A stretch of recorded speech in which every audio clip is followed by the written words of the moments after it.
Good evening, Mr. Victor. Good morning. How are you doing? Yeah, it's a great privilege to be here with you. As you're about to win the World Breaker Guinness Book. Thank you for having me in this platform. So, you're welcome. It's gonna be a success. You've actually tried so far to come this far, and God is gonna strengthen you to run it through. Can you just briefly introduce yourself? My name is Emeka Onora, and they call me Emi Chris. I'm a gospel music minister and an entrepreneur. Okay. Yes, sir. So, Mr. Emeka, what do you do for a living? I work in the church as a secretary in the church, and I do entrepreneurship too. I run events as a decorator and an event planner. So I sing as a music minister in church. I minister in different occasions where I am being invited to minister to God's people, and people have been blessed.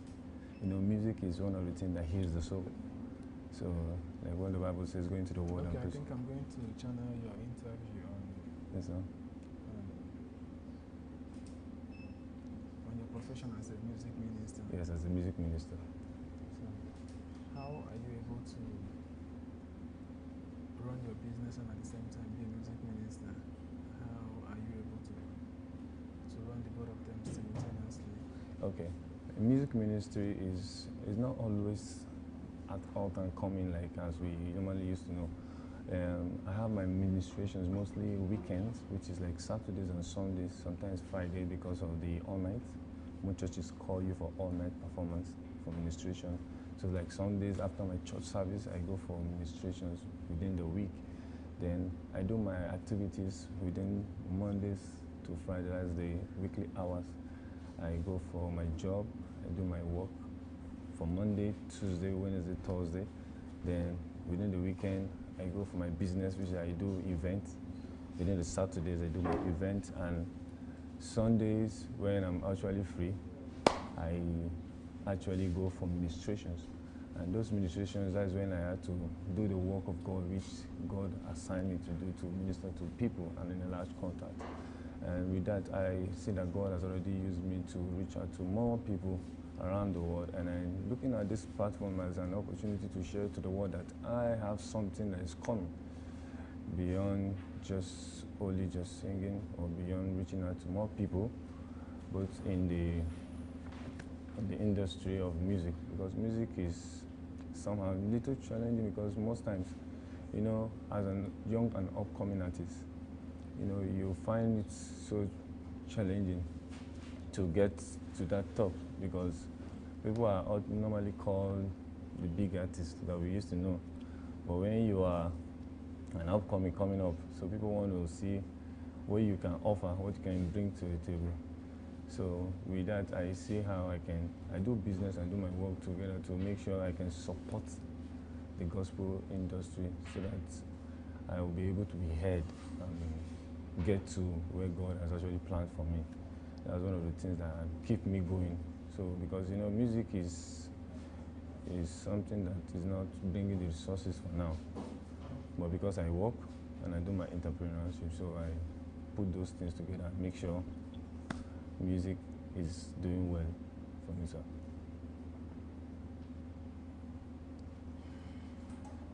Where do you see yourself in the next 5 years? In the next 5 years, I see myself ministering in bigger platforms because from years back, I remember when I started, music, when you start from the scratch, you see that it is challenging. You are trying to meet up to standard, and people are trying to say, are you sure that you get to that place, like all the Sinach, the Frank Edward, and the Ibem, and the rest. So, by God's grace, I'm seeing myself reaching out to that standard that they have reached out to. I know with what I have and with the talent that God has given to me, I know I can actually go beyond what all my younger artists are doing, and I see myself going beyond that limit, and I know I can actually reach up to where those other artists have actually reached up to, because I know I have the gifting inside of me, and I've sung in different platforms, which I have seen myself doing beyond what I used to do when I started. So, and I know from now to 5 years, the world is going to hear me. And I know that they're going to hear me big time because I have something that the world needs to listen to. And that is my gifting. Okay. So far, how do you now balance, what is the most challenging part of being a gospel artist? Yeah, the challenging part of being a gospel artist is the finance. Okay. Because you need money to do production. And when you talk about production is not is not 20,000, 10,000. Production is all about 100 and some 200 plus. And there's no producer that will say, I will produce for you for free. And so that is where money comes in, because you need to produce. And after production, you need to promote the song. And after promoting the song, you need platforms. That's when the social media comes in, when you have to play bloggers to blog your songs. You have to put your song on different platforms for people to know that, yes, you're a gospel music minister that is trying to come out to the world, and the world needs to listen to you. So finance is very, very necessary as a young and upcoming artist that need to reach out to the world. You need people to hear you. You need more money to support the music ministry. And that is why I work and I do other businesses too, so that I can be able to support the music ministry, because for now, funds is not coming from the music ministry for now. So I do other jobs to support my music ministry, so that I can be able to get up to that level where people will now see the work I do and see that what I have is not just only talent, but a gift from the Lord that is willing to be heard from around the world. And that is why we have so many platforms, streaming platforms, that we can be able to give for people to hear us, not only in Nigeria, but all over the world. And money is required for every streaming platform, especially Facebook, YouTube, Instagrams. You need to pay for ads to make sure you reach out to people across the whole world. And that is one of the challenging parts of music, because without money, you cannot take the music ministry to a different level. I want to ask you, beyond money, Yes, sir. because you've been saying money, beyond money, your gift alone can take you beyond where you can imagine. Yes, that's true. You understand? I That's just true. wanted to know that everything about life, the length a man can go in life does not really rely on his human strength, Yes. or even on the On money his in his finance. account. Yeah. Everything comes from God. That's He has true. the final say in everything. Yes. In everybody's life endeavor, he has the final say. It has the finances, that's God. But I want you to know this, that if God wants to help a man, Yes. sometimes he looks outward, not inward. No, yeah, it's true. You might think that the people that are going to help God and the Holy Spirit, for him to reach to you, will be the ones within you. At the same time, it might be people you don't even know. Exactly. It might It's be true, people sir. you barely know. There are over 8-point-something billion people on planet Earth. Yes, exactly, sir. So who are you to stop God from working? Nobody, sir. If you don't want to make yourself available, he has so many vessels that he can use. Yes, exactly. He might even decide to drop the house before watching the video. That's true. That's true. That's true. That's So I just want you to know that you are not in this alone. exactly, sir. God is with you. Exactly. And God is going to go on this journey with you, Exactly, no sir. matter what it takes. That's true, sir.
so.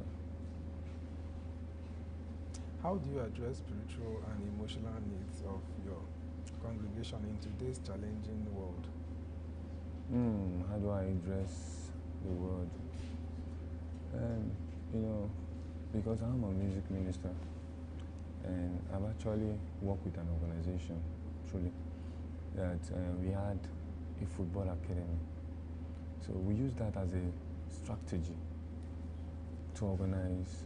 We do organize football competitions, and using that competition, when we gather a lot of footballers, we now use it to sensitize them and disengage them from social vices, and looking at to say that because the world, you know, like as we all see, is full of evil, and young people have been driven to do drugs and other stuff. So I used my organization to bring young people together, and not only bring them to play football, we also organize them and use that as an opportunity to disengage them from drug abuse. And we sing music, because I know music is a fruit of the spirit, so we use those avenues to actually bring them out of those actually things that actually bring people into other systems. So I see using football, music, and other platforms to reach out to people. And I believe that is one of the things I know I use as a music minister. And actually, when I go for music conference programs like that, or music concerts, so I use that opportunity to talk to young boys and young people. So that's one of the main solutions. What inspired your calling to become a pastor, and how has that reflected in your ministry? What inspired my calling? As a young person then, when I was coming up, I started as a dancer in the church. So when I was dancing, then in church, we had a group, we were dancing and we were engaging the church. So from there we started the youth ministry, one of the biggest church in Abuja that had the largest congregation. So we did that for 4 years. Then from there, I started growing from a dancer. We started doing music and dance. From there, we grew from that level until, and I went to a church, Believers Love World Church. So from there, they now had to train us into a school, what we call the foundation school. From the foundation school, they started teaching us the Word of God. And I found out that it's not, music and dance is not just an entertainment, but it's a ministry. And in that ministry, I found out that in that ministry, you're not just only to sing to make people feel emotional, or to just dance to make people feel happy, but you're actually passing the message through your ministration, through the word. And that was the thing that actually brought me into the ministry, because I never understand it until I went into the foundation school, and the foundation school really helped my life. And from that day, I began to understand why I was actually called into the ministry. And when I started growing in that word, started gaining to know the Word of God more, then I was impacted with the Holy Ghost, and the Holy Spirit began to teach me more about His Word. And when the Holy Spirit began to teach me, as He was teaching me, I began to discover my gifts, and I began to discover there are more inside of me that I was not even using when I was not fully rooted in the Word. But when I was rooted in the Word, I began to discover that there are things that are inside of me that I have not discovered. But when I begin to engage with the Holy Ghost and I begin to pray and speak in other tongues, I begin to see that there are things that are inside of me that I need to explore. And that's how God began to open my eyes to understand the ministry and the teachings of the Holy Spirit, and And from there, I begin to work in my gifting. I begin to understand that I've been called into this department, which is the word. And because sometimes people will say music is an entertainment, but music is a ministry. And that ministry is the ministry of the word. Because when Jesus Christ said, go into the world and preach the gospel to every creature. So music ministry is like the gospel that is being preached to every creature. So we are those who go to the world and preach the ministry, which is the gospel music, into every creature, every nations of the earth. And that is my ministry as a gospel music minister.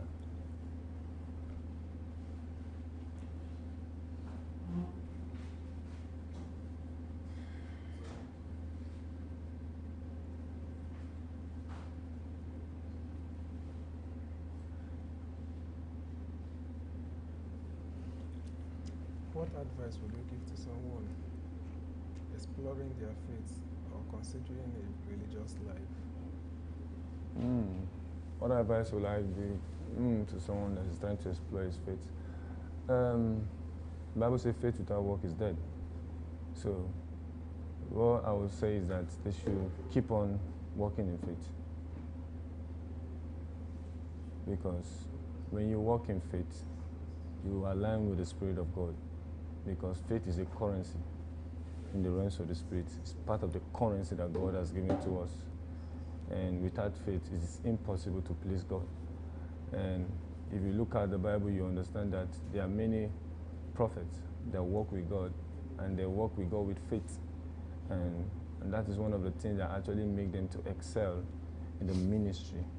So I would say when you are doing the word of God and faith work aligning. So when you have the word of God and you don't have faith, you see that your faith will not be visible. Because when you have the word of God and you have faith, you see that the faith will sharpen the word of God to make it effective. And that is when you now begin to see that things begin to align to your direction. Because why? The faith and the word of God works together to make those things begin to come to fruition. And if you want to go into ministry and you want to do the will of God, you need to have faith. You need to have faith. Because faith is one of the bedrock of every ministry, every man of God, every music minister. They will tell you, I know I'm going to be there. I know I'm going to get there. And it's because we put faith to work. Sometimes we're organizing programs and concerts.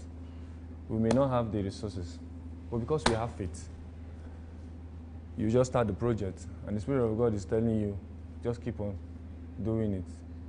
And before you know, you see that the resources will start coming to you. They'll start gravitating to your direction. Because why? You have faith that this program is going to be a success. You see that you say, okay, you need money for sound, you need money for flyer, you need money for the music ministers you're inviting to come and support your concert.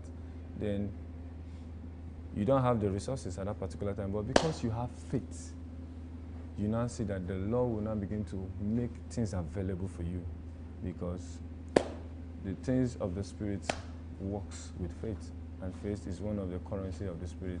So faith without work is dead. So everyone that wants to excel in ministry must have faith. And that is one of the things I would say that will help everyone that wants to excel to walk in.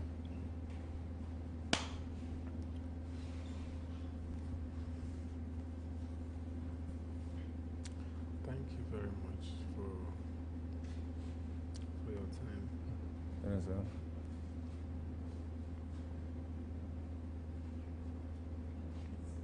Do you still have some minutes to spare? Yeah, I still have. I wanted to share more light on how I really started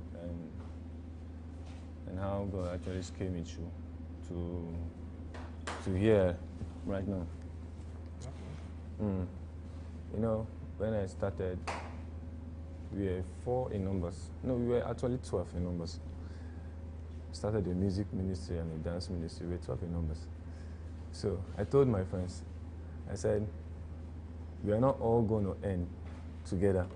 And they were like, how are you saying this now? Do you think that this ministry, we all started it now, we all end it? I said, no, all of us will not end it. Some are going to drop on the way, some are going to go with a vision. So it was the vision that the Lord gave me. So when I started it, and we keep on going. We keep on going. 2, 3 people left. And it was remaining 9. So we keep on going. Some people started leaving, they started leaving. Then now we became 4. So the 4 of us now started the journey so strong as we were hitting it. So God started giving us visibility. We started having programs. Started going for programs. Then it got to a level that the Lord told me something. He said that this dance ministry will not be the bedrock of your group. That why not go into music fully? Then maybe let the dance be like a second phase of this ministry. Then I called my dancers, I sat them down because we all normally used to have an all night of prayer, we speak in tongues, and the Lord will prophesy to us and tell us this is what's going to happen in the next 2, 3 years, this is going to happen in the next 4, 5 years. So when it got to that level, I told my guys, I said, look at what God is saying. That let's focus on the music aspect.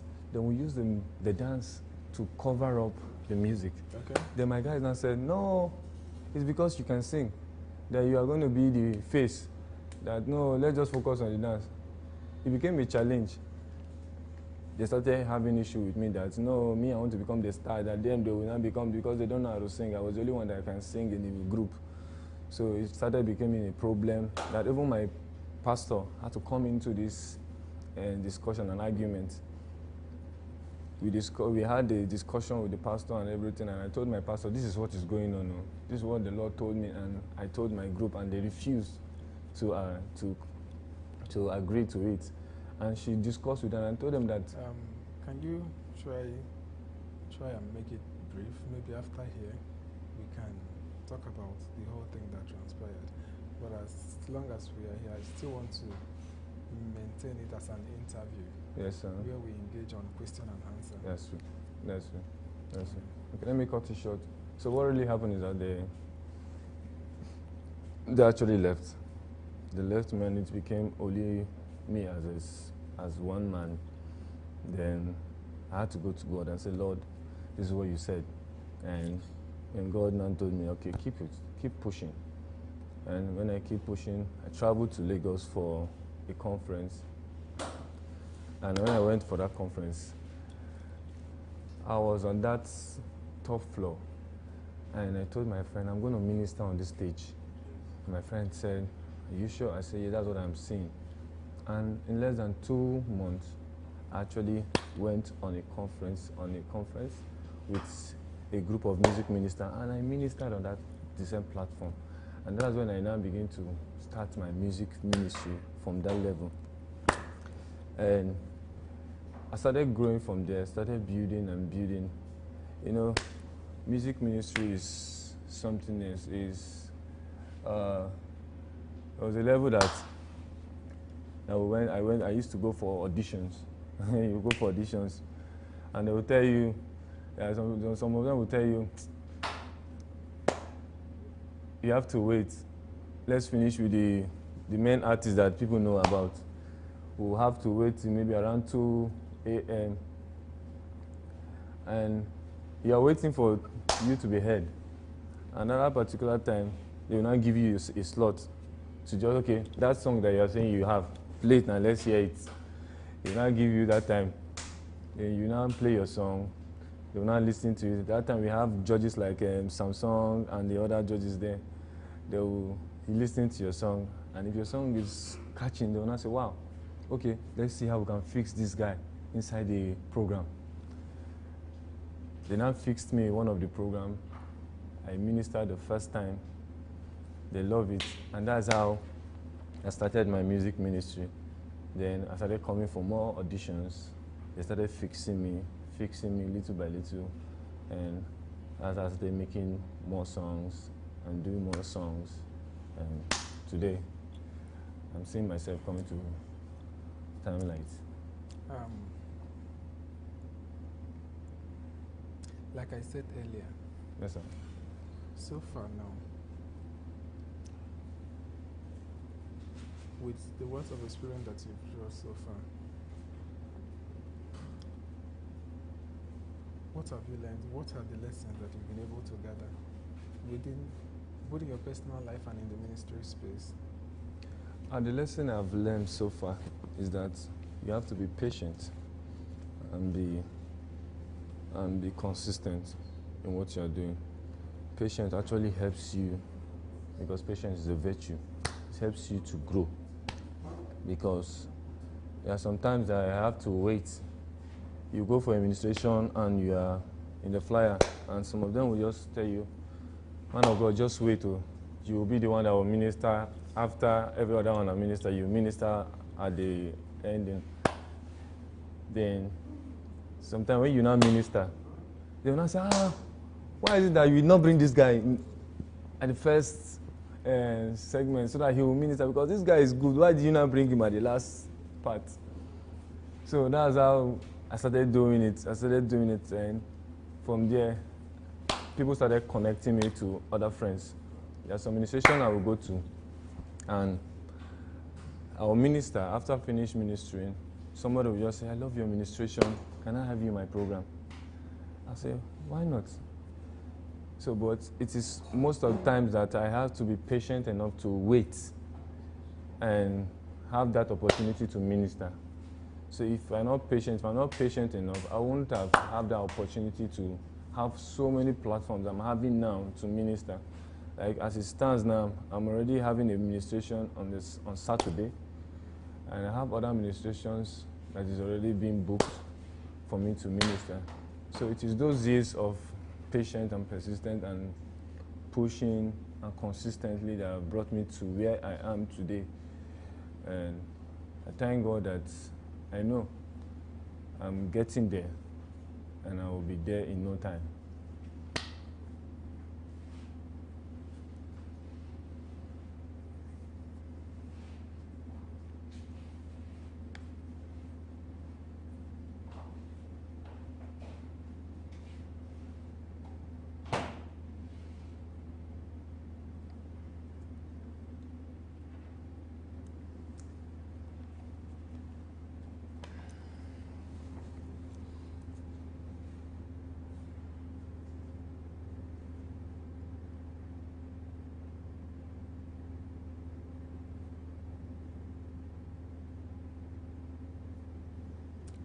For your years in ministry, Yes, sir. what are you most proud of? Most proud of my growth. Okay. There was a time when I started, I was not too good in music. I was not too good because I was dancing before getting into music. It was the night we had to sleep in the same hotel with Most Bliss. He said something to me. He said, if you want to get to the top, go and work on yourself. And I took that as a challenge. When I went back, after we finished the conference, and when I came back from Lagos to Abuja, I went to listen to songs. I scored many songs, and I started doing vocal trainings. I went for vocal trainings, and those vocal trainings helped me to build on myself. Then I started learning how to do praise medleys, worship medleys, and before then long, I started seeing myself gaining mastery on what I've learned through those years of rehearsing, trainings, and today I can boldly stand on any stage and deliver what I have to give to the people. The last program, one of the biggest program I went to, it was in Kogi. It was 5,000 capacity, and other artists was there, but I was given a slot to minister as a praise machine. So when they gave me the slot, I took the stage, and the whole congregation was on fire that night. And it is not by my power, it's not by my mind, it is by the Spirit. And beyond that, I've been on stage in many occasions, and I've seen God move. And I see that it is not my strength, it's not my power, but it's by the Spirit, because I see my vocal changing from one level to another, because as I'm growing and as I'm increasing, I see my vocal is sharpening and is moving to a better direction. Pastor, can you tell me about your challenging experience? Like about a challenging experience that you have faced and how you came out of it? Yeah, my challenging experience. There are a lot of challenging experiences. When you're recording your song, at that particular time, you have to pay some part payments. When you pay those money, then you are being expected to complete the money before you have to get your songs. So God really helped me. I started having funds. When I started believing God, I started having funds. I do my song, and the way God the money will just come. Like you were talking about faith, the money will just come, and I will just pay off. But those days when I was starting, I will have to struggle to want to pay. I will try and my possible best to see how I can raise funds. But nowadays, I just see myself paying my section at ease, without stressing. And platforms, before I had to struggle to get platforms, struggle to want to be on stage to minister to people. You're actually begging for, sir, just give me, just even though it's 5 minutes, let me just sing. Let me just minister. But now, it's people that are calling, man of God, we need you on your stage. We need you to come and minister to God's people. We'll be glad if you are available. We just want you to come and do that thing that God is already using you to do in your life. And I'm just grateful to God that those challenging moments are now my past. Because those years are challenging a lot. There are a lot of challenges because, like I used to say, those financial challenges are one of the things. Financially, money is one of the challenges a lot because... What stands you out or distinguish you from others? What stands me out and distinguish me is I have my own kind of uniqueness. Like when I go for ministration and you are singing worship, I know how to sing worship, but I know my strength is in praise. So I will not leave my strength and go and do your strength. So what I do is that I focus on my part. And when I do it excellently well. And I find out that is where I can actually reach out to more people. And that is why people can actually call me for more ministrations, because they now enjoy what I'm bringing to them because of how I'm good and how I can deliver at that particular purpose.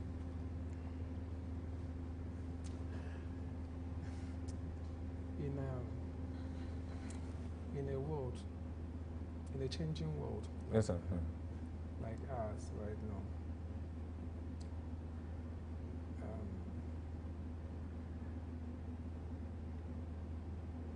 what will you do if you find yourself in a helpless situation? What will you do? Yes, sir. When you find yourself in a not so good situation, what advice will you give to yourself? When I find myself in that kind of situation, I will go back to God. Okay. I will go back to God because I know it is God that has called me to do His will. The Bible says many are called, but few are chosen. But it's those that are called that do the will of the Father. So I will go back to God and say, Father, this is your work. This is what you have called me to do. And I'm in this situation at this particular time. What is the way out? And when I now pray about it and seek a guidance or an information concerning that matter, then the Lord may now reveal it to me. If the Lord give me a revelation about it or an insight concerning that situation, I will now know the step to take to know how to come out of that situation. Because the Bible says, weeping may endure for the night, but joy comes in the morning. So it may just tarry for a while. It may not tarry for a long time, it's for a while. So I know I will come out of it. Because when Jesus Christ came, he came to die for our sin. And when he died, he gave us victory. So I know I'm a victor. So I know when those challenges come, the challenges are, like he said to the Israelites, the challenges are bread to us. So I know that those challenges are bread to me, and I'm going to come out of it.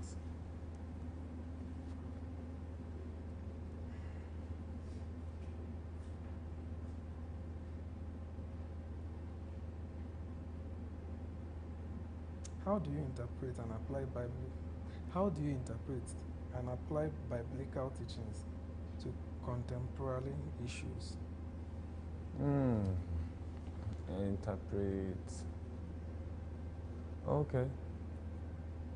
You know, as a music minister, interpreting the Bible towards contemporary issues is not by my mind, it is by the Spirit, because it is the Spirit of God that gives utterance. So it's by the Spirit that you have to understand the Scripture. It's not for a man to understand the Scripture. A man cannot just understand the Scripture. That's why many people read the Scripture as if they are reading a novel. But when you have the utterance of the Spirit of God will unveil the Scripture to you. And when the Spirit of God unveils the Scripture to you, it will be very easy for you to interpret it and to bring out those information, those hidden words that are locked up in those Scriptures. The Spirit of God will help you to make it broad and make it more effective for people to understand. So it is by the Spirit that you can be able to do that, sir.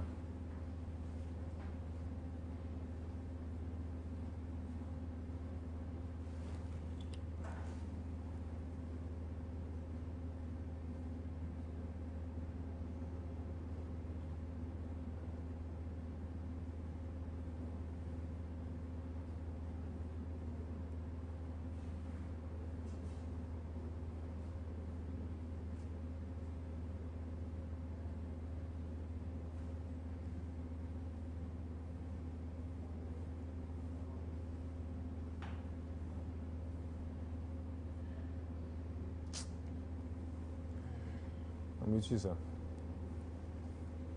I'm with you.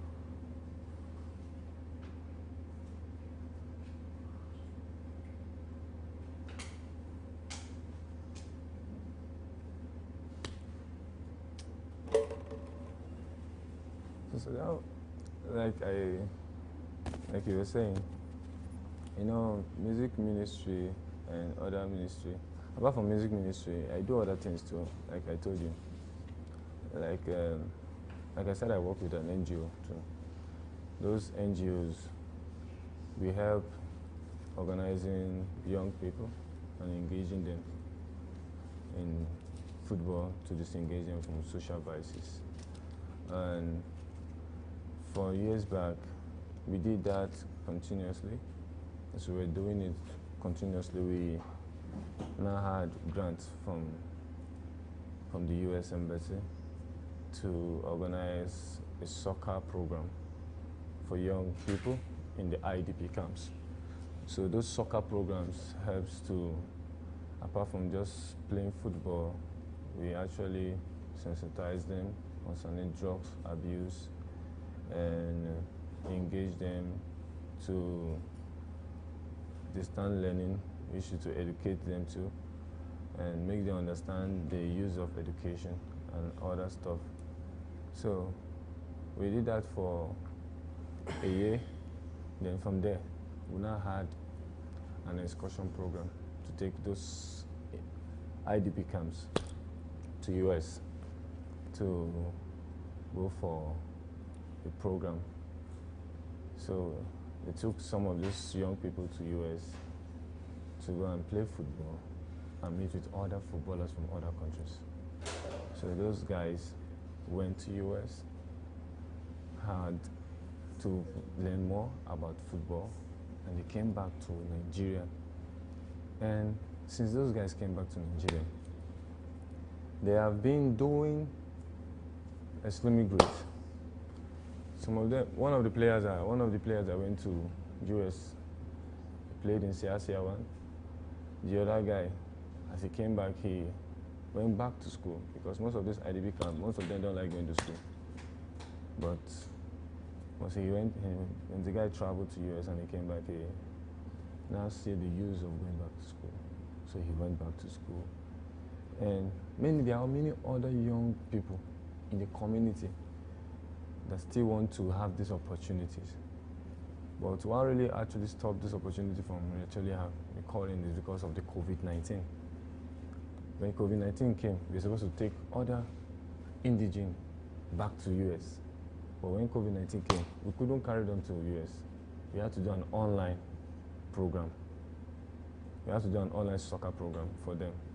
So those soccer program was not effective because, when you talk about visibility, like I'm sitting down here having an interview with you, so it helps people to understand the visibility of why you need to be present and being engaged to learn more soccer and learn how to play the football in a different light. Because even in Nigeria, if you want to be a star, you have to go to play in this big league.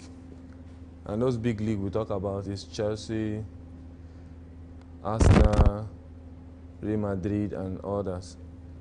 So, like we had the football academy, and this football academy has players. We have football players. What we do right now is that we organize competitions for them. And these are the competitions that is actually keeping those guys engaged. Because if you don't engage the young people, something will engage them. So we use football to engage young people so that they will be moved away from those negative activities like courtesan, drug abuse, and some of them womanizing and the rest. So when they play football, those time that you used to play the football, after you play football, within the hours, you're tired. The next thing you do is just to shower and go to bed and rest for the day. Then the next day, you continue your football training. So football has been one of the things I've been actually using to actually reach out to people, apart from music and other stuff. So I see that as one of the means of actually reaching out to. And apart from that, I do events, like I said. I do events and I do decorations for events planners. So, like your event now, I did the decoration. I was one that did the decoration. And I have other companies I work with to do decoration for them. Sometimes I plan their programs, their events, because most of these big event planners, they are just there, but they're not the one doing the work. We are the face of the work. We are the one that organize most of the things that happen behind the scene. Then people will just come and see what is happening in the face of facing. So, but we are the one that did the work. We make the place look beautiful. Those things you were saying in the morning? What's that? When I was angry in the morning, why were you saying those things in the morning? You're really saying, time will really permit us, because we need these things. We do them because we see we have limited time. But because the program is necessary for us to keep on pushing, so it's a part of way of encouraging you to know that we are going to get to the finish line of this marathon. So I'm not saying those things to get you angry, but I'm saying it to encourage you, sir.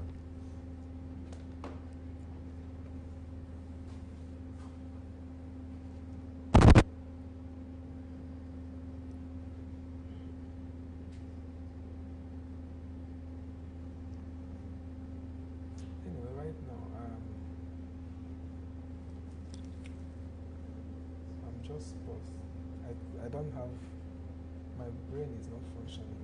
I don't have, I don't know. I don't know what is happening to me. That's it. And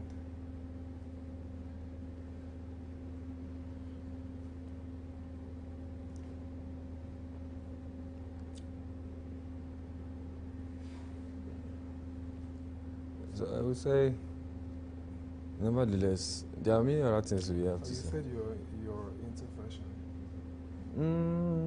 As a music minister, fashion is one of our lifestyle. We dress, and dressing to look the face at the face of what you are doing. So people want to see that as a music minister, your fashion, your dressing, your wears should look aligned to what you produce, because the way you look is the way people will address you. So you want to look good, you want to look amazing. So that's why we go into fashion. And apart from me going to fashion, my sister have a fashion house where she sew for people. And as she's sewing for people, she used me as one of her models. So she sew for me and say, okay, model this clothes for me. When you go for ministration, so that people can see what you are wearing and say, okay, can I get something like this? Who made it for you? Then I will be like a face of the fashion house. Then I've been doing that for years now. And I've actually referred people to her business because when I wear what she has actually sewn for me, you see people they like the clothes, they like what I'm wearing, and they'll say, I want this and I want that. So what was the last time you patronized her? It's not long because she did one last clothes for me and I love that that clothes. It was a nice design. And when I'm going for ministration, I like wearing that particular design so that I will just showcase what she has actually made. That's the work of art. So I like to wear it and say, this is made by my sister. She has a fashion house and I would like you to patronize her so that she can get more clients and people can reach out to her. So that is one thing about we, a music minister, going to the fashion ministry to look good.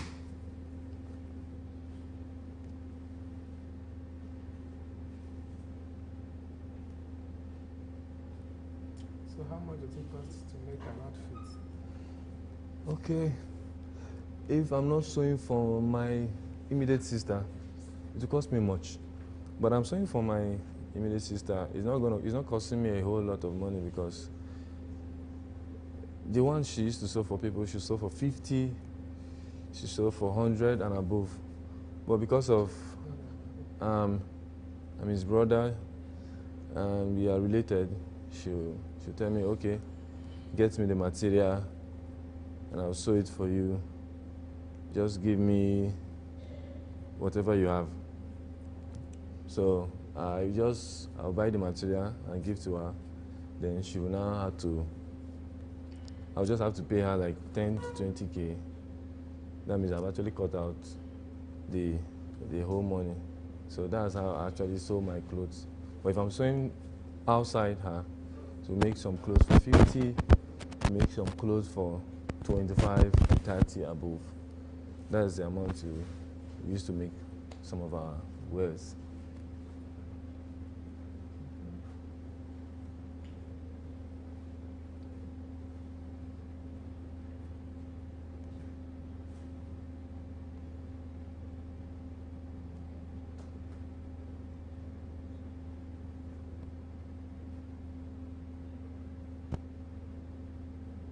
Who is the closest person to you in your family? My sister. My sister is the closest person because she has really been a help to me. And I will say she's always there and supportive at the same time. She's already there and supportive at the same time because most of the time she will call me around and say, how you doing? How you doing your ministry? What is the next step you're going to take? What do you think you need to do to get to the world? What do you need to do for people to hear you? And I see her as one of my supportive force. And she's not just the only one. My mom too has also been there for me too. But sometimes she has been the one that actually used to say, how are you going to do this? How are you going to do that? And she has been the one. She has been the one. Apart from my mom, she has been the one.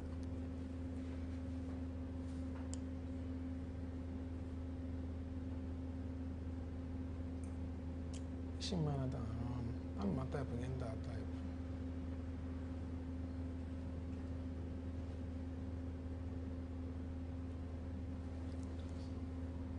Yeah.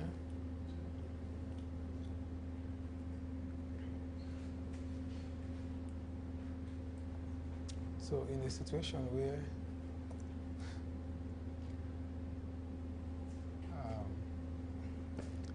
things are going bad, what will you do?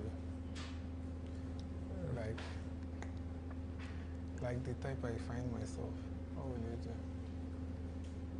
I will brace up. I'll brace up, I'll square my shirts, and I'll beat up my chest that I want to overcome this thing. I would say there was one of my program, it's called East Streams of Praise. And I started the rehearsal of the program, and I posted the program online that we are going to do this program. It happened to me the way it's happening right now. I was rehearsing. We were rehearsing for the program. And guess me what, sir? What? The keyboard in the church got missing. Who stole the keyboard? We don't know. The key of the church was missing. And that's how the keyboard was stolen. And for that reason, my pastor would have said, you're not going to use the church auditorium again to do your program, because I gave you an opportunity and now the keyboard in the church is missing. I have my instrumentalists, I have my backup artists, and every other people that are there. We are rehearsing and now keyboard is missing. The keyboard has been in the church for years. Why is it that it is now that you're having a program that the keyboard is missing in the church? So at that particular time, it was challenging for me. I was now saying, how will I come over this thing? Because few days from there is going to be my program, because my program is at the end of the month, which is we are going to be using the same venue to do the program. And I actually booked for 2 keyboardists to play. One is going to be playing on the main keyboard, and the other one is going to cover up. So I had to pray and ask God.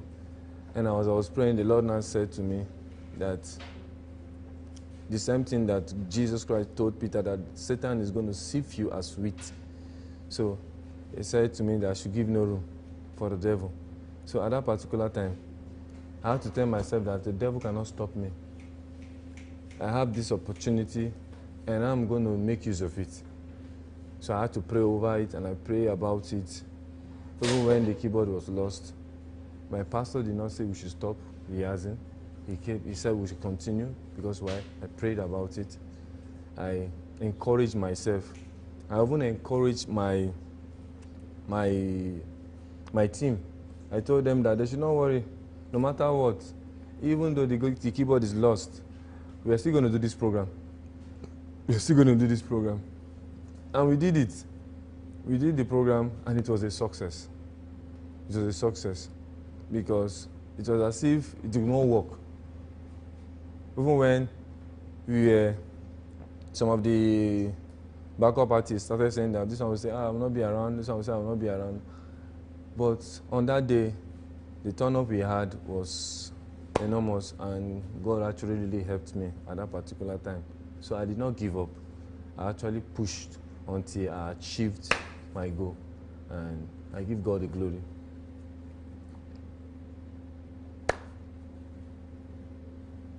Yes, sir.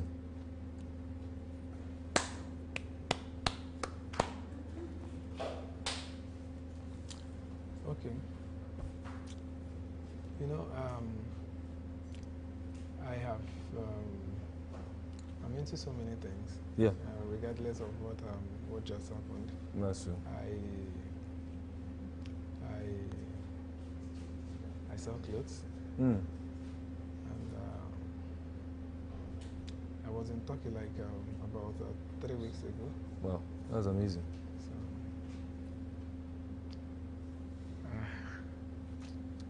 don't know. So about 3 weeks ago, trying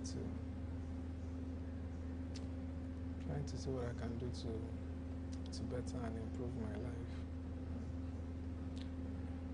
I don't just like finding myself in this kind of situation, but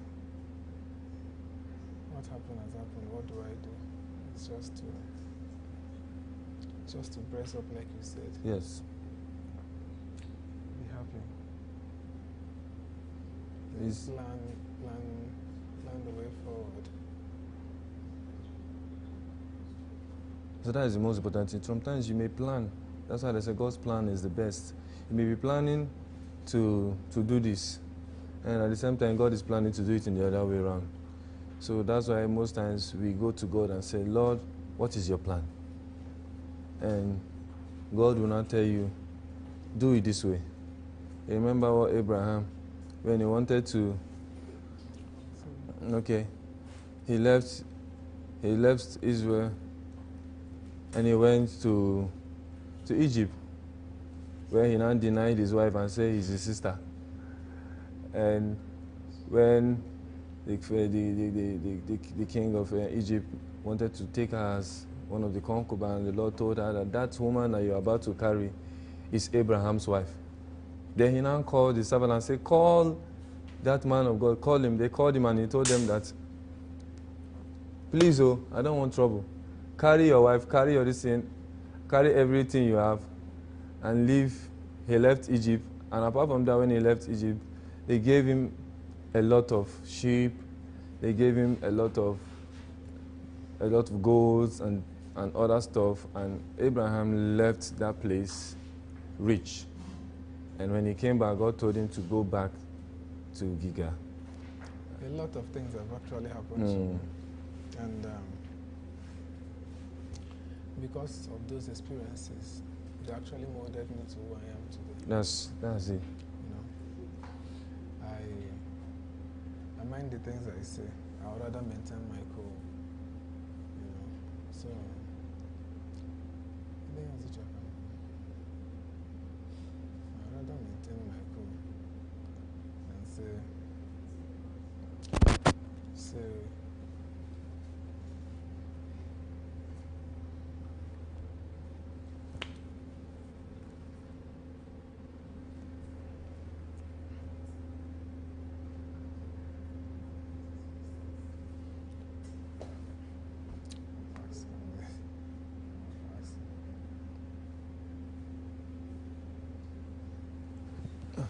Let me have some chinga, some gum.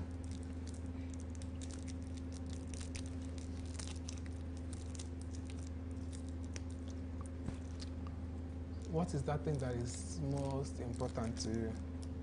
That right now it's not even on your pipeline, but you know that this thing is very important to me, but you're not giving it the needed attention. The thing that is most important to me, and I'm not giving attention, is my family. Okay. Because why are you not giving them attention?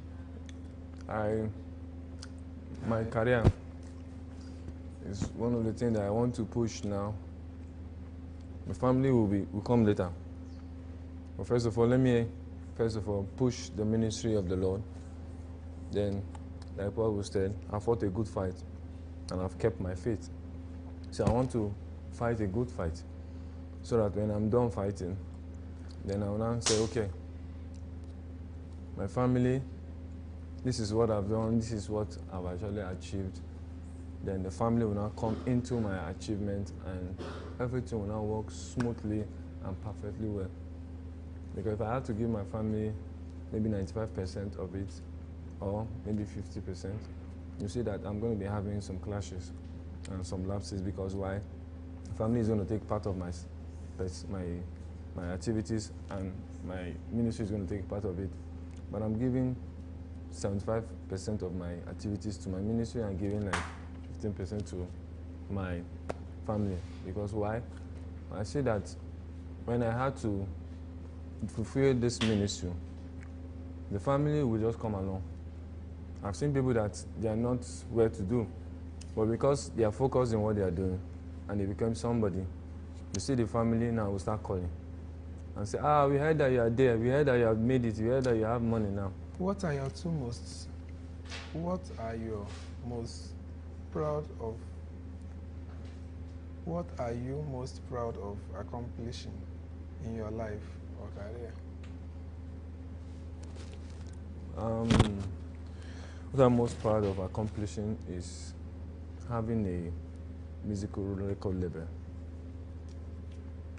where I can actually bring a lot of gospel music ministers and having a foundation at the same, because there are a lot of people out there that are looking for opportunities and platform to showcase their gifts and their talents, but there is no platform.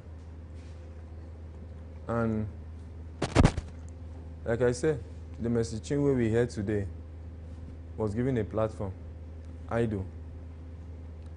She went for Idol and she won it, and today she's been celebrated. Many other people had that the same platform, and today they're being celebrated.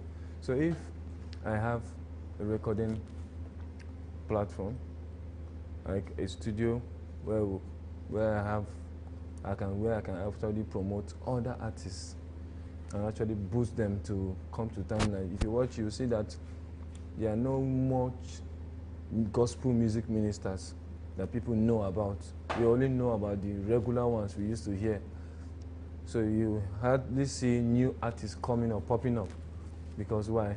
There's no record label that is pushing or sponsoring artists, like gospel artists, to come to timelines.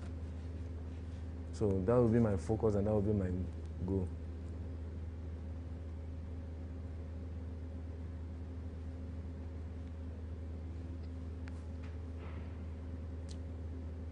Do you have any regrets in life concerning your profession? No, I don't. What would have been your alternative career? You said? What would have been your alternative career? My alternative career, I would have gone into an NGO,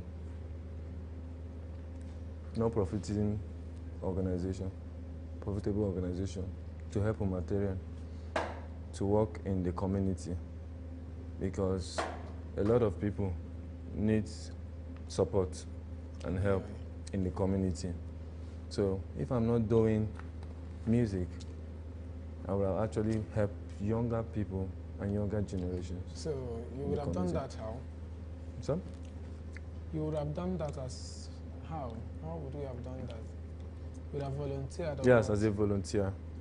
Yes, as a volunteer, to help in an organization to help young people, especially the younger generation that are coming up, that are being inspired to become the world leaders. Some of them are inspired to become superstars, like Lionel Messi and the other different stars that they want to become. So with me volunteering to work with all the NGOs, I can see that I can be able to serve a purpose. So that would have been my second alternative. What would have been your alternative career? That's what I just said. As a volunteer, working in an NGO.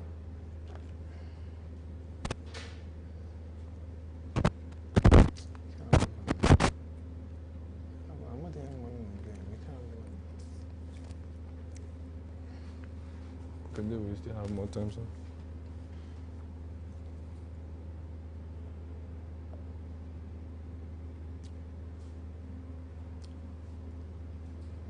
If you're meant to give your younger self an advice, what would be your advice to your younger self?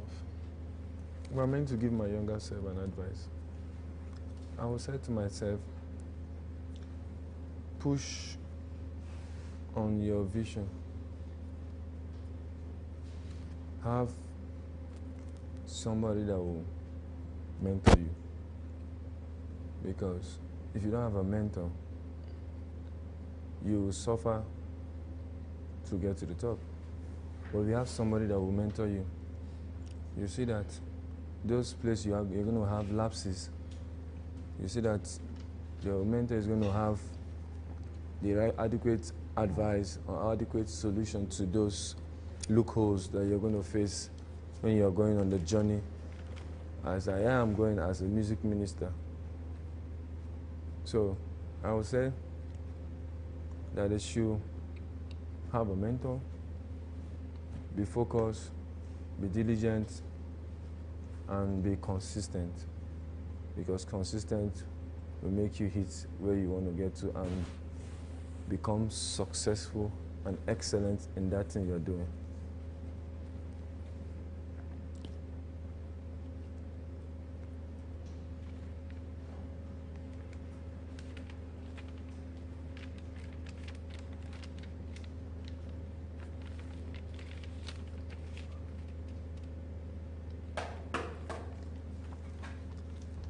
Which is What stands you out, or what distinguishes you from other people? what stands me out is I'm unique. I'm just unique. I'm just unique in my way of doing things. I don't do things the way other people do theirs. And that's me for you. If you are doing this, I'll tell you that no, I do my own this way. And if I do it the way I want to do it, and the way I've been instructed by the Spirit to do it, I see that I come out victoriously. So I'm a unique kind of person, especially in the field of music. I have my kind of pattern on how I do music. And that's one thing that brings me out, and that's one thing that makes me get visibility, because I'm just unique in the way I do my things. Yes, because I'm a music minister with a difference.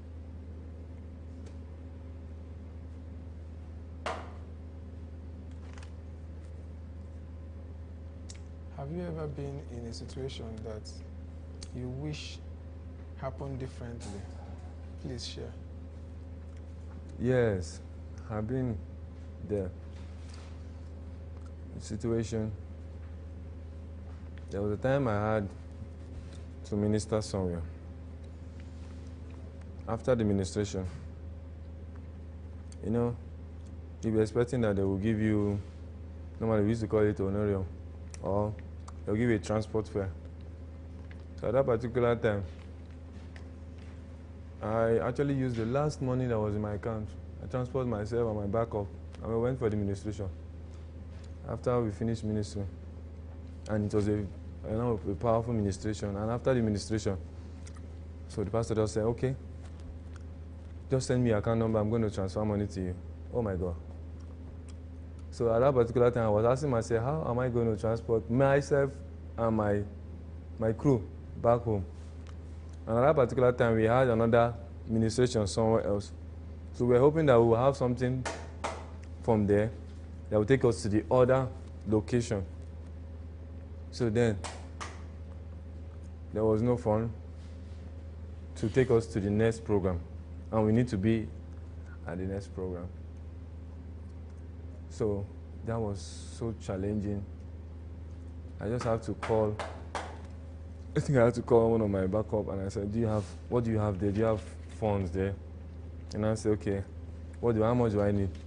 I said, it's good to have people that are supportive around you. So when I asked for some support, they now led me, so we went. If you're traveling on a ship with your mom, dad, and girlfriend, and there is a wreck, who would you say first? My mom, my dad, my girlfriend. What will I say first? This question is quite.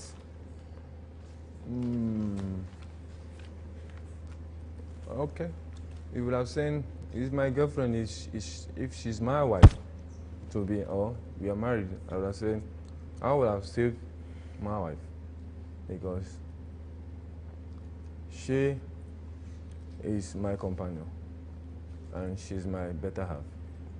Because my family, my mom, my dad, has given birth to me, and I am continuing the next generation of their life.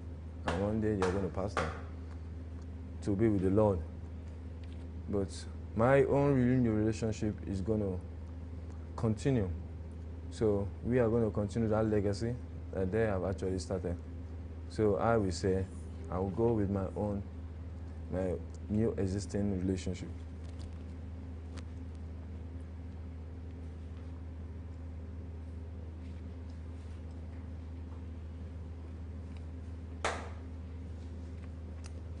If you got a grant of 9 million, how would you spend it?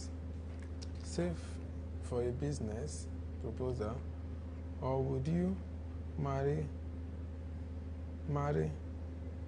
off a groom? If I have 9 million naira, I'm not going to marry. Explain in travels why you choose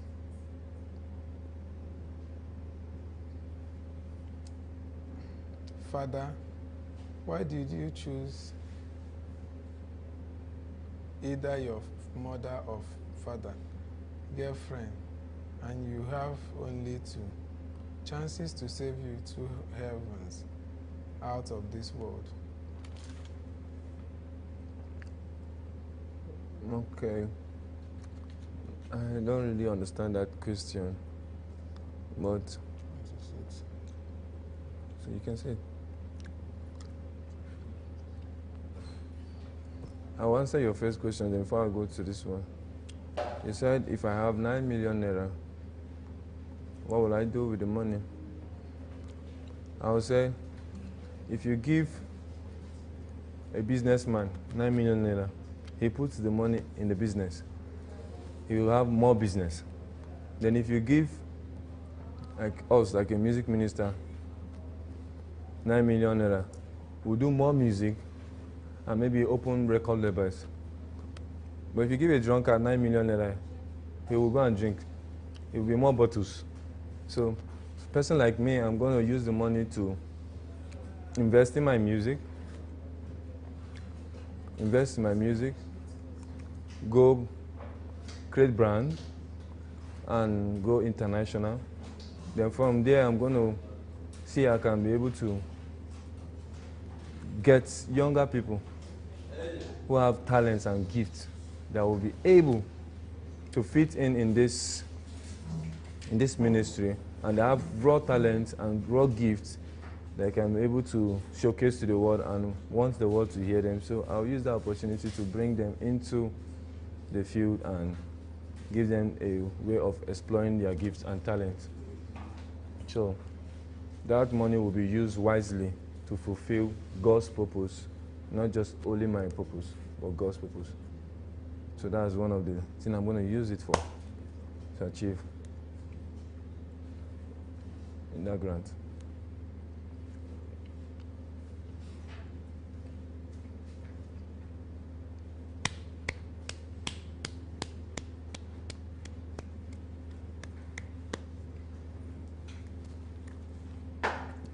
I'm with you, sir.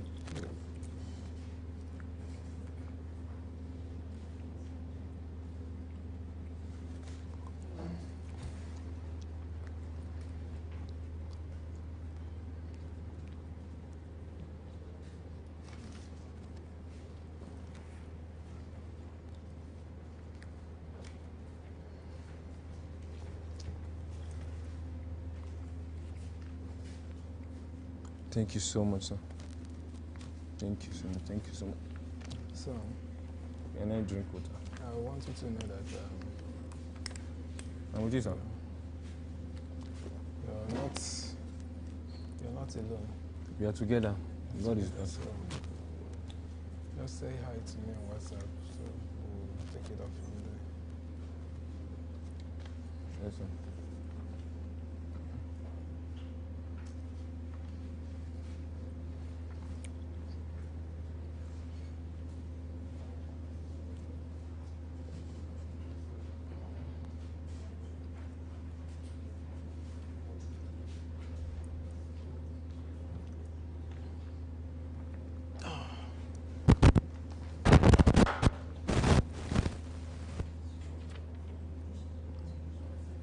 Yeah, I'm with you, sir. I'm with you. Thank you so much, sir.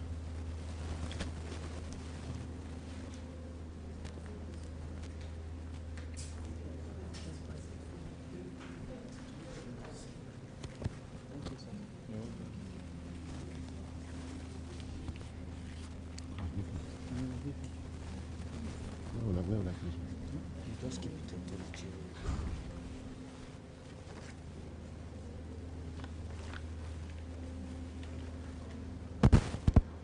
My good friend. Oh, yes. Fine, God bless you. They just have this.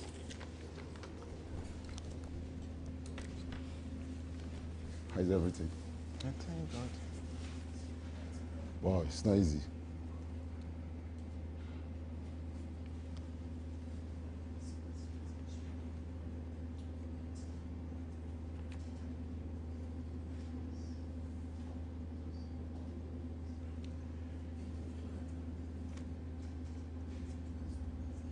You guys are really doing well.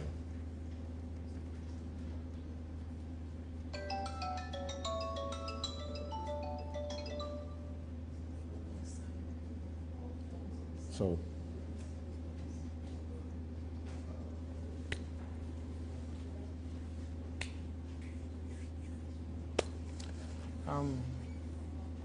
How has digital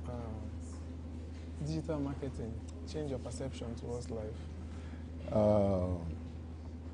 as a content creator and a comedian, it has really helped me by reaching out to more people and sell out my brand to the entire nation and the world in general. Digital marketing has come to stay with its effect on adverts, publication. It has making my brand to go far and wide beyond normal analog marketing. And youth of these days, thank God they found out about it and be utilized. Many means of getting people to get rich with their product can be seen that through digital marketing, it is now possible for it to be seen. So that's why I see digital marketing has really helped me in the area of getting leads and getting my brand to a very far distance. Okay.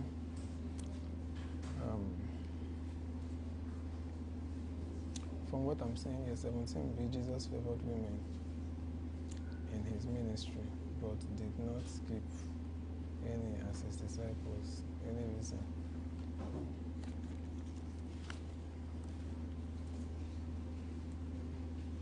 What stands out or distinguish you from people who ever been in a situation?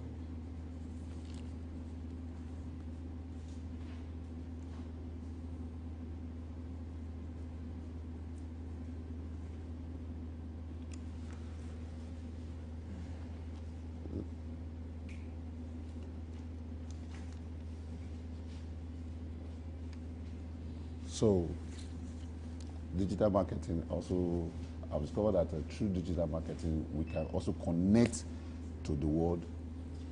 Our products can be connected to the world and other things. It's not like the other normal way of analog marketing. You go to advert, you do your physical meeting with people. Well, now you can from your realization, you can at your place, you can do your things. Like both of us are sitting down here now. We can begin to advertise and seek for clients through our gadgets like phones, everything. You don't need more to go out to like those days. You know those days, our days, far back, our father's days. They use this gong, the town crier to advertise things. But now, everything has gone digital, and through it, we can reach as far to people. That's why I say digital marketing is really helping, and it's doing everything great. As a comedian and as a content creator, it has really helped me by pushing out my business out, out to the public, and the public are seeing it. People are also coming to advertise their goods and services on my platform. So as you can see, this guy is really helping out. It's really helping out. It's really helping out. It's really helping out. Like this is what you are doing now. We'll give God the glory, and through the help of digital marketing, we have a good person that understands digital marketing can also promote your product through the marketing aspect digitally. That just it. Explain in details why you choose either your father or mother. What starts you out? You said I should explain in details why I choose my. Not you, a mistake. 17, Jesus favored women in his ministry, but did not keep one. Any. Oh, sure.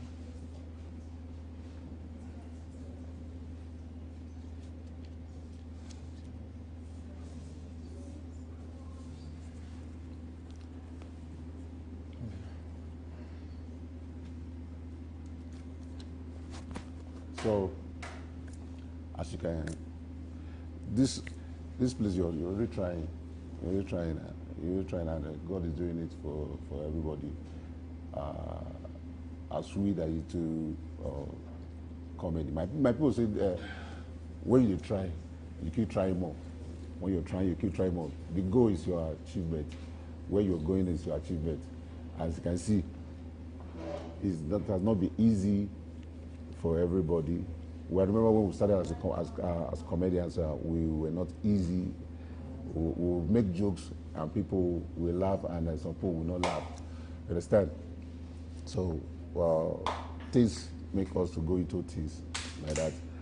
So sometimes I feel like still want to ask questions. Why are things not ordered the same? But thank God for everything. Understand? Like what you're doing now, you're bringing out Christian press freedom. Press freedom. If I may ask, press freedom is what you're preaching, and at the same time, we'll try to support, and the goal is what you're trying to achieve. What you're trying to achieve.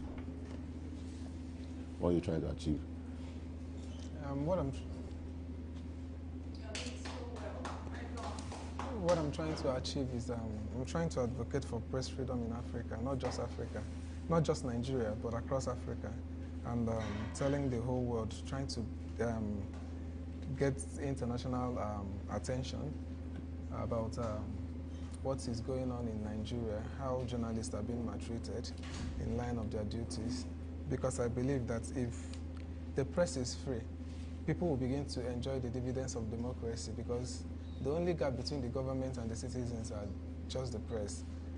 And I believe that the new cybercrime bill, it's also another bill that was just arranged to cage the press.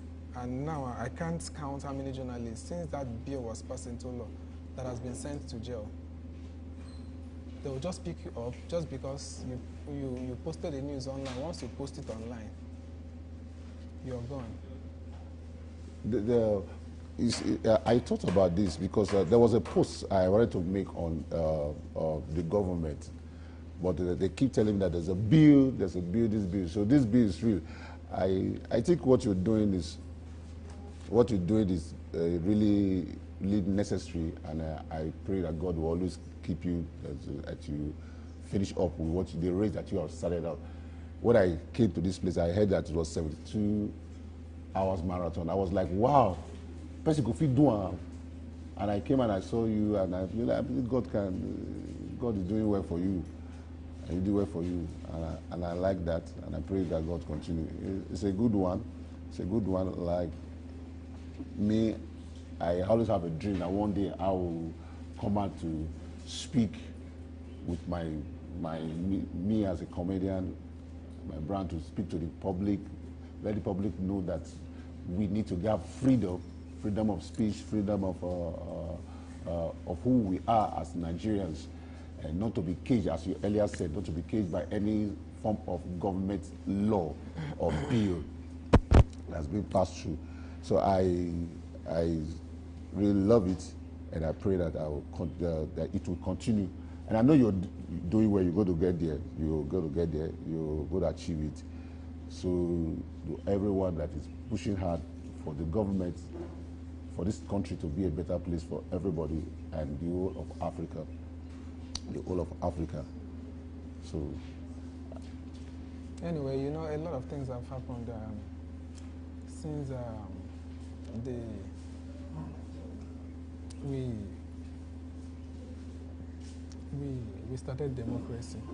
okay, They'll tell you that Nigeria practice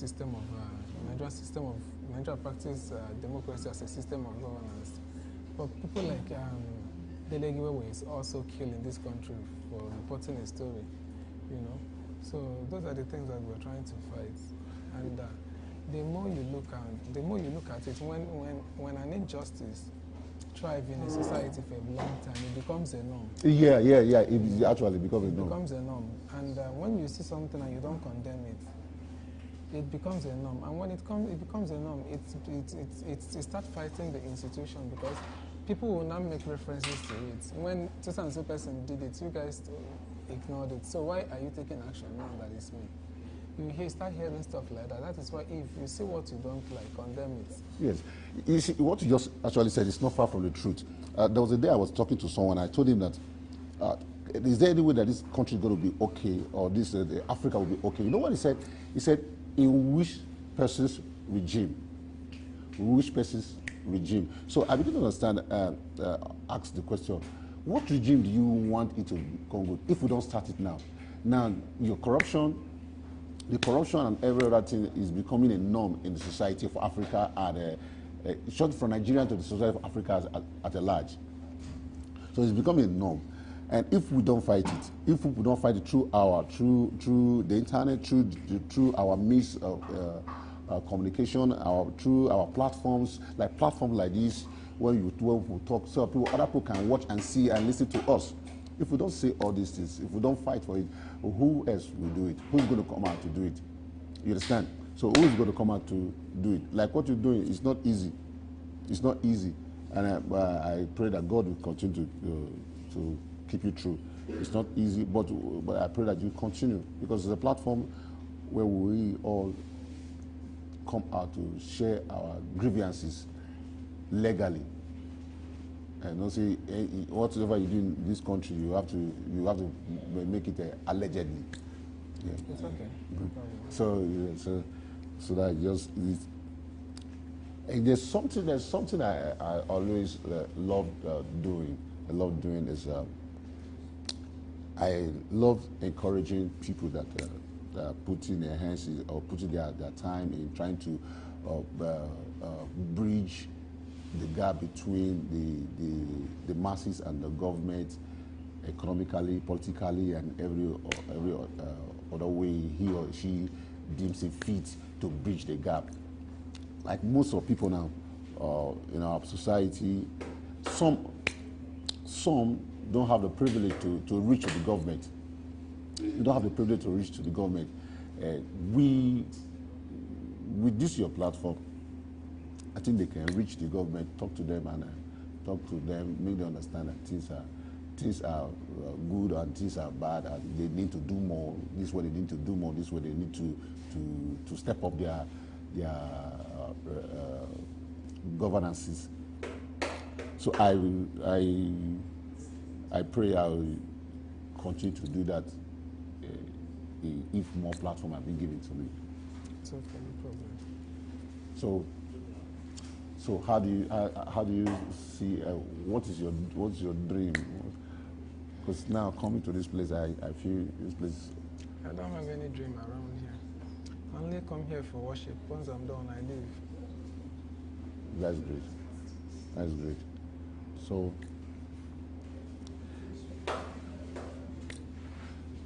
like me, when I was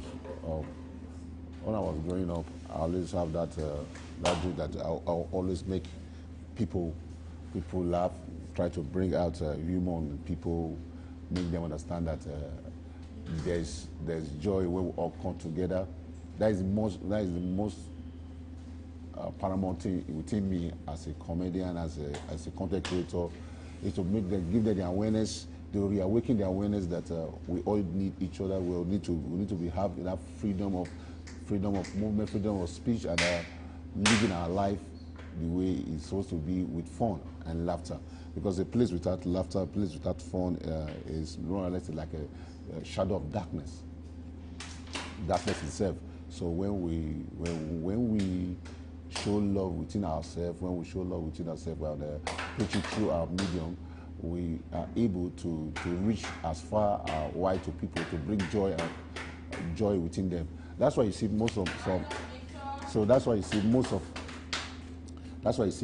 shows. Some shows they are being paid millions. They are being paid millions to come and watch. Just for so people want to watch. So it's not easy. It's not easy. Without your strength, it's not easy. What we keep striving and keep doing it so that we reach that goal. Keep striving and keep doing it. So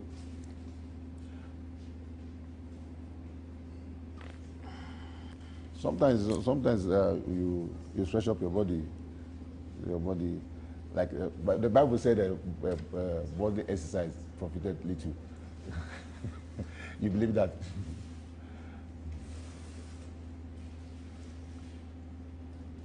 As well. Yeah. No, we're going there.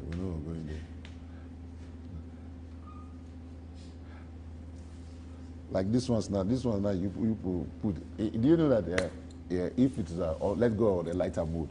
If it's a worry now, my place where I come from, and you're doing this kind of show, I see, as I come like this, I see there's sweet here, there's everything here. When you worry, my place there, they will put panaya and put egusi soup. No worry now. So as we did, we take our small bowl, they punch it, and you don't understand. You don't understand. So that's just the chat. So.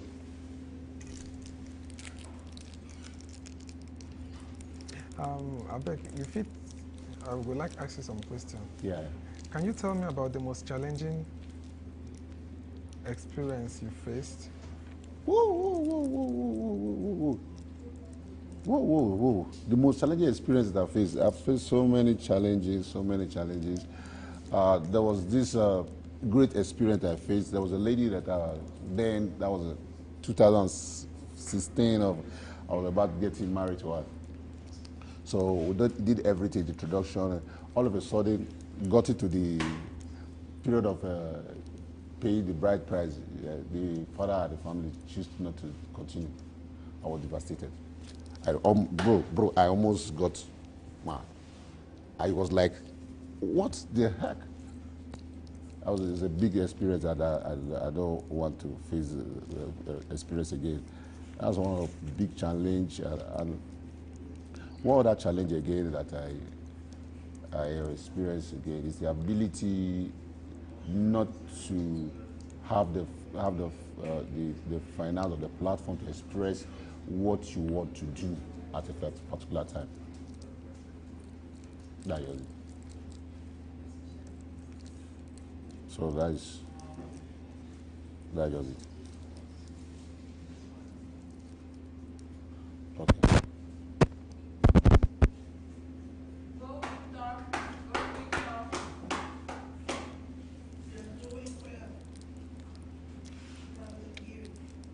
Explain in details why you choose either your mother, father, or the girlfriend, and you have only 2 chances to save 2 out of the 3.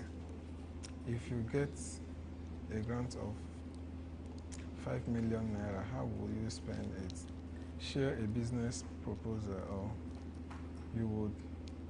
would you marry or go on vacation? I should.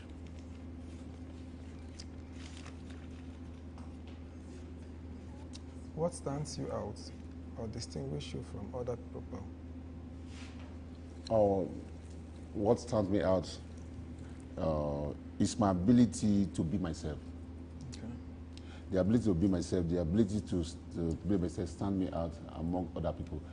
Because who you are inside is what you are. You cannot deceive yourself. You can deceive others, but you cannot deceive yourself. The real you is in you that made you. Understand? Now, take example of what you're doing now. What you're doing, I myself cannot do it. It's your ability to stand on that ground that you can do these things, make you stand out among other people. So the ability for me to do anything and I stand with it is what makes me stand out. One, I give myself the boldness. I give myself the boldness. I have the faith. I have to encourage myself. I encourage myself. So that is just it. I encourage myself. Like most of the time, I do encourage myself sometimes. Sometimes I feel like I cannot make it. Sometimes I feel that there's no way I cannot make it. But when I remember that I'm born strong, and I remember that I'm born strong, I'm different among others. Others might not make it, but I myself can make it through that person, that spirit inside of me that tells me go ahead. Then I'll make it. Then I'll stand and I'll make it. That's what I'll make it. Just like you now, you are trying to go forward. You're trying to move to that pinnacle of your glory. But there's other forces that always want to bring it out. But when you say yourself that you can stand it, you can make it, you can go to, you see yourself doing it. And that differentiates you from others because the ability for you to have the continuity inside of you, the ability for you to have the continuity, the ability to believe in yourself that you can do these things. My brother, they really said something. Person way bab hair, gorimapa, not the fine comb. They're different. So what you have inside is what you give out. It make you stand out. I have the boldness and I have the ability to differentiate myself from others. That makes me stand out among other people.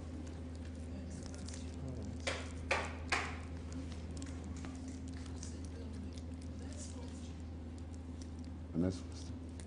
Exhausted all the questions now. So you just asked me just now. You just asked me if.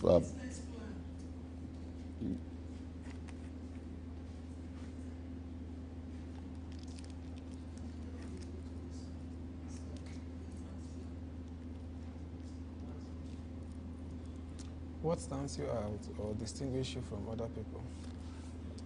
I just still my boldness.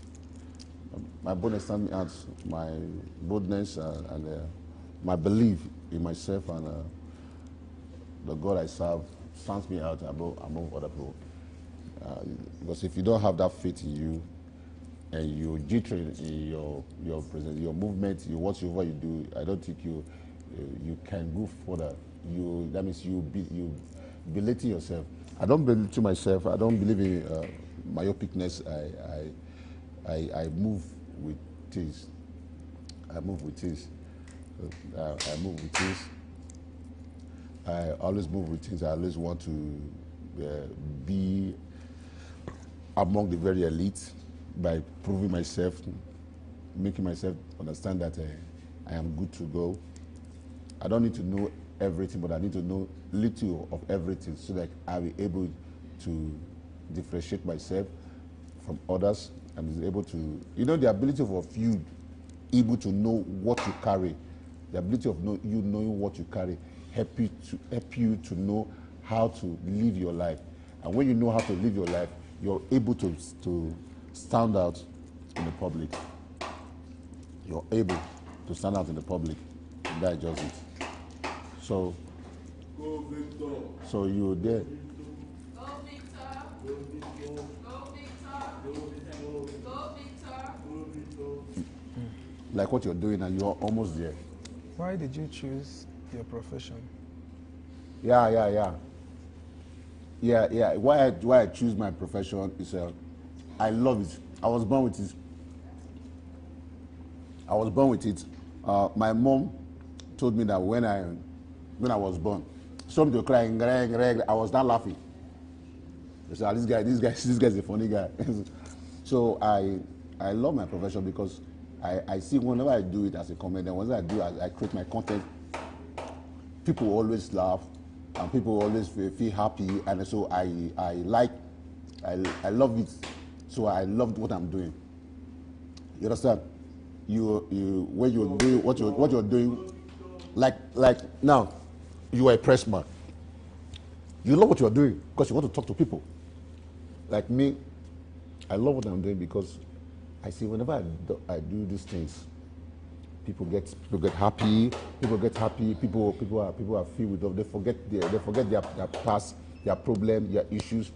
So when you have the ability to make somebody laugh, when you have the ability to make somebody smile, he tends to forget his past, his problem, his issues. So as a comedian, I choose doing this because of it brings joy. It brings joy to me. Seeing people happy, seeing people be happy. So that is much of it. It brings joy and brings happiness to me myself, and I thank God for everything. Go Victor. Thank God for everything. Like what you do, that you put it on press freedom. Go Victor. You put it on press freedom.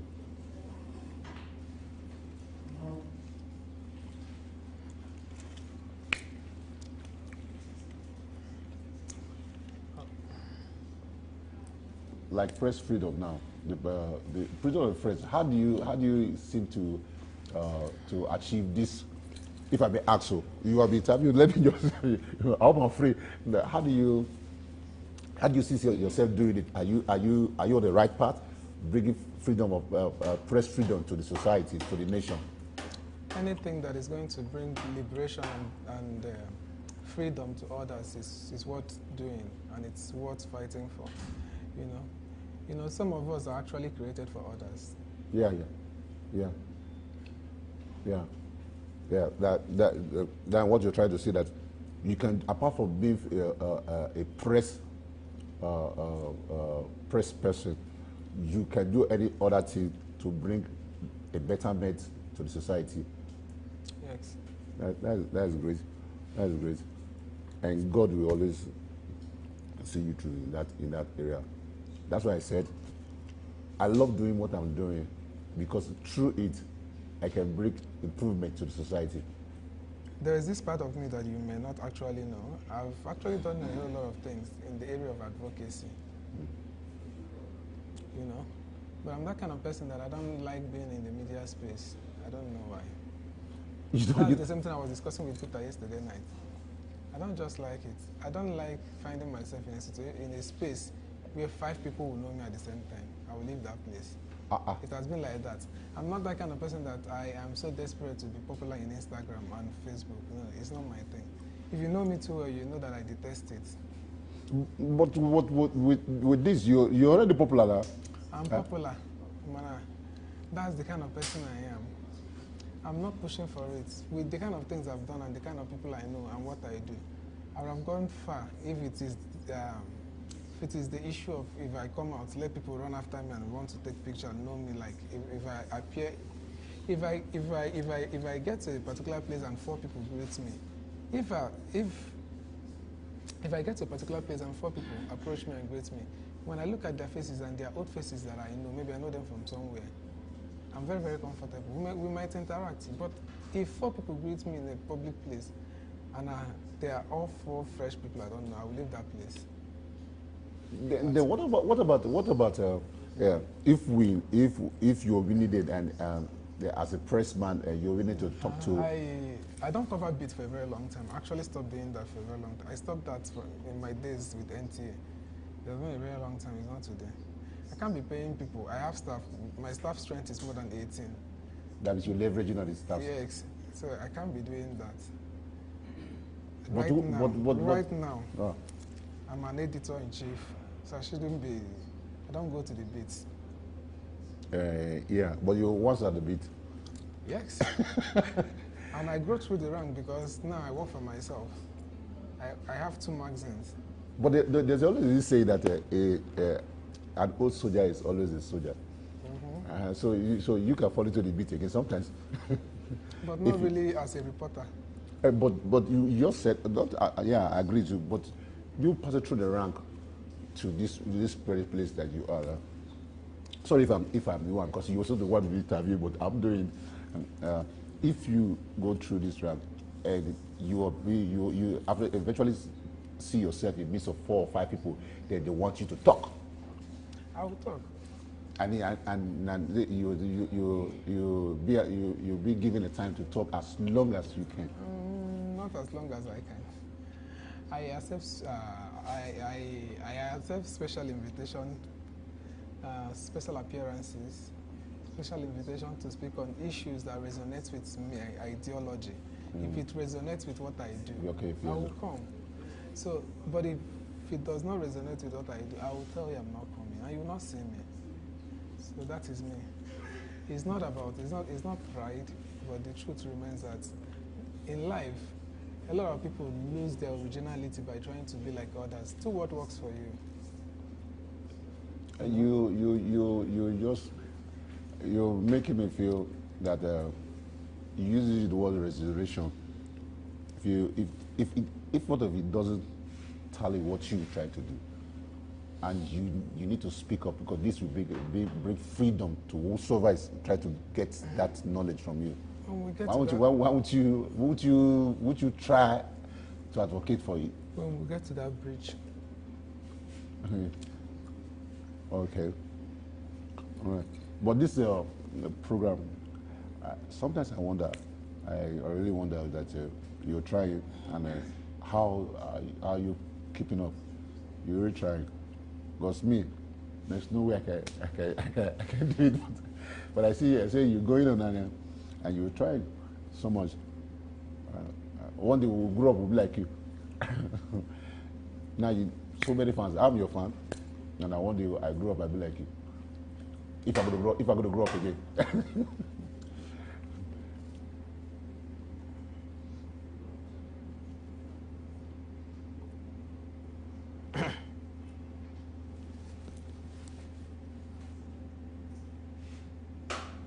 Do you have any regrets in life concerning your profession? Not much. Is there, when anything with money never day, it depends, man. But the ability to continue. The only regret is by now for those who want to make money well. I don't think I have any other regrets. I just love what I'm doing. As long as I keep doing it in my life and I keep doing it, I don't think there's any regret. We go through ranks for life, ranks of life by patient, and it's not geometrically grown. It can be step by step. I don't think I have any specific regret. No, I don't regret. No. Because I know money will come true one of these days. Big money will come true one of these days. So I don't have any regrets of such. Any regrets? I don't have. I really don't have.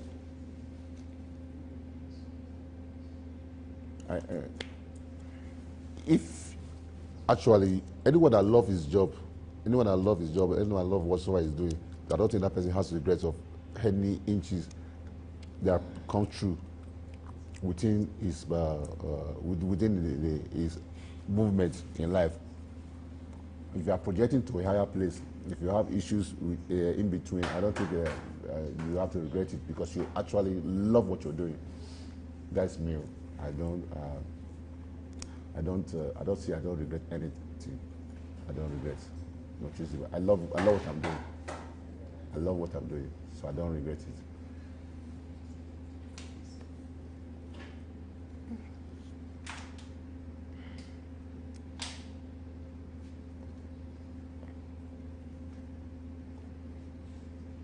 Like you love what you're doing.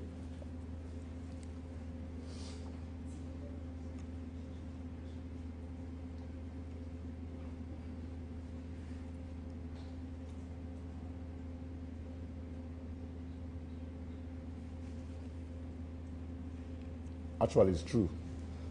When there's this question you asked me, concerning this my career, if I can expatiate more on it, it just came to my mind. I've been in it for a very long time now. I've been in it for a very long time, and I'm trying to see that I take it to the next level. Take it to the next level by doing a road shows, road program on Instagram and on Facebook, dropping it on Facebook so that you can reach to the masses. We're using our dialects, our languages, so that we can reach to the masses, telling them about the situation. Like now, if you see house increment has become something. House increment has become something that is eating up the society. The civil servant cannot even be able to pay for a good accommodation to secure their family. That's why I'm trying to use my platform to advocate for them by telling the government, making the government understand that they should try as much as possible to do something to housing. So that those who are working, the civil servants who earn like take example, the civil servant that earn little, like as little or less than 70,000 naira, can be able to pay for a house rent for his family of 4 and himself. So that's one of my areas I'm trying to advocate for. Understand? That's the area I'm trying to advocate for.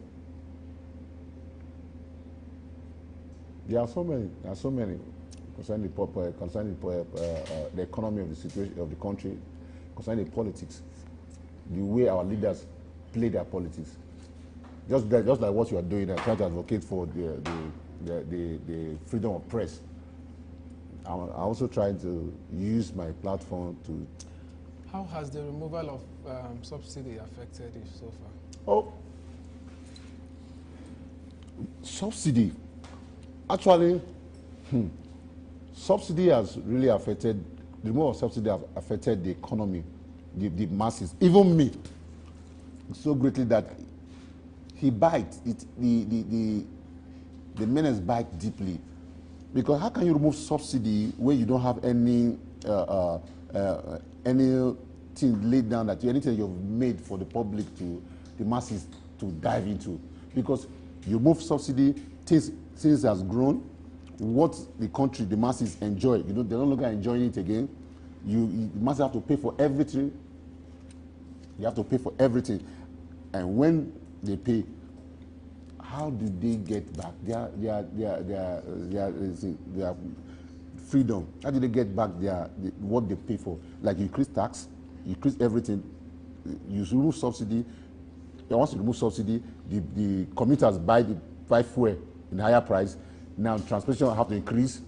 Those who go for marketing cannot go because everything has increased. You see, and at the end, there's no new basic amenities being done from the money being generated from the removal of subsidy. So you see, removal of subsidies is affecting Nigeria so much. It's affecting us so much that they just have to find a way to go around it. Because I'm not an economic expert, but I believe the government have to find a way to go around it, because since the subsidy was removed, things has been high for Nigerians, for the average Nigerians. Things have been high, because now where you pay your if you're someone that apply public transport, where you pay 1,000 naira or 500 naira to, now you're being paid 1,000. Where you pay 1,000, you are being paying 1,000 plus. And you see, it is not other funny for Nigerians again. So if government can bring more jobs, and create more basic amenities like good hospitals, good hospitals, and with less accessibility, financial accessibility. If you can do that, then the subsidy will be okay. But now there's none. No transportation, no good transportation. We are still paying high in purchasing of fuel and every other things. And at the same time, how much is your salary here? Be very sincere. It's more than 85,000, right? Yes. Okay. Just know that your January salary, you and Tinubu be sharing it. My January salary. Yes. Me and Tinubu. Okay, you know that one. Yeah. That from January we will be charging your account. You'll be paying tax with or without your consent. Yes. Yes. Okay. Yes. We know that, and this is the thing that I'm saying. Our government here, they are very good in taking from the masses. Well, it's good now. You take from the masses. But when you take from the masses, try to use it to build. If you know the best people can do now is that if you know you're doing small business, rush and open your account. Go and register a company with CAC. Go and open an account. If you know that you're doing small business, your turnover cannot exceed 15 million in a year, in 10 years. You can open it and use it to save money. If not, Tinubu will steal all your money. Tinubu will steal all your money. So if Tinubu's, if you are saying that Tinubu will steal all the money, let him steal. I know, Allah. It's in less than 90 days now. It will start. That means we all should just open a company, just open our company and have it. But to me, but to me, I have a friend in UK. He said he's been taxed of lights, water, TV, electric gadgets, all these things. We are not being taxed right in Nigeria here. But the difference is this: he's not paying tax on light. He's paying VAT. He's paying VAT. Yes. On light. And the TV that he's using is not paying tax. Maybe they don't buy the TV outright. They know the third person through. They don't buy TV. Some of them buy on credit. Okay. Yeah, then he will use the TV and he will be paying for 3 years. Wow. And he will tell you he's paying tax for TV. So now, if we are doing all this now, if Tinubu, the government can be taking this tax from us, fine. But let them put basic amenities for us. That's what I'm trying to say. Let them put basic amenities for us. Let us have those basic amenities like good hospital, good road, and picture or video. Let us have good roads, good hospitals, accessible hospitals. Not the hospital you take your patient to, and they tell you that to pay for a card, you pay $1 million for a card, and you're coming with just 50,000 naira with your account. Where will you get that from? And that's the only best hospital you know they can treat your patient. How do you handle How do you personally handle stress when everything seems urgent?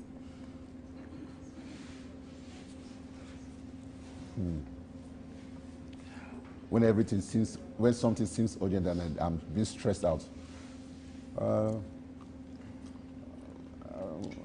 It's a strong question. I just sometimes I smile. I smile. I think of me want to fail. When I think of me want to fail, I see the result of me failing. I tell myself, no, I won't. I'll tell myself, no, I won't. When I tell myself, no, I won't, that stress, I'll overcome it. Then I'll just get myself, do what I love doing best. I try to make myself happy by cracking jokes within myself and move on with it.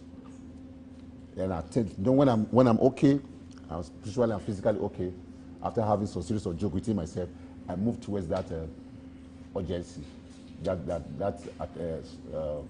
urgency. Aside work, what hobbies or activities do you enjoy? I love playing football. I'm like a coach out. If I can play football. Like now, if there's ball now, if you pass me the ball, like you pass me the ball now. You see, I just pass it. I love playing football. What made me not to continue? I have football career. What made me not to continue is when I was about to defend myself, I scored my own side. And we eventually lost 2-0, and his goals were scored by me. You understand? I scored myself, home goal. I scored with leg, home goal. I scored with the head, home goal. Now our coach now told me, bros, don't continue again. Football is not your career. That's why today I'm still looking for my career somewhere else apart from football. But apart from all that, I love playing football. I love playing football.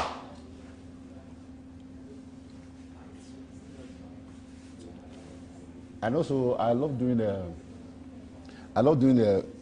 still like running.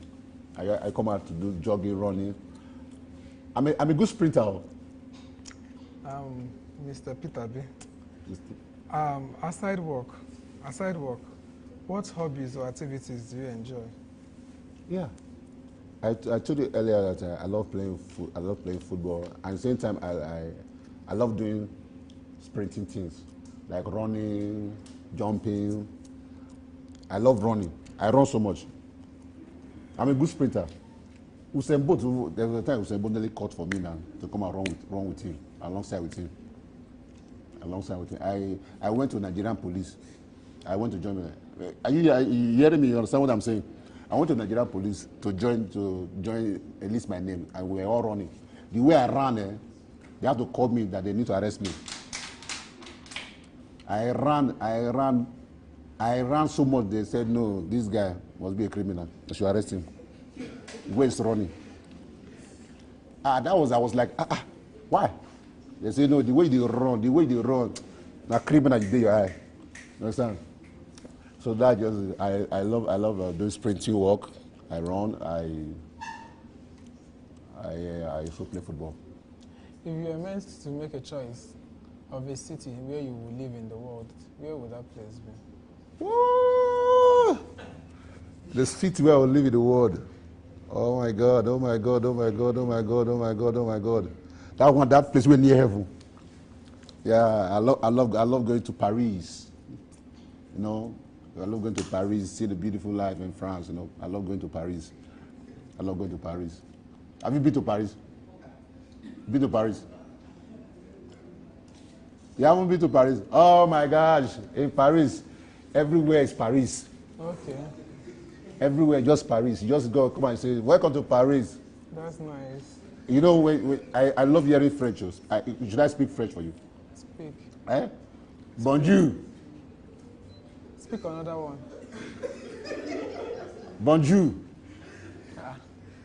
Now the bonjour, you know. No, there's one bonjour. There's another bonjour. There's another bonjour. And no what? No, that language you're speaking is not French. It's not French. Or not quite. It's not French. What is that? When there was a time I went to Paris. I went to Paris and I met I met the president. Which of the airports did you land in Paris? He said, this thing, have you not been there? Which this thing? Huh? Which this thing? It was the airport, the airport before the flyover. Like as if you are coming from Tunda Avenue now. As if you're coming from Ekobayi, Bini. That we were there now. So when it crossed, I stopped there. I was not there. Okay, you were not there. I saw the flyover. As I came, I said, airport, welcome to Paris. And I went there. I went to the guy. I said, Paris. He said, bonjour. I said, bon adieu vous. He said, vous Jean vous bon. I said, bonjour. Moi, babada bonjour. I said, you are welcome to Paris. That's why I went to Paris. Paris is a lovely place. So. Paris is a lovely place. When you go to Paris, you see what our ancestors did in Paris. Our ancestors. Don't ask me if I've been there, because I've not been there. So I think Paris is a nice place. I think Paris is a nice place. You've been there, Abi? Eh? It's like you've been in Paris. You're already in Paris already now. Are you not in Paris? Huh? Okay, I'll take you to Paris. When I'm going to Paris, you come. Just hold your 250. We'll go to Paris. I mean 2,500 naira. We'll go to Paris. We also have change. Paris is not far from now. There's another place I love going.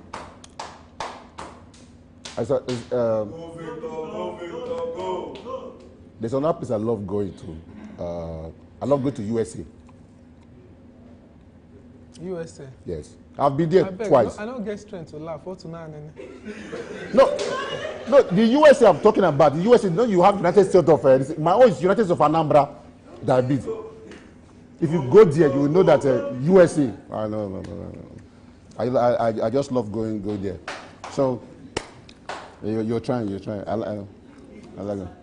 So, I hope I'm not making you laugh too much. I hope I'm not making you laugh too much. That's part of me. Comedy is part of me. Okay, what's the most interesting place you've visited locally? The most interesting place I visited locally is my home. It's my hometown. It's my hometown. My place where I come from. I come from Uwele North. That's where I hail from, Uwele North, and I'm an honorable boy who love eating this. Have you seen starch? This starchy food. Have you seen starch? This starchy food, starch. We call it see. So anytime I go to that place, they welcome me with it, with good banga soup and all that stuff. So that is one. That's the place I love going to, and I want to go, keep going. Understand? So that's the one.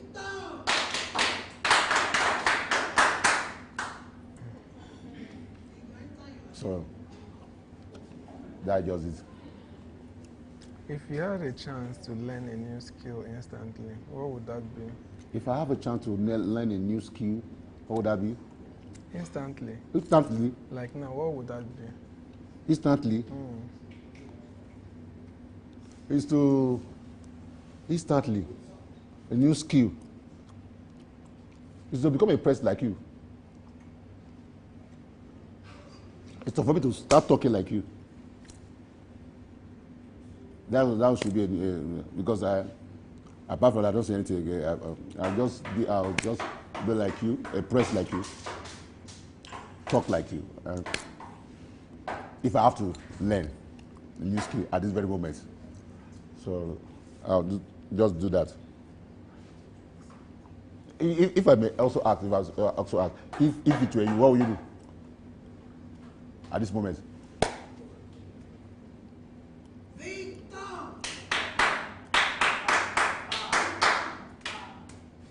So,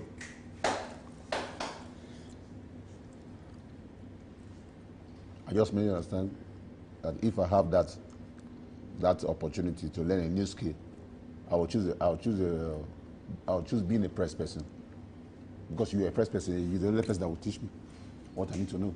the basic thing of being a press personnel. What's the most interesting place you visited locally? I told you before that it's my hometown. My hometown. Okay. My hometown.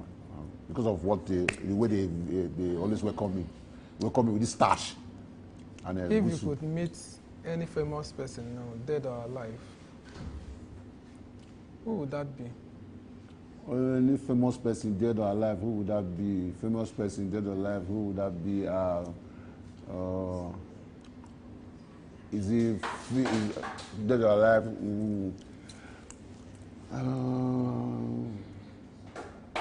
Think Michael Jackson. Michael Jackson. I love that guy. The way that guy does it is. Have you heard of that song? Trille, trille, trille. Yeah, the way the guy they bend, they dance. Do you believe in luck? Luck. There's nothing like luck. Oh. I don't believe in luck. You don't believe in luck? I don't believe in luck. Because I was lucky. No, it was not your turn. Or do you think people create their own opportunity? Yes, you have to create your opportunity. People don't create opportunity either. You have to create opportunity. Like now, even the Bible said, I'll bless you the works of your hands. What is the work of your hand? It's what your opportunity you create for yourself, what you want to do. Now, take example, somebody who is not working and is praying for luck. Somebody just wake up. I was with a friend of mine, woke up and said, Papa Dad, oh God, this month today we are making millions. I say, how? It's somebody, I just have a dream that I just pick 1 million for ground. I say, you pick 1 million for ground, now who live out for them? Now who go lost 1 million for ground? When you can't go live thief don't one time your eye. That is it. So I don't believe in luck. I don't believe in this stuff. Life is not gambling. Life is not gambling. Life is being positive with yourself. When you're being positive yourself, you don't gamble yourself. You be positive. You are directional. Then you allow God to do the rest. Because when you propose, you must propose before God will dispose. If you don't have any good thing to propose, God will not dispose it. So I don't believe in opportunity come best once. No, I don't believe that word opportunity is just. I believe in when you are prepared, an opportunity meets you, you are good to go. But if you're not prepared and the opportunity comes, you will say, you will also fail. So you must be directional. You must know yourself. You must be ready. You must be ready for that time. So you must arrange yourself and be ready for that time. It's not just being like a discover of yourself, but you must be ready. You must be ready. Always be at your toes in whatever you're doing. Learn more, keep learning more, meeting people. When opportunity comes, you're good to go. But the idea of it is luck. No, nobody is not. It's not luck. You played. You're like two teams playing. Team A is playing with Team B. They're both 11 players on the pitch, and they're playing. Then one say, na luck. There's nothing like luck. The best side won. So I don't believe in luck that way. I don't believe in luck that way. I don't believe in luck that way. That's just me. I don't believe in that luck. Generally, I don't believe in that luck. I believe what you do for yourself, your determination, your goal, the way you arrange yourself.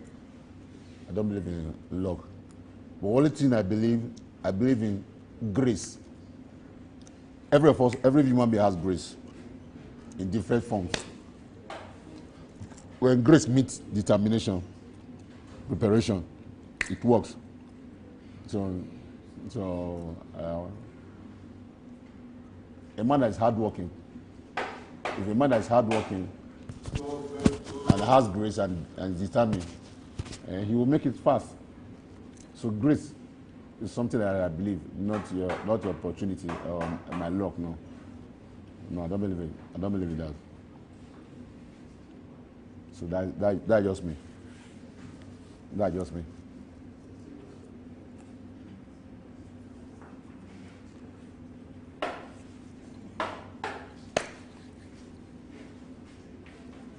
I can still take one more, abi?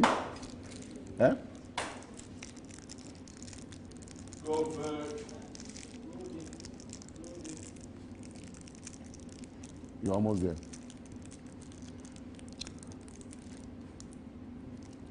So that's just okay. Now,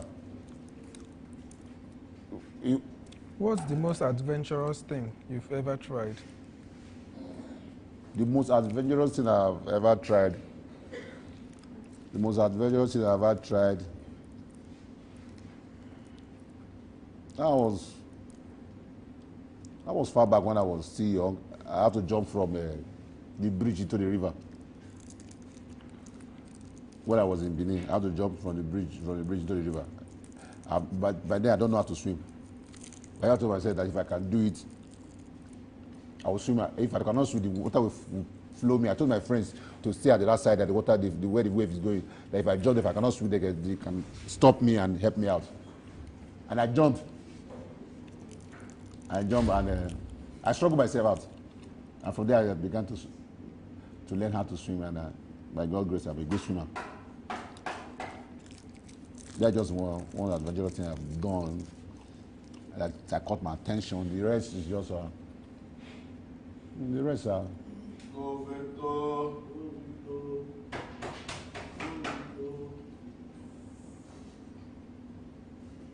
So that is the rest. That was when I jumped from the bridge to the river. I just want to see if I can swim. So I want to learn it by all means, and I did that. But then I remember I thought I was a Superman. But thank God God had kept me, and I could be able to swim through. If you could instantly speak another language, which one would it be? If I can instantly speak another language, understand another language. Huh? If I could instantly understand another language, it would be heavenly language. Go Victor. If I could understand another language now, I think it would be heavenly language. Just start speaking in tongue. You don't want to go France again? No. Why I say heavenly language? Because everywhere I go, I hear rababa. So I want to know the meaning of rababa too. So we're communicating in rababa. Just imagine coming and you say rababa, I say ramememe, I say rababa. That gets me something. I'll say, what is that? I understand heavenly tongue. I think I understand heavenly tongue. I love to learn that language. To have that language with me. Go Victor. Or you want to take me to France to learn French? Go Victor. Go Victor. Go. I can see desire to learn French, but for me, I love to learn that every language.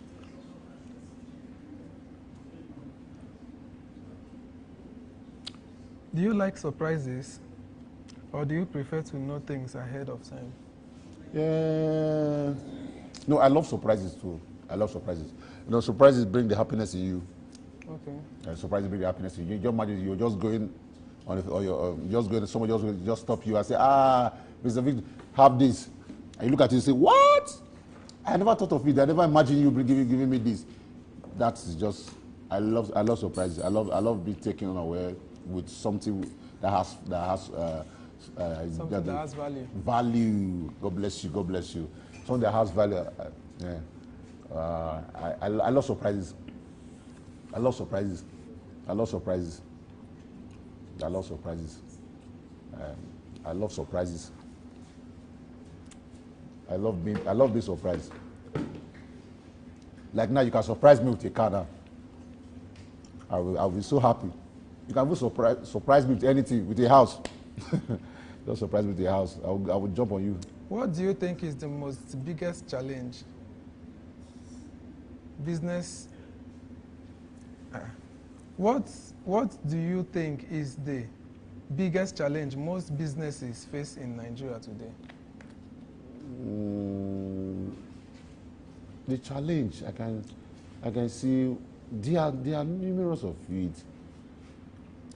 Like if you see, I can say electricity, because most business move with electricity.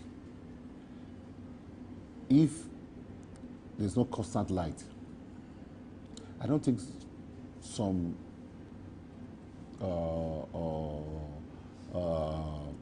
entrepreneurs, smaller, some SME can achieve their goal.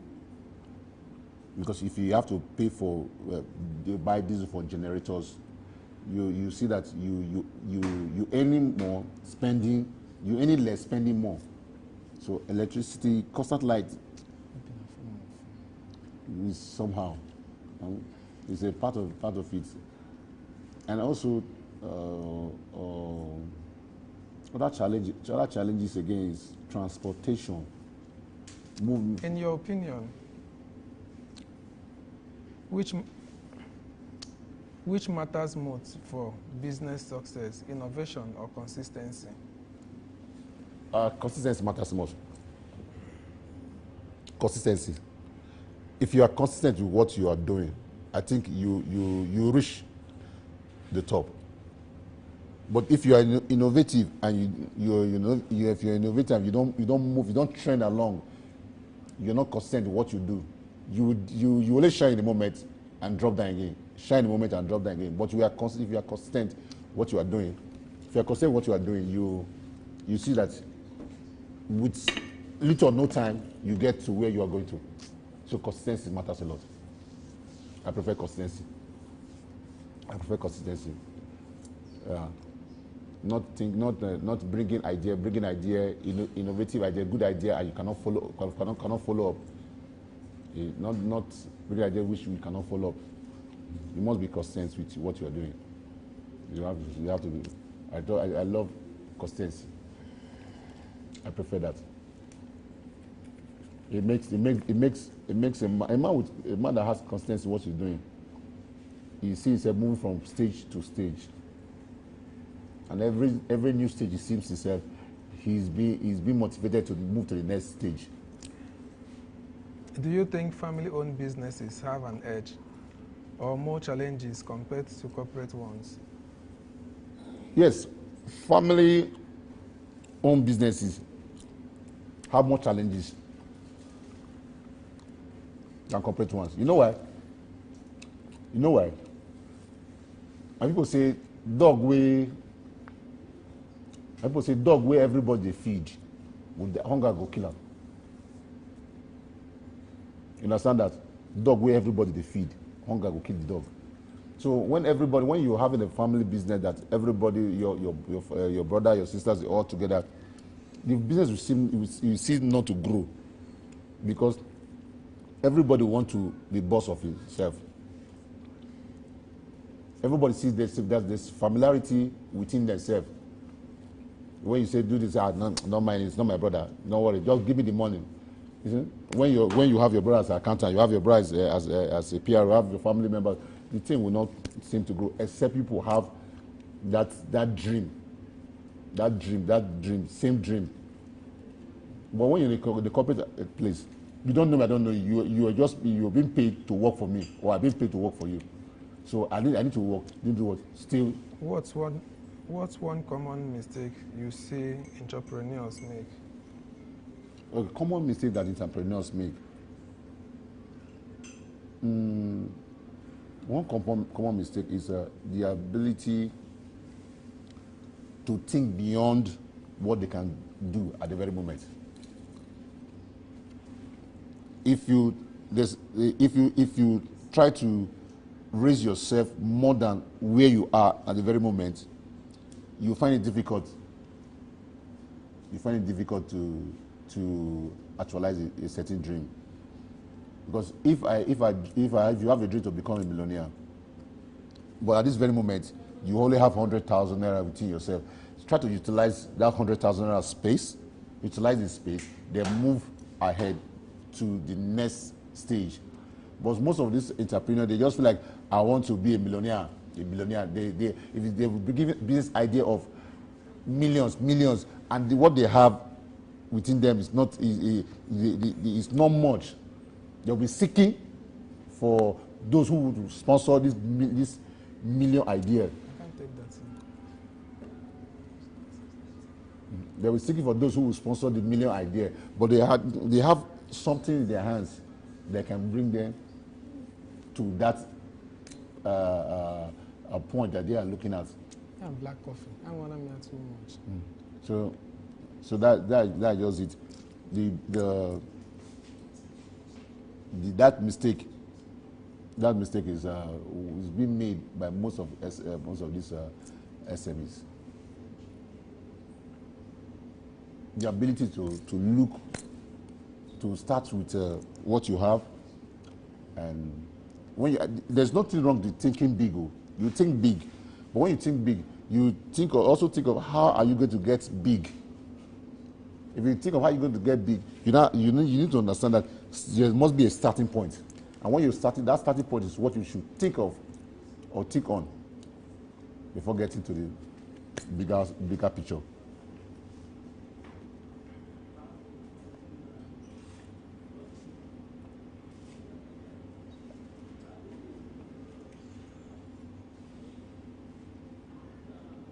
So I don't know if you understand what I'm saying.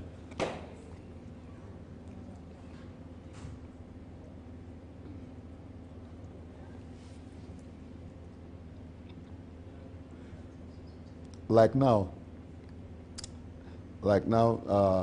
somebody is saying that a friend of mine, I could remember a friend of mine was telling me that he has a dream of getting, he has a dream of having $1 million job company. What's one common mistake you see entrepreneurs make? Yeah, I said that common mistake is the ability not to start with what they have at the very beginning. They dream big. Yes, it's good to dream big. How would you describe the current state of press freedom in Nigeria? Yeah, the current state of press freedom in Nigeria is being attacked. Yes, it's being attacked because most press now, if you say the right thing, you will be antagonized, or rather you will be arrested. If you preach the right thing, like now they are saying to put a bill. What message do you have for Nigerian youths? Yeah, as a youth of this country, we must be positive in building this country. When I say building this country, in making sure that this country does not die at our time. This country does not go down the drain at our time. You must stand up for good governance. You must stand up for electoral reform. You must stand up for betterment of the future. You must stand out for things that will improve the economy of the country, and must be positive. Not when it comes to election that the politicians, the old politicians, will be using them for politicking, and be using them for violence and other stuff. You must stand out. You must stand out and be positive for what you're doing as a youth in this country. You must ready to stay positive in the area of preaching good governance, in the area of preaching no to corruption, in the area of doing the right thing. You must be positive in what you're doing, and also not to enlist their names into frauds, especially internet fraud, Yahoo, this kind of thing. We should not enlist our name into it, and we should learn how to fight against corruption.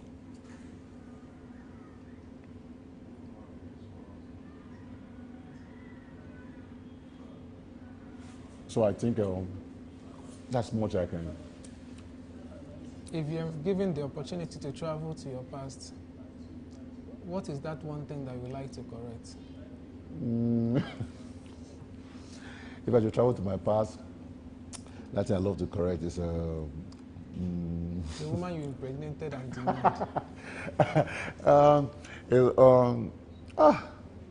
there's this girl I love so much. No, rather she loved me so much. And Why did you change the whole thing now? no, let me be sincere. Now. She said I should be sincere or make I lie. I cannot lie now. So the thing is that she loved me more than the way I loved her, and she gave everything to me. You know, youth were exuberant and all those stuff. Now I have to move from one place. I was diving, and I left her. Okay, so.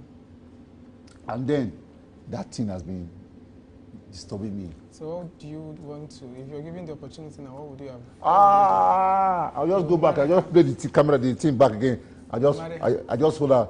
I said, please forgive me. I just go down and just, please forgive me. I don't know what I've done. I know what I did that time, but I just I don't know what I've done. And I just marry her. I love that girl. Now I'm loving the girl now. But thank God. If I could go to the past, I would have done that. But we'll move ahead. It's not far now. Huh? The past is not far. I didn't do that. I'm not a time traveler. Well, thank God. We have to move ahead. I know wherever she may be now. I give her a top up.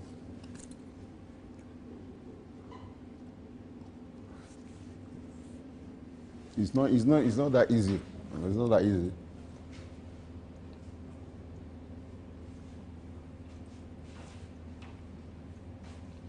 It's not that easy. But we thank God. It's not that easy.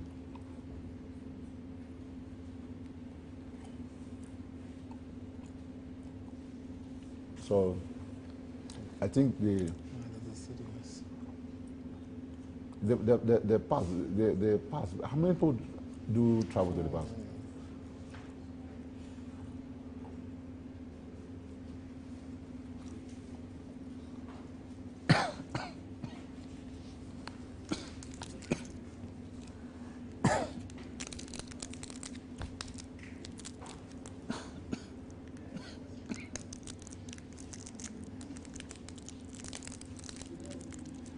This your place here. You only have one bottle water here. Plastic water here.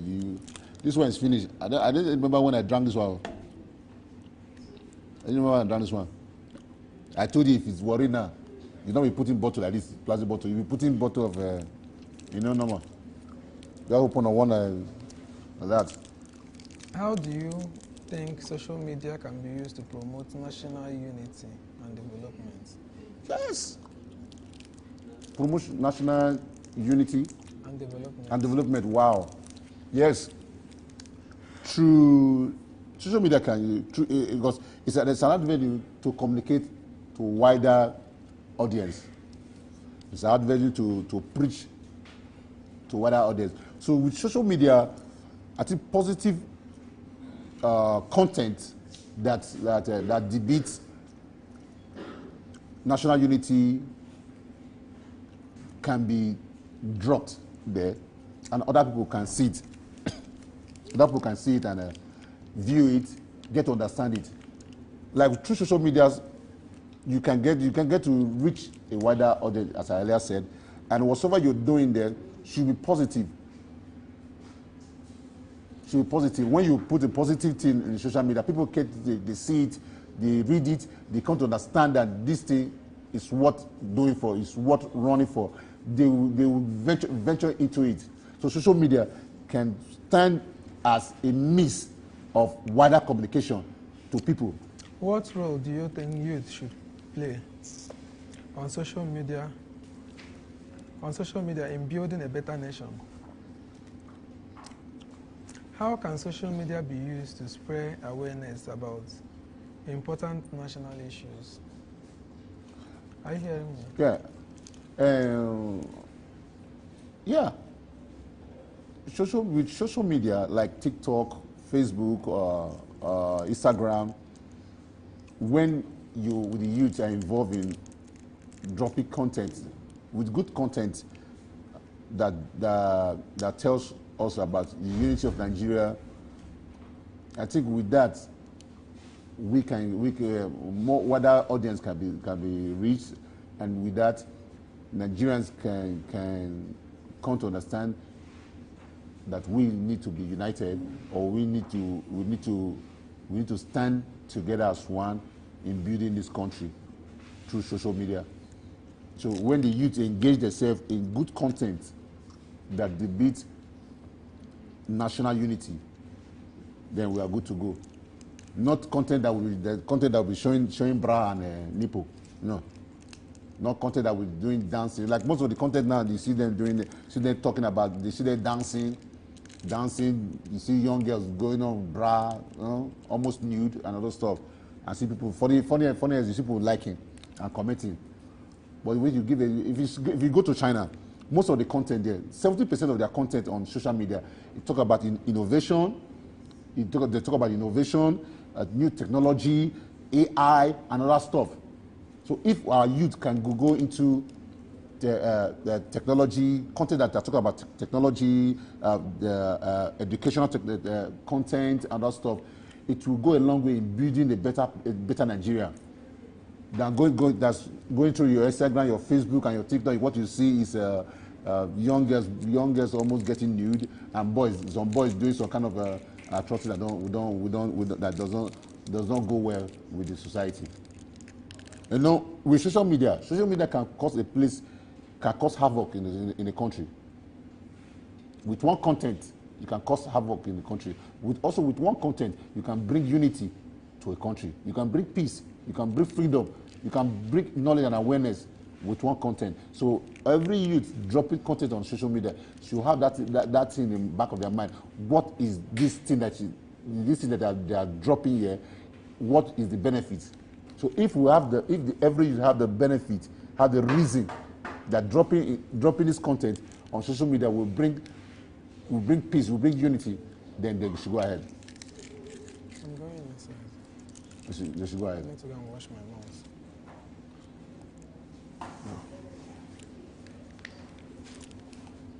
So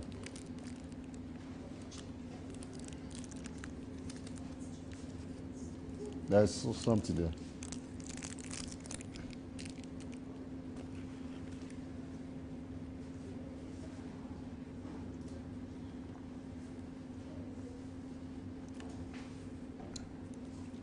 Social media matters a lot. It really matters a lot. Social media matters a lot. With good content, if we have it, it matters a lot. How can young people use social media responsibly to inspire others? As I earlier said, dropping educational content, innovative content, creative content that tells more about creativity in the community, in our nation. I use the Chinese as a reference. If you watch their TikTok, other stuff, you see creativity, creativities, technology, you see so many things that better a country. So if our young creators, content creators, our youth could do likewise, I think our country will be a better place for we to stay. That creating content creating illicit content that only show the nipple and those stuffs. But when you create content that is educational, then we are good to go.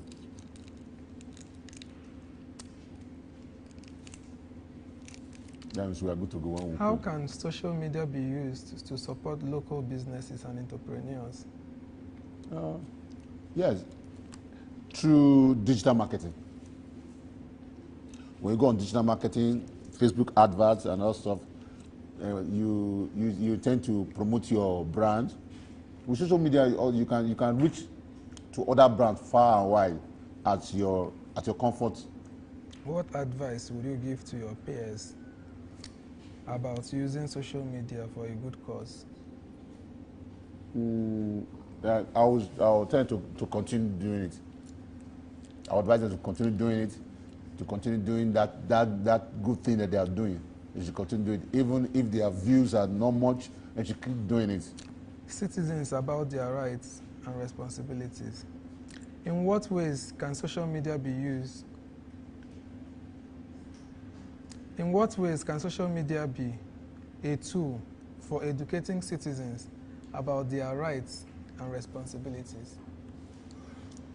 Well, as I earlier said, with social media, it's just with social media they just keep dropping that which is educative.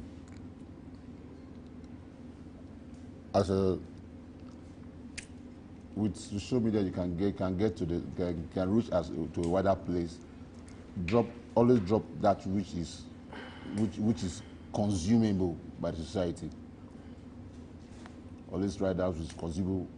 Always learn not to drop things without proper confirmation. Like some people now, they just believe in just dropping things in the social media because it helps them to go far and wide.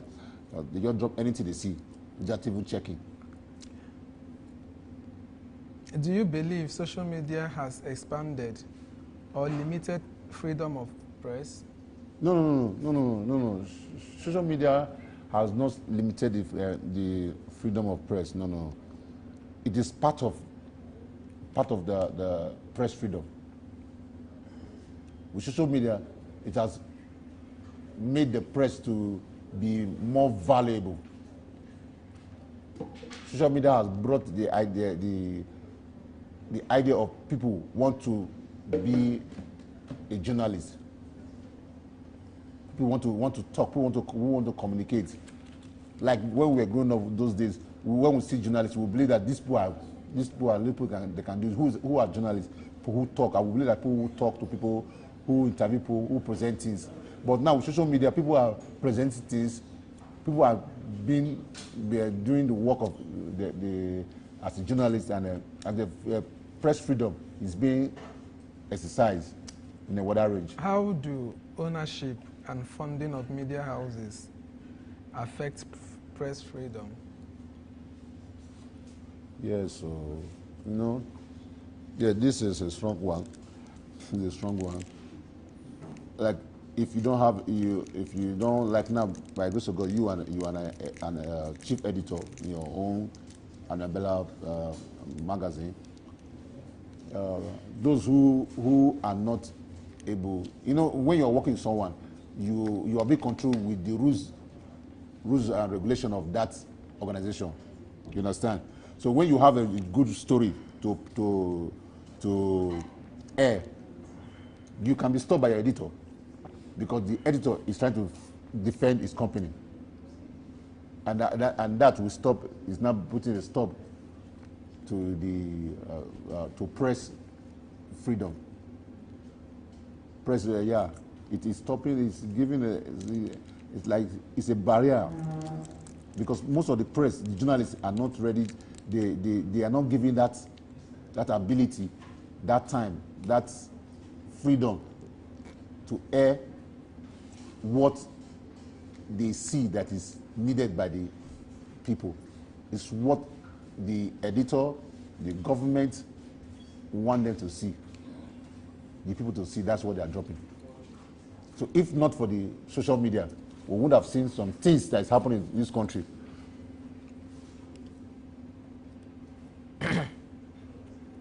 Not that the press, the journalists, they are not ready they're not doing their work, but that they are being contained by their employers, their boss. Just as you know, today is Independence Day in Nigeria. What does Independence Day mean to you personally? Now, is it today the free Nigeria? How do you usually celebrate Nigerians' Independence Day? Okay. Today is October 1st, and today is the day that we had freedom from our colonial masters. Are we really independent? If you tell me how would I celebrate my independence, I don't see it to be a day of celebration, but a day of asking myself questions. Are we really independent? Since for how long that we have been set free, we have been set free to go on our own, start our own government. What is the development like? What are you most proud of about Nigeria today? How far do you think Nigeria has come since independence in 1960? Two good questions. What is one thing you wish could change for better in Nigeria? Oh, well, these three questions are good. Since the day Nigeria got independence now, if you ask me what is that thing that I've seen that has improved, and brother, the thing that has improved is corruption. Corruption has moved from one stage to another stage. There's nothing. Nigeria is just still there.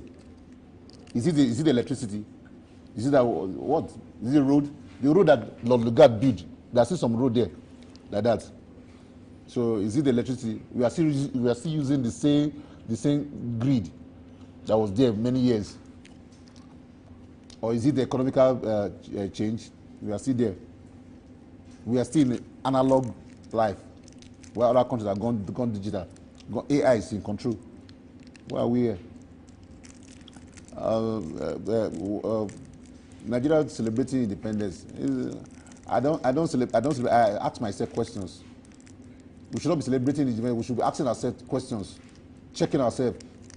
We should check ourselves, give ourselves a report of what we have achieved from the beginning till now.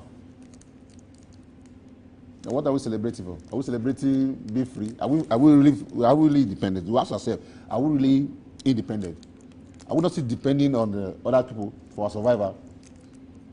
When people are bringing aids to Nigeria, that means we are still depending on them. What is that thing that Nigeria is giving out to people that people are coming to collect? We should ask ourselves these questions. Saying we are celebrating independence. Well, for me, I don't celebrate. I ask myself questions. I don't celebrate these things. You celebrate these things. They say independent. Because I ask myself, are we truly independent? Are we be set free? Have we been set free totally? Especially Africa. Africa as a whole. Using Nigeria as a case study. Africa as a whole. Are we really free from our imperial leaders? Imperialism is still affecting Africans. Colonial masters are still using a way to colobi our resources. Our mineral resources are being colobi every day. Then they collect them with one way or the other. You collect our minerals, they collect our minerals, collect our resources, and come back, refine them, and bring it back to us, sell it back to us. And you say we're free. I say I was celebrating that. No, it's time for us to ask ourselves. Just ask ourselves. Take example Nigeria now. We have 4 refineries. 4 well-built refineries with a vision to refine oil for Nigeria. With a vision to refine oil for Nigeria. Very good vision. But how many of the refineries are working? We are still exporting crude oil. After exporting the crude oil, these people will now refine it and bring us petrol and diesel. Paraffin, other elements from the crude oil like paraffin, jelly oil, the other stuff, they will keep it, refine it also, bring it and sell it back to us. And you say we are independent. Somebody that left your home, that has given you the key to your house, and when you enter the house, he will not be telling you how to leave the house. And he tell you are still free. So I don't think I'm celebrating. I should be asking myself, we should be asking ourselves, what have Nigeria achieved since independence day till now? You understand? So that's for me. That's not for me.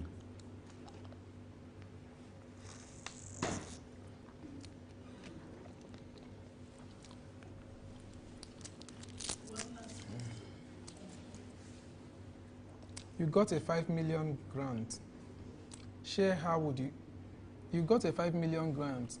Share how you would invest, or will you marry or travel on vacation? Explain. Oh, goodness.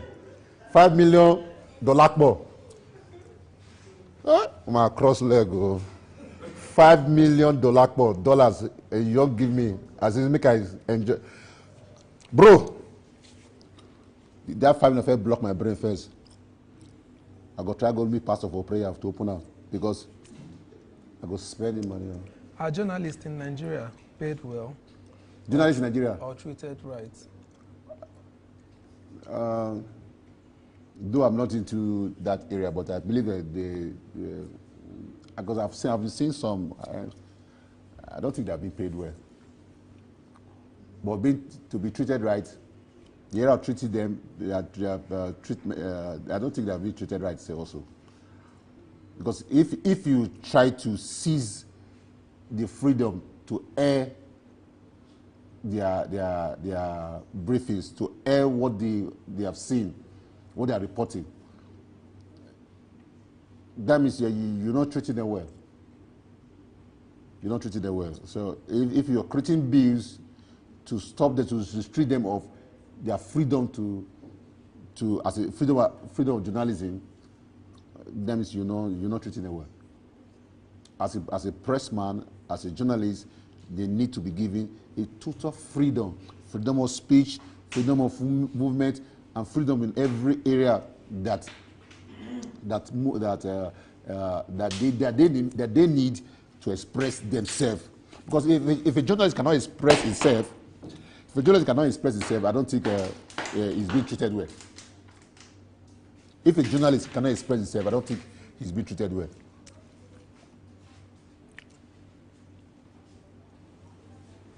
There was this question you asked me just now. I will go back to that money question. You know I like money. I like money. If I have that 5 million, I will enjoy myself. I will go on vacation. I will visit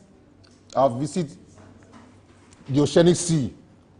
Have you been to the Oceanic Sea? Oceanic Sea, where they were? Sometimes my fantasy carry me to somewhere. I will go and see that mermaid. Who is a journalist, and what are the things inhibiting press freedom? Who is a journalist? Yes. Then Nigeria at 65. Anything to celebrate now? Okay, thank you. Sorry, Nigeria at 65. Anything to celebrate? How independent are we? I said earlier on that I don't think there's anything for me to celebrate. Okay. Because we are not 100% independent. We're just 30% independent. Okay. Should Nigeria continue to depend on oil or diversify? Yes, we need to diversify. Oil. If not, God is helping us. If we drain this ground for earthquake, for that to happen now. We'll be experiencing earthquake, but God is just helping this country. There are so many things there's so many things to invest in. What role do you think ordinary citizens should play in building a better Nigeria? So, as an ordinary citizen like me, you and I, we should try to support anti-corruption. We should not have that spirit of corruption within us. Because setting this country free from corruption starts from you and I. If you think that the head is corrupt, and you that are the bottom part also is corrupt. I don't think we can help ourselves. Corruption is that thing that is biting our economy. That thing is biting.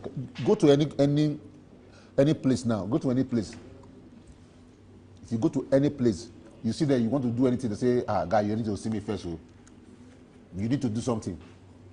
Corruption has gone far. So if we can stand up against corruption, we should be sincere. When we are sincere, we are sincere what we are doing. When we are not cutting corners, then I think we will build a better nation. Because change begins with both of us. If we're advocating for change, it begins with both of us. Those people. If you're expecting the very elite to start the change, you'll not get it. But if we start the change, then we'll move ahead. There will be a better country called Nigeria. All right now. Thank you very much for your time. I really appreciate for you having me in this place, and I pray that God will continue to take you to that place that you are going to. Amen. It's not easy. I am too. Yeah, thank you so much. Thank you. Thank you.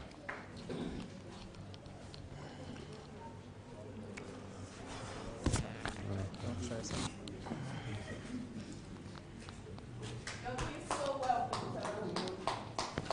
Great job. That's just the If you just hold this one for me. 5 hours. Okay.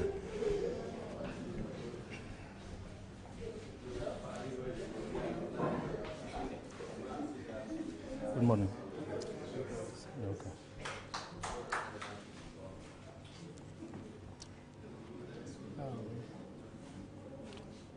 Can you briefly introduce yourself?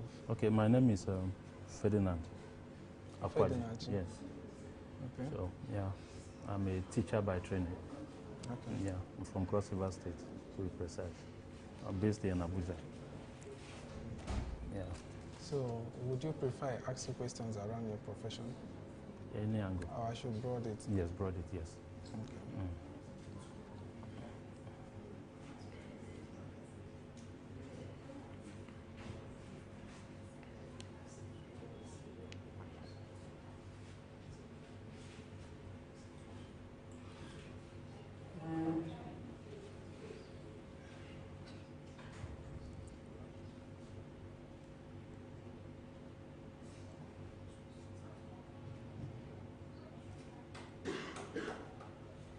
What does it take to be a good teacher?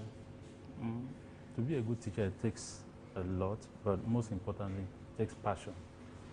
You need to have that passion to teach, to be able to impart knowledge. That is one. Okay. Then also it takes training and also continuous evaluation and development of oneself. Because as a teacher, you are not just teaching, you're also grooming the next generation. So you need to be equipped and up to date with current realities and all of that. Because it goes beyond just being in the classroom. Yes, because when you are dealing with children from diverse backgrounds and all of that, so to be a good teacher is really a blessing and also a huge task for whoever is called into that profession. You need to be up and doing at all times to give your best and to bring out the best in those you are teaching. So as I said earlier, passion is one of it, training is one of it, continuous development is another, because you are aiding these children, so you have to facilitate, you educate. As a teacher also, you are more of a counselor, because you need to guide the children, as in those you are teaching, at any level you find yourself. You need to be that guide, as in giving them direction on the proper path to follow. So.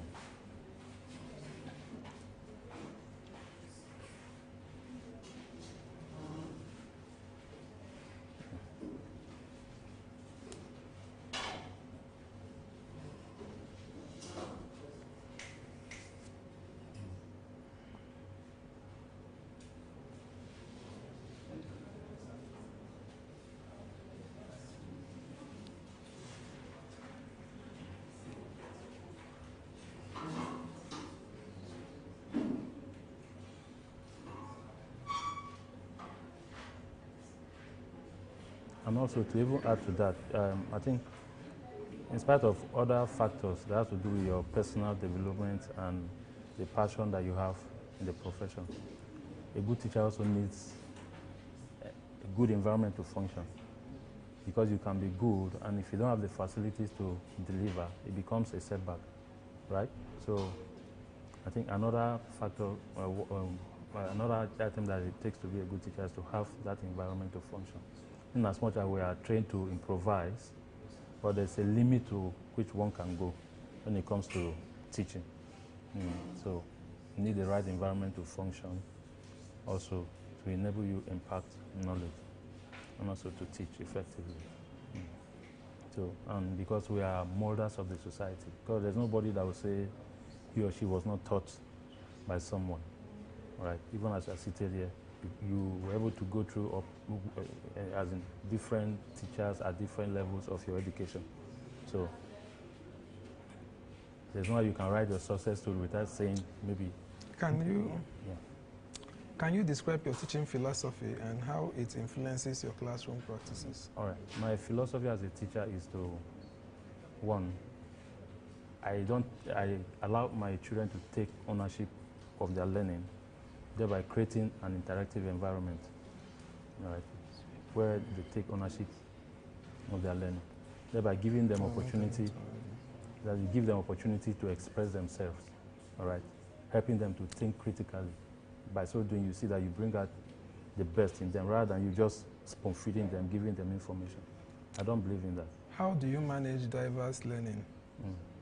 How do you manage diverse learning needs and varying students' ability in the classroom? Yes, good. That's a very good question. In the classroom, you know that we have different learners with different abilities. We have those that learn fast, those that learn slowly. So one of the things you do as a teacher is to be able to segment your class, to know those that are the slow learners and those that are the fast learners. Know how to segment your class in such a way that the slow learners will not drag the fast learners behind, right? So if you're able to do that, like in most modern classrooms now, we have more than one teacher in a class. So that when you are done with those that are fast learners, you can create an opportunity for the slow learners and to bring them up to pace so that they'll be at par with their peers in the class. Yes. Give an example of how you have incorporated technology into your teaching. Okay, like for the period I've taught in the classroom, we have different technological tools we use. Take, for example, we have an interactive whiteboard, right, where we project most of our lessons and other materials that we want them to do, and it has audio-visual. All right, as apart from maybe just showing them slides, all right, you can add audio to your teaching and all of that. So I think it has helped. Then we have what we created then when I was still in the classroom. Because right now, I'm more of my own. I do more of home private lessons. So as at the time I was still in the school system, we have what we call Google Classroom, all right, as that is created for every class, all right. I can sit at the comfort of my desk and send homework home for children to engage them, all right, and all of that. So I think this has really gone a long way to helping the children.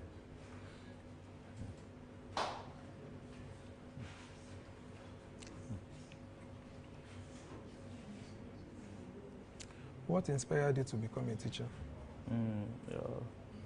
Actually, what inspired me was seeking admission. I never wanted to be a teacher, but at the period where we were screened in school, my first year, getting an admission, I had the opportunity to either do business administration. And then I was given an option to either take business admin or business education. So after thinking about it, I said, okay, it's better I go for business education, where I'll be trained not just in the aspect of business, but adding as in a flair to it when it comes to teaching. So I think that's where the journey started, and I've not regretted it since then. So it's been a very wonderful experience all through. So,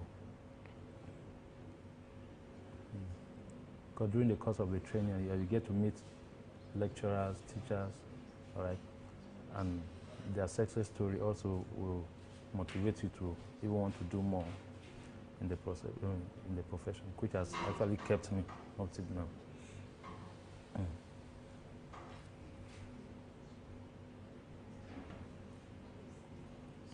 So, It's been a wonderful experience, though with its own challenges too. All right. Because it's not easy, particularly in our country today. Teachers are not really motivated, all right, because the system is built in such a way that teachers are seen less. Take, for example, the remuneration that goes to teachers at the end of the day is nothing to write home about. So I think that is a setback when it comes to building that workforce that helps in the economy of the country. So it's really a setback, which I think something has to be done to make teachers feel comfortable and more motivated to give in their best. So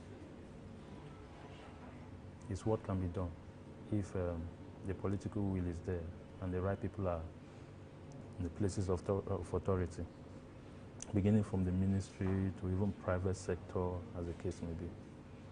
So.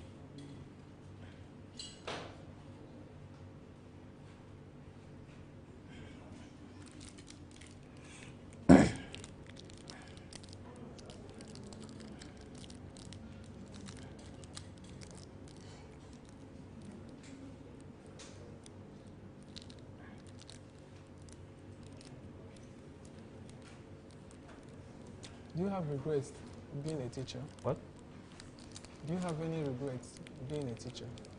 Just as I said earlier, there's no regret. Now, as in the only setback is teachers not given their rightful place in the society, meaning that they work more and they earn little. Most importantly, when it comes to public education, you see a teacher putting in, let's say, 30, 35 years.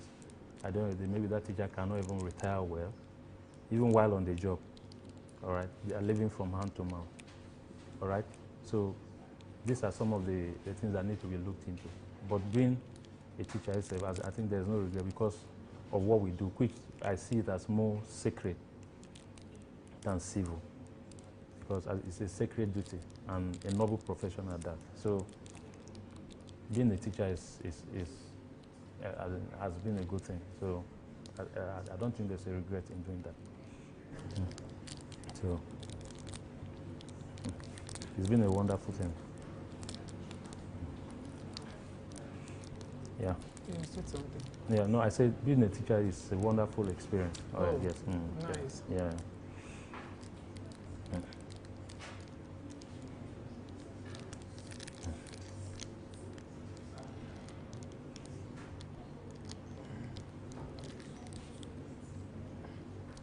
Someone know they put hand for nose again.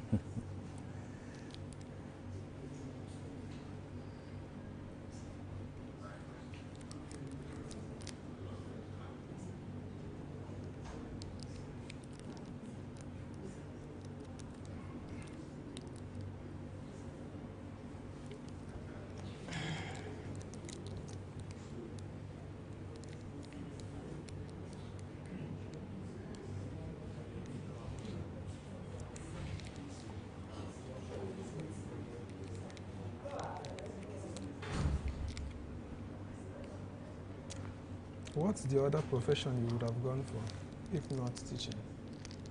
If not teaching, I think I would have been a Catholic priest. Yes. Or it be late? Yes? Or it be late? It's late actually, because age has really caught up with me, so I cannot go to the seminar anymore. Why? Are you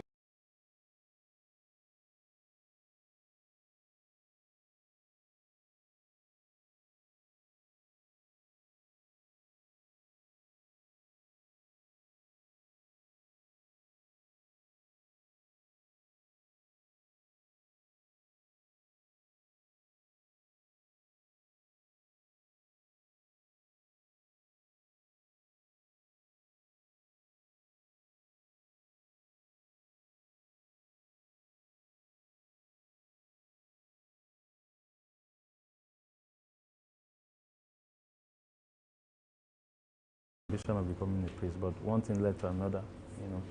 And being the first son of the family, as in that decision was just more of a personal decision, of which I didn't have the buy-in of my dad at that time. So I had to let it go. You know, being an altar boy from a very tender age, you know, and all of that. So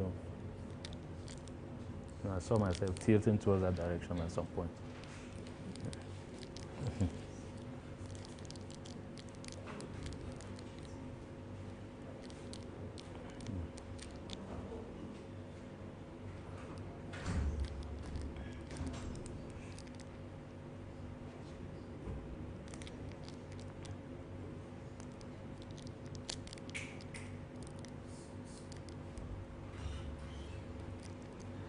So,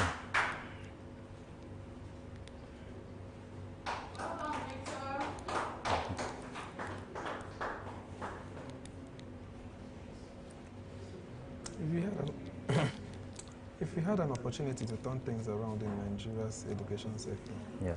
what would that be? Well, good question. In Nigeria education system is, I think, one of the areas I would really want to turn things around. First, to start with the curriculum. I think it has outlived its purpose, given the situation we find ourselves in the world now. I think we need to overhaul the Nigeria, the curriculum, make it more responsive to our societal challenges, rather than just teaching people maths and English and all of that, physics, chemistry. Let people begin to learn skills, all right? One, how to become self-reliant and how to tackle societal problems. It can be in the area of health, environmental, and all of that, science and all of that, all right? Because like most courses we offer today in our schools, after graduation, what do those graduates do? So it's better that we first tackle that issue. What are we teaching our children in our schools? Which will have direct impact in changing the society positively, right? Now take for example, a child will go to school, maybe study a particular course and comes out and really not know what to do. Fine, I know that going to school, first of all, is to broaden your mindset and to make that child have an open mind to be able to confront society. Can you share a memorable experience from your early day teaching? From my... Can you share a memorable experience Yeah. from your early days as a teacher? Okay, no, good. As a teacher, one of my early days first was when I went for NYSC, and that was in the north, Bauchi State to be precise. It doesn't matter. Yes, and so while in class, I think there was a question I asked, but the response I got, though I was like, okay, this is the experience of the child. Now, take for example, you ask the child, what are the different driving tools in introductory technology? And the boy just stood up and said, sir, and I say, screwdriver. Fine, which is correct. The other one stood up and said, motor car. I think we all laughed about it. So now, as a teacher, that gave me, opened my eyes to actually appreciate the fact that children learn first from their experience around them and what they know. So now the question is, was the child wrong in a way? Though the answer was not correct, but the child was not wrong because we drive cars. And what the child knows is, I say, driving tools. Now when you drive a car, it means that you are driving a tool, you understand?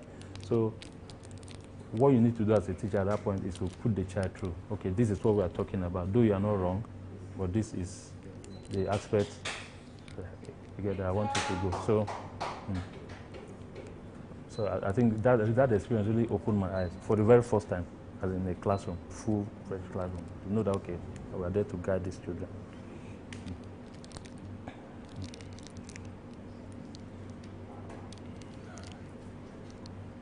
Then another one again was when I met this very intelligent girl. I was teaching social studies, all right, and she now asked a question because we spoke about Nigeria and all of that, and the girl now said, "Sir," I say yes. Say, is it not possible that they take everybody in this country to a different place and fix this Nigeria and now bring us back? You understand? That was a very intelligent question. All right. So I think that experience also, because children can actually think. This was a product of critical thinking. Because that child was trying to solve a problem by thinking that, okay, that possibly we can take every Nigerian citizen out of the country, fix the potholes, fix the bridges, fix everything, make sure that everything is in order so that we just come back and meet a well-organized country. Of course, which we all know that that is not possible. So I think I was impressed by that question, and it taught me a lot as a teacher.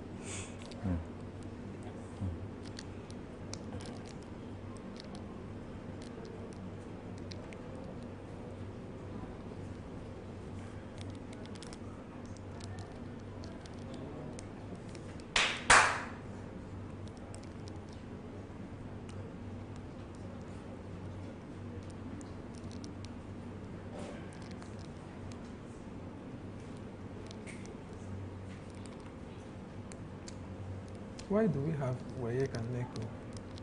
What's the difference, please? WAEC and NECO. I think first of all, we had WAEC, then now came NECO. There are two different examination bodies serving almost the same purpose. Okay. WAEC, on the other hand, is more of a West African Examination Council, while NECO has to do with just the national listing, just within Nigeria as a country. I think those are the two distinct, but they still serve the same purpose. Because one, the certificate we get from there serve as an entry requirement to as a university or higher institution as in the country.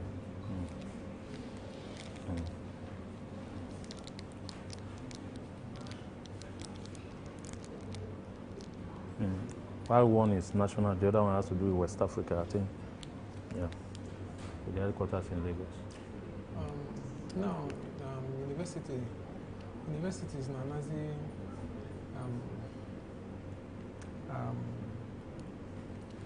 HND for masters, money one second class upper. Anything first class, second class, you can get a master's direct. On third class, you need to go and do PGD, future direct master's admission. Yeah.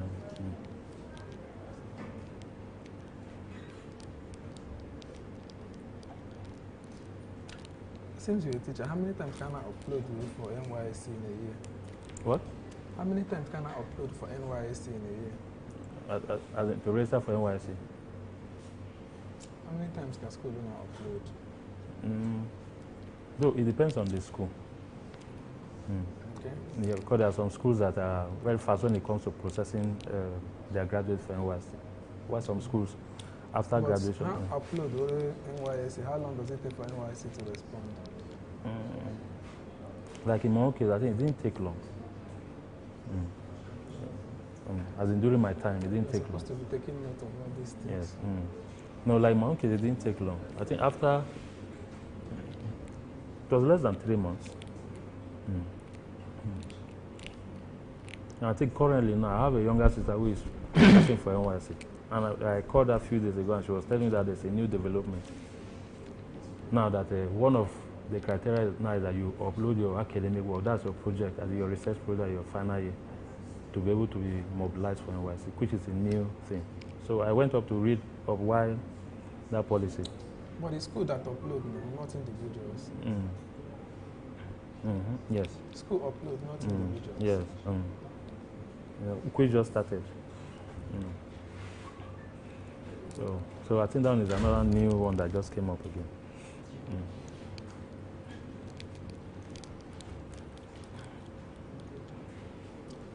Chidi.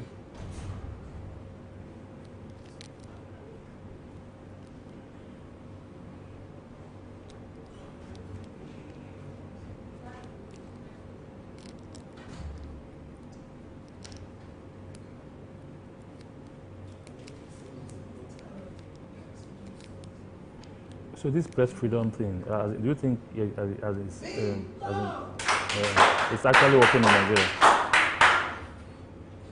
Like as the press freedom that we're talking about. Does it really work in Nigeria? Because I want to know, because you're a journalist.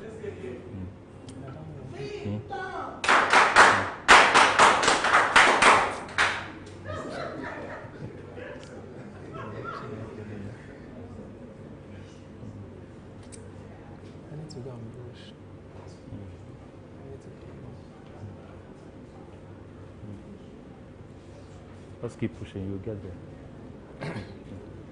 You're almost there. I don't even know how I'm feeling. I'm having this, I don't know how to describe it, but inside of me, I'm feeling this freshness and I won't call it, the odor is even coming out from my mouth. I seem I have an internal injury inside, like I can perceive it. You know? And I'm having serious pains around my chest region. No, it's due to the work now, so don't worry, you'll come over it. And I have burns all over me. At home, my hair is bacharoko. Just few hours now, you'll be done. I can't wait to get done with this. Yes. Yeah, it will soon be over. Yeah, it will soon be over.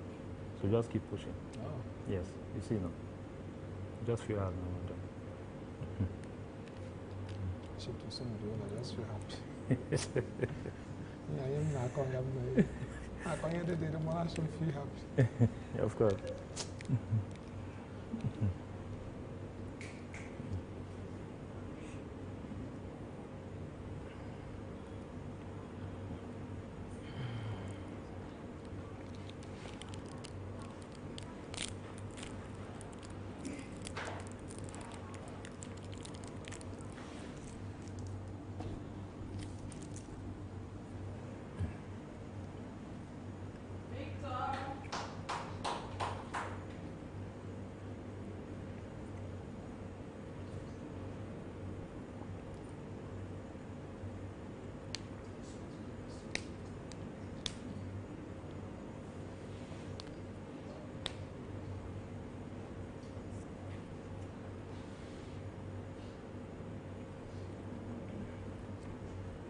So, as a teacher,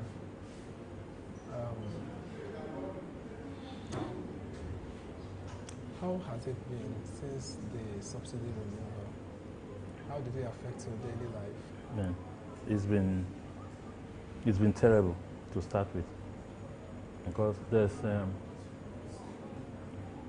one thing that will happen in this country and every other thing will be affected, and that is the cost of transportation.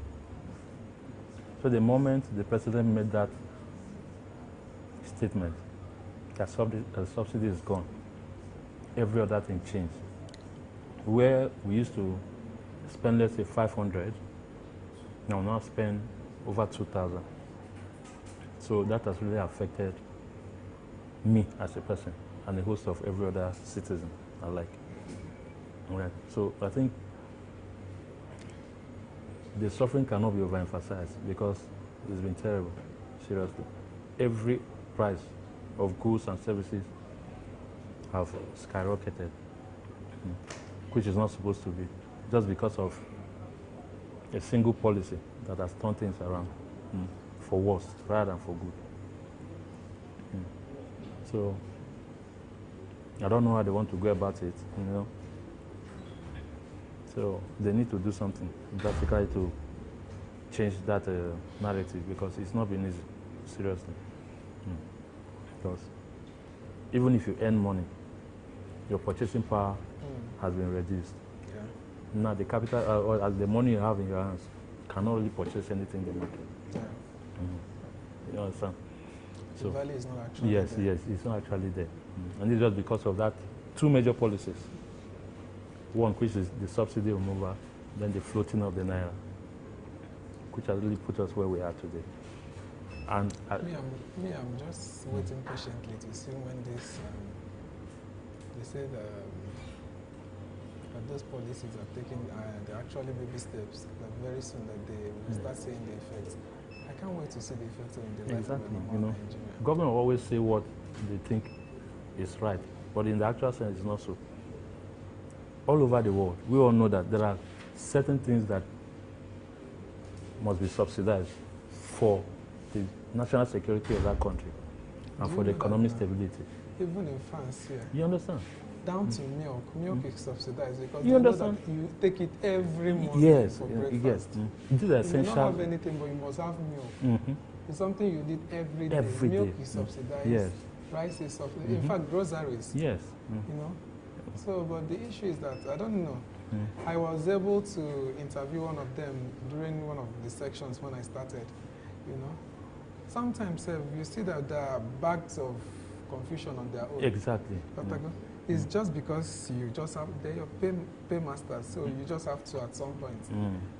Particularly in Ikuru, you know, Exactly. how will an adult see what is wrong and he's comfortably saying that this thing, something that It's is blue right. and you're telling people is white? It's white, you know. How stupid can you be? You know. That's an adult telling some people that he's stupid. Honestly. It's really a cause for concern, actually. And you know, and the way they carry on, and in fact, all of us inclusive, is as if everything is all right. But me, I see the future being more scarier than it is. Because our Commonwealth is not properly handled. It's mismanaged already. And people are not finding it easy. And every time you come and tell people that everything is right. So, you know, I don't know how we'll go about it.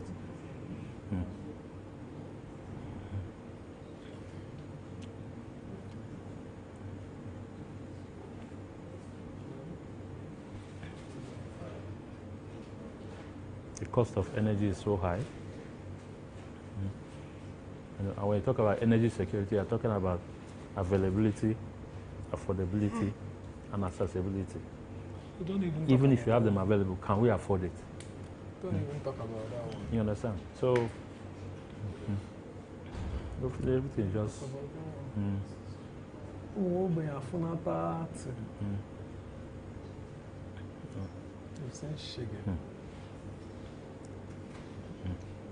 And until we get it right in how we recruit leaders in this country, things will continue going this way.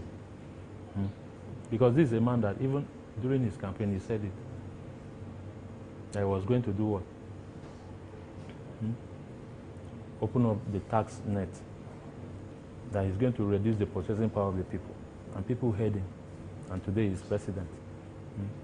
What has Tinubu said that he has not done as a president? Now, everybody is tasked. Either in one way or the other, you are paying tax for this, you are paying tax for that. And it's not going to stop.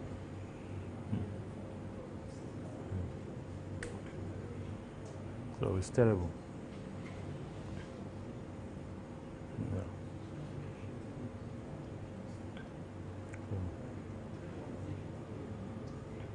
Even the initiative they talked about, the CNG initiative and all of that. Now, if you have a vehicle that is running on CNG and the one that is running on PMS, there's no difference because even the one running on CNG is still collecting the same fare with the one that is using fuel. So how has it really helped the masses? So it is only benefiting maybe the vehicle owner because it's buying maybe CNG at a lower rate, still collecting the same fare as somebody who is using fuel to run his vehicle. So I think there's nothing there for with the common people. Where to fit now is even a problem. So we really need to do something about that.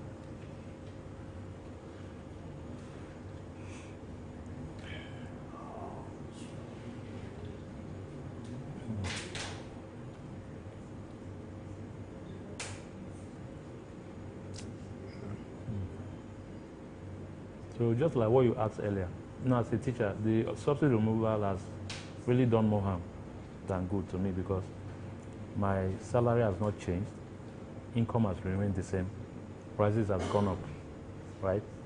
So now, how I managed to... What's the distance from your house to your school?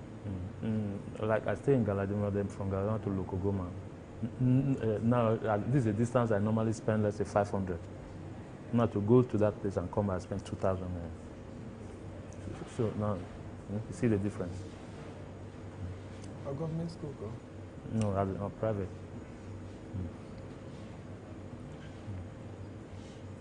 So It's not been easy.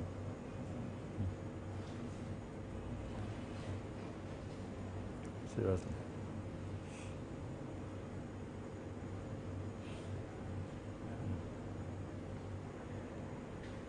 So to make ends meet as a teacher, we do other things like home lesson and stuff like that to just balance this thing.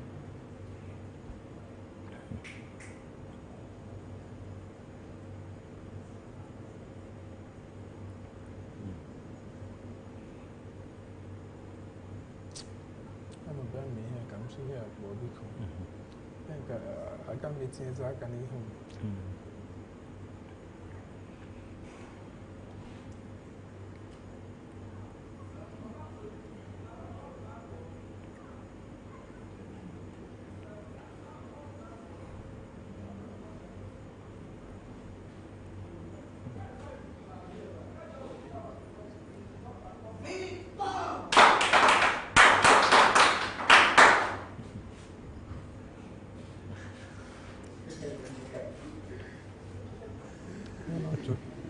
I'm not dropping anything on.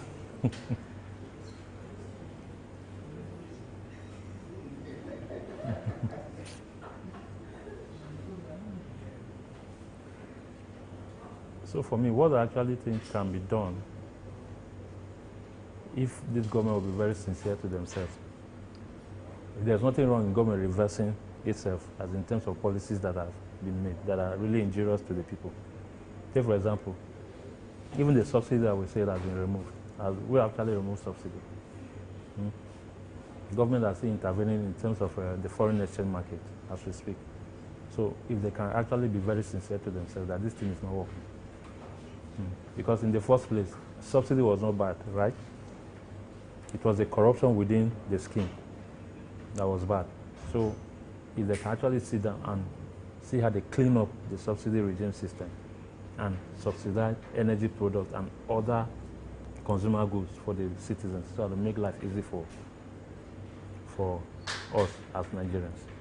Rather than saying subsidy is gone and people are living from hand to mouth, spending their meager resources, all right, and gaining nothing, no value for money spent. So if they'll hear us and do the needful, subsidize energy product, because whatever we do as a people is tied to transportation majorly. Because once the cost of transportation is low, goods and services will be cheaper. Movement will be cheaper. We can move from point A to point B without thinking about spending too much. Understand? So these are the things that we need to look at if government really want to be sincere and to alleviate the sufferings of the people. It's better than throwing money at problems. Like all the things they do, and now they tell you that they do conditional cash transfer, which is not getting to the people it's supposed to get to.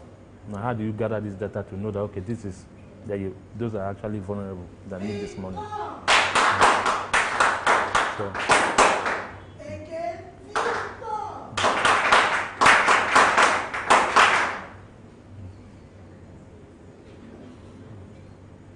So they really need to sit down and look at it. It will go a long way.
you have access to the remote on this? Once it turned off.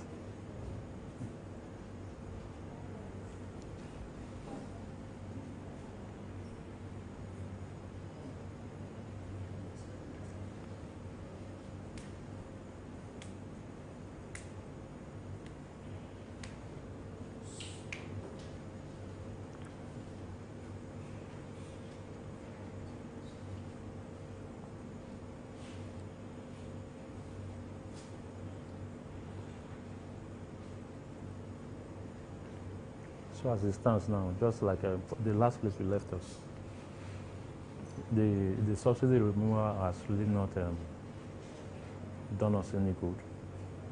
For me, I think the subsidy removal, just like the last question you asked, it hasn't really impacted on us positively. Because even the funds, they promise that, okay, monies accrued from removal of subsidy will be used in other sectors and all of that. But for the past 2.5 years or so, we've not really seen it having a direct bearing on the lives of the people. Right, I think these monies have been shared to states. State governors are in control, embezzling it and using it for their personal gains, rather than impacting the lives of their citizens in their various states. So, we need to have a complete policy overhaul if we want to make any change in the country.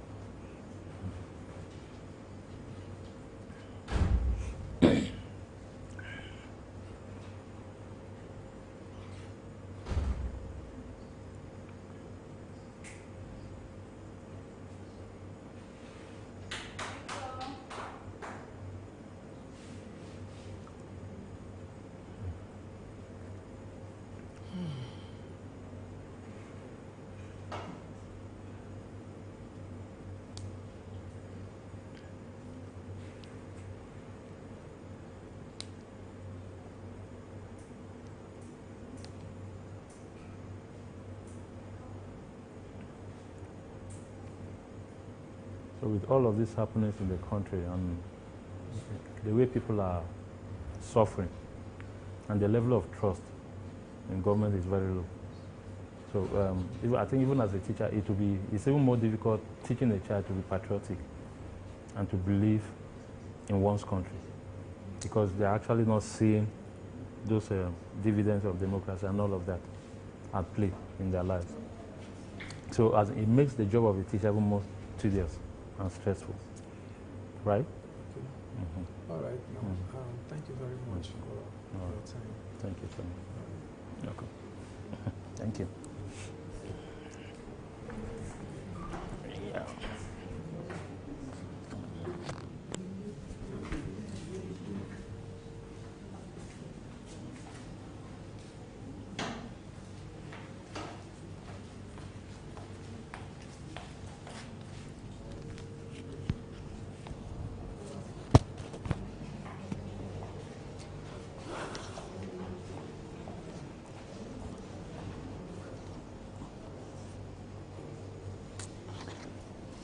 Morning. Can you briefly introduce yourself? All right, my name is Miss Chinomso Maego.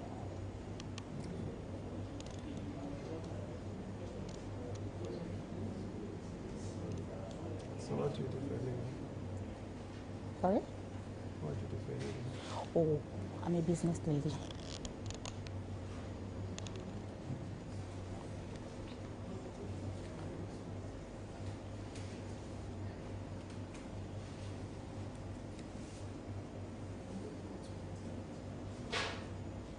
Are you prepared for an interview, or you just stopped by to say hi? Well prepared, like very, very well prepared to speak up.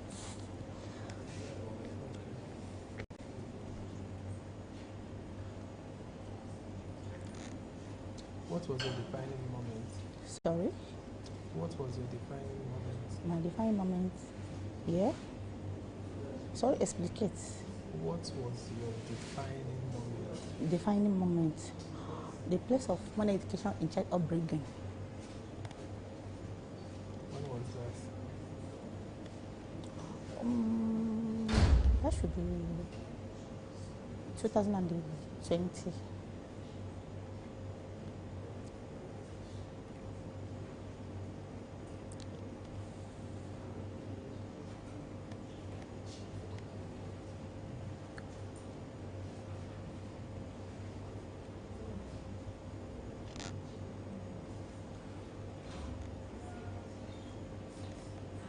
As a woman that has been very passionate about her skills and how to up her games,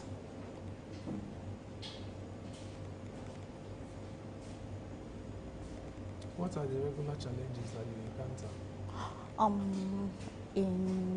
Let me use the word, in our country, initially they believe that women education is not needed, it's not emphasized.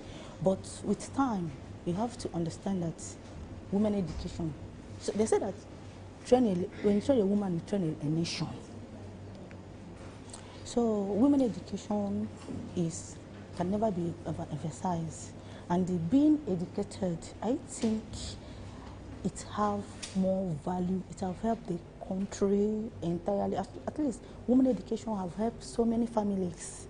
I believe training a woman in being educated have more benefit both in the country, in society at large, in all aspects of the world, being educated. So I think women education cannot be overemphasized. Do you think that the Nigerian government has done well in the fight against gender-based violence? Now you come. Yes, they are trying, because now you can see that we have so many women in politics now. You can see different organizations, women are the leaders. Go to different banks, you can see women are the managers.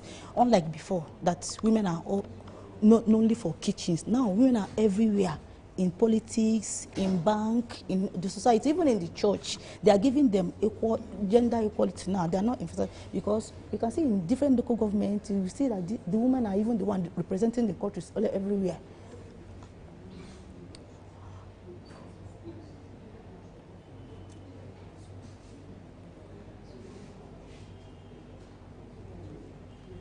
Going forward, where do you see yourself in the next 2 years? In the next 2 years, I'm believing I'm going global, because with the help of being educated and with the help of social media and the help of government giving us the privilege to use social media, I believe in the next 2 years I'm going global. All right, is there anything you would want to point out to conclude this interview?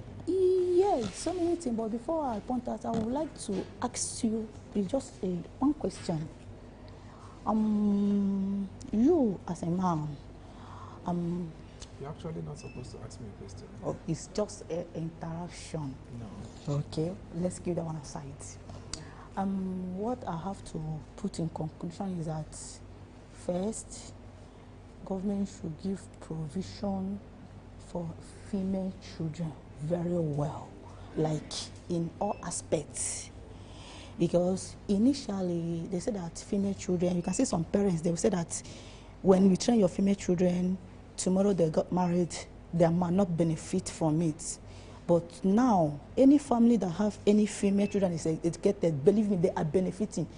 Even if you are married, you're at any place you are, as far as that female child is educated, that family can never be poor. They have a way of sorting out themselves from their husband's side and from their father's side. They know how to manage things together.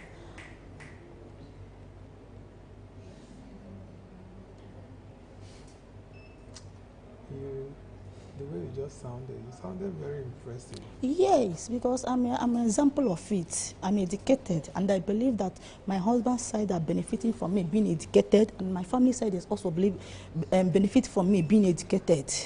Yes, I'm proud of it. So, and I believe that if government and family as a large can fix on their female children to be educated, both their husband's side and their father's side will benefit. It's just, women, we are meant to be managed. We know how to manage it. So I'm standing here to tell you that it is very good. It's advisable.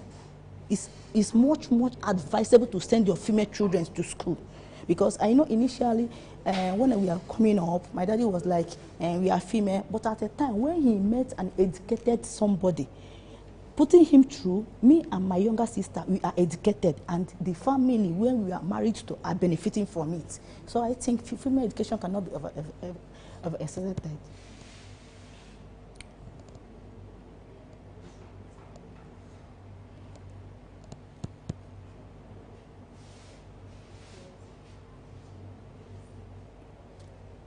Anyway, thank you very much. Thank you very much for coming. Oh, you still want? Yes, I still have much to say, like very much. Let me take 2 more questions. Better. Okay. Coming from the rural area. Rural area, Yes. okay? How has the effect of subsidy removal in your area? The thing is really, let me use the word, should I say that? From what we are expecting, we didn't get it. That's the honest truth. We didn't get it because we are thinking that when they remove it, it will benefit. But honestly, it seems as if we didn't remove anything. That is the truth. And it's really affecting people in rural area because when it comes to number one thing, I think rural area people lack is electricity and the good road and water. And these 3 things work with what they call it fuel. And that's the engine house of fuel subsidy. So what's the next question? The next question is, if you have a boy child and you have a girl child, and the 2 children aspire to be great. Yes. Unfortunately,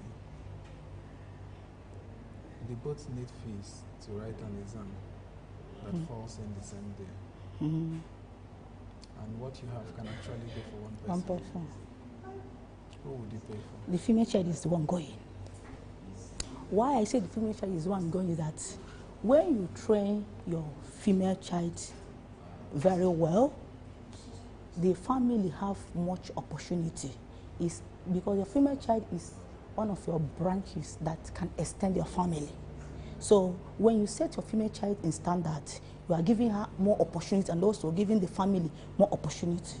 So I think my female child will be the one to go.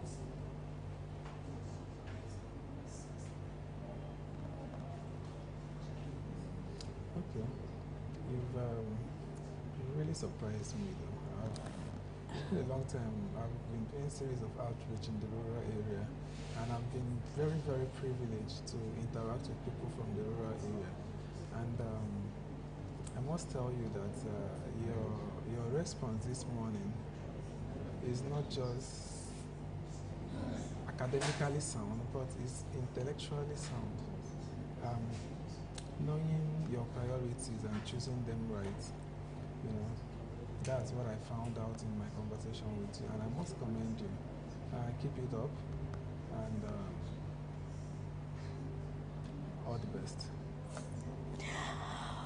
All right.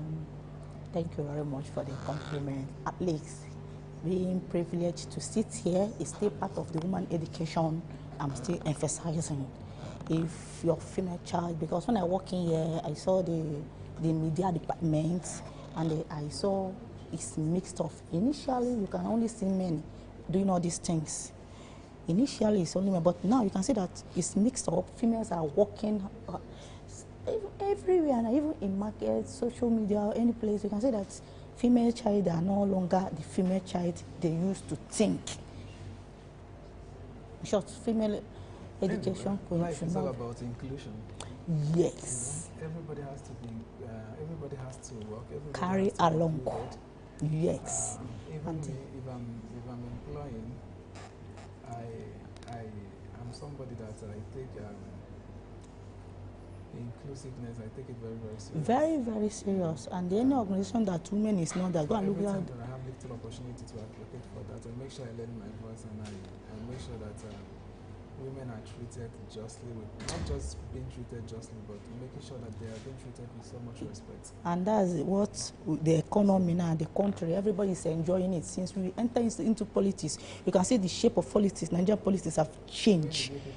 We are trying our best. I believe soon, you people will give us soon. We are coming out no, in. No problem. Let's see how it goes. Hmm? I don't have a problem with the gender of the person who leads. You don't need to have a problem now. It's just before. Female, I don't care. What I want is that I let people get dividends of democracy. God bless you. Now you are coming. I'm glad that. And I don't even care about the person's religion here. I don't care about his tribal sentiments. You know, people. I don't know, but a lot of people introduce tribe and religious sentiments into politics, and I tell you, it's so unhealthy thing to do for. Honestly, it's really affecting everybody. Because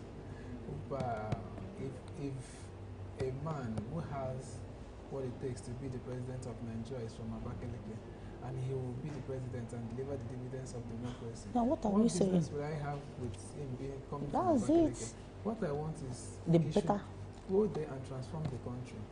God bless you. But I think with the help of sensitization and outreach, people are beginning to learn, and what makes you an adult is the ability to learn and unlearn. All thanks to social media as well. You learn for a period of time that you know that is not helping you, is not yielding any fruit. All you do is just to leave them behind and grow. All thanks to social media as well. I believe that with time, things will continue to evolve.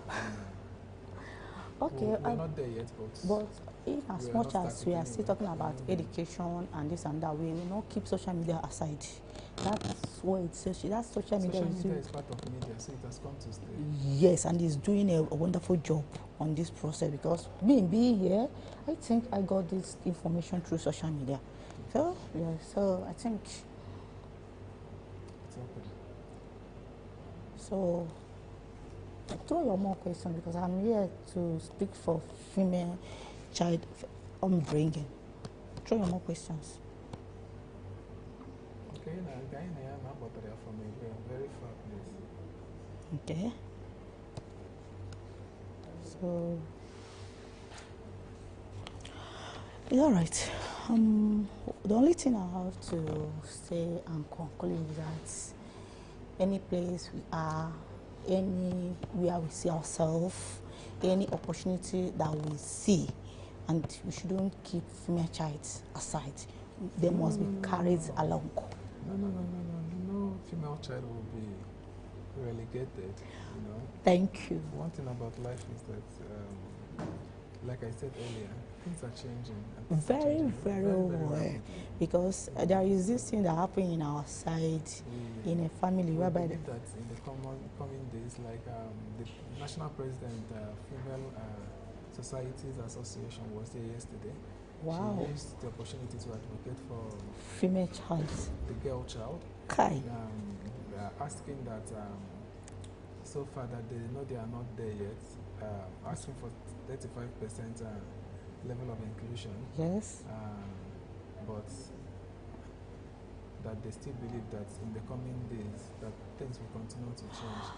You know, there are women who are pushing this narrative. Honestly. There are women who are pushing for this female child. And, I believe that with time, their voices will make impact. Please. And let me tell you, women, sometimes if you find women in a place of leadership, they always have tendency of doing very well. Very well. So You're very well. And there are some departments that what they need to be the head of that department is a female. Because when you put a female in the head of any department, the person is playing two roles, a role of a leader and a role of a mother. And you can see that any family that their mother is only God intervention, mother have a very role to play. So as far as that person is educated, go and check the families. Any family that the wife is educated, the family have 75% to succeed. Yes. Because women can go any extent. They will put everything they have just to make sure that family succeeds. Women education cannot be overemphasized.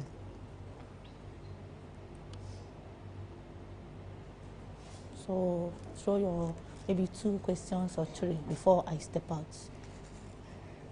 Just two more, 3. I can only take one.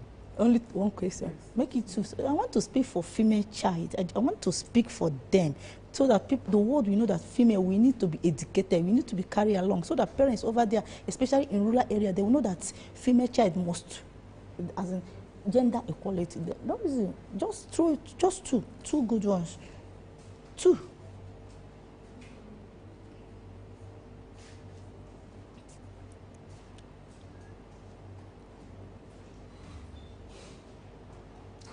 What's your take?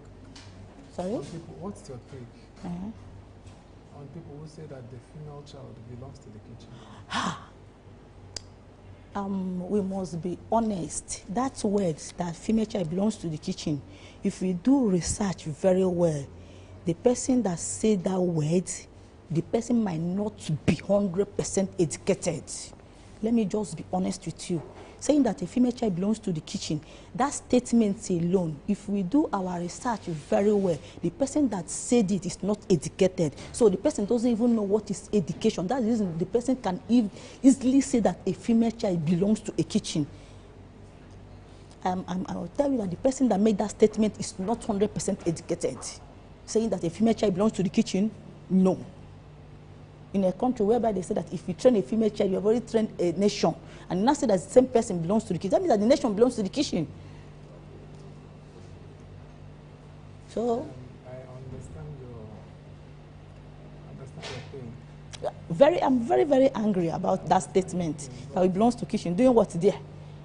Thank God men are not coming out, being chef, being hotel management. Men are not doing that. And all these things are, say, domestic work that everybody can do. So being in kitchen now, anybody can cook.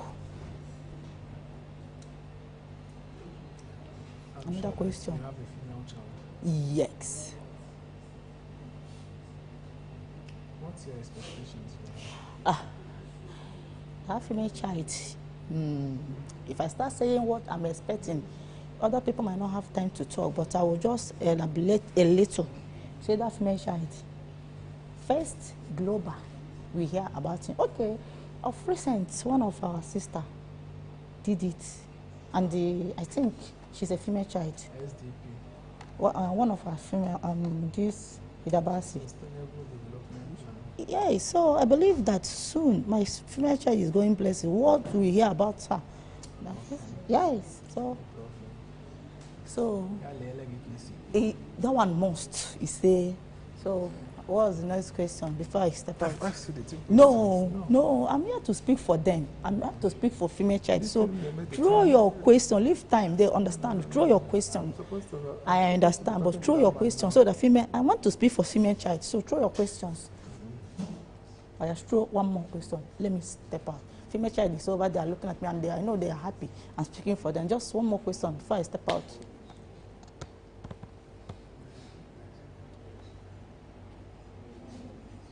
What's your first role? Your first assignment as a mother? Okay. Now you're come. First of all, building a home, my first assignment, I welcome peace and understanding. That is the first thing any mother can do. You must welcome peace and understanding. You know, these two things are two different things. You can have peace and lack understanding, and you can have understanding and doesn't have peace. Okay. So two of them must work together. Okay. So I welcome two of them. That is the foundation in the house. Before you know that thing can come in.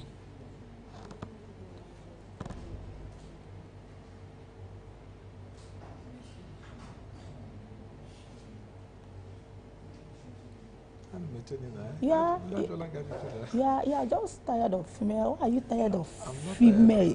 Don't ask those questions on a female. I just want to speak for female child. People have been keeping us aside. And I'm happy to be here to speak. Or just ask me questions about female child or how they rule. I just, here that I'm speaking globally, and I'm very happy I'm talking so that people will hear about female child, what we need, how they will come to our rescue. So ask me questions so that let's fit in. Female child, you can't be hide under the chair, under the carpet, because we are some family. You can see some men at the age of 13, 12, they want to give her their female child out. For what? For what purpose? Do you believe that media has played a huge role in the campaign for gender inclusiveness? Yes, they have. Yes, yes. They have media. Yes, they have played a very big role. A very big role.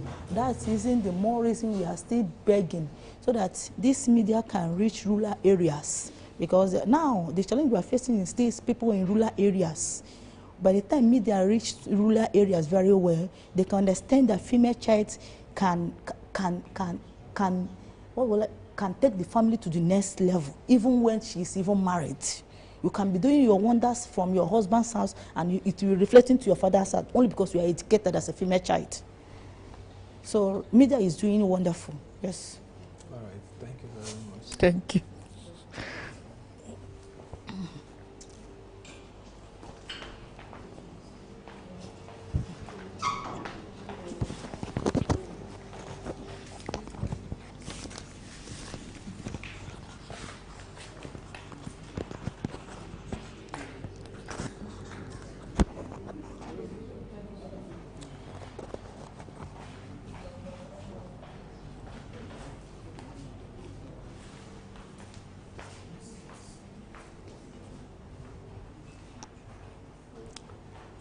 Good morning. Good morning, sir. Well done. Yes, sir. Thank you very much for being here. Thank Can you. you introduce yourself? My name is Okukwe Oko Christian, and those that know me call me Faith, because Faith means Okukwe. Thank you. So, Mr. Faith, what do you do for a living? I'm into automobile. I deal on motor spare parts.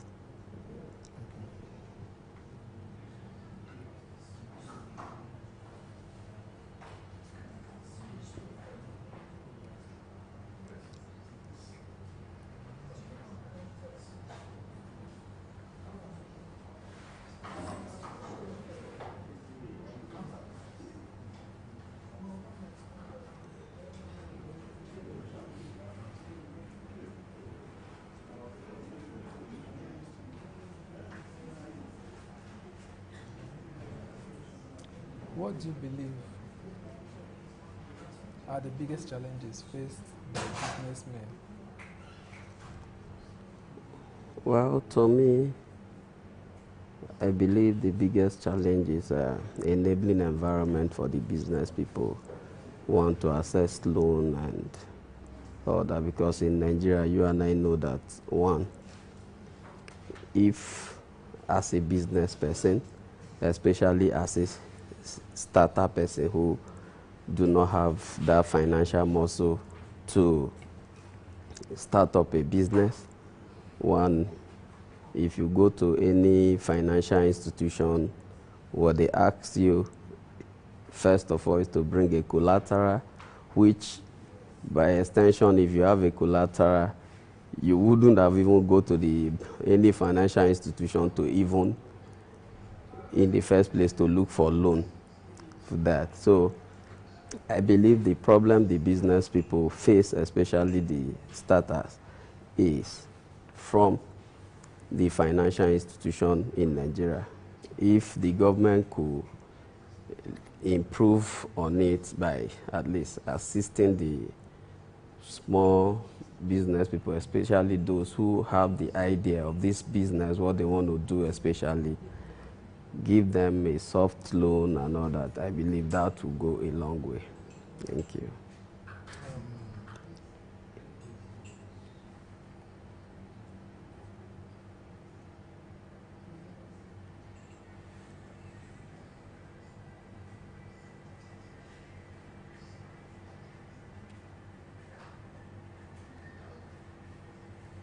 In your opinion, what role does education play in shaping the future of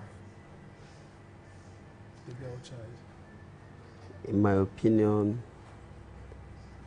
I didn't get the question, sorry. In your opinion, Yeah.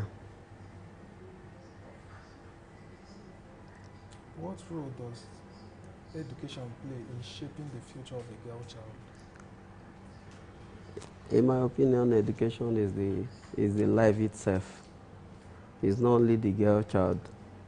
Well, first of all, every child needs to be literate in the first place. From there, I believe either girl or boy child, any of them could excel from there. One, in the first place, especially a girl child. Like the adage we say in Africa as a whole, when you train up a girl or a woman, you train a community. For instance, I will cite an example now. For instance, my elder sister.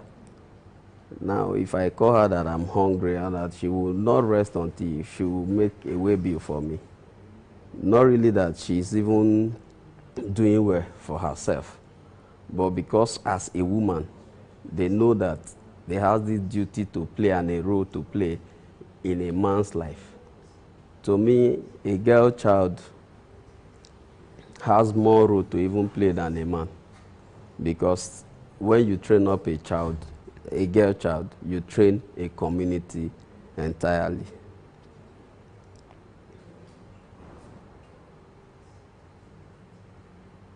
So in other words, I believe that every parent should try and give their girl child education, and also let them be independent, not depending on a man or because when a child, especially a girl child, depends on a man, she herself now has lost it as a girl child.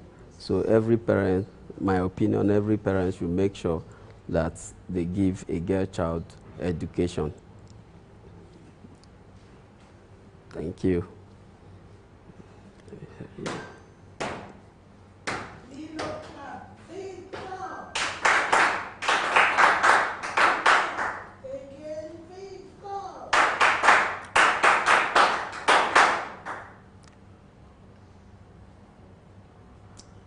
How can society address the issue of girl child trafficking and exploitation?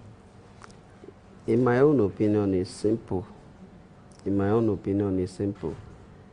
Because, like what I said earlier, if you give a girl child an education, you've empowered her. The reason why a lot of girl child are being trafficked because they lack education, especially from the rural area. Now, who are the girl child that are being trafficked? It's just the poor people who do not have this ability to take care of the children or send them to school.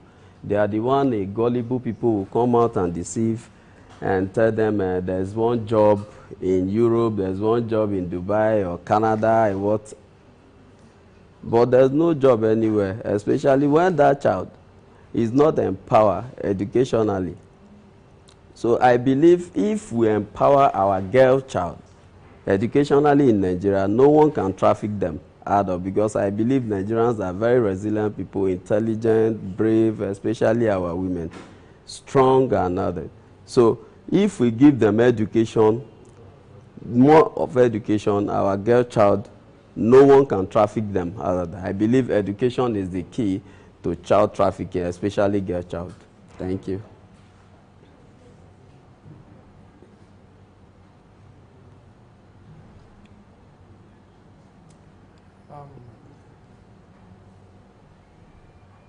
How do you, should I continue? Yeah.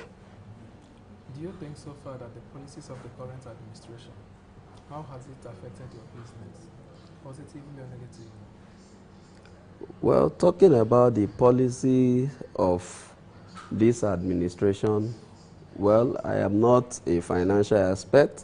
Just like I told you, I'm only just a business person who deal on the motor spare parts. One,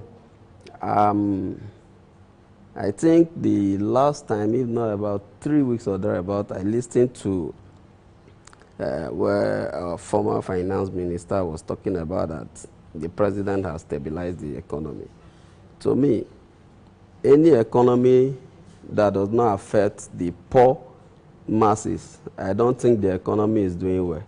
Now, take for instance, let's say, if you look at Nigeria now, open your phone, just check Nigerian passport. Is one of the poorest passports out of 20 most stronger passports in Africa. Nigeria is not there. So the economy, I don't think the government has done any better from the previous government towards the poor masses. Because when the poor masses are elevated, that's when the economy is growing. One, where I spend 1,000 naira to go, I spend close to 5,000 or 2,000 I want to use. So my own opinion, I think the president need to do more. I know it's president for him, so he need to do more to improve life of the poor masses. Thank you.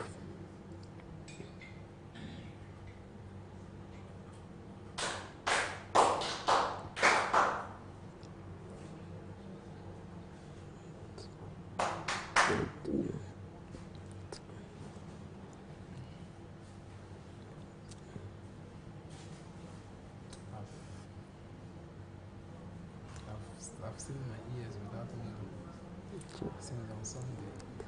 It's not I was easy. in my sitting position. It's fine. I'm having these sharp pains on my ears. It's not easy. You're putting up your best. To put on this is something massive, you know. It's not easy. So we appreciate you for what you are doing in Nigeria. Let's even talk about Nigeria in general in the first place, because one, I don't think Nigeria is even doing well. One, today is 1st of October, which every Nigerian should be happy. But now I don't think, if you go out of the street now to ask Nigerians what they feel about Nigerians, you see that there's nothing, the response you get will be so disappointing. Like me now, sometimes I don't like talking about Nigeria because of, I don't think our leaders are getting it all right. I think it's time for us to come back as Nigerians and decide what we want to do and how we want this country to be run. Not living in the hands of people who does not know anything about the country and all that. Rather, we should come together as a country, as a nation, as brothers and sisters to do the needful, because I don't think the government alone can do it. I don't think the government alone can do it. With you medias, the politicians, the security agencies, the business people and all that, even those in diaspora.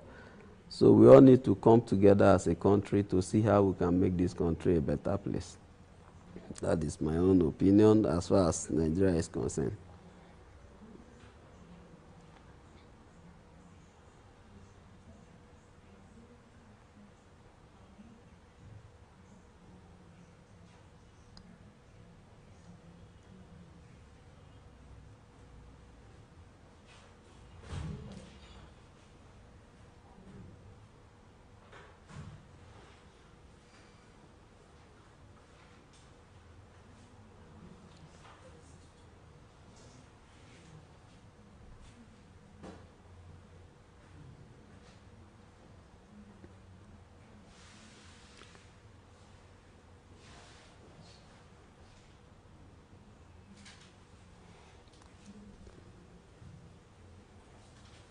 Can I ask a question?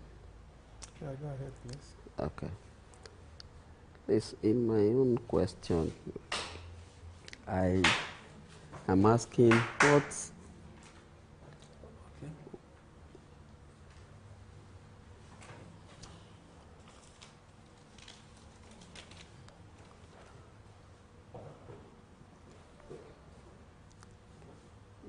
my question is, what is the role of the media in all this whole thing that's going on in Nigeria?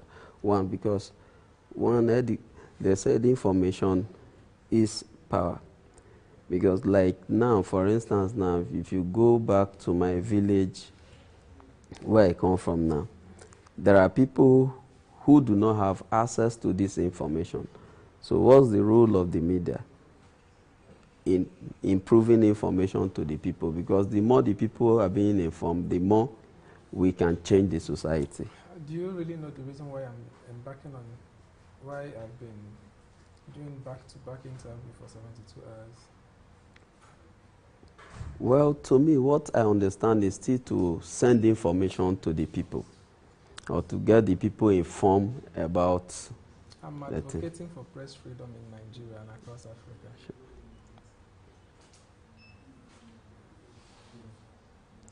That is a nice one, which will be very, very, very. When the press is free, the people are indeed free. And when the press is under a siege, the dividends of democracy can never be delivered. Sure. Because what the press does is just to hold the government accountable. Sure. They are the bridge between the legislator and the citizens. So, and when you look at the Cyber Act bill, the Sure. bill that they just passed, Yeah. it's just another way of maybe bringing out a takeaway plate, put the press, tie it, put it inside nylon, tie it again, put it inside leather, then throw it inside the water. That's exactly what that bill is. So, that's it. And talking about the issue of funding, there is no funding for the press. Somebody who is going to report in the rural area, how will you, when some media houses will employ you and tell you that your ID card is your meal ticket? No salary.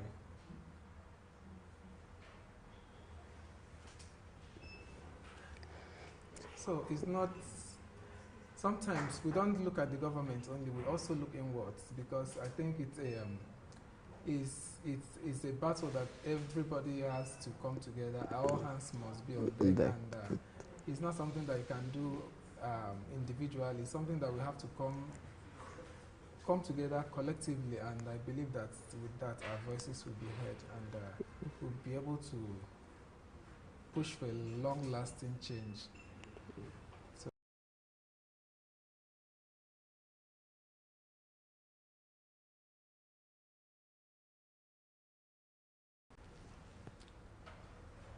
Honest, I want to be very, very honest. Okay. Yeah.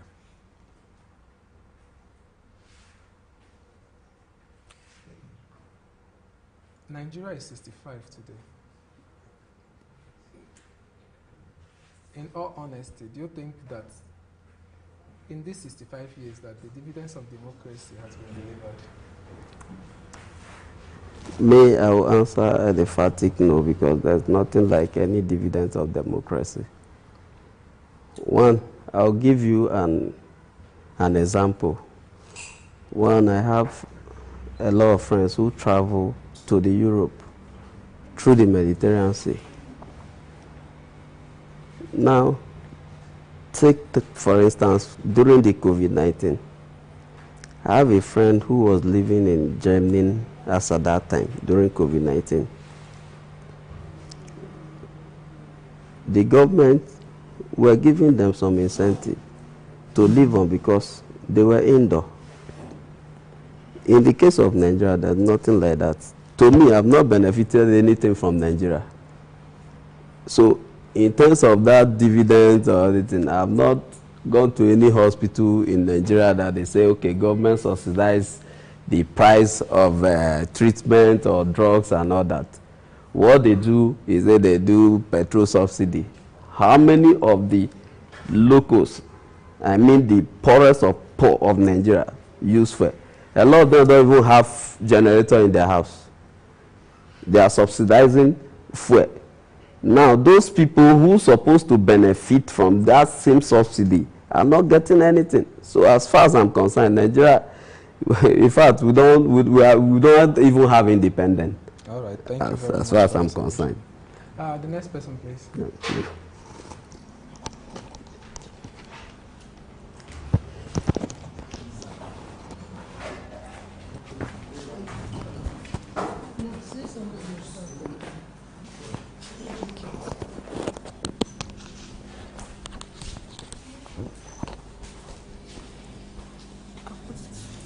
can hold it.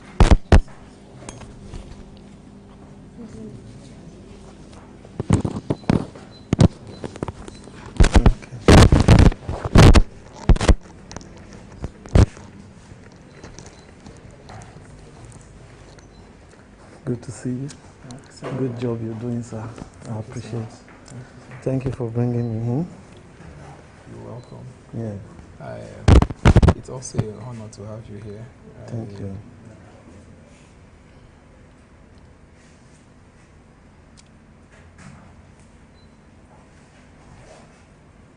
Please, in all honesty, if you were to be the President of the Federal Republic of Nigeria, what would you have done differently? That's a very, very good question. If I were to be the President of the Federal Republic of Nigeria, I would do 3 things differently. Okay. The first one is the practicality of our schools.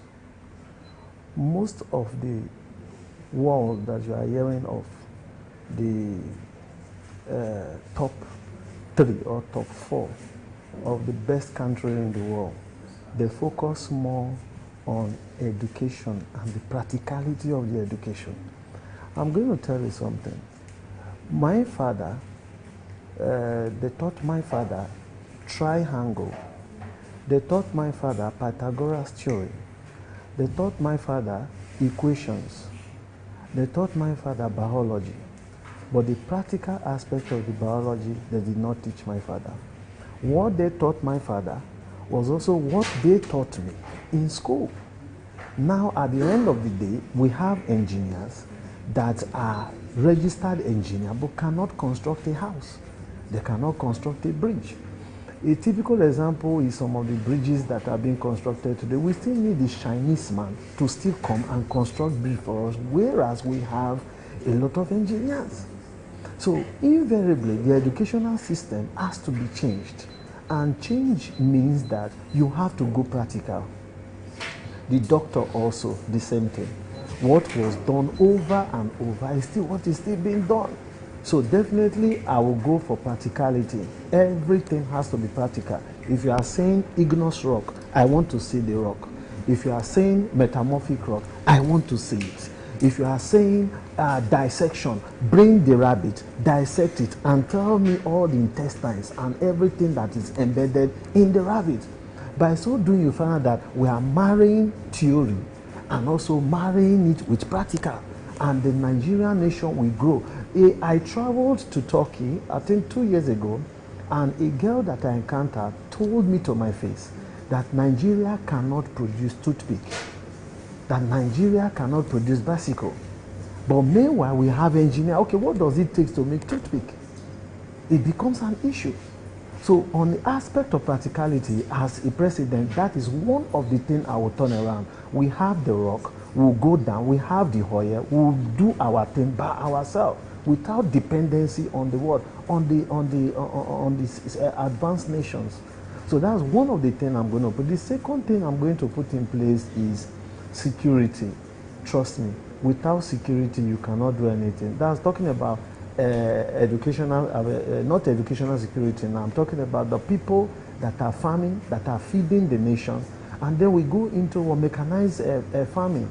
This mechanized farming is such that every state should be in charge of their security. I have the reason why I'm saying so. Because each state knows what they need to do for their own security.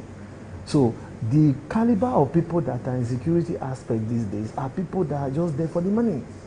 But this they are not care, they don't care about you. So this time around we have to do a thorough check to ensure that these things are taken care of. So that's the second one. The third one is the method of our politics. Transparency in the way we do our things. In the education, especially you see a politician, as he's entering, a lot of people are queuing up whenever he comes for weekend. What is he doing? He's sharing money to people. This palliative of sharing, we should outgrown that. Give the people, teach the people how to catch the fish rather than giving the people fish. You carry bags of rice and then you give to people, And then at the end of the day you did not give to those people, the people will now say you are wicked, that you are a bad politician. Meanwhile, you are the one that spoiled them in the first place. Instead of them to work with their hands, you give them a carrot and you give them everything that they are. At the end of the day, they should vote for you.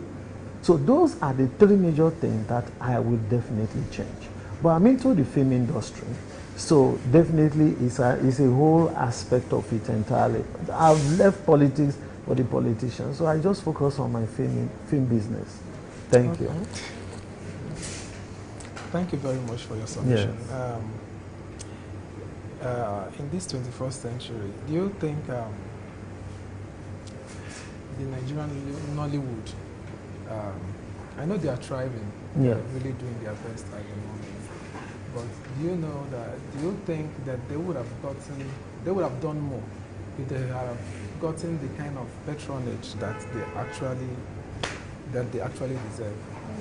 Yes, the Nigerian film industry, they have formed themselves into guild. The actors that acts in this Nollywood industry, they have a guild known as the AGN, which is Actors Guild of Nigeria. Yeah. Then the ones that direct the movies that you watch, they have another guild known as Director Guilds of Nigeria. And then we now have the HAMP, which is Association of Movie Producers. So this Association of Movie Producers, they are the producers that brings out the money. Now, the problem they have, as I'm talking to you, is the fact that there is no distribution network. There's no distribution network in our films. The only thing we do, we produce our films and then we give to either YouTube, or we give to African Magic, and then we give to Netflix, and then we don't have our own indigenous way of distributing our films.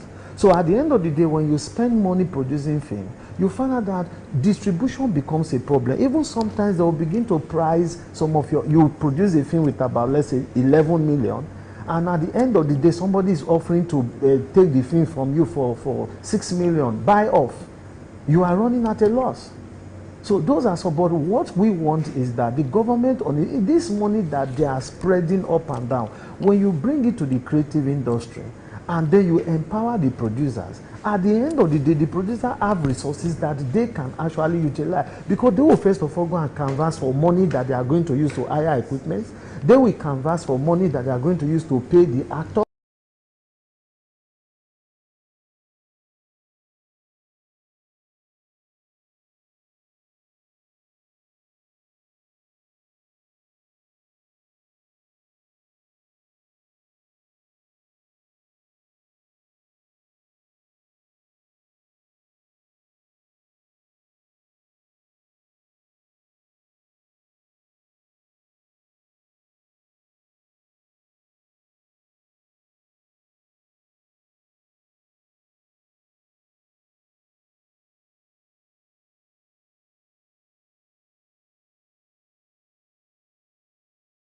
Because all is after is make allocation for me. When government make the allocation, you'll be hearing so many big amount of money that they said they are investing into the creative industry. Where is the money going to? It's not touching us as producers, neither is it touching us as director. I belong to the Director Guild of Nigeria. I belong to the Actors Guild of Nigeria. I also belong to the Association of Movie Producers. So I belong to all the guilds because I'm a movie director, I'm a movie producer.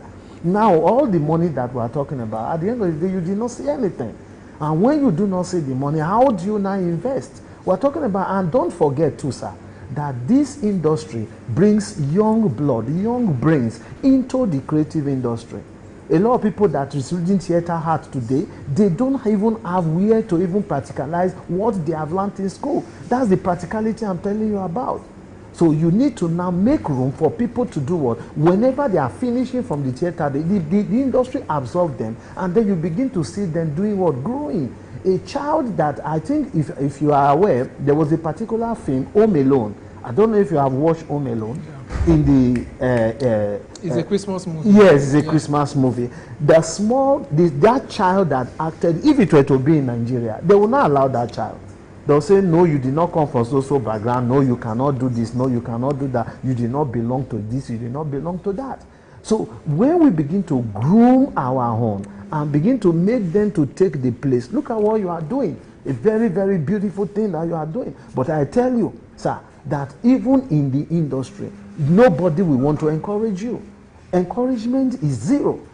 All they are after is more like, it's when you have succeeded that people will now begin to reckon with you. If you break this record by the grace of God, which you have already done, I see you breaking the record, you see a lot of people want to partner with you. But when you are in the process of making sure that this thing works, you will not see anybody. That's the kind of country in which we are. Yeah. Unfortunately, that's the country we find ourselves. Yes. Nobody wants to identify with beginners. Yes. Starters, you know. You want to, you said you identify with beginners, but you don't want to give people an enabling environment. Thank you. Yes. You understand? And there was a day I had an opportunity to speak with Hanatu, your Minister of Creative Economy. Yes. One of the questions I asked her, I was thinking, at this point, do you know that people still pass through hurdles of getting access to certain places to shoot their movies? Beautiful.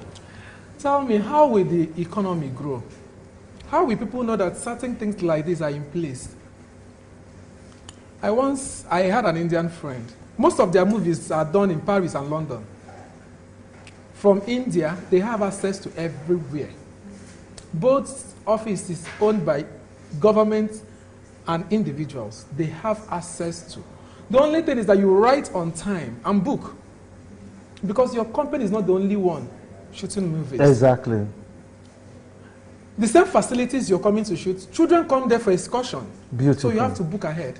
Beautiful. But for you to shoot a movie in ordinary Ukumango police station in Nigeria, you have to go through hell.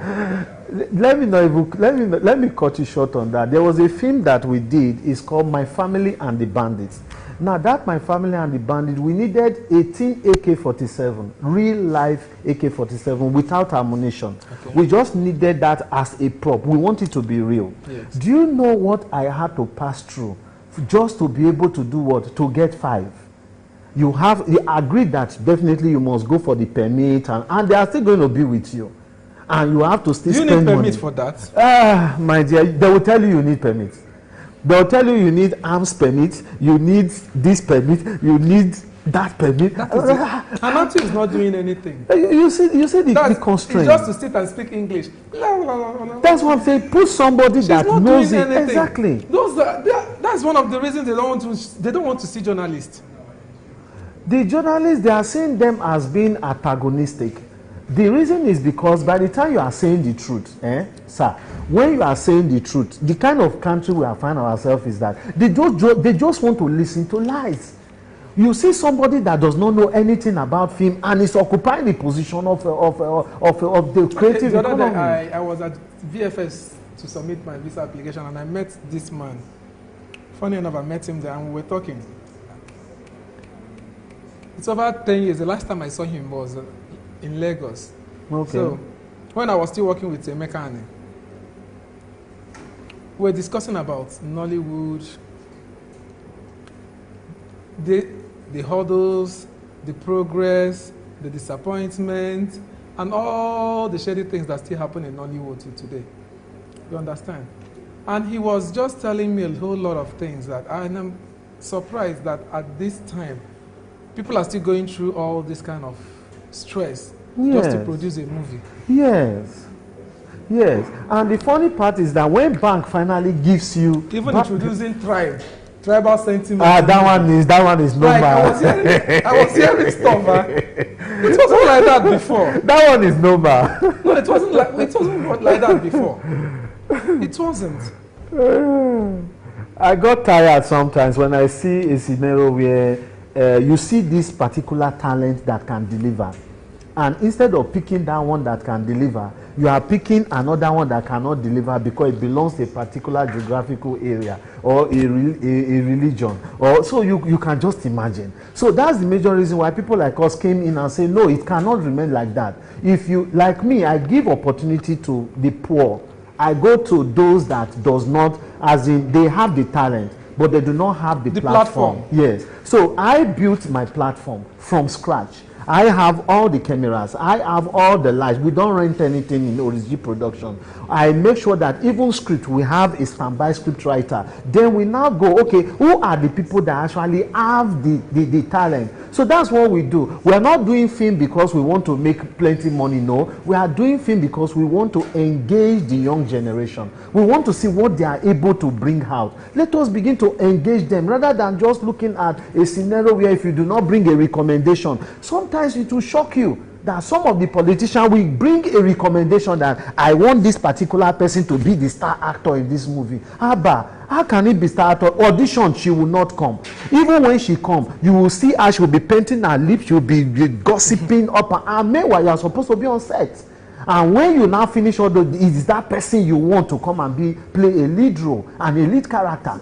And the funny part of it, there was a particular one that got me so angry. This guy was so slim, so tall. He came from a very high-profile person, and just to take lines. I think the title was more like, "The love that I have for you is not sufficient, but I'll keep loving you all through the days of my life." My dear, the love that I have for you, we did take 1, we did take 2, we did take 3. Then we now went again, that I also have for you, that I also have for you. Just to repeat it becomes another issue. At the end of the day, we do 18 takes for only that line, just because we want that girl to play a lead role. So how can such a person play a lead role? And then you begin to do it. Some people now come and say, I've given you, I'm sponsoring your project. Some of these politicians, they will even tell you, I am going to sponsor your project if that particular girl plays a lead role. Meanwhile, she does not, she has big stomach, her voice is not audible enough, she cannot even pick role, and then because of the fact that you want to showcase her face, and the funny part is that by the time you are doing our poster, you want her to be at the front very conspicuous. Yes, to be very, very conspicuous. So we now say, no, that is not how film is done. If that is the case, don't sponsor it. That's why we sponsor our movie. We don't go to anybody to take loan. We sponsor our movie by ourselves. Because one of the things that can take money in movie is equipment. If you have your equipment, it will be like all this equipment. I just saw light and I saw all these things. I started smiling. Your tripod stand and all these things. If it is in a real film scenario, each day you pay per day. Maybe you are spending 10 days on set. Before you know, the money is running into about 8 to something million. Based on the fact that it belongs to somebody. To rent a 6K camera, you are spending close to 250,000 for a 6K camera in one day. Then if you multiply it times 10 days, you are going to stay on set. China trade fee starting very soon. Go to China and buy your equipment. Okay. That would be very great. Very, yes. Yes. You see, the truth is that no matter how you see it, things are really falling apart. And it hurts that nobody is saying it. And when you try saying it, you become a victim. Yes, that is true. And one problem with Nigerians is that they have a way of recruiting people. If it's not going their way, they will still recruit some set of people. They cannot beef you alone. They can never. They will recruit some witches. I think they will wrong information against you. Yes. You are very correct. Then those ones will still keep sensitizing people, telling people things that they don't know about you. Very wrong. Ordinarily, you wake up and see somebody that greeted you the previous night, wake up and pass, just see you and the person will pass without saying hi. And somebody like me, I wonder, came by seven. Yes. That's destructive politics. Understand? You will not beef somebody alone. Rather, you leave the important things you're supposed to do. Go and, as in, employ people, recruit people to join you. Because you feel maybe you have some level of influence on them. Maybe they work in your movie sets, they go for errands for you. And some people can even go as far as telling you that if you greet this person, you'll not work for me again. You become your enemy. I have an experience on this one, sir. We were to hold, there was an election, an AGM election that was to hold in Kogi State, and Miss Nollywood, she happens to be the one representing, I think she's here also, she's part of the people you are going to be interviewing, and she was to come for the chairperson of that particular state. Just because they felt intimidated by a woman, they just started carrying unnecessary rumor. She will not be able to lead us. How can a woman come and lead men where men are standing? A woman will not come and be dishing out instruction. We cannot allow that to happen in our state. Meanwhile, this is a breeze that can take you to the next level. Are you hearing me? When they say they can't stand, please give them two. you see, you now begin. You see, they say women cannot. Women are really, they are the movers. Women are change makers. I am so telling you. You know, our current chairman here in the FCT for 42 years, the Nigerian Union of Journalists is producing the first female chairman. Beautiful. And I can confidently tell you that with what she has put on ground, if she wants to remain there for 15 years, nobody is unopposed. Wow. That's a good one. Life has gone beyond that. It's no longer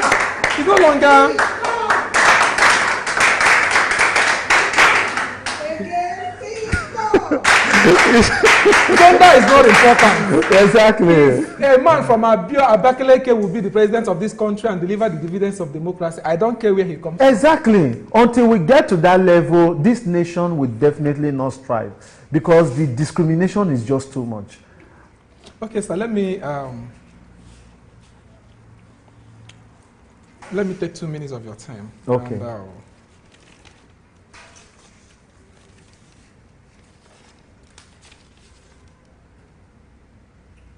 like I asked before, yes, if you happen to be the president of this country, what you would do differently, and you answered. Yes.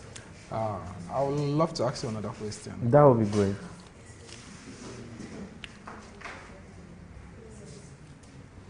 At 65, yes, do you think Nigerians are getting the dividends of democracy? At 65, we are not getting the dividends of democracy. I can say it categorically. Okay. The reason why I'm saying it is that what defines a nation? What defines a nation is when you look at the futuristic aspect, the plan that you have. I can tell you that we have no emergency plan. No. As simple as emergency plan. In 911, if anybody collapse now, we have no plan to see. If somebody collapse, what do? We have no plan for that. I hope you don't lost your thought process. Yes. Do you know that if you travel to France, if you go to the mayor of Paris office, there are people there. It's a department. Their work is to think and plan Paris. There is plan for Paris 45 years. Thank you. It's on ground already. Thank you. And they're executing already. Beautiful. But in Nigeria, you find a thing like that. The funny part of it is that when somebody is doing a project and the person happens to leave office, the continuity is not there. Now, I'm going to shock you. Itakpe train station, the train that was supposed to convey people from Itakpe to Delta State, sir, do you know that the brake pad, immediately after the people that brought the train, which is the Chinese people, immediately after they delivered the train, the brake pad, we still go to China to source for the brake pad. Sometimes you find that the train will not move because of brake pad. And then you now begin to look at the coach. The coach, you now have one coach, two coach. At the end of the day, you now find out that they are not improving. And then you know, at a point in time, they will tell you that diesel is finished. At another point in time, they will tell you that they are going to shut down operation because of one or two maintenance problem. Just only one train is going on a daily basis. You must go. You must go. Without what? Without maintenance, nothing is even changing the train. You did not make a provision for at least 4 that this one will be on maintenance. So at the end of the day, there's no proper planning. Look at our education. What they taught my father, Pythagoras theory in 1960, is what they are still teaching me. After they finish teaching me, they are still teaching my children Pythagoras theory. Then what's the dividends of the Pythagoras? How does it affect me? And then you are telling me that you want to do differentiation and integration. That when you look at a pipe, you integrate the pipe with respect to S. Now, at the end of the day, it has no application in the industry. We still go to China and beg them to come and help us drill our oil. We still go to America and beg them to come and help us do what? To come and help us produce. Look at the Igbo man that produced car, that is whose car is actually making. Jealousy came in, and at the end of the day, they frustrate the man with tax, they frustrate the man with everything. Bank were on him, court was on him. At the end of the day, the man said, yeah, I'm tired of this thing. So you now find out that for you to actually strive in Nigeria, there has to be a plan. There is no plan at all for the incoming generation. There is no plan for the outgoing generation. Even if you want to die, there is no plan for you. If you now decide that, okay, I want to die, I just want to kill myself, there is no plan for you. Nobody is going to plan that. You, the next thing that will come with tradition, your wife that you have left money you invested for, that's the wife that they will know you are the one that killed my brother. All the buildings belongs to us, belongs to the cousin. The next thing they'll start, all your children and everything, they'll collect their vehicle, collect everything that you have amassed for them, and at the end of the day, they will come back to square one. There is no even plan for the children. Now let's look at the one that you get pregnant. On a normal basis, you are supposed to give birth free when you go to the hospital and a woman is pregnant. It's okay, don't worry, there's a plan for you. If it is CS, I know of a man that is a slave to another person. He couldn't pay the money that his wife used in CS, and is there being a slave. This is the 4th year. He's still serving the man to pay the money for CS. Meanwhile, CS is supposed to be free. So how do you now say that the nation is progressing? Is it football? If you do not pay I think I don't want to be quoted, but from what I can deduce, I was told that if you do not drop a particular amount of millions of naira, you cannot play for the Super Eagles. Now, if you drop that money, they will feature you. Is that exactly? But meanwhile, those people like the Wisin Oruma that played in those days, it was from Headmaster's Cup. From Headmaster's Cup, they moved them to Principal Cup. From Principal Cup, they moved them again to a club side, Nigerian club side. That's why you begin to hear of Nwanyanwu National, this National, that BBC Lions of Boko. From there, you now go again and play for the national team. But now, where are all the there's no plan. So I'm just using the football as an example. Then the same thing also with the educational sector. The one you hear is school fees. They are just this what you are going to get in secondary school in the village is also what they are teaching in the so-called private school, and the school fees is also very, very high. At the end of the day, look at September now. A lot of fathers, they no longer sleep. A lot of fathers, they no longer go to party. You can invite them for party, they will not go. Why? The money is what school fees is collecting.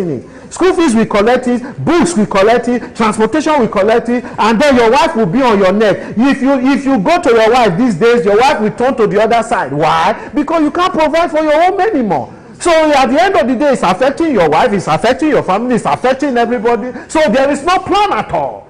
Now, this thing that we are seeing that is happening is also happening in the transportation sector. Look at the kind of roads. Do you know that as I was coming, sir, a tanker load full of 45,000 liters of fuel was what somersaulted because of bad road, and that 45,000 liters of fuel is over 50-something million because of bad road. And meanwhile, you said there should be fuel for everybody. Even the road that the fuel is going to pass is not quoted, is not made.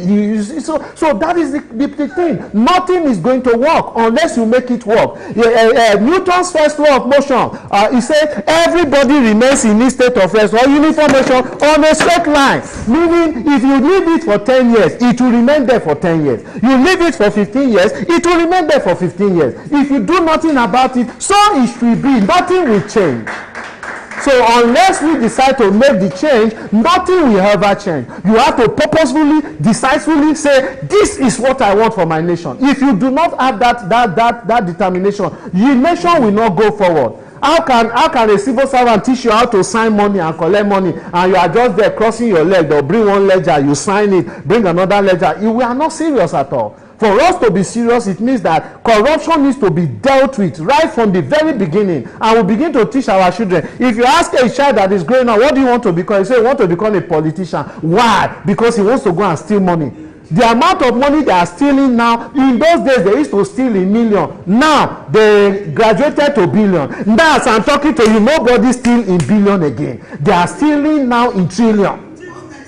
So what is the fate of the common man? Where is it bridge you want to use the money? Then they will even take loan and say they will come. Okay, what is wrong with your leg? Your leg is bent. Okay, we want to form something. Bend down bend leg association and want to promote it. Anybody that has bent leg, please come and register your name. After you register your name, put your account number. That is it. Money will never come to you. They will look for people with big head. Then the actual, when they are submitting, yes, you will see that the money actually went to that account. Oh, of course. They will quote figures. Yeah, they will quote figure. So in situations like that, what do we now do? The people that enjoy free education, sir, let me shock you. When I was in primary school, when you finish from third term, they will carry rice and prepare it with chicken. You will come with your plate. They will be giving you, is it enough? Is it enough? You carry it home, and then they will now give you new books for the new term, free education. But now what am I saying? I am not seeing free education anywhere else. Why? Because they remove the ladder. You now need to pay for your education. Lights that you are enjoying before, now you pay for your light. Is it water that you are drinking? No, you have to go and dig your borehole by yourself. So tell me, what are we even enjoying? You dig your borehole by yourself. You put lights there by yourself. You dig foundation and put block by yourself. You build the house by yourself. You send your children to school by yourself. You even look for job and buy job by yourself. Everything by yourself. So what are you enjoying? So what is the future? Yeah, exactly, that's the question I'm asking. You want to transport yourself, you fuel your car by yourself. There is no train anywhere to carry you, no bicycle. Even you even be subcharged if you complain too much. So you can't say the price now reach Oga and then they go again. No. This tree is supposed to be 2,000 naira, now it's 4,000. Say that you take it or you leave it. So at the end of the day, you find out that each of these our various departments that makes up a nation, the parastatals that makes up a nation, we need to refine all of them. Tell all the old people that does not have anything to offer, they should go and sleep. Okay, look at now, internet now, you are now coming, clamping down on Yahoo. Is that our problem? The Yahoo came into existence because there was no job to employ them. Let me shock you, sir. NYSC, 35,000 people will graduate from NYSC. I mean, talking about the various institutions, 35,000 in a year. Now, 35,000 times 10. You can imagine the total number. We're talking about 3.5 million applicants. You are pouring them into the labor market. There is no one industry that can absorb them. Not even one. Instead of giving them bags of rice, why don't you open an industry and begin to pick them the best brain? Let's say you cannot take everybody. Just okay, if you have upper or you have upper credit or you have distinction, automatic job for you. And this job, agriculture is there. There are so many aspects that can actually absorb these people. Instead of giving them the money, why don't you place them on life support for 35 years, let them work? And then you are giving them free money. You are not sharing money. Everybody come and take loan. When you went to school, did you take loan to go to school? You are giving educational loan. Why must you give educational loan? So these are some of the things that we are talking about. You cannot begin to give loan to students that are trying to survive. Rather, give them free education because you enjoy the free education. At one point in time, you carry your plate. They will give you tickets, sir. Sir, are you with me, sir? They will give you ticket. Go and eat. You will eat in the morning. They will give you ticket. Go and eat in the afternoon. Sometimes you will bring your babe to come and eat the evening home. You understand? Yes. That was exactly what they enjoyed. But now they will tell you, go. You buy education now. It's better to even go to school than to be an illiterate. Because if you are an illiterate, your case is even finished. Your case is finished in this nation. You cannot afford to be an illiterate. Because everything will be passing you by. It will seem as if it's a high-speed race. Before you know it has passed. Before you know it has passed, you won't even be able to keep record. So that's exactly where we are. So in Nigeria, I will say that for us to move forward, sir, for us to go forward, sir, change must start from the top. Enough for somebody doing party in the air with our money. Enough of somebody just sitting down and quoting small children that does not know how. They will be talking about dollars in millions. $5 billion, $5 million, $5 million. They have never worked in their life before. But you and me, that we will not even see the dollar. Some people do not even know how $100, how does it look like? They are not speaking the language of dollar, instead of speaking the language of naira. So we should change all these things. All these things needs to change. And that's exactly where we are going. We should stop celebrating thieves and robbers. And let's celebrate people with high dignity, high caliber, high sense of doing things. If I have somebody now that invented, I think the boy invented something, it has to do with solar, sir. The solar is not just normal solar like the normal solar that you put at home, sir. This particular solar is such that you can even, you can change and it will use water. As I'm talking to you, sir, nobody is able to call the bar and say, you cannot produce a generator that uses water. They will not begin to think, if this generator is using water, Dangote refinery will not serve well. You better hold that guy who is in charge of that unit. Go and catch that boy and put him in the cell. And then bring one or two things to be able to do what? Wrap the boy up. And then also some countries, sir, that's called brain drain. Some countries will pick up this boy and take this boy to their country, and the boy will now begin to produce for that particular country. Most of the big scientists you see today, sir, they are all from Nigeria. I want to shock you. There's a particular clip that went viral 3 years ago about a young guy that he built a plane, a Boeing. I know somebody who was pushing for the aviation minister then to meet the boy. He said he's not interested. A man saw that video on Twitter. He started making contacts. They got him a scholarship, moved him to Sweden. That is brain drain. That is one of the scientists that God has blessed Nigeria with already in Sweden. Now, in that the Sweden authority will now be making use of that boy. Why is it that till today we've not been able to produce our own things? Because they are just carrying them away. Look at our nurses and our doctors. You know, these days, once you are in in the medical field now, once you put in that you want to go to any country, it is automatic, sir. Then you now see that the doctors we have are all, they call them malaria and typhoid doctor. Before you say, I am not feeling well, my body is doing me one kind, even I noticed that wish pressed me last night, they'll just begin to write, Panadol 2/2, they're 2/7. That 2/7 means take 2 for 7 days. Before you know, they'll say, okay, Amala, what's the reigning medicine for malaria? You now begin to hear, okay, this one. Even Amatem, thank you. Then they are even paying them to make sure that they prescribe Amatem. I had an encounter late last year. I was sick. I went to the hospital. To my greatest surprise, I'm not bothered with you making your research, but you going through my lab results and start using Google to check the medication you prescribe. My goodness. Was terrible. It goodness. Was a no for me. This is serious. In one of, I'm telling you, in a well-known hospital here in Abuja. I told him, sorry, you can't attend to me. I'll come back tomorrow to see another doctor. Beautiful.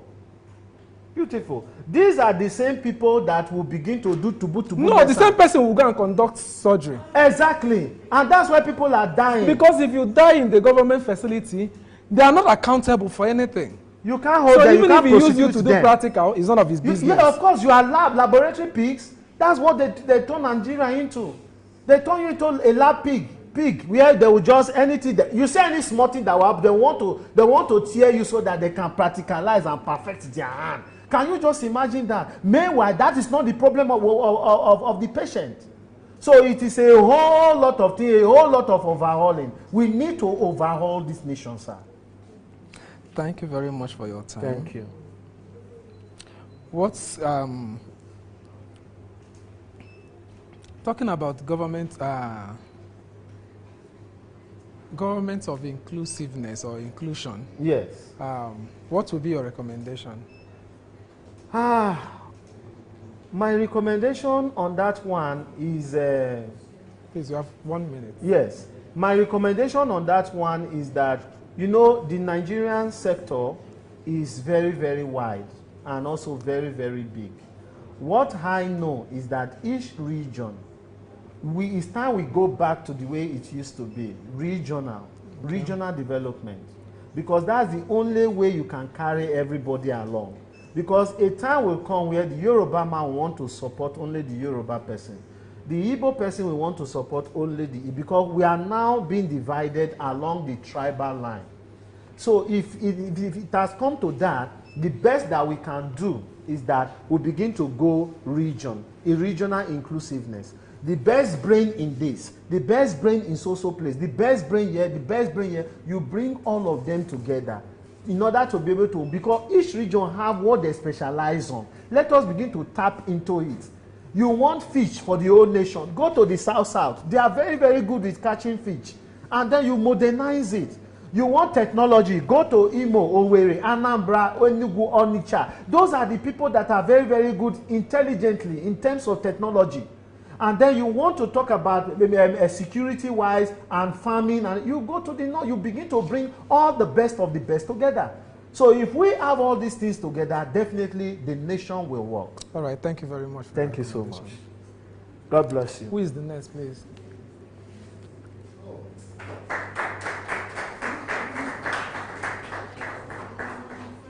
Thank you.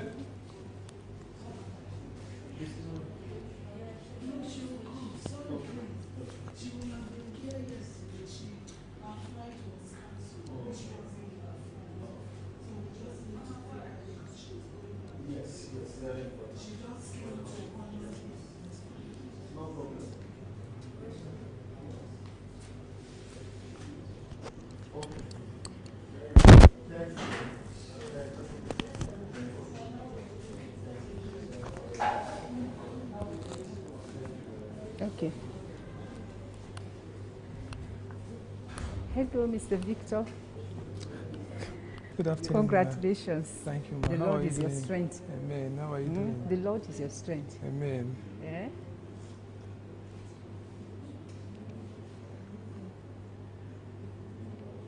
I hope you're good. I'm fine. I'm good.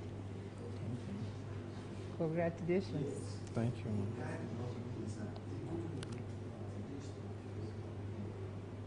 So how has it been? We thank God we're pushing. How many hours do you still have left?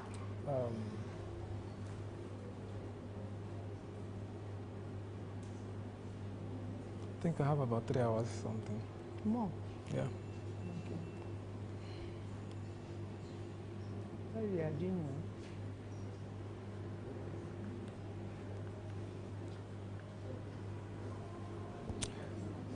As Nigeria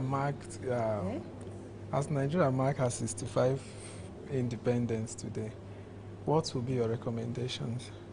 My recommendation? Yeah. Well, for me, I want to first of all start by congratulating you for conceiving this idea and executing the idea. You know, they say that ideas rules the world. So I really want to congratulate you. Thank you, ma'am. Because this is history in the making. Thank you. And coming back to Nigeria, for me, I think that the government of today, I don't want to talk about the past governments, but I want to talk of the government of today because it's what we have now. I really want them to sit down and look at issues, critical issues that have affected this country and has placed us to where we are today. And I also want them to take the advantage of what we have as a nation. Because one of the greatest assets that we have as a nation called Nigeria, which the world look at us as a giant of Africa, is that the people. Nigerian people are hardworking people. Nigerians are intelligent people. Nigerians are determined people. Nigerians are focus-driven people. So the government of today should take advantage of the people that they have to rebuild this nation again. Enough of corruption, enough of tribalism, enough of relegating our young people to the background. It's always believed that the youths of today are the future leaders of tomorrow. Do we still have those youths that will look up to them as the future leaders of tomorrow, looking at what is happening in Nigeria today? No. So I'm pleading on the government of today, and with special interest and focus on the president, who is the father of the nation, that he should sit down on his own first and look at it critically. After all, he knew he can rule this country. That was why he insisted. He insisted, and he sought for it, and he got it. So for us to enjoy this 65 years of independence, he has to do something. The gift, the anniversary gift that me, Mr. President, will give us is for us to go back to the round table again and look at this country critically, so that from there we can move forward. Thank you very much for your submission. That was not just brilliant, it was also awesome. And listening to you got me a bit emotional. You see the genuine love coming from a mother who wants to see her children succeed. Exactly. Thank you very much for that. That now brings me to the issue of press freedom. You know, a young journalist, press freedom. Press freedom, You know, okay. We are in a democratic settings, but I must tell you that the press is not free. And when the press is not free, the dividends of democracy can never be delivered, because the press cannot tell the citizens who to hold accountable. You know, I took this upon myself that I'm going to go on back-to-back interviewing marathon to advocate for press freedom, and I thank God for the strength He has given me, because I've done something like this before and I know what it looked like. But this was a bit different because I saw the hand of God upon it. In the issue of press freedom, do you think that the press is actually free at the moment? Well, in all fairness, with what is happening around, I will not give it 100%, and I will not give it a pass mark, rather. I will say there is no 100% of press freedom, because I interact with the media a lot. Media are my friends, and you could see the fear even when there are stories to tell, but they are afraid of the unknown, because if there is freedom, you shouldn't be afraid of telling the story the way it is. So I think in that aspect it's not 100%. And then again, I will also talk to the media themselves that they should still stand on what they believe in, insist on it, be focused. Because when you are focused and you are determined, you will not be distracted. And at the end of it, you will succeed. At the end of it, the freedom of the press will be gotten. So the media themselves, they have to be up and doing and insist on what it is right.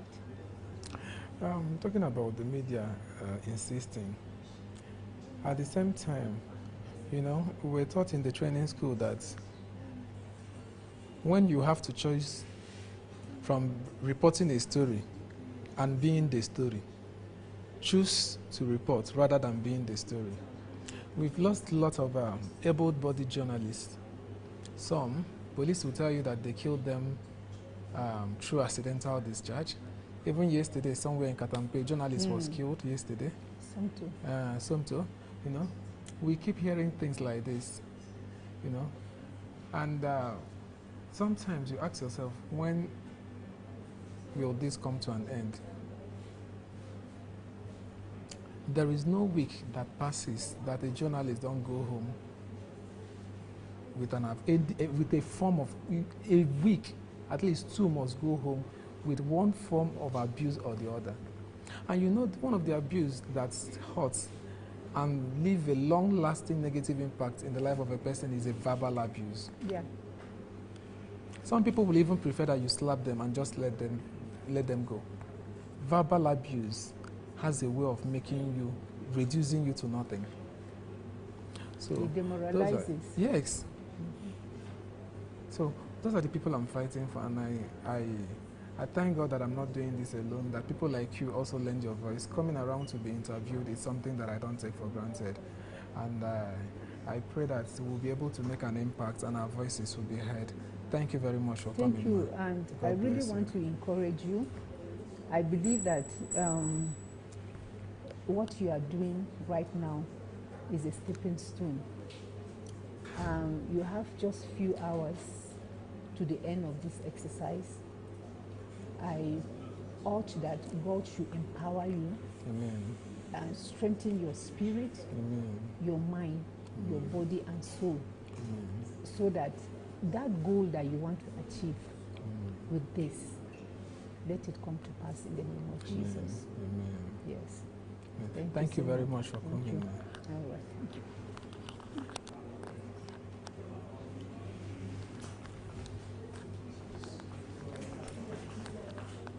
Well done, eh?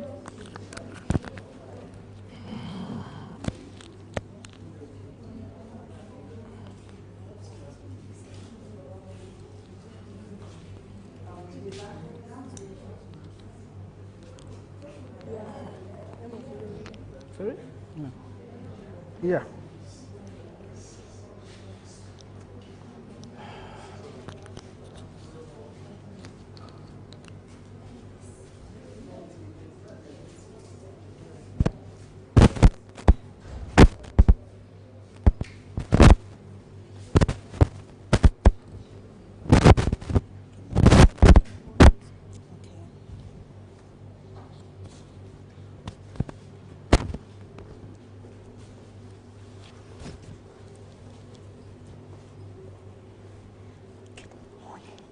Good morning. How are you? I'm fine.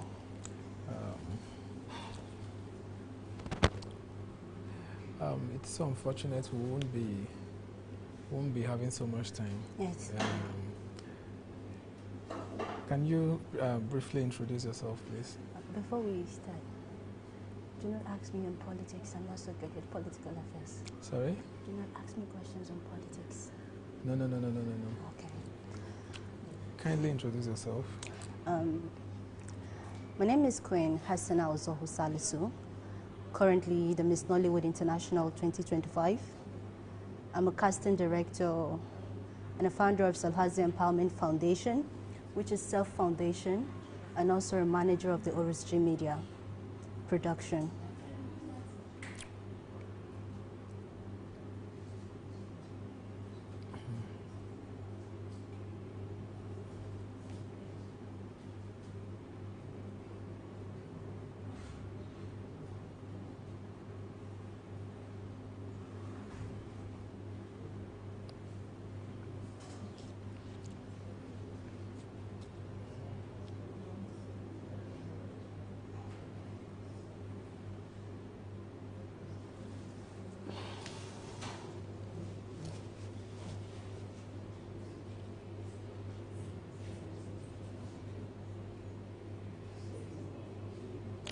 Um,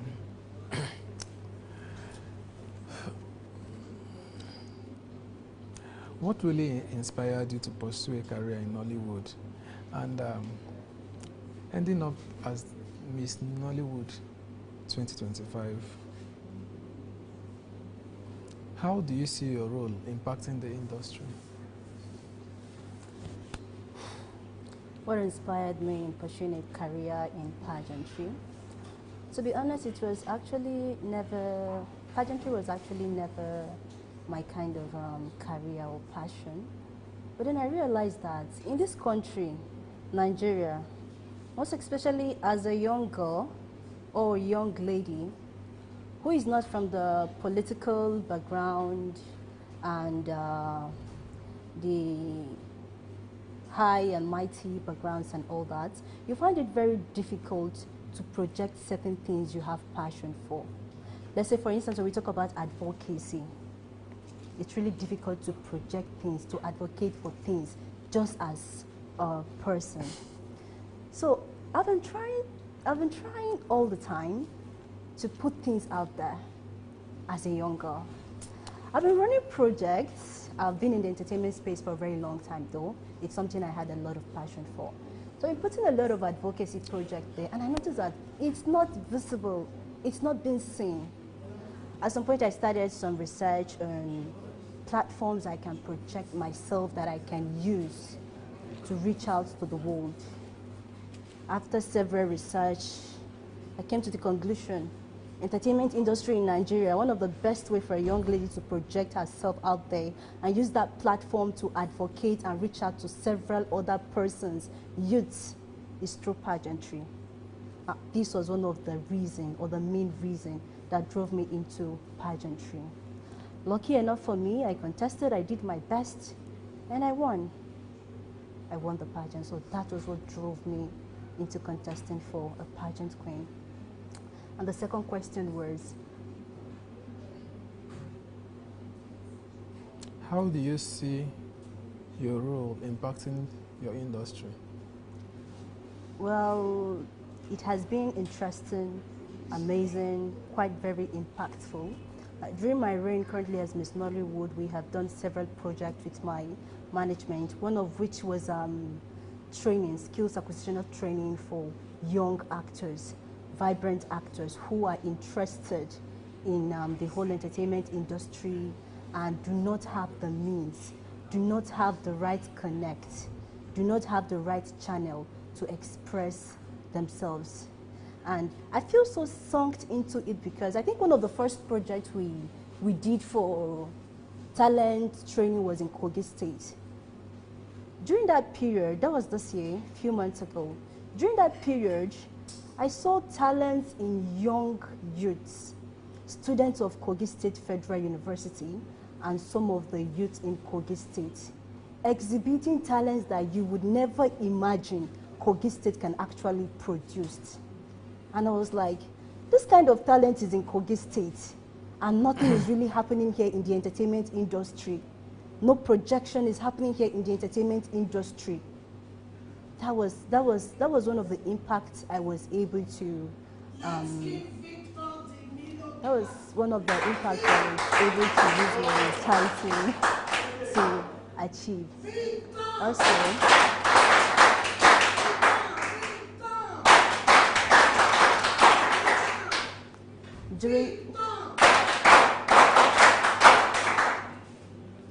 during the flood disaster last year in Kogi State and some other states, we were able to supply some relief materials to some of the states that were really affected as Miss Nollywood, with some support from some organizations and also the Origin Media as one of my backbone, I would say.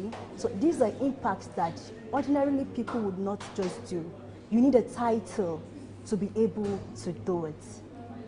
We're able to pay some house rent and school fees to some of the people that were victims of that flood incident in 2024 as Miss Nollywood. If ordinarily I had stood up as Hassana Ozohu Salisu and I say I want to make such an impact, I may not really get the visibility I need, I may not really get the support I need, I may not even get the origin manager looking at me.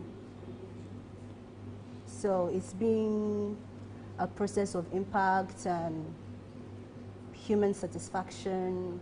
It's been really amazing. All right, thank God. I hope to see more of you in the coming days. And I also pray that your job gets the visibility that it truly deserves. You know, when you see something that is commendable, you don't just commend it, you also leave a remark. For the little 3 minutes that I've spent here with you, I think you've even done a lot.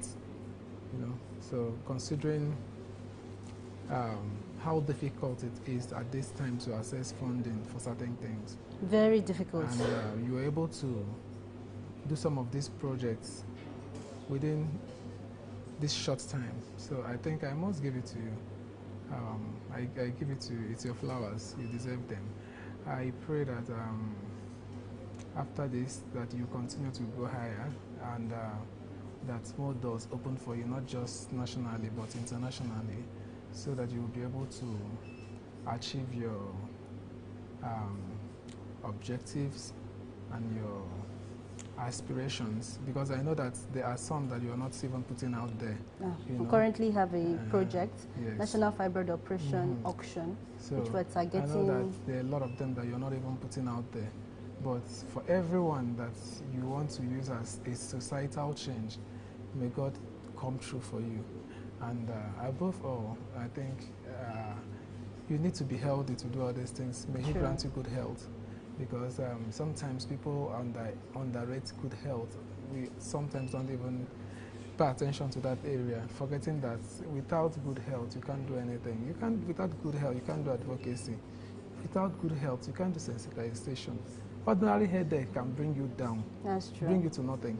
But sometimes we don't even thank God enough for things that He has done for us. So that good health is something that we don't show appreciation the way we ought to. And I believe that as you continue to make people smile, may smiles never cease in your life. Once again, I'm just seeing you for the first time. Congratulations. And continue to be you. Don't allow anybody talk you out of your vision. You know, one thing a lot of people lack these days is originality. You know, be your true self. Be your true self. You can't be Regina Daniel. You can't be this person, but you can make a whole lot of impact that will make you remain relevant in your own space. But I was telling somebody this morning, I don't want to be famous on Instagram. The moment I step in a particular place and more than 3 people greet me, I will leave. My friends know that. I feel I'm not safe anymore. That's me. So, but there are people, before you talk to them, what they want is Instagram. You know, life, our choices differ. You know, and for people who choose to be famous, to me, if you keep famous, I believe I want to be somebody who drives a change, who makes a long-lasting impact. Known for something. Yes, who makes a long-lasting impact. If the fame comes, I won't say no. Yeah, but I won't push it. Let it come naturally. If it's a plus, if it comes as a reward, though I know it's there already, if it comes as a reward, that God chooses to reward me for what I've done, it's fine. But as for me, advocating for it, pushing for it, people go as far as subjecting even their domestic staff to ill treatment just because they don't follow them on Instagram, bringing people to follow them, you know. So thank you very much for coming. I think I'll drop the pen here. So we'll see you next time. Thank you. All right.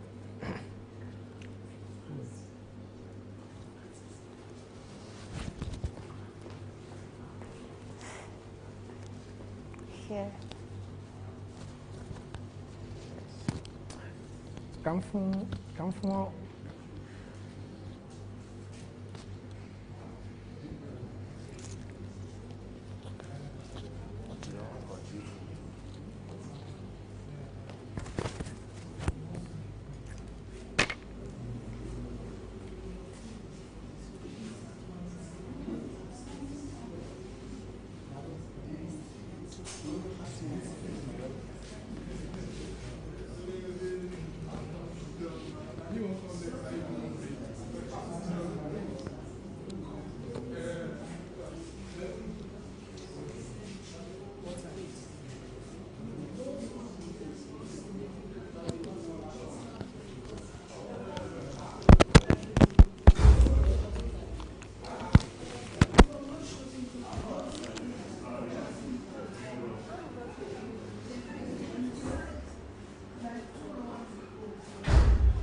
Ah, the pleasure is mine. Pleasure is mine.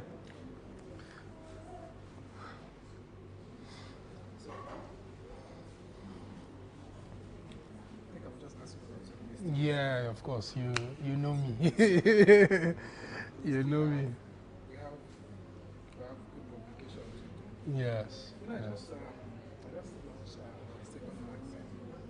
Oh, I didn't know. I didn't know.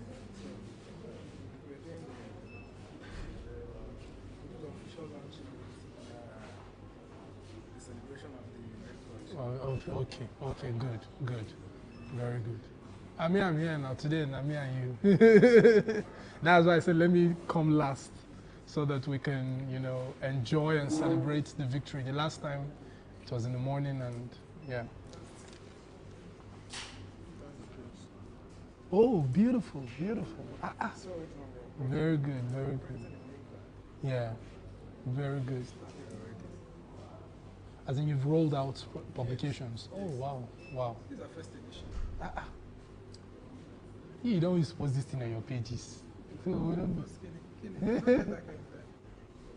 Okay, empirical. Yeah, empirical magazine. It covers what aspect of, what topic? Is it like politics, economy? It's still a general magazine. Oh, okay. This, I'm shifting it a bit further. Okay. Because of what the name represents. Yeah, empirical. I want to use it for my podcast. Or you intend to go into, even with this that you're doing, you should have a podcast channel. Because this is big, Yeah. Nice.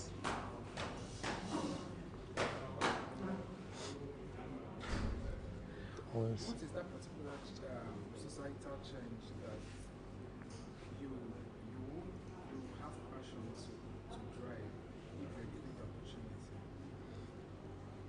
Okay. So this question will be answered from the passion I have as an individual. And my passion, to be honest, is children. Children. Oh, okay.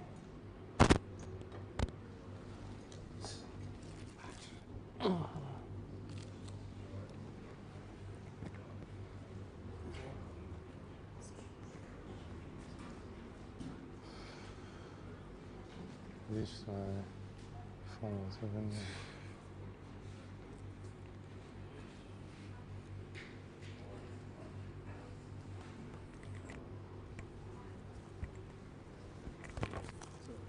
Okay, I can go ahead. Okay, so my passion is towards children and women.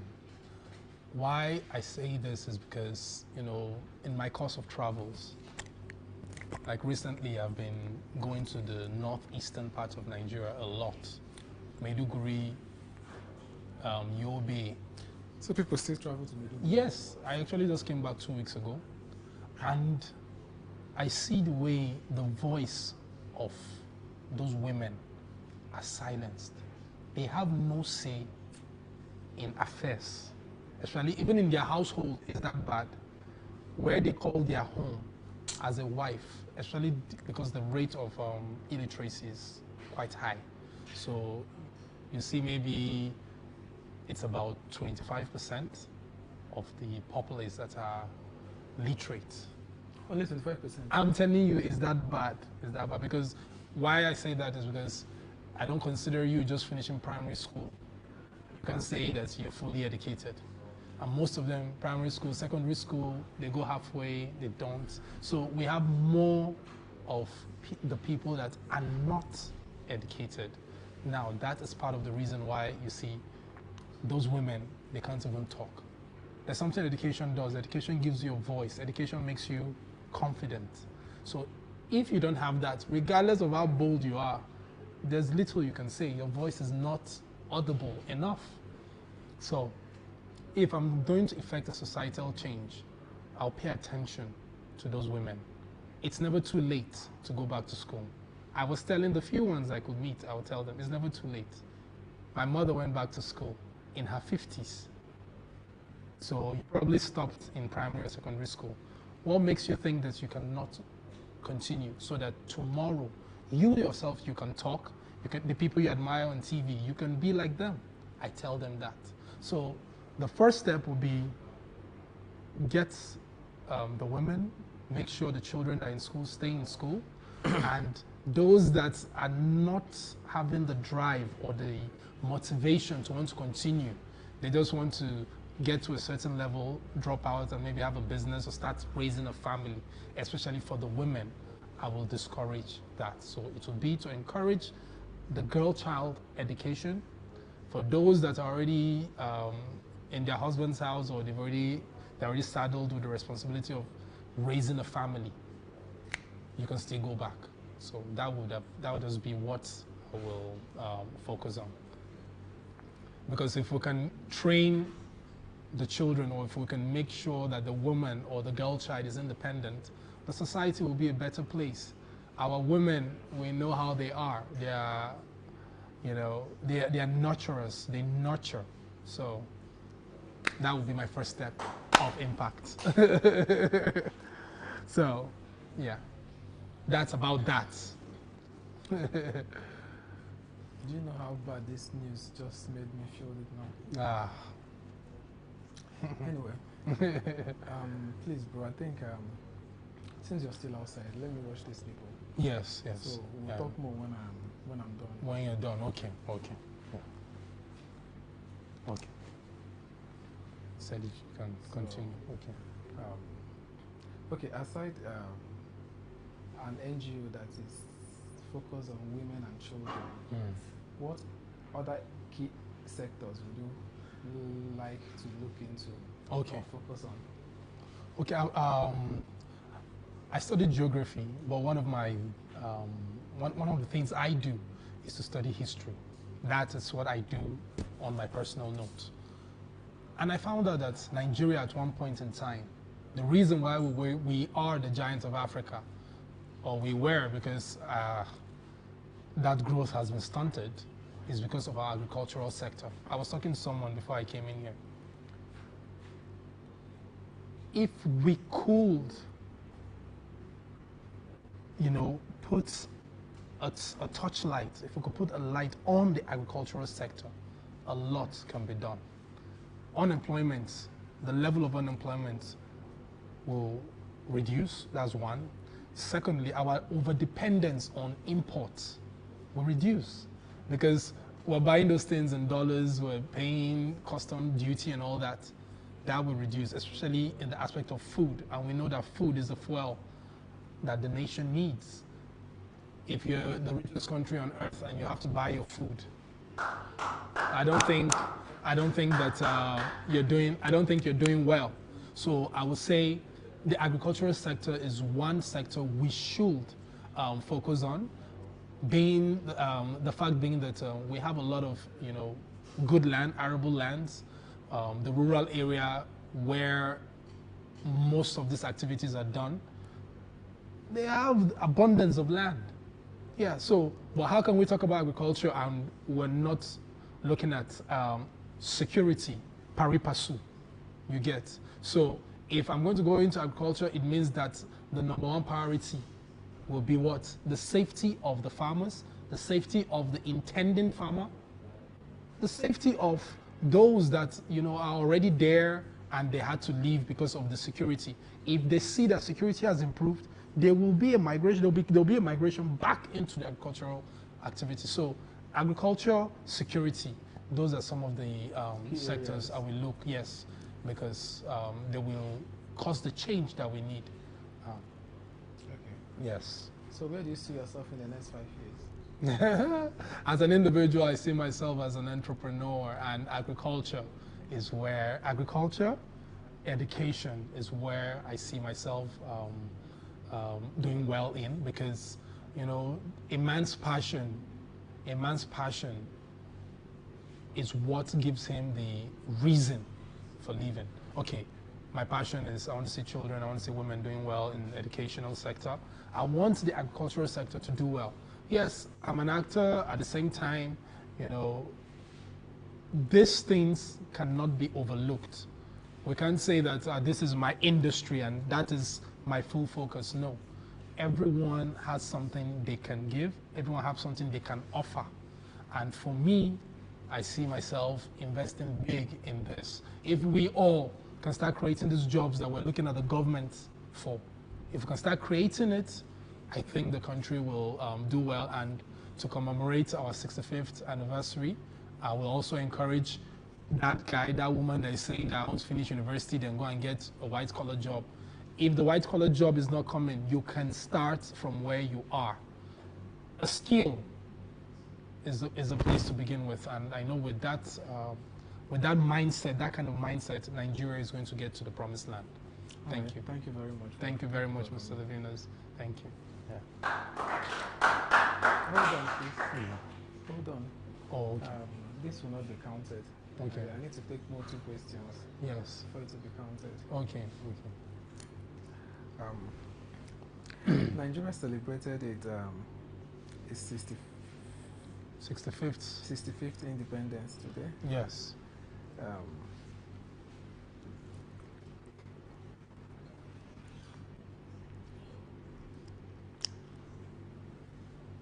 In your own opinion, do you think that that the citizens are actually enjoying the dividends of this democracy? Okay, so the first question should be, who are the citizens? Who are the citizens of this great country of ours? Because back then we had 3 levels of citizens. We had the first-class citizens, the second-class citizens, or how did they put them? Income earners. It was divided into 3. That was what was obtainable when we were in school back then. But now, there's nothing like middle class. Okay, upper class, middle class, lower class. It's now the upper class and the lower class. Now, the citizens already, there is a dichotomy, yeah, if I should use that word. It is so vast and it is so observable to see that the man that is here can hardly afford 3 square meals. So what are the dividends of democracy? The dividend should be that the standard of living is better, the cost of living is improved. If these are not in play, the dividends of democracy is just written. Oh, it's okay. not yeah. Before you go, yes. How would you describe the current state of press freedom in Nigeria? Press freedom. Yeah. How would you describe the current state of press freedom in Nigeria? Okay, so we recently lost a journalist, and in some quarters, some things have been said that probably she was investigating or she stepped on the wrong toes or the rest. So we can see that if there's a rumor, it means that there probably is an element of truth. If a journalist cannot freely air his mind or his opinion on a particular topic or a particular situation, he cannot, except he's been given leverage or he's been given permission to. That means there's no press freedom. Okay, I'm a journalist, I'm into media, for instance, and for me to be able to print a story or for me to publicize a story, I need to look at the faces of the people involved first. Will this sit well with them? If it's not going to sit well with them, it won't be well with me. So I cannot sleep well, comfortably as a journalist. So what is press freedom? Press freedom is that there is independence of the press. Yeah, of the press. Do you understand? You are a journalist. You know this thing. So I wouldn't say. Yeah, it's getting better. It's getting better. Yeah. All right. See you later. Yeah, bro. Thank you. it's getting better. So continue being the free journalist that you are, and this avenue is very beautiful and it's commendable. Well done, Mr. Livinus, and I hope that we do better things and bigger things together. Thank you, bro. All right. You're welcome. You're welcome. Yeah. Oh, okay. You want us to talk? Let us talk. Yeah. Okay. No, I have some people waiting for me already. Okay, so embarking on this journey. Okay.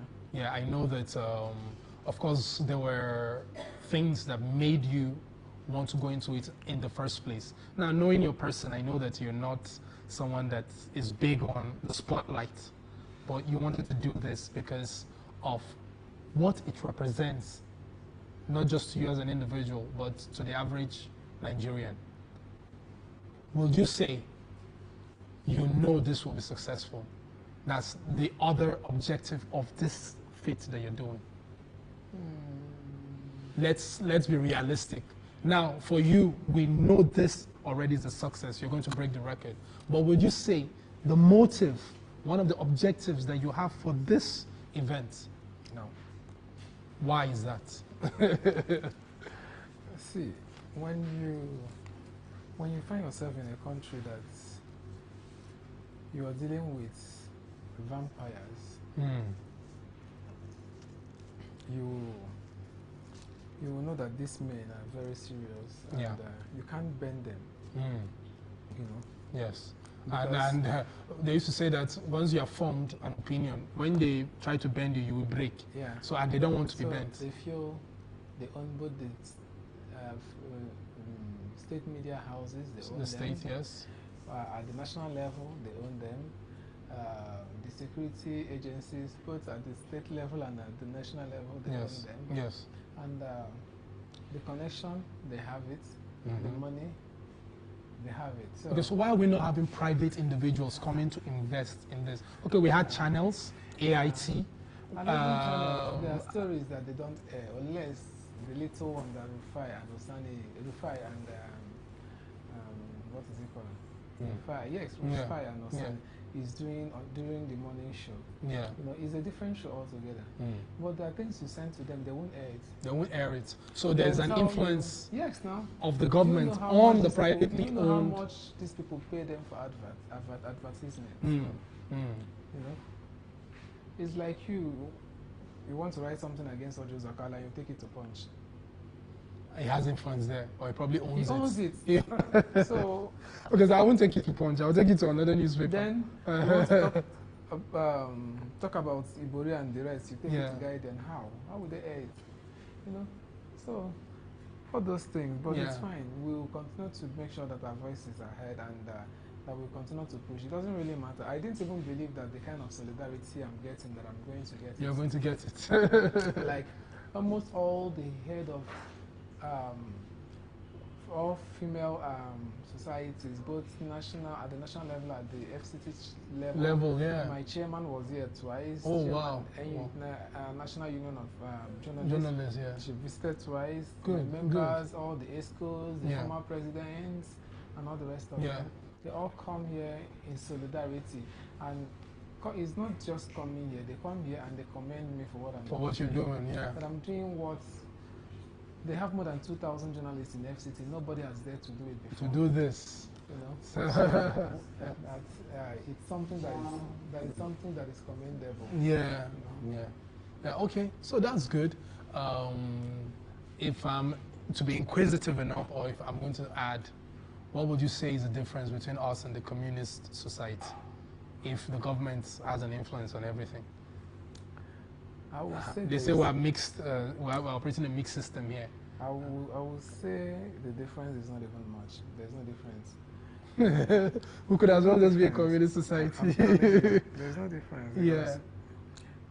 Years back, I found myself in one of those positions where I was asked to come and bring down a story that has already been published after 4 days, and all the rest of them.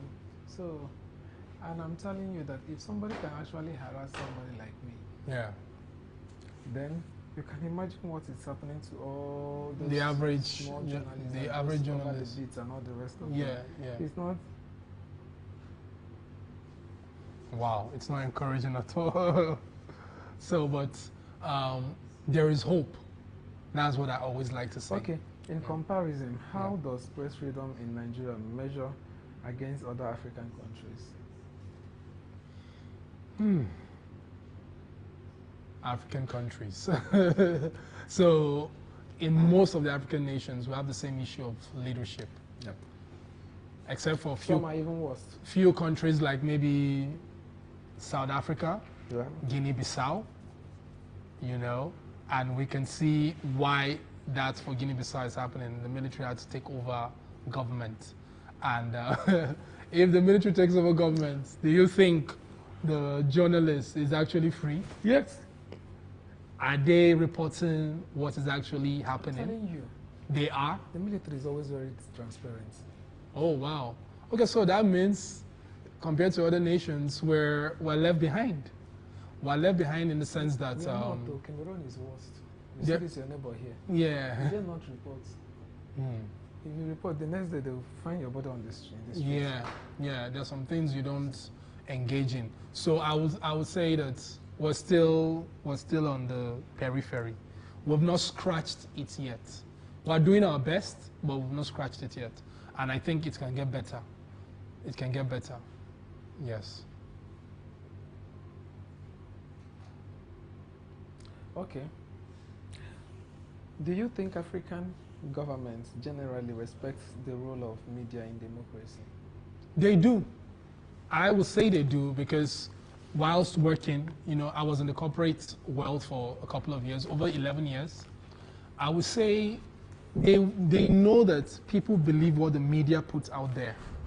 So if they don't respect the role, why would they? You see a senator or a House of Rep or a local government chairman, he wants to commission a project.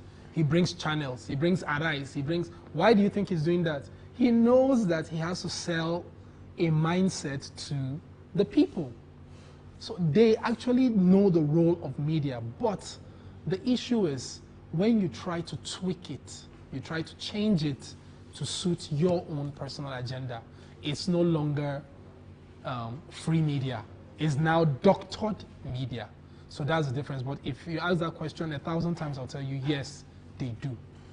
They do, because they want to sell a narrative. Any day a journalist reports in your favor, he's a good journalist. He's a good journalist. The day he doesn't, he's being criticized. He's being labeled as an unpatriotic Nigerian because they don't want you. They say, why are you telling the world that Nigeria is? So I know one or two people have actually lost their jobs. I know they had good intentions, but those intentions do not translate into being patriotic. So that's just it. That's just it. Thank you very much. You're welcome. You're welcome.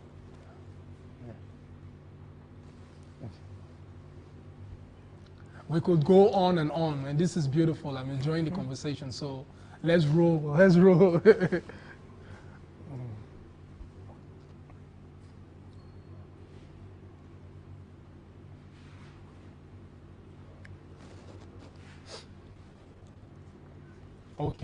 Okay. So also in line with the last question you asked, if you think that the government believe in the role of media.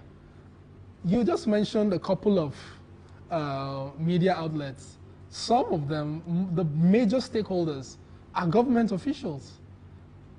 TVC and the rest, they belong to members, they belong to people in active politics, not just people that are retired. So they know that the media is the best way to get into that house in the four corners of that local government that they cannot go to because the road is not good. But they can say something on Federal Radio Corporation. They can say something on the network, the state-owned network, and that person will see it. You get. So they actually believe in the role of media. But where it is not, is no longer ethical, is the fact that they now determine what should be aired, or they do an audit of the things that journalists have gone into the deep to get the deep rural area to go and get those information. They doctor those things. It's not true. There is road there. Go to Taraba State. You want to tell me there's no journalists in Taraba State? That state is languishing because why I say so is because it has the capacity, it has the potential of being one of the biggest tourist attractions in this West Africa. But nothing is happening. There are no roads to these places. the Mambila, you go there. Is there no journalist that can just take his phone and just do something and say, government, come and see you? There probably would have been, but will anything happen? Will there be any change after that? Or he probably is risking his neck doing that. So, my brother, they actually believe in the role of media. That's all I have to say. Yeah.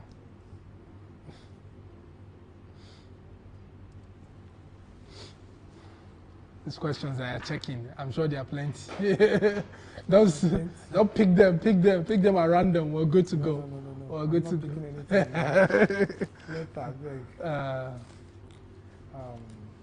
want to attend to. Okay, there are other people there. Okay, no problem. Yeah. So, well done, Mr. Livinus. Thank you. Yeah, he's a strong man. Yeah, he's next. Okay.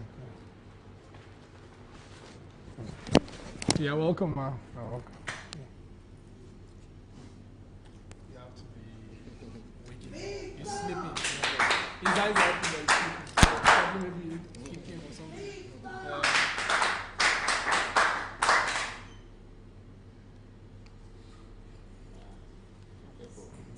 Because that's antenna.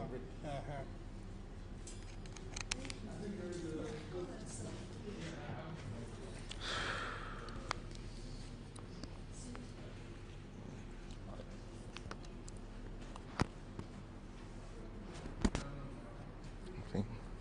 I can just put it here.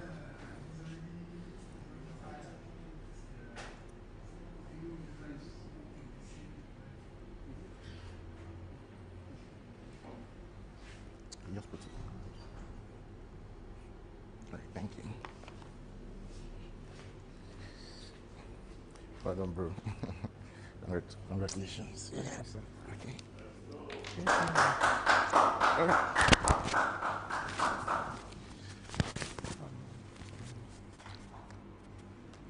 Today, Nigeria is celebrating its 65th Independence Day.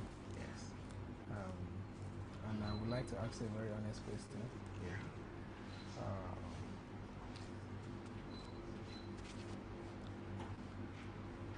As a patriotic, because you're patriotic, I am. as a patriotic citizen of this country,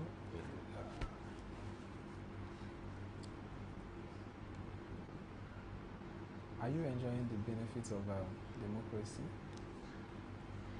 To answer honestly, Let me use the word the dividends of democracy. to answer honestly, I am not. Because the things that are expected to be enjoyed by citizens in democracy are almost non-existent. As it is, you know that there's the expectations of a democracy. The expectations of a democracy, and as it is with us, I would say 90% of Nigerians are not enjoying it. People who enjoy it with like 10%, and you can't use 10% to draw any conclusion. So generally, there are people, of course, who are enjoying the dividends of democracy. You can't say it's everybody, but as a collective, as a people, I doubt that. I don't think Nigerians enjoy the dividends of democracy. So.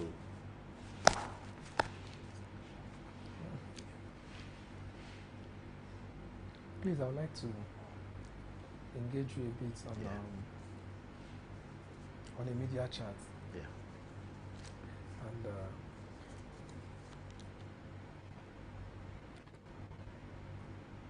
please, do you think laws like cybercrime or Defamation Act are being misused against journalists?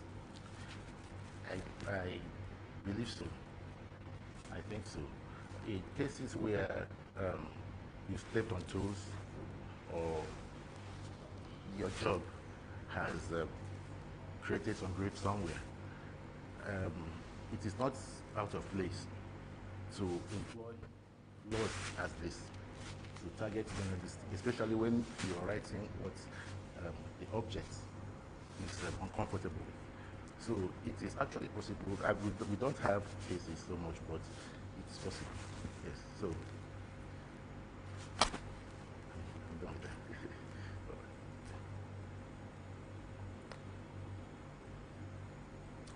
Do you think laws like cybercrime? Yeah. Okay, you just answered that now. I just answered that. Yeah, you just answered it.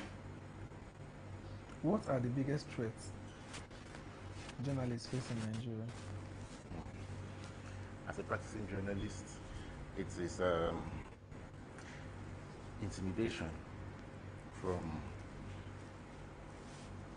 parties who don't want you to write or expose certain things about what they're doing. Personally, in my experience, I've been intimidated a lot of times in the course of doing my job. If maybe what I'm writing is not going down well with a particular group of people, I know I've been called I've been called on the phone several times and threatened, but of course it doesn't stop us from doing what we have to do. I think for me personally, I see it as it goes with the territory. It comes with the territory. Working as a journalist, you have to be very courageous. Threats, intimidations, and all of that, they all go with the territory. So I don't think it should be a problem anyway, but it is a real and present challenge that we're facing at the moment. Okay.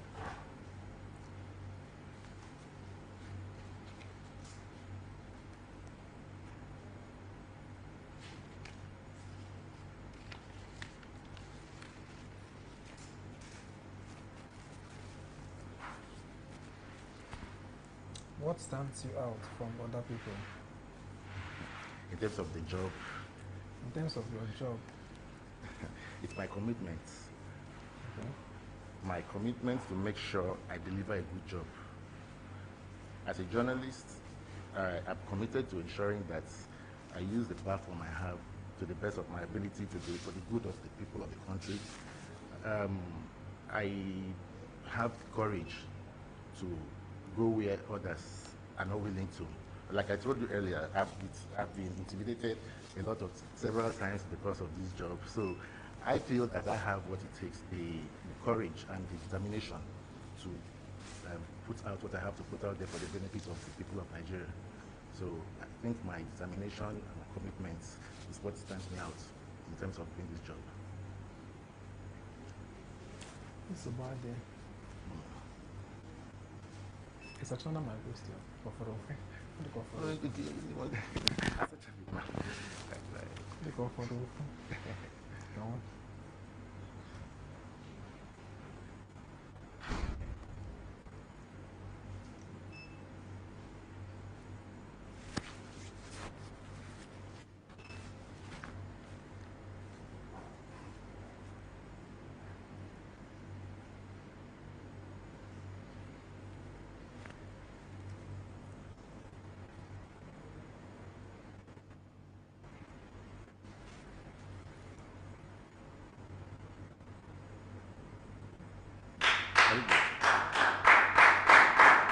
Okay. Yeah.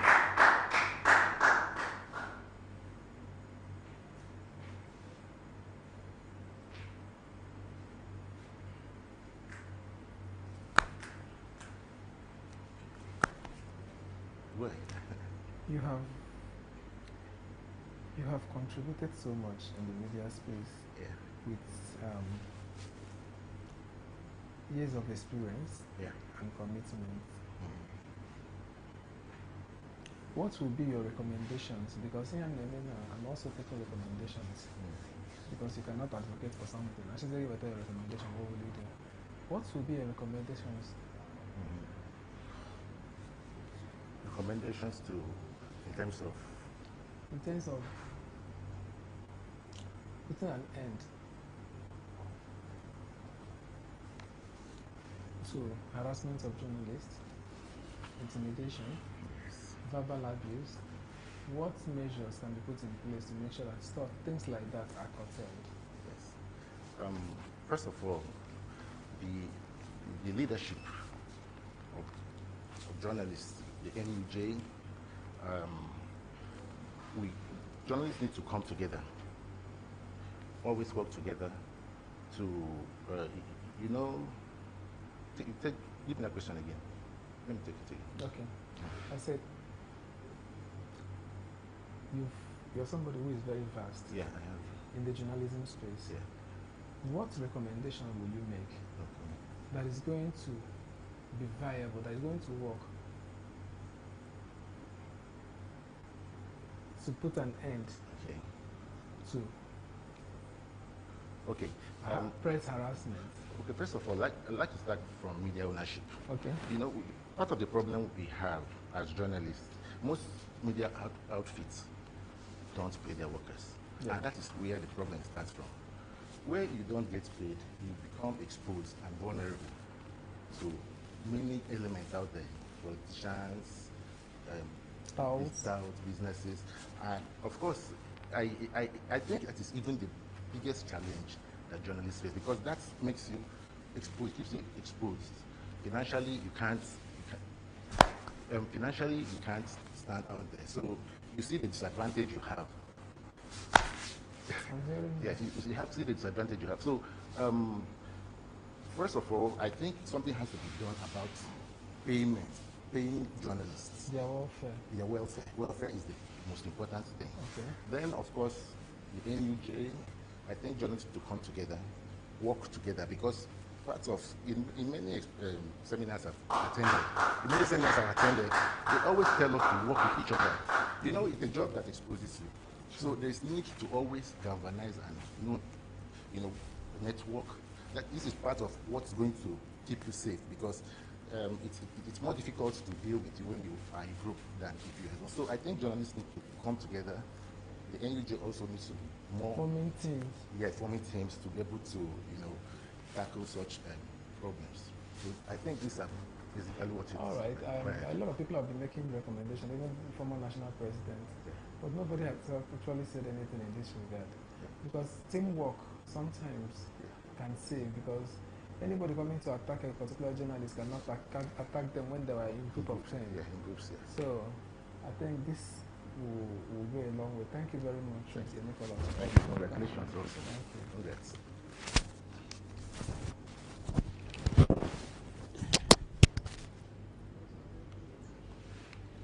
It's like, okay. My career? Sorry. Thank you.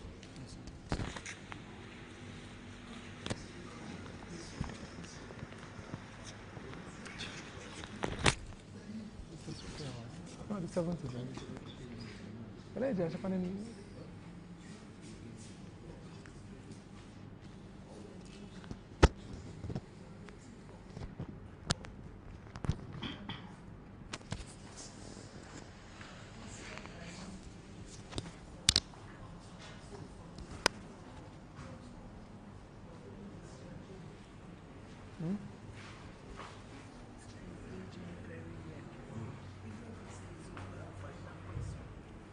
I have 2 people ready.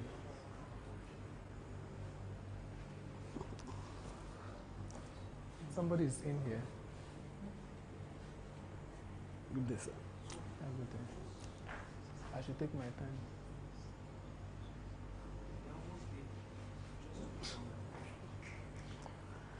Okay, good day. Good day. My name is Kenechukwu Benjamin. Okay. I'm a businessman. Or let me be precise, I'm a network marketer. Okay. Yeah, and this industry has been misunderstood for a long time. Because when you say a network marketer, people don't even know the difference between Ponzi scheme and network. People don't know the difference between online investment and network marketing.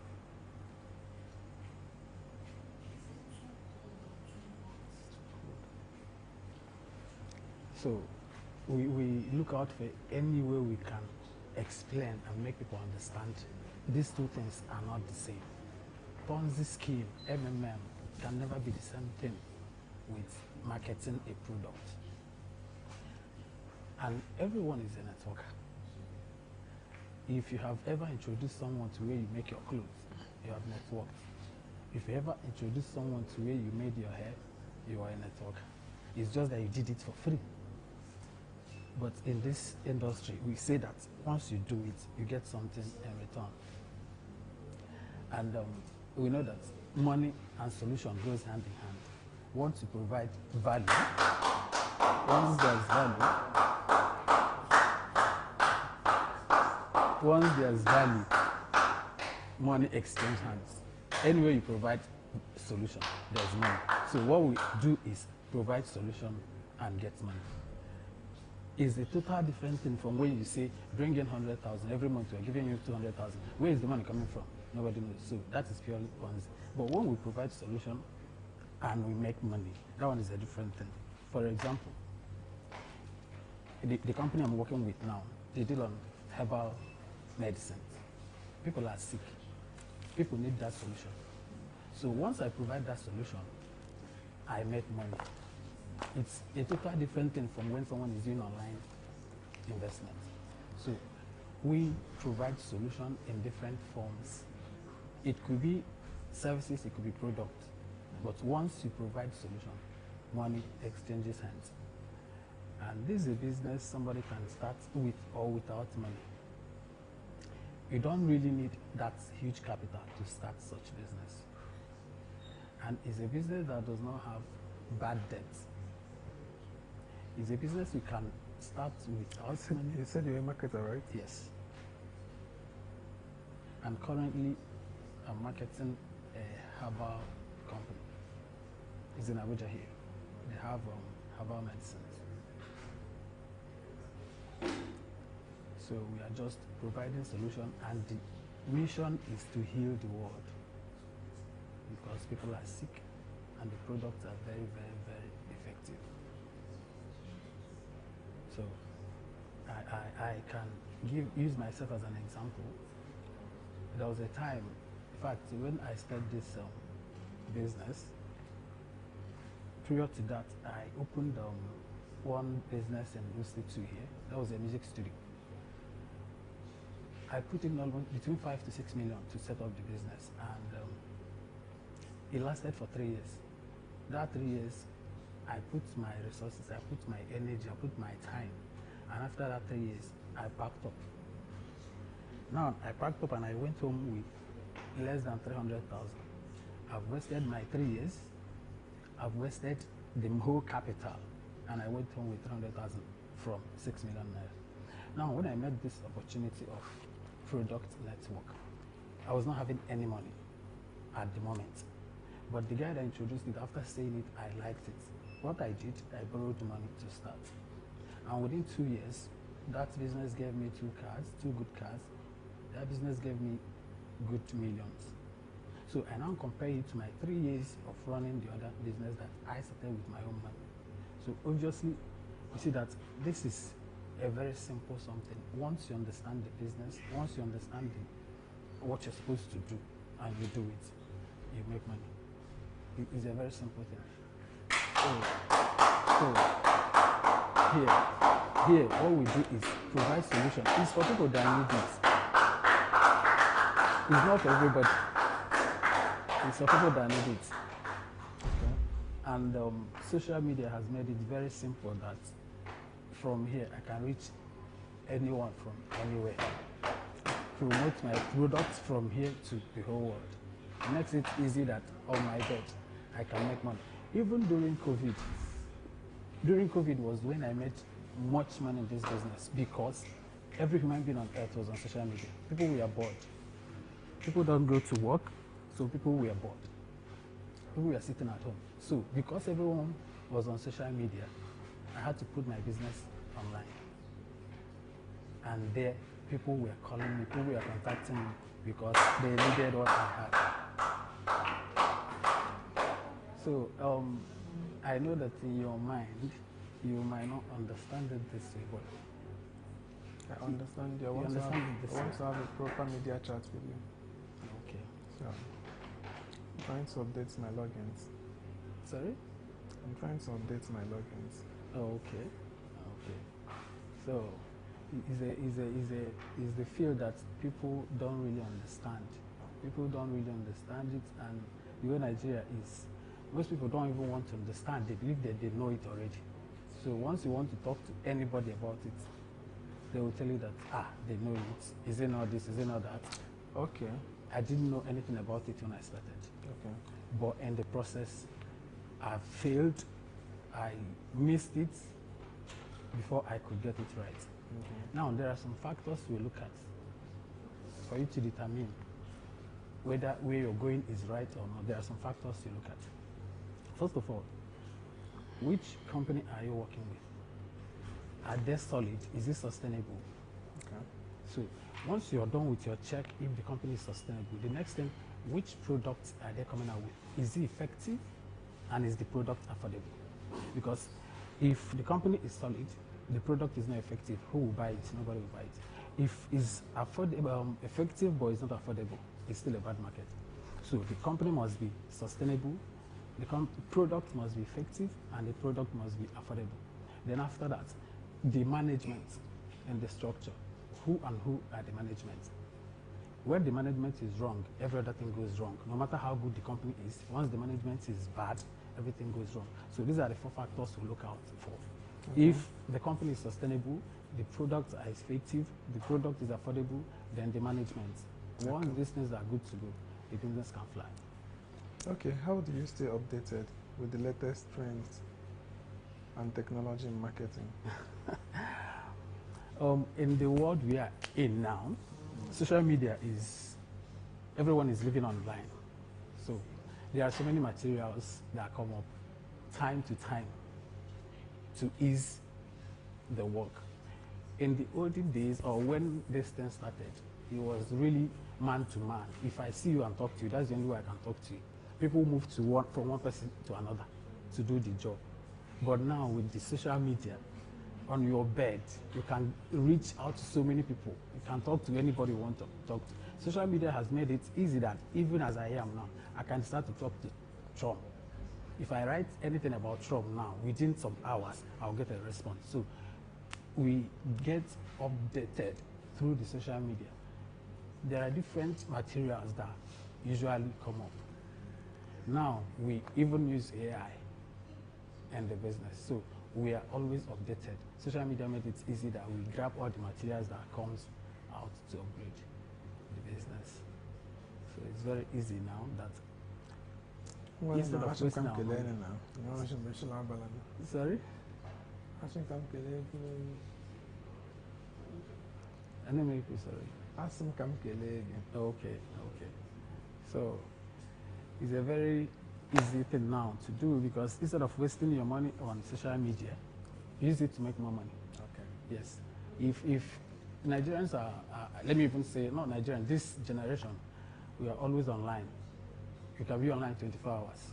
So instead of wasting money through data, we use it to make money, use it to create awareness, use it to promote what you have. And it's a win-win situation. So it's an industry that once you understand what you are supposed to do, and what is coming to you comes to you. But if you don't do what you're supposed to do, how do you get what you're promised?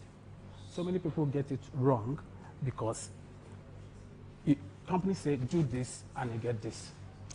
We'll always get it right. You have my number, right? I do. Huh? Yes. Okay. You go in now. Huh? Yes, again. You may check. Let's conclude. It's remaining small. Okay. Go weeks. Any information on you now?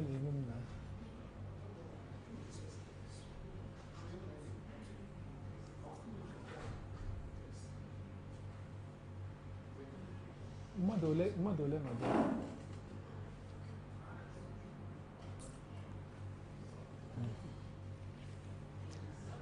Please, let's continue. Yeah.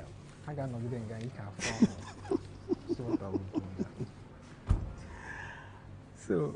So is simple that companies say do this and you get this. If you don't do this, don't expect this. Our people always get it wrong because they wouldn't do what they were asked to do, but they are expecting what they are promised. Now that same person opened his own personal shop. Every morning he goes to that shop. Every morning he goes to that shop. He open it every day, and he hardly sell. What of the business that you don't open? So here, as long as you're ready to work, you must make money. As long as you are ready to work, you must make money. As long as you do what the company say you should do, your reward comes to you. So with the help of social media, this is a very simple business that anybody can start. I could remember when Trump is a networker, Trump said that even if everything is taken away from him and he's given just $100 bill, that he will go back to network marketing. This is a business that gives you free time, gives you money at ease, and exposes you to meeting right people. So it's an industry where money, you leverage not just from your work, but from the work of people till infinity. I can remember when MTN came, I think it was during Obasanjo. They promised Obasanjo some things, but no. He had to put in leveraging. So if you understand the power of leveraging, this is where there is so much money. And I just feel, I don't know, I just wish there's a way to get Nigerians or to get our people to understand the advantage, the profit in this business. Moreover, we are providing solutions, which we know that value is money. So once you provide value, there is money. And if I want to talk about the company, now we are dealing with company in Nigeria. So it's okay. This thing is actually on my face.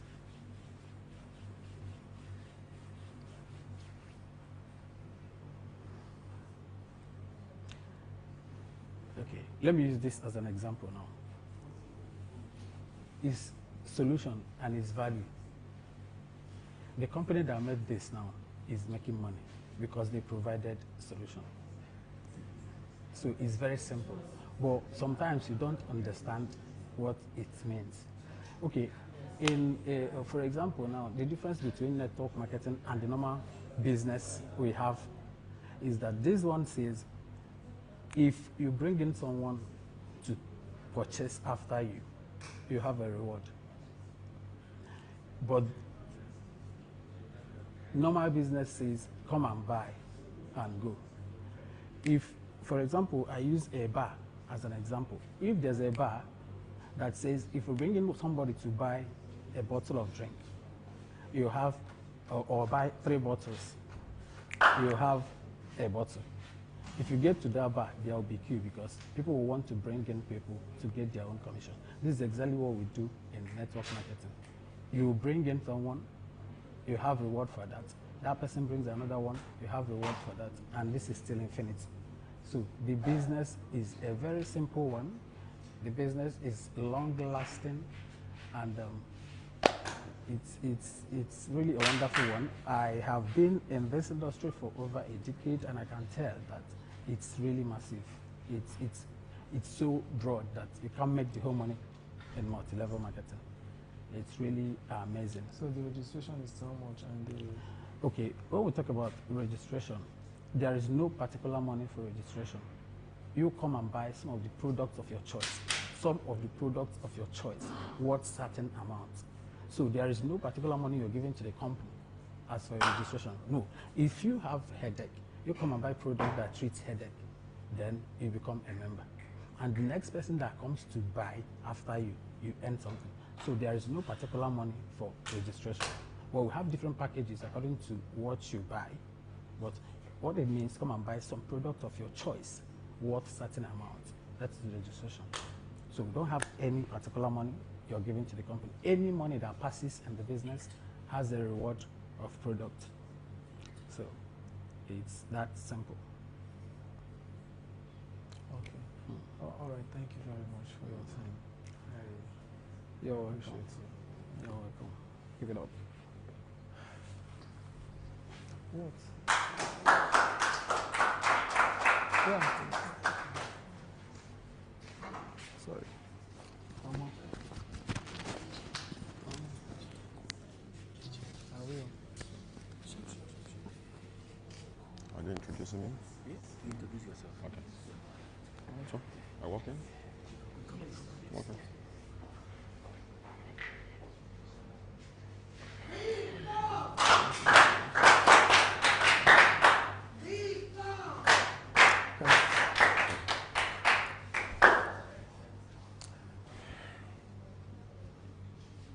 Yeah. Thank you very much for coming. My pleasure, thank you. And happy independence. I wish you the same. Happy independence. Yeah. Please, can you tell us a little more about Nigerian First? Okay. All right, first of all, thank you so much, Nigerians and lovers of Nigerians all over the world. Happy independence anniversary of the Federal Republic of Nigeria. And I am the Honorable Comrade Vic Moro, the International Coordinator and the Honorable Speaker of Nigeria First Foundation.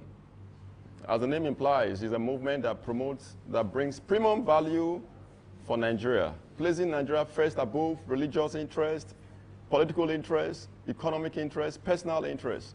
For a long time, we've just been running on our own interest as a people. And for any country to get to the next level, there must be unprecedented, renewed patriotic drive. Show me a country that is making it, and I'll tell you how patriotic the citizens are. So Nigeria First Foundation is coming to place Nigeria interest above personal interest. Today is the 65th anniversary of the Federal Republic of Nigeria, and we are currently having what we call the Green, White, Green press conference going on as we speak.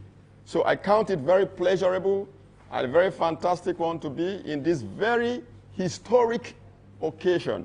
So as I speak with you, history is catching up with history because we have the history. The chairman of Nigeria First Foundation is no other than Sir Dr. Mike Okiru, the former Inspector General of Police. And the history is that he was one of the 4 peoples that lowered the British flag, what we call the Union Jack, and raised the Nigerian Green, White, Green on 1st of October. So as I speak with you, this organization is very historic, and it is also catching up with history from your end. So this is what we are currently doing, sensitizing Nigerians to be patriotic.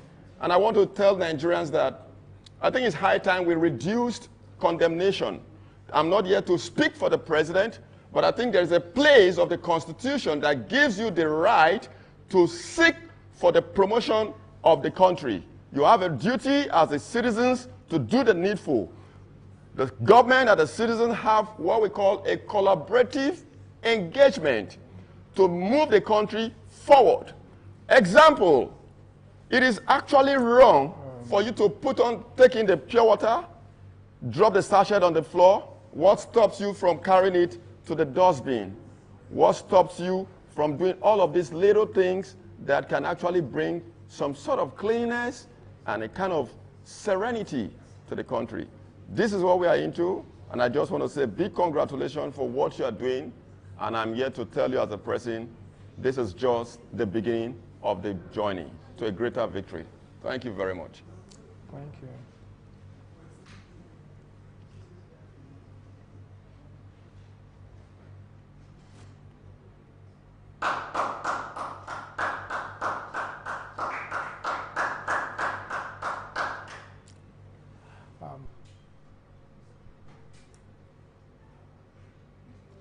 You're not the founder. I would have loved to ask some questions, but I don't know if you are in position to answer them. To take them. Yes, I'm in a position to do that. Okay. So, what is actually the objective behind this? And promoting national patriotism, okay, promoting indigenous innovation, okay, and encouraging good governance. For how long has this organization been in existence? This is 6 years and still counting. Okay.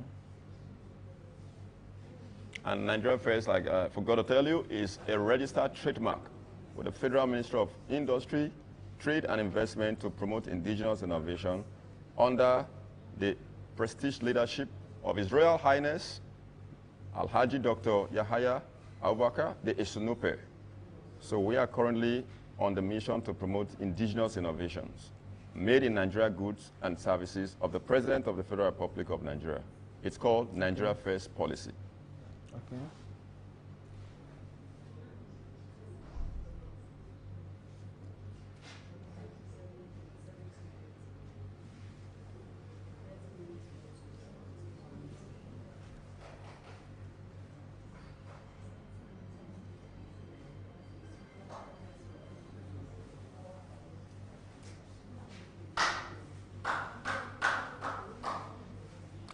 Sir, can you describe your experience with developing and implementing at the Nigerian First Foundation? Come again. Can you describe your experience with developing and implementing strategies at the Nigerian First Foundation? Okay, first of all, let me start with experience. It will also interest you to know that it's not been an easy journey because currently the country confidence, the citizens' confidence has actually dropped. In the course of organizing this program, I can tell you that I've been abused by some young people. Who Nigeria help? Waiting big deans, green, white, green, I beg, come on here. You know, the patriotic drive has reduced, and it makes it look so funny. I've been abused. I'm not joking. I have been abused. I've been talked down to. You know, so these are very, very ugly experiences that if you don't have a conviction, you will just also sum up into the discouragement. Looking at the confidence that has dropped from young people, you know. So that is one experiences that if you are not visionary, I can put it up to you, they will discourage you, all right? So, and what are the strategies we are coming up with?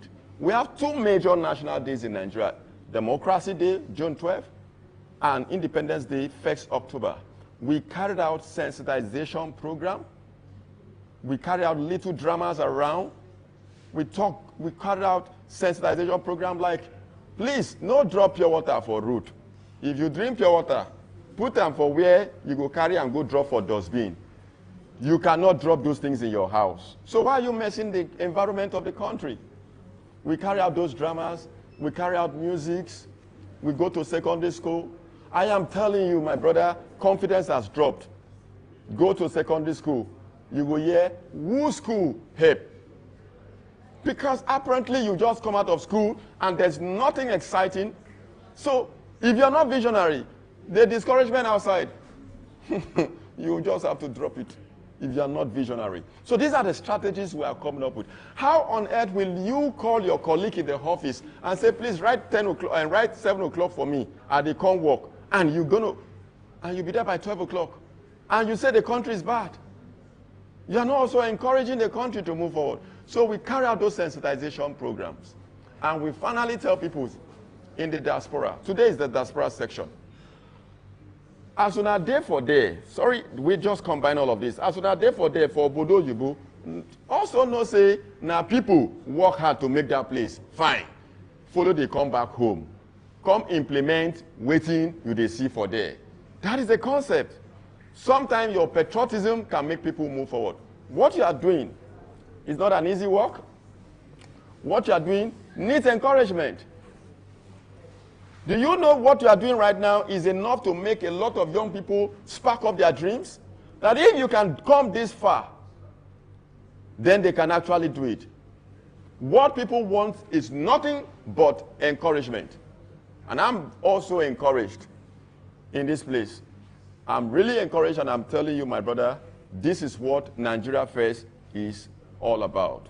Thank you very much. Okay, sir, thank you very much. I appreciate you, like I said earlier. I appreciate you for coming. That now takes me to question number 2. What are the biggest challenges you face in implementing the objective of Nigerian First Foundation programs across Nigeria? Okay, like I earlier said, that sometime in the course of this very noble drive, you see discouragement.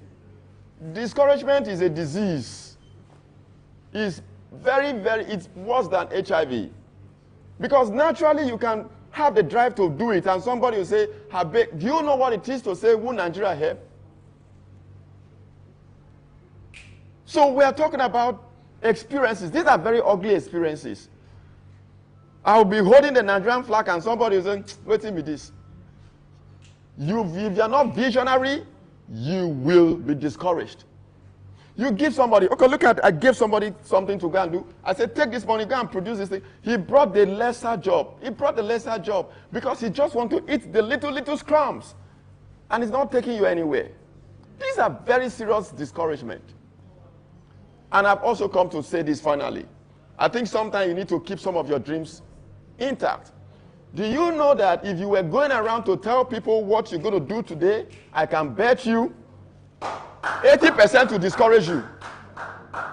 Are you doubting me? 80% will discourage you. So sometimes you take the bull by the horn. And that is one of the things we are yet to engage and promote.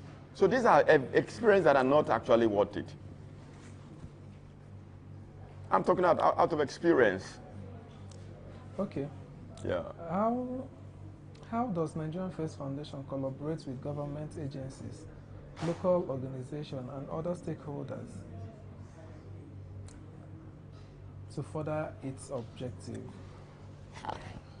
Okay, like I said, Nigeria First Foundation, Nigeria First is a trademark, a registered trademark with the Federal Ministry of Industry, Trade and Investment. That is a fantastic collaboration.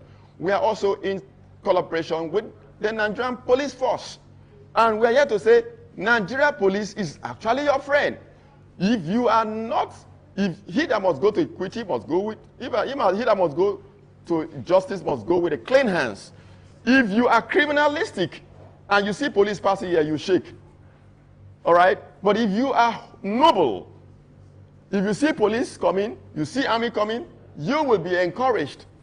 We are in collaborations with international organizations, diaspora organizations in Nigeria, the Ministry of, we are in collaborations with youth organizations to carry out sensitization programs.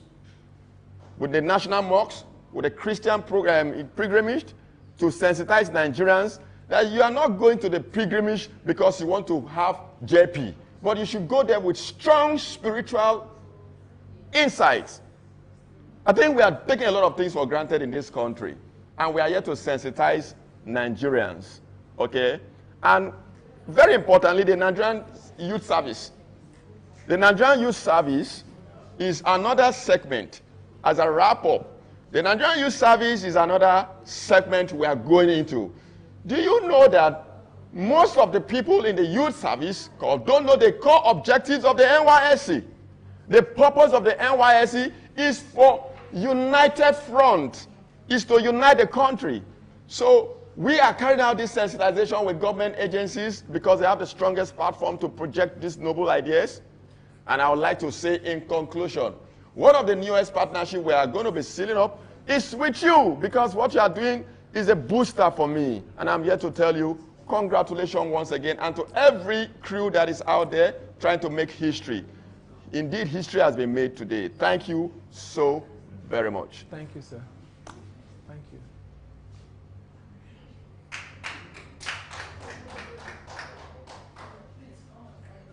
Thank you. We should stand there. Okay. We should stand, bro.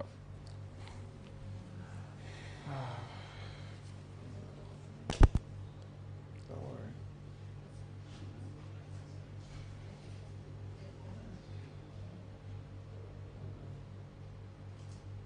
Zulu. Thank you.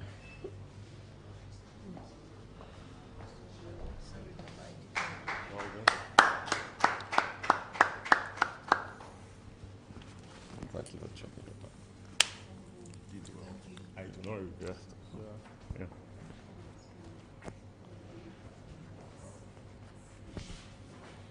Thank you. Hello. Fine, thank you. How are you doing today? You've seen me now. Yeah, you're doing good. I'm good, but I'm tired. But I'm proud. Everyone is. Everyone is. Tired. Can Okay, we so- have this interview standing? Can we?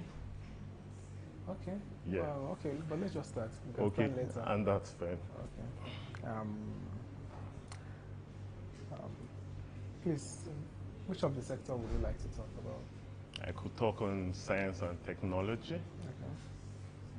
and maybe digress a little into ethics and values. Okay. Yeah.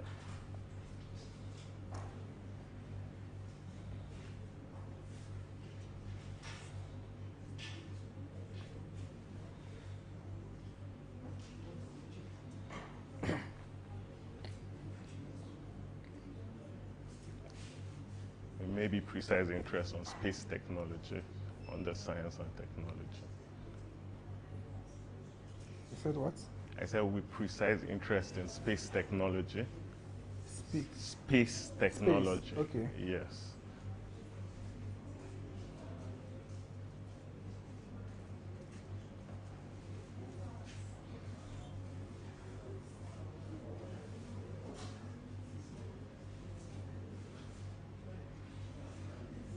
Ethics and what? I didn't get that. You said ethics. Ethics and values. And values. Yeah. Only you. Yes. I could go on and on.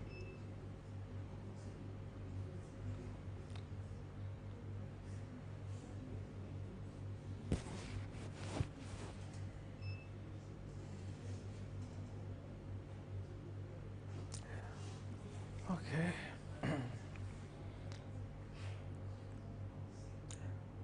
Thank you very much for being here. Thank you so much. My utmost pleasure. How do you see the role of ethics in development and deployment of space technology? All right. Thank you very much. The role of ethics and values in development is actually very essential to every institution, every parastatal you see. Ethics and values are guiding principles that enable, that ensure that things are put in control. I like to say that anything you do not put in control is most likely going to get out of control. So ethics, on one hand, are a set of principles and creeds that have moral inclination that will help guide the activities and moral actions of man. Values, on the other way, are things that have been instilled and are the motivation for individuals to take actions. In space technology, it's essential because there are quite a number of things that leverage or hang on ethics and values. In space, where you have constellation of satellites, there are several principles guiding them. Because if we do not put these things in check, there's measures for safety. And when you do not safeguard instruments, space technology is very expensive. You might just go and get collisions, right, in space. When spacecrafts get collided, right, there are instances where you get liable, especially when you are the one at fault for that particular collision. So at each and every instance, you need to ensure that you are following every guideline, right, and principles that have been put in place to ensure that you do not suffer liability of such events. All right, thank you very much. What are the potential ethical dilemmas associated with space exploration and commercialization? Okay, so some of the main dilemmas has to be with how expensive actually space technology, carrying out that exploration exercises. When you have to travel to space, you will need billions and billions of dollars to do that. And to carry even instruments that will help you with this exploration has to be maybe an additional expense at the end of the day. So imagine exploring, right, getting resources from space and bringing it down on Earth. to sell. Not a lot of people can afford it. So you don't just go to space to explore these things. You have to plan. Sometimes it takes as much time, and then the resources is usually not available. It takes big collaborations to ensure that that actually happens. And this is in line with the interest of individuals, private sectors, and government institutions too, to ensure that this is a possibility. So in our instance now, we have a space agency, but we do not have as much resources to carry out this kind of activities, space exploration activities. Okay. Okay, so we can Yeah, so we can actually.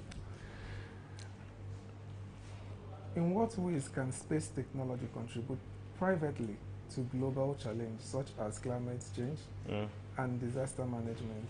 Yeah, so that's a great question, actually. It is already contributing, and I'll start by giving you our own localized example of where space technology helped globally, right, for disaster management. In 2005, there was an incident, Hurricane Katrina, and it garnered like the world recognition and attention. And America, as powerful as it was, actually needed help with the satellite that captured this catastrophic event. And when they searched at that particular instance in time, the Nigerian Sat-1 satellite was overboard and captured the Hurricane Katrina in New Orleans in 2005. So when it captured and they reached out, we afforded them satellite imageries, billions of dollars worth, and it helped them guide their decision making. So to curtail this event. So year in, year out, you would agree with me that in Nigeria, flooding has become prevalent. Instances of flooding in Mokwa, in Mina, instances of flooding in Lokoja in 2022, and quite some other notable events in 2015 as well have leveraged on space technology to know particularly the flood extent, to see settlement points that were affected, to know the socioeconomic implication, right, to know which croplands are affected and how we can mitigate the impact, what's causing this event, to know how many lives are exposed to flooding, and to plan also mitigative measures to ensure that the devastation is curtailed enormously, right?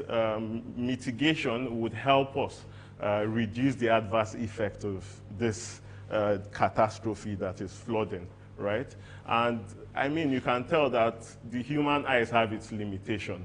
There's no how you can know all of this information without adopting this technology. And from a bird eye view, almost 5,000 kilometers from our Earth, we can visualize the Earth in a broader prism, and you can then visualize everything, activities. You know when you're on flight, right? And you look down the window, you see how vast, you can look at an entire city from up there, right? But once you're down here, there are buildings that limit you. There are other obstructions that might not help you see all of this. That's the advantage of space technology. From that side, from up there, you're able to see everything from a broader fashion. Places where do not have water before. If you see it submerged, you're able to know. And then all of this is possible through a technology, an activity called remote sensing, acquiring information about an object without contacting it. It leverages on light sources, maybe like the sunlight, also some satellites, which are radar satellites, generate their own source of light and basically capture holistically and inform man on the happenings of the Earth observation. Yeah. All right, thank you very much for that awesome submission. Thank you so much. How should international laws and agreements regulate responsibility? Sorry, please. Yeah. How should international laws and agreements regulate responsible conduct on space activities? Okay, yeah, so they should actually place and enact policies, right, that would guide the activities of regulators, space regulators, right? Because if they do not, then there will be collision. Everybody should have to seek permissions and guidance before maybe launching satellites, right? And already, kudos to those involved, the stakeholders involved. There's already been a collaboration. There's been a constellation where everybody is reporting to a mother body, and there are already regulations that guide all of these things. I spoke about liability, for instance, when maybe a spacecraft crashes with another, and then it causes devastation in space. Whoever it is that is at fault will shoulder the cost of the damaged aircraft or the damaged spaceship that basically got damaged as a result of that. Secondly, there are also instances of debris. Debris are maybe satellites that have gone out of use. You know, satellites have lifespans. Okay. Yeah, so they have lifespans. Based on their mission, some are fueled to last maybe 2 years. Some are fueled to last 7 years. However, there are grace periods afterwards. So if, for instance, it has outlived its capacity and you leave it in space and it deorbits, right? And then it's floating in space due to zero gravity, right? And then there's a collision as a regard. So one principle is that you should extract that space debris, that is the satellite. Because if you do not extract it and you just wish that it gets away from where the orbit is, right? And it doesn't, and then it ends up colliding with any maybe country's space equipment, then you will be liable for it, right? So these are regulations that have already been put in place. We can only improve on the existing ones just to ensure that we do not have limitations in space. Okay. Yeah. So, what ethical considerations should be taken into account regarding the contamination of other planets and celestial bodies? Come again? What ethical considerations should be taken into account regarding the contamination of other planets and celestial bodies? Okay.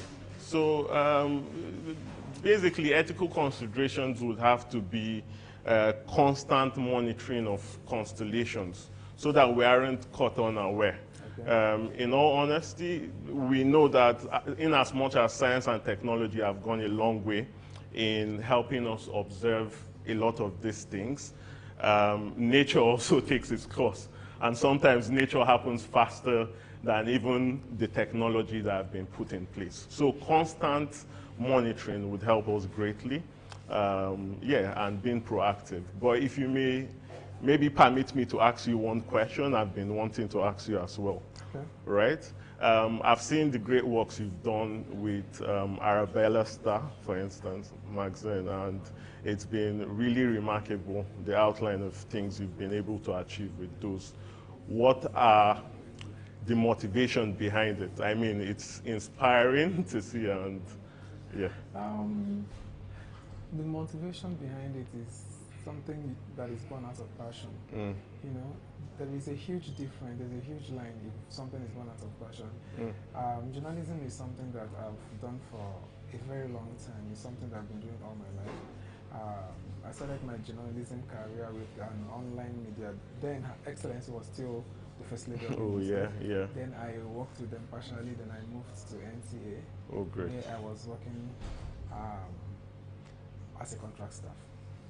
Then finally I moved to Abuja here, but God has been very gracious. Great. And we've been able to make a little difference in our space. Nice. How long have you been into this profession? Over a decade. Decade.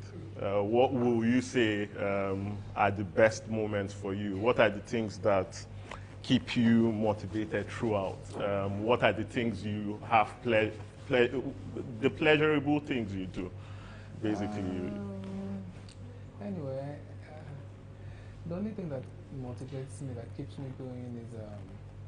I can't forget it. A particular senator said no to me when I came to this Abuja. Oh, wow. So that no Yeah. to me was a motivation. But when that incident happened, I felt very terrible. I felt less a person, you know.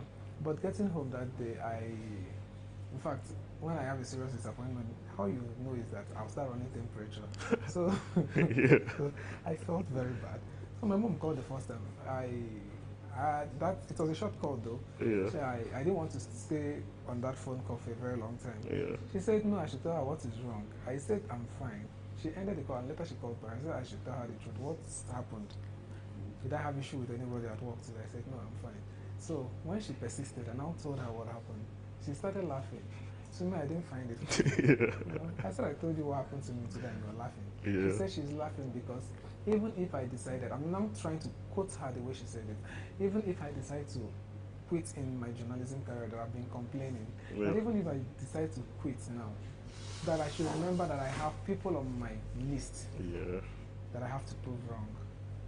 Indeed. So what happened? We sent a letter to the senator. He acknowledged our letter. We booked an interview.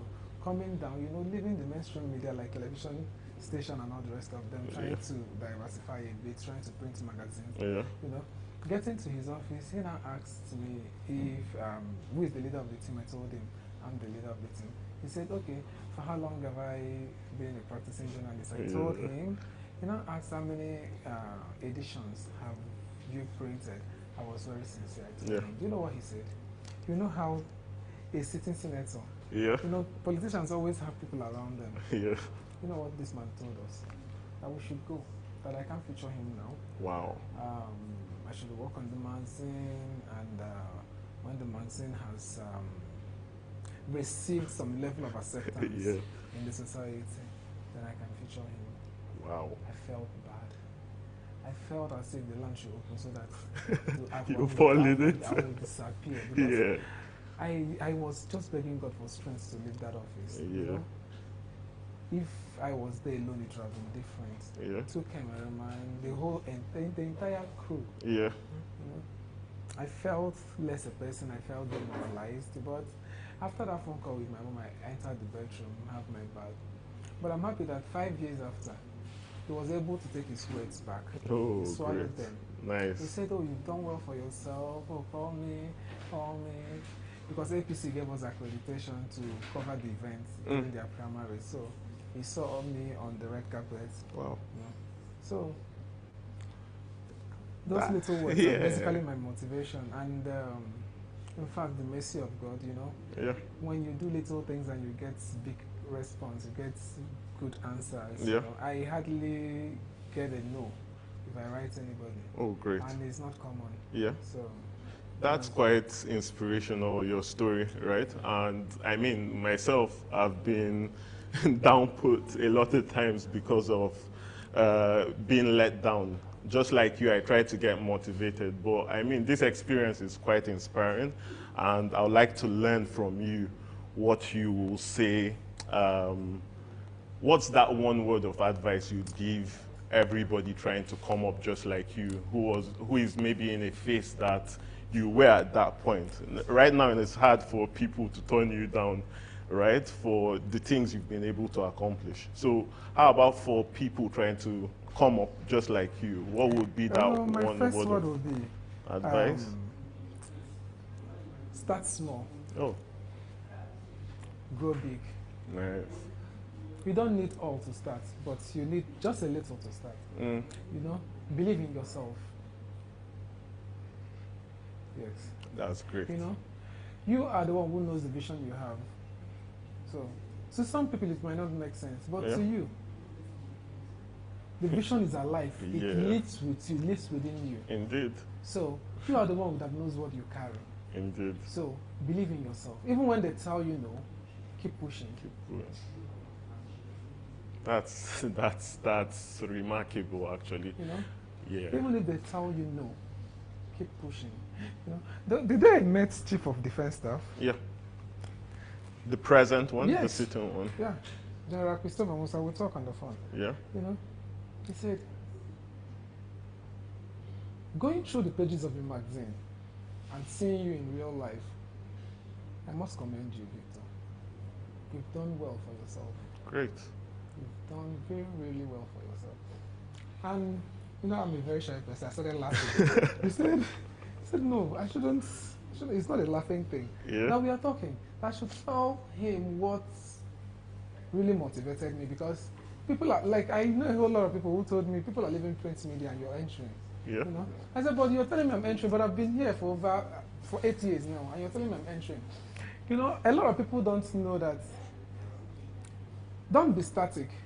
When there is a change, go for an update. Update yourself, regular updates. A lot of, I know my friends that have not done one edition in the last 2 years. Wow. Yes.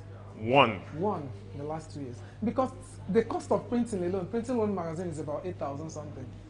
And you have to sell it in the market below 5,000.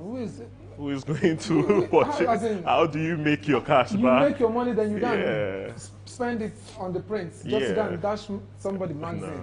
Nah, it doesn't work like that. But a lot of people don't know that there is a way you can do it. For the past 4 years now, I sell my magazines on Amazon and directly on our website. Wow. Then I send a few complimentary copies if you happen to be on our cover page. Then if you want to buy more, then you can place an order. We'll print, even if you want 1,000, we'll print it and deliver to you. So will you say that placing people on your cover page is also a strategy, a marketing strategy? Yes. That's creative, actually. Why I can't just, you won't see me carry any Amac chairman and put on my cover page. What business do I have with you? For magazine that I've covered the likes of Ngozi Okonjo-Iweala, Good Luck, Jonathan, and you see me going back to Amac. Yeah. Just give it a thought. Will you rate me? You Actually, won't. no. You know, and you know, in this environment, we find ourselves in an environment that nobody wants to associate with a beginner. Yeah. They want you to grow, but they don't want to give you an enabling environment to thrive. You know, everybody wants to associate with you when you're up there. Yeah. So I think that's great. And because I got inspired by you about being very creative, I want to get a bit creative with this one. You've been basically sitting for the longest, standing. I feel like stretching or something would help us a great deal. Okay. Do you mind to go on with me? Let's go. Right? Now, let's go. This way. This way. Let's go this way. All right? Backwards. Forward. Let's go. Right? Side. This way. Let's go. Let's go. That way. Up. I wanted to say we should take one jump, but I know we can't. It's been really remarkable catching up with you. Thank you. I'm rooting for you. Let's go.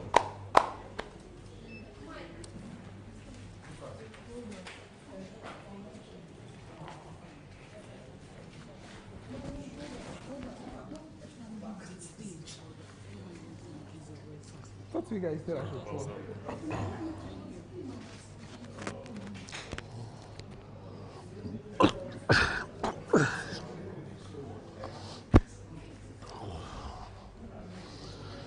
Wow, hello. Good day, how are you there? I'm fine. Good Good afternoon. Thank you so much. Yeah, good afternoon, morning, because. Oh, good morning, sir. Yeah, good. Is this still morning? Yeah, it's still morning. Okay. 11:49. Okay, still morning, yeah. Wow.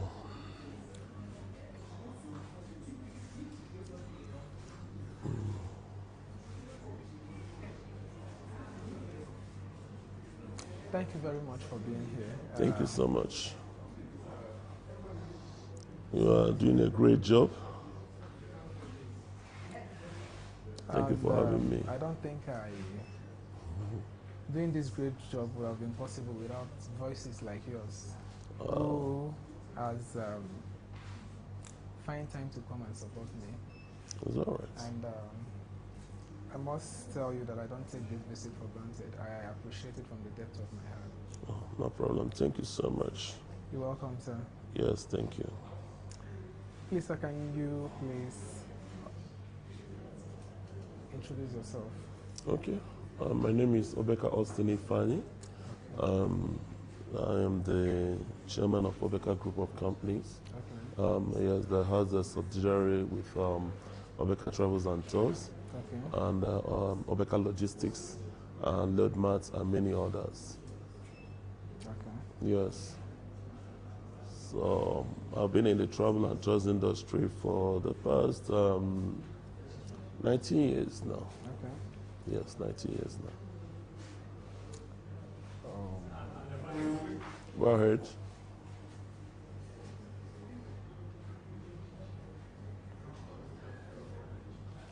I won't keep you here for a long time. Oh, really? Yes, I will try to make it very short. And All right, then, no problem. concise. It's all right then.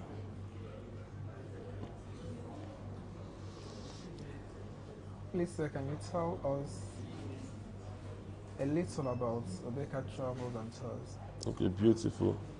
Obeka Travel Tours was birthed in 2012. Yeah, 2012.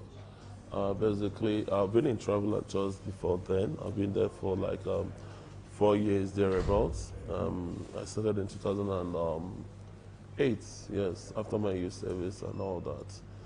And it's a registered company with the CSC, and it also has the certification of NANTA. I don't know if you've heard of NANTA before.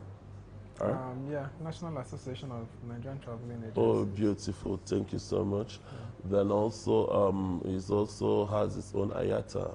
You've heard of IATA before? That I don't know.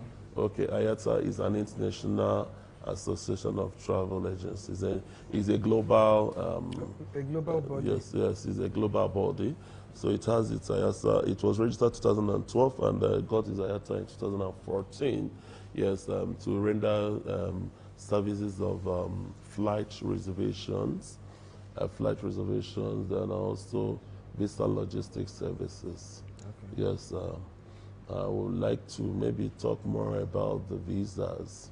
It's okay. Because I think it's one of the things that people are really having issues with. And why they do that is because most times they don't really know how and when best to apply.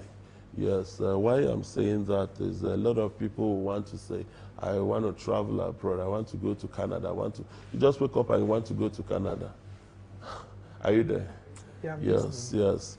You don't just wake up and you want to go to Canada or US when you have not toured around, and you ask them, they say, I want to go for a vacation. Definitely you can't get to Canada for the first time in your life or go to the US for a vacation. No. You have to tour around the places around you first. You must have traveled to anywhere around you first before traveling to that distance, because it's a lot of distance. You know, where you can be on air for more than 12 hours. You understand? So your interviewer, what will be in the mind of your interviewer during interviews for visa is, have you traveled to anywhere around your location, like around Africa, like around Europe, the places where you can just fly for 5 hours? Are you with me? Before thinking of traveling to the US, to Canada, and all of that. So what people don't know is that you don't build your immigration history just like you just want to travel. You first of all build your immigration history around, like personally, I started it in 2008, like I told you, but I got my first US visa in 2015. You can see the distance. You understand? 7 years. Yeah, 7 years after. And I was doing US for people. So, is it that I can go to US? No. Are you with me? But I know that I've not made the basic requirement. And you know what? On that day, when we got there, the woman just asked a question, which was a major prerequisite. And that question was, have you traveled before as a family? I said yes. No, we know you travel, but as a family. I don't know if you're getting it. And I said yes. And where? That same early that year, I and my children went to the South Africa. I, my wife and children went to South Africa. And they gave us visa. That was the only question. As I was telling you, my wife was even 6 months pregnant, but they gave us visa. Yes. Yes. So why I'm saying this is a lot of us will want to go to the US, want to go to Canada, want to go to, and you just wake up from the blues and you want to say visa. No. You have to build your immigration history. There are certain things that is required that if you don't do that, you definitely not get visa. Not even talk about the way we are seen in the international communities, you know. But even at that, there is, if you meet the necessary requirement, they will definitely issue you a visa. Okay. Yes. So, sir, what other unique services or experiences does your company offer? Okay, beautiful.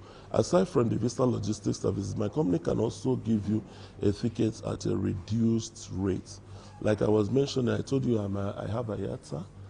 So for the fact that IATA is in place, the airline gives us commissions based on our ticket volume.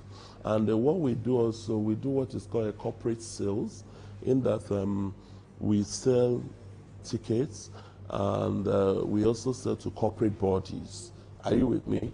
And with corporate bodies, we can actually issue and possibly collect at a time they are ready for the corporate bodies.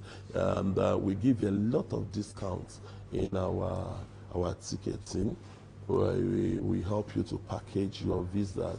Sometimes I used to hear people say they were using 5 million to get visa, 4 million to get visa, and I'll be wondering why. I mean, there's no visa that you use up to 1 million to get. I'll be wondering why will you spend that much, you know, to get visa. So we try to give you a service such that you won't want to spend more, then also give you a reduced ticket. Not only that, you know, anybody traveling, anybody traveling is sort of a stranger. Are you with me? Yeah. In the place where you are going to. Are you with me? So in the fact that you're a stranger, you need to know or have an idea, a clue of where you are going to. So these are also the things we try to make possible. So we have partners at different locations that when you travel, you can always relate with our partners there. They will come receive you, give you comfortable accommodation. If it's for vacation, provide you with the tour guides. Yes, we have a lot of tour guides that we partner with. Then we also have a unique work visa that some of the countries like the Europe and all of that need some lead Africans that can come and work with them. Are you with me? So as that is, we have also such work visas. I would like to talk to you about work visa maybe when you are done with us, but we make sure you are comfortable when you travel. Thank you. All right, thank you very much. Let me take the 2 last questions. Okay. What are some of the biggest challenges you face as a travel consultant? Oh, beautiful. You know, we had a meeting at South Africa, that was 2 years ago, and the Nigerian ambassador to South Africa was admonishing us at the meeting. So he said something which sounded funny, but is the reality. And what is it? He said that, you know, the travel consultants bear the brunt of a traveler. And that is true. You see, if you travel out and you have flight delay, it will be blamed on the travel consultant.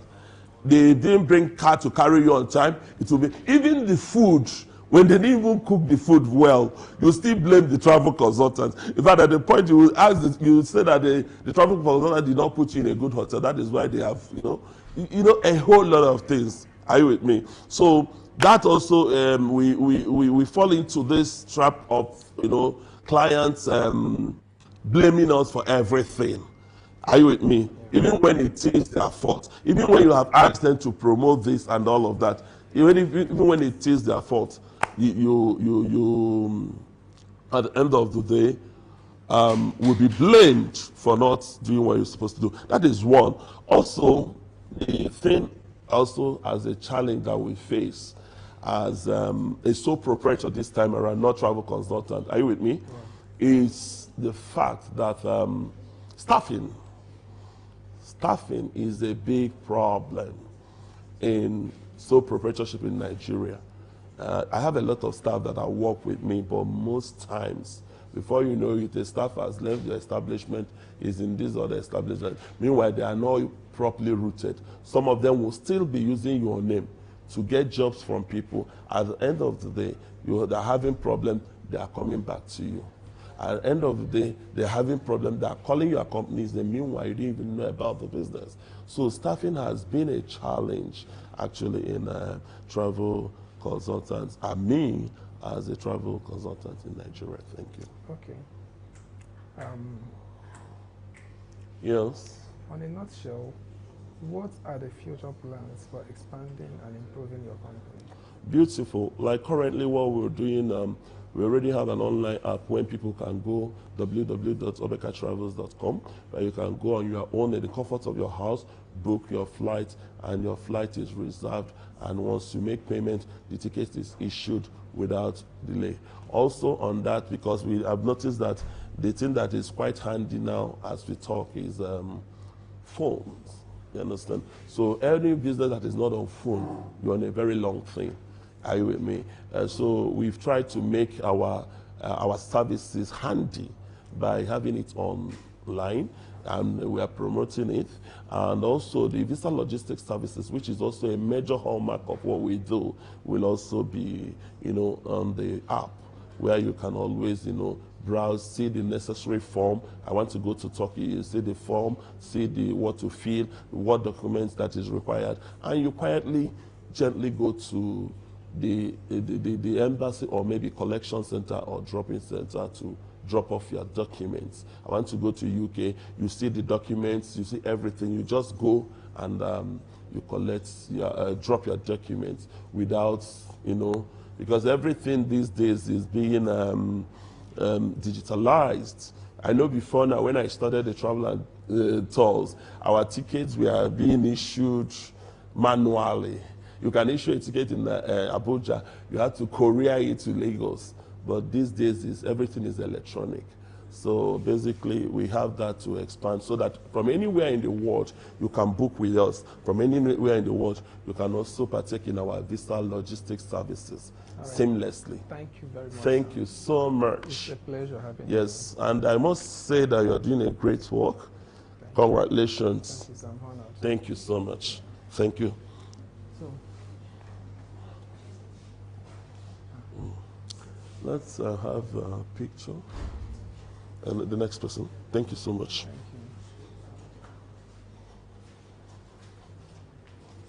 Thank you. Thank you.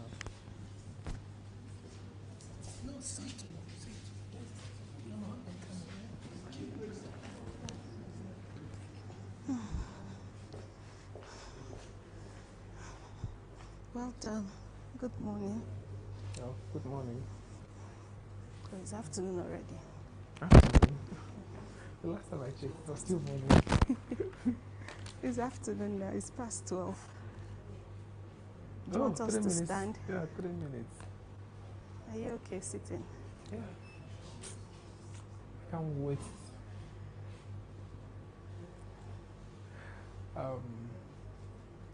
Please, can you briefly tell us your name and like a little introduction? Okay, my name is Lydia Ode. I'm a lawyer by profession, but currently I'm managing a consulting firm. I'm the CEO of a consulting firm that is called Triple C. Triple C is Capacity Catalyst Consulting. And what we do at Triple C is to strengthen institutions. So just in very simple terms, help them do their work better. So build their institutional capacities, strengthen their processes, their systems, build the capacity of their staff. And we work across all kinds of sectors, private sector, civil society, government. And so that's what we do.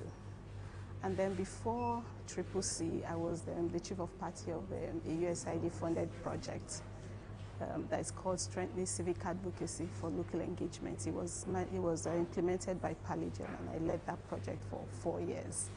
And it was really around expanding the civic space and building capacity of institutions and all of that. So that's who I am.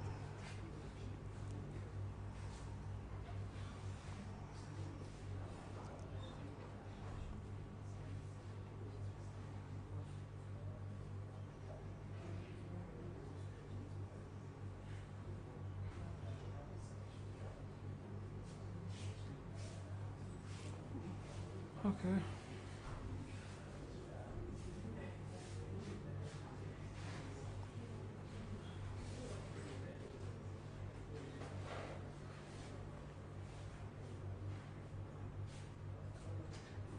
Can you describe the core consulting services your firm offers and the industries you serve?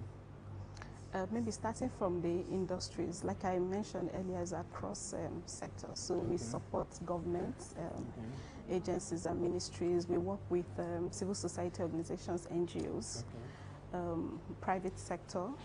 We recently worked with a private sector, agri-based private sector entity in Kogi State, and helping to develop their climate smart agri strategy. So moving to the services, that's kind of one of the services that we provide. We help institutions to develop their policies and procedures.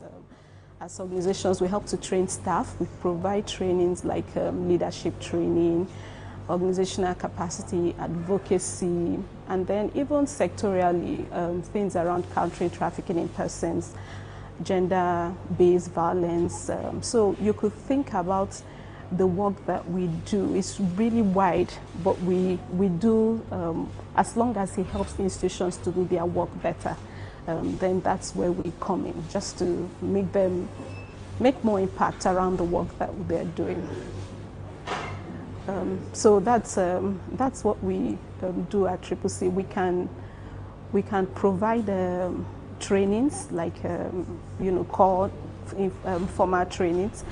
We can do mentorship. We can sit with you as an organization and really go through your processes to help to develop them and then train your staff.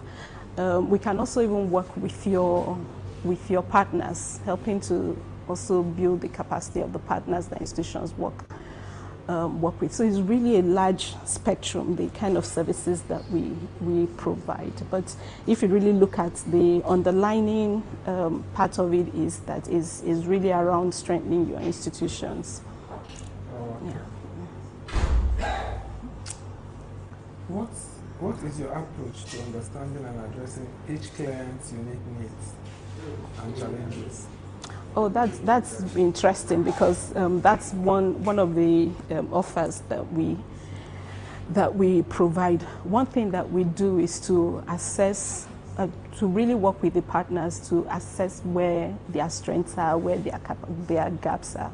So one of our approaches is sitting with the partners. We co-create the solutions with them. So part of co-creating that solution is to assess the partners, understand where they are working, where their strengths are, whether it's at the level of institutions or the level of human resources. And then as part of doing the assessment, we now co-create what the solutions are to their gaps.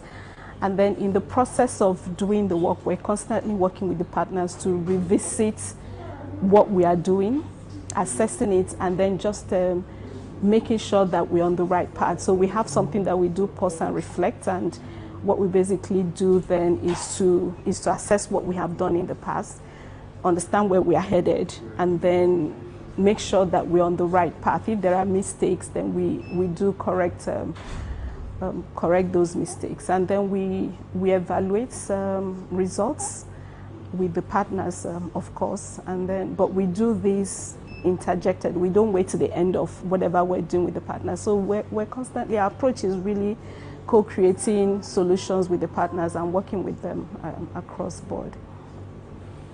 Yeah. Do you want to stand? No. Yeah, okay. Yeah. I'm tired. If I stand, I might fall. Yeah, I understand.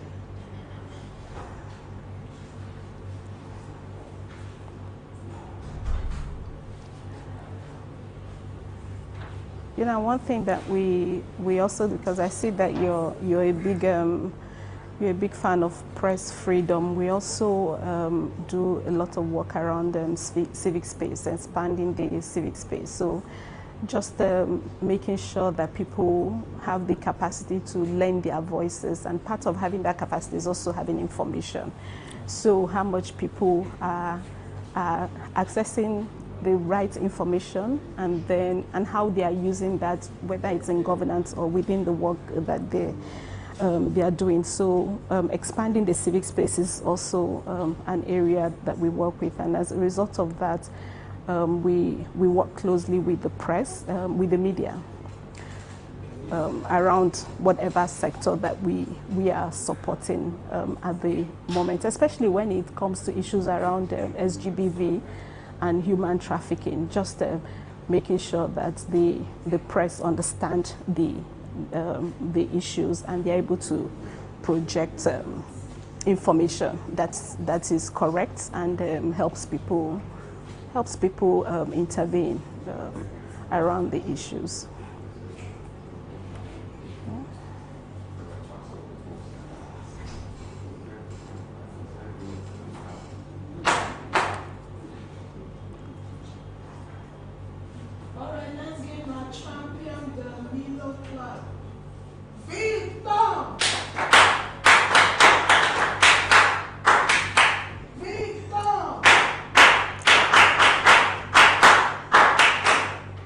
Can you share a challenging project you worked on and how you successfully delivered value to the clients?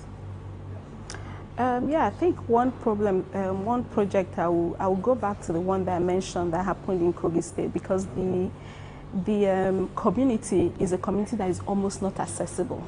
Is riverine, is an agri business community. And because they are not accessible, they don't have a lot of government presence in that community. And we needed to go to the community to be able to get the direct information from them. So it was really, and you know, when communities are not accessible, part of accessibility also has to do with communication. So it was, getting to the community was quite challenging. I remember that the team had to take a bike for like 2 hours, going through water reading roads and all of that. And then, but you know, why I really liked that work was that you will see that people were really happy that there were people that had their interests more or less, that came out to talk with them and to understand what they are doing. So the challenge that we had with that particular work was accessibility, was communication. And then what we did really was to meet with the transport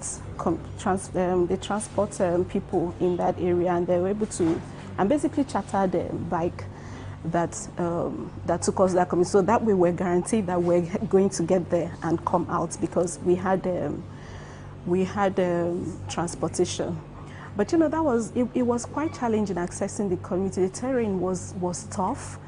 But getting there, it was all worth it, because at least we're able to speak directly with the people. When we came out and trying to get back to them to validate information, because of the telecommunication issue, it was also a challenge trying to get back to them.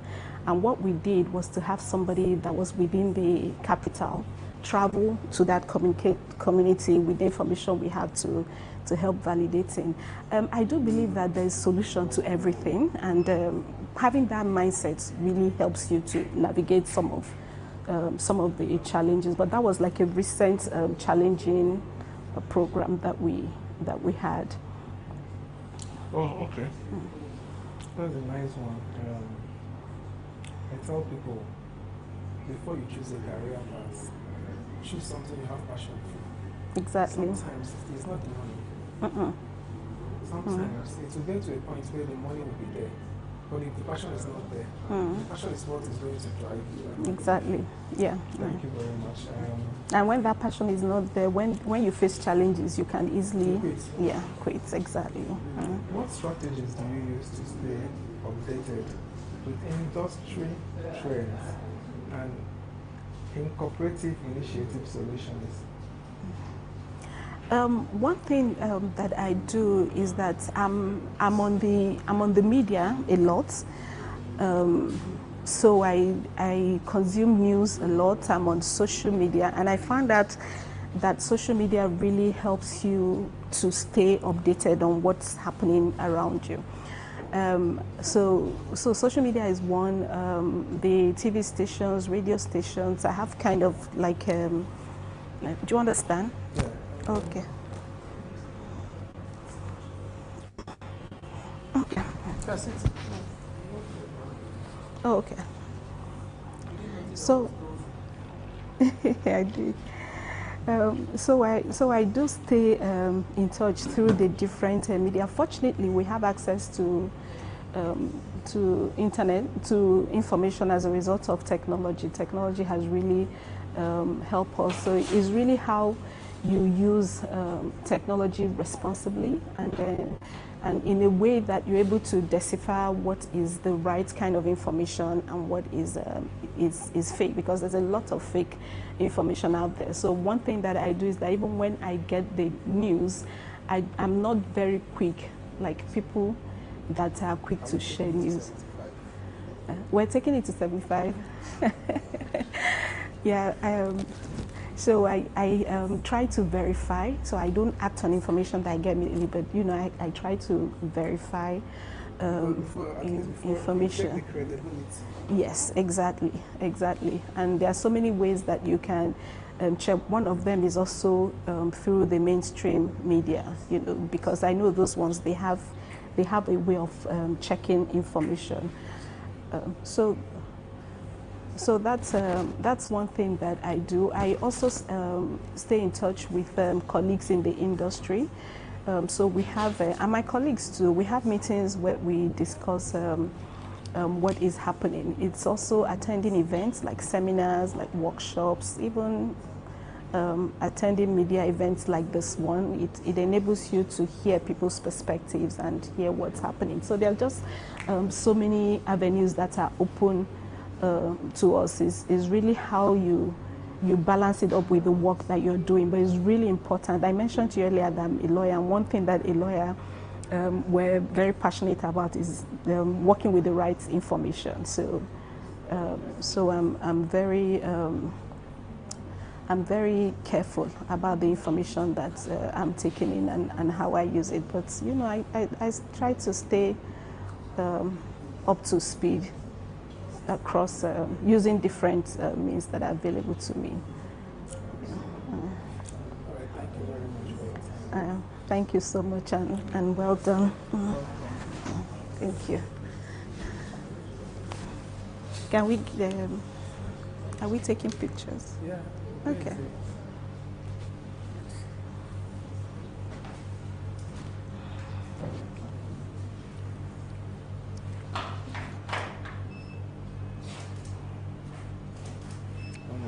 Thank you. Thank you. Oh, okay.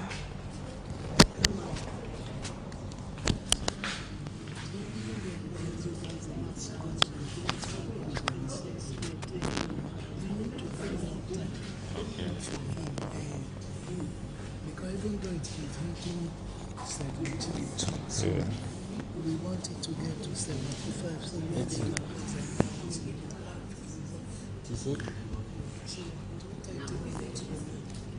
she never dey go inside now. They dey brief am something now. They are briefing him things. All right.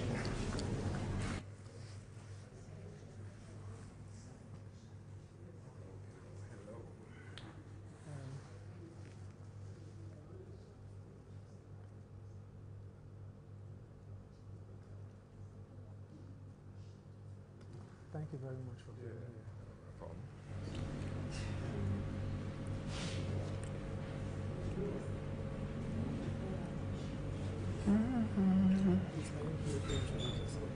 Yeah, my name is Settings. They call me Superstar Settings. I'm a music. Superstar Settings. My name is Settings. I'm a music producer and I'm an artist. Yeah. You're welcome. You're welcome. I feel appreciated. Yeah, of course. Yeah. I've been getting questions like, where do you draw the strength? Yeah. I draw the strength from people like you. Yeah. Part of the musician, you become here to share. True. We're here to make history. It's Yeah. something I don't take for granted. Of course, of course.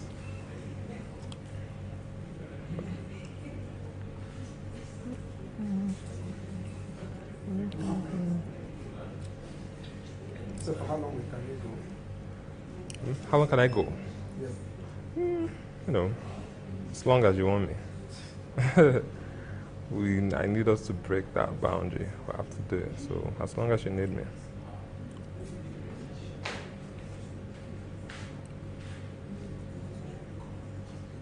I can even freestyle if you want. Anything to keep it going. Okay. Yeah.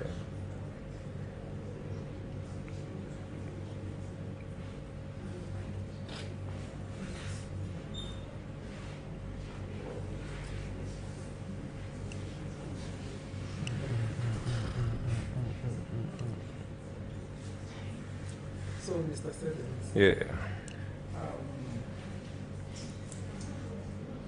What inspired you to pursue a career in the music industry, and how did you get started? From an early age, I've always liked music, right? So, peradventure, by the time we got into school, my friend was a producer. So, it made it a little bit easier for me to get access to beats and studio time and all that. So, we started recording. Then, I started taking it a little bit more seriously. But then, most times, when you're trying to pass an idea to somebody, I want to make something that sounds like this, I want to make something that sounds like this. And then most times, at the end of the day, they don't really get it that way. So that is what now pushed me into production. So I'm now like, okay, why don't I just do it myself, right? Let me try. And so I started producing, and I've been in the game almost, it's been 10 years plus now, so it's been a good job, although I was in Lagos. Yeah, so I moved over to Abuja, Lagos and all the craziness. So how do you identify and select talents or projects to work on? I think every producer has an ear. So when you come across an artist, if you have that gift, just like I think somebody in the industry that already has that is Don Jazzy, right? When you come across an artist, you don't need to hear a lot. Just one song, one performance, one studio session. It could be an artist that just came to record, and then they go in there, they do one take, and it's so easy. And you hear their voice, when you hear talent, you know. So once I meet people like that, I like keeping them close. I like bringing them along, keeping them close. Because in this industry, it takes a lot of capital. So once I meet young, upcoming artists like that, I like to give them like a place, reduce the burden on them. You can forge ahead, right? Yeah, sure. Can you describe your creative process when producing a new song or an album? Like somebody like me now, I don't have a particular process. I go with I usually go with the flow of what I'm feeling. Sometimes I start with the song idea. Like, okay, I want to make a song like this. Sometimes I'm just working on a beat. Sometimes I'm working on somebody else's project, and there's a part of the song that sticks out to me. I'm like, this could make a great song. Why don't I do it like this? Why don't I do it like... Sometimes you hear an R&B and you're like, what if I do it in a hip-hop? Or what if I do it in I'm a piano vibe, because I'm very versatile. I don't have a particular... So usually it comes from the mood of the day, what I'm working on the day, how I'm feeling that day. If I'm feeling happy, I'll probably make a happy song. If I'm feeling down, I'll probably make a heartbreak song. What are some of the biggest...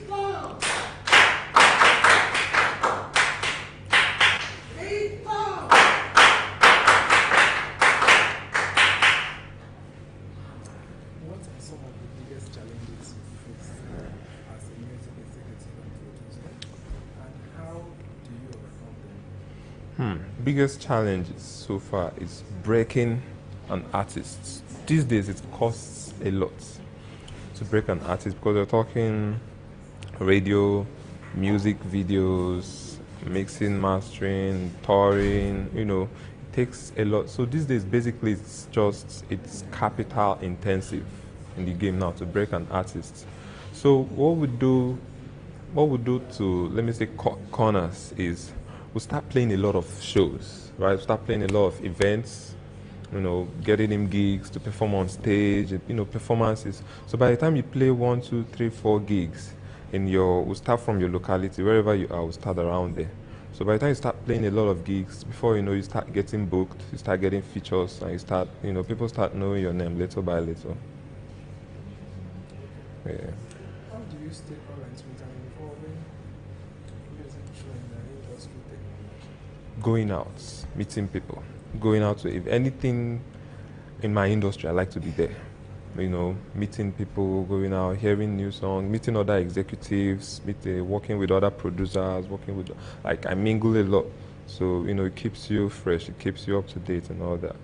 Yeah. In your opinion, what quality makes a successful artist or producer in today's music landscape? Number one, hard work.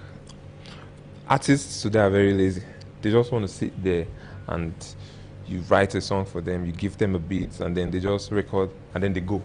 They don't even care about the creative process or how to push it out there. They don't even want to shoot content. As an artist, you should be shooting a content every day. You should be working on your craft. You should even be learning a part of production, to help you. In case you have an idea, you can tell the producer, I want it on this key.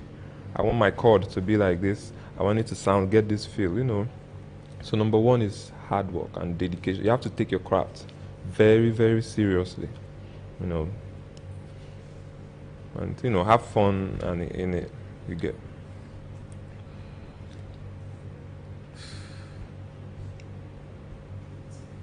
Can you share a memorable experience or project that significantly impacted your career?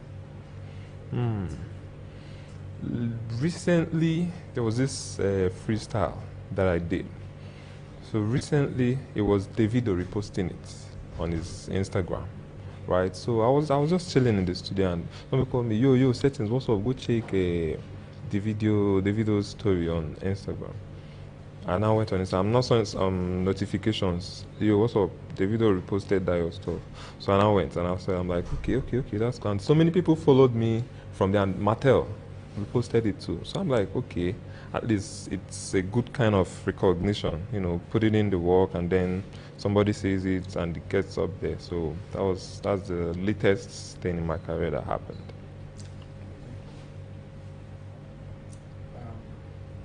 The very last one. Okay. I don't know if it's going to be the list. Okay. How do you balance artistic integrity with commercial success? Yeah, that's a good question. Well, sometimes we tell ourselves it's entertainment. There are some things that might not sit well with you sometimes, or maybe what you believe in.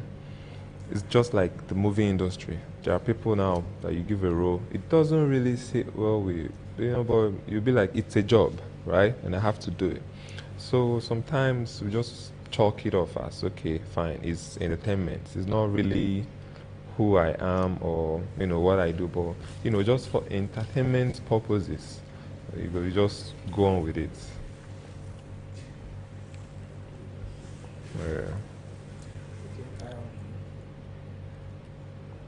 I would like to ask you a question. Okay. It's a bit diplomatic. Okay. I trust it to be a positive answer. If you were to be made president of the Federal Republic of Nigeria for a year, what sectors will you fix before you leave the office? One thing that affects us all as Nigerians, both me as a music producer, both anybody as a businessman, both the market guy, is the power sector. That is one thing that I know that if we can get it done, I'm pretty sure that about 60% of our issues will be handled.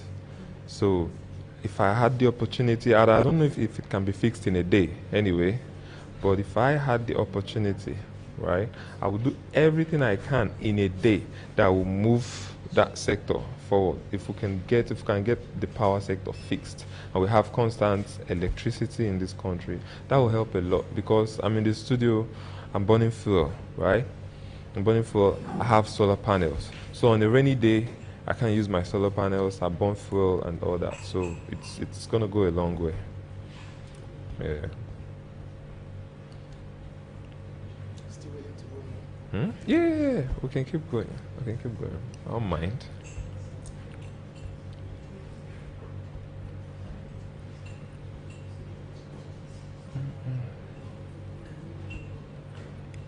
It always seems impossible until it's done. True.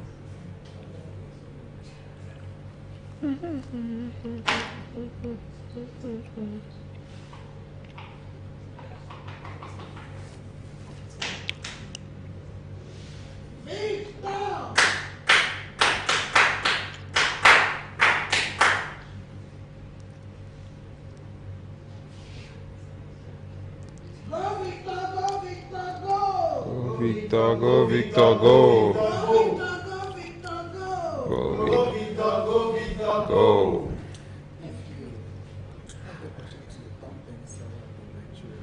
No, come again. If I have the... Okay. Okay. If you have the opportunity to turn things around in the Nigerian educational sector, Yeah. what would that be? I think it'll be the syllabus, or the syllabus and the teachers. Teachers of nowadays are very lazy. You send a kid to school and you find out they gave your kid a homework to write 1 to 1,000. What meaning does that make? The kid will now sit down and start writing 1, 2, 3. He already can count it. We now tell the kid to write 1 to 1. It makes no sense. That's being lazy on the part of the teachers. These days they are very, very lazy. They give a homework, they mark it on the textbook. They don't even give you proper homeworks that back when we were growing up, they give you a homework, they write it out, you copy it down, you know what but now they just give you a page on the textbook. Go solve this, write 1 to 1,000. I think we're still teaching the same things we taught 50 years ago. The same process, the same thing. The world is evolving into a technological world right now. So I think we need changes in that aspect. Current syllables, we're really stuck in the past. It's current now. Language. I don't think language is what we need.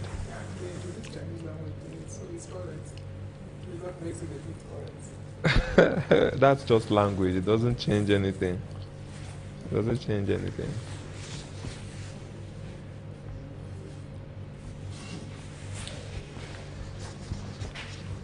Yeah. I get it. We're at 71 for the year. Bravo, bravo, bravo, bravo. It's a lot. We're almost there. We're there already. We're almost there. Almost there.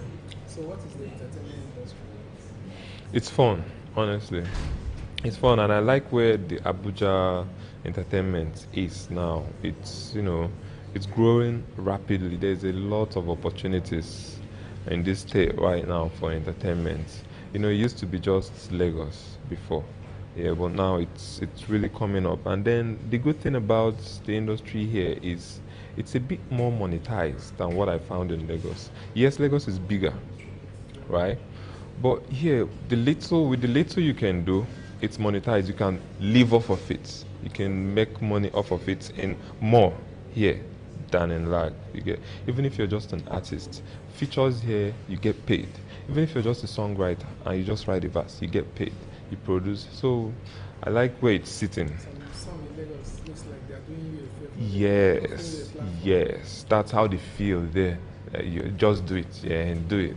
But over here, it's much more monetized. So I'm loving it over, and it's fun, it's vibrant, and I think in a short while, it's going to overcome what we have over there. In a really short, and shout out to the Modu. He really put us on the map, you know. So I think he pushed the movements a little bit further. So we're getting there.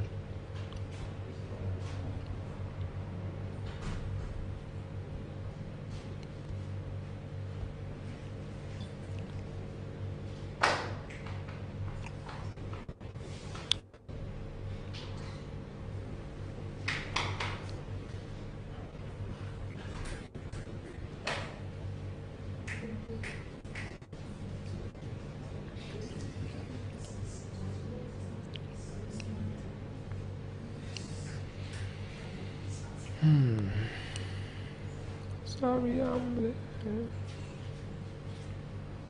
Yeah, I'm almost there.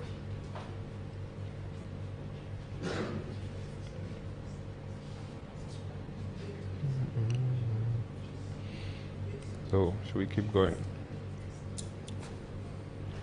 I know. I know. It's a lot. It's a lot. We're almost done. We're almost done. Don't let it get to you. We're almost there. Yeah. Almost in Sunday. That's a lot. It's in Sunday. That's a lot. We're almost there. Almost there. So, do we have more questions? I could do a freestyle if you want. Anything? I want to do them another interview that I can actually Says, okay. Okay. I get it. Alright, so we're done. If you say so. No, I can keep going. If you want. I can keep going.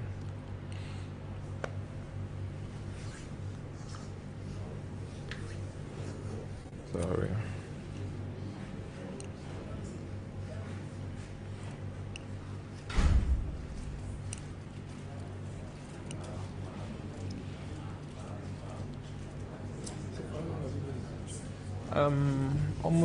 Almost a year. No, I came last year. So if you face the camera. I came over last year. So then I set up my studio, and I've been doing back-to-back events. Yeah, I've been doing back-to-back events. The last one I did this month had the likes of TJ, Leroko, Sim 19, Sugar Boy, I did Holla, you know. So that's what I'm focusing on, doing events. Yeah, in Abuja, doing events back to back. So that's just it. Well, it's been fun. It's really been fun. And we'll get there. We're getting there. Okay, I actually do not have my phone. Your phone? Oh, okay. I can get yours. Yeah, it would be cool to do something else. Okay, you want to call it? Should I give it to you? No. Okay. You can just have mine. Okay, call. Call it out. 090. Here. 84. 84.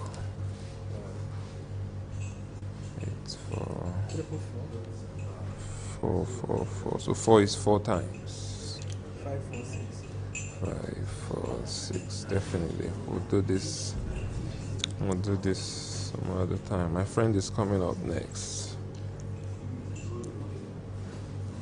So it was really good to be a part of this. We're going to make history. I know it's the ending part looks like, don't worry, we've made it already. Don't the difficult parts already. So we're going to make history. Yes, don't even worry. I appreciate it. Yeah, sure. All right. So, I need to.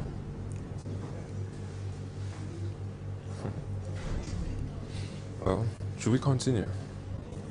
We can see. Since nobody is here, that's it.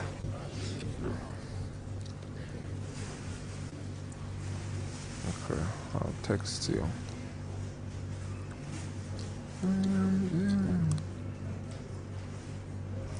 So,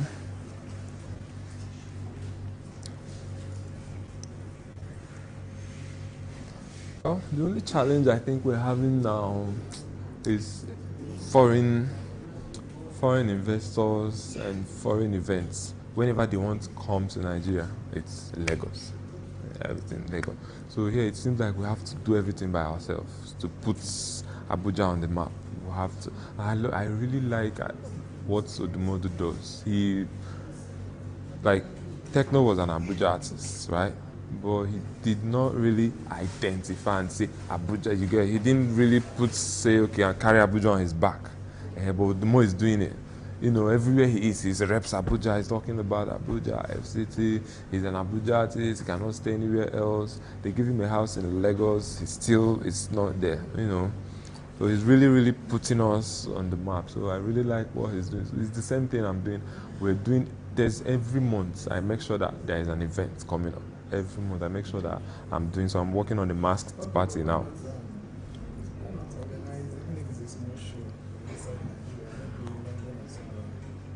Okay. Yeah, but the logistics for that are crazy. The logistics, I can actually get someone who can get a house. Okay. Get someone who can get some comedians. Yeah. Relatively known. Yes. What matters is that the banners are out and something was done. True. It's verifiable. True. Okay, yes, I think I'll work on that next. That's a good one. And I have friends over there too, so okay, I think that should be the next. Once I'm done with this, I'm working on a masked party now. I'm gonna be in a club. Yeah, so everybody on masks and all that, like a costume party. Yeah. So once that one is done, we'll work on this idea together. I'll reach out to you, work on this idea together, and that'll be a fine one. You don't? Why not? You're more like indoor kind. Oh. We'll have to change that. You don't want to change it. Hey, at least just for the, what do I say? The experience. Even if you hate it, like my mom. My mom said this to Tuka. She hated it. She hates it. Today she will not go. But at least she knows that, hey, I've gone and I know that I don't like it. She hated. She was like, what is this? The music is too loud. What's all this smoke? Why the smoke is so yeah. So she was like, no. I have a problem with trying new things. Oh. But this world is all about trying. There will be no invention without trying new things, We wouldn't have anything in this world. Okay. Yeah, you do it to the limit. Okay, I get it. So it's better you avoid some things. Yeah, I understand. I understand. I understand. Before you do and overdo. Yeah, true. Makes sense. Makes sense. Yes, but the one in London, you'll be part of that. It's not club. It will be an outdoor. The one we'll do outside. The one we're working on outside of Nigeria. Yeah, I actually want to get done with this thing. Okay. Once we Okay. Hey, we'll work on that one together. I have really good people in my team. I have really good artists, really good DJs, really good everything. So we'll work on that together.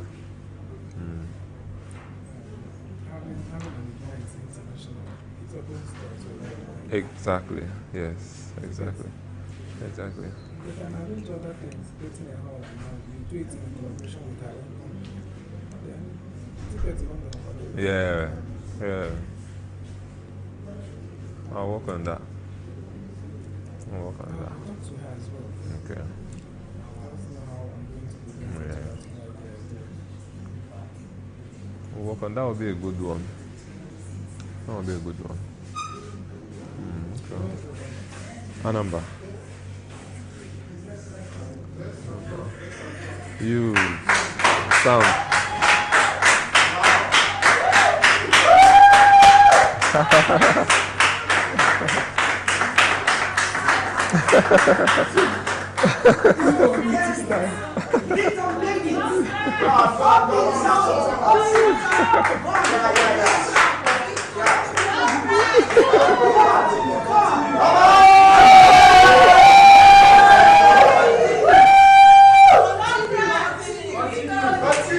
Yeah, let's continue. Let's beat it.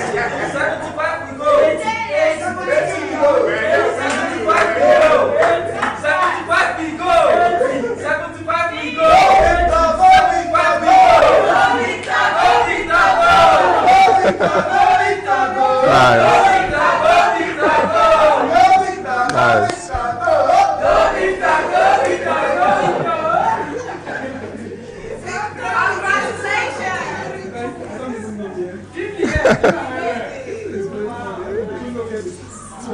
Right? Yeah. Right. Great. Yeah. Wow. You see? I thought we were almost there. Wow, that's great. Yeah, you need that.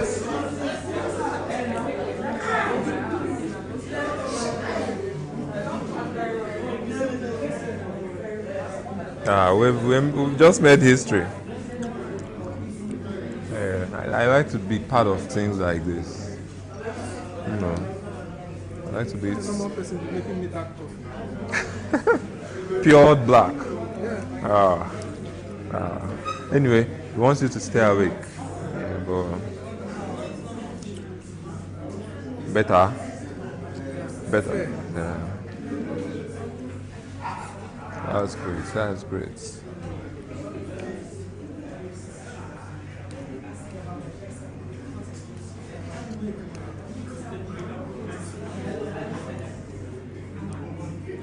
So did you plan it ahead to end on today, that is 1st October? Or it was coincidental? Okay. Okay, cool. I have to game around and they ask me, how do we plan it? Yeah. I don't know today, the 1st of October, it's a story like Yes. And I also have people on the same day who said, why not start today? That is the 1st of No, it's better to end. It's actually better to, yeah. I want to end it today. Yes, so that you make the history today that is first. Yes, it's better to end. So that was the better one. Wow. Congrats.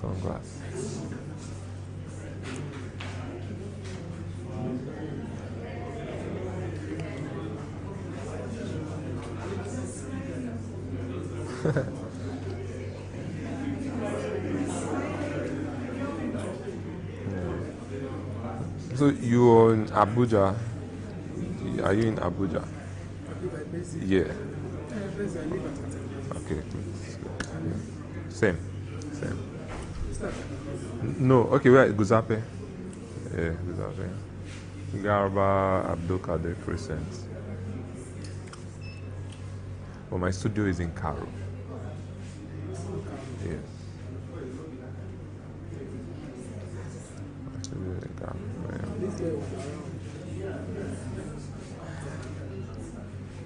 Who's that?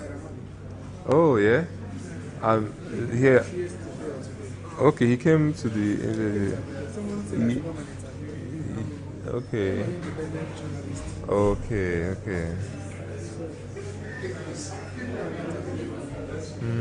He came to Cairo on, was that Saturday or Friday? He was at the club in Cairo too.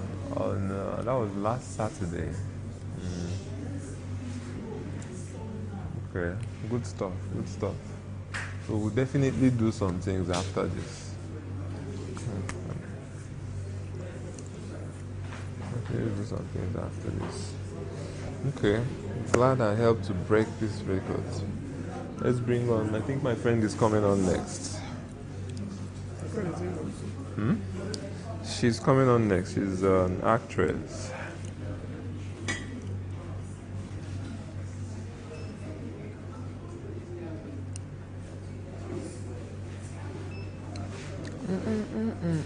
From days and we are the richest since. Okay, so you're saying that the clips from this now, you don't have the rights to it. You're saying that the clips from this now, you don't own the rights to it. It's their property. Yeah, okay, but the main ones are here. Okay. Awesome. And so I can, let me search you on Instagram. Is it the same name on Instagram? Yes.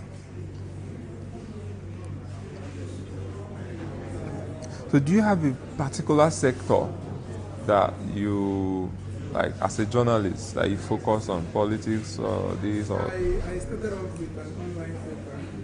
Okay. Opera News. Okay. Then I moved to NTA.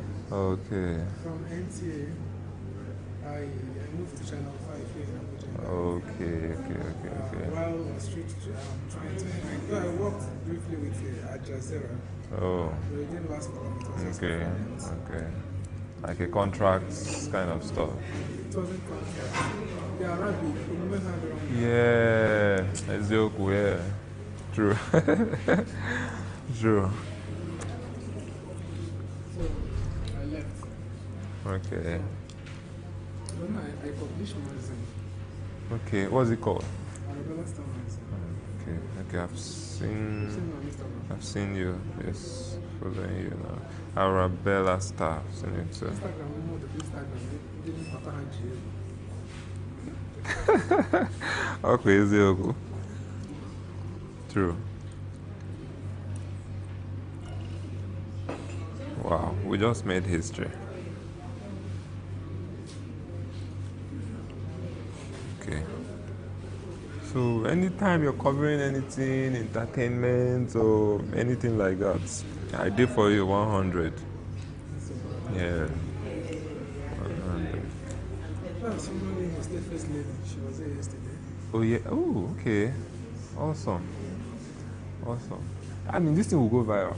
Once you see, this will go viral. Because now so many people know about it. Once you're done now and it's official, it's gonna fly. Okay. Nice.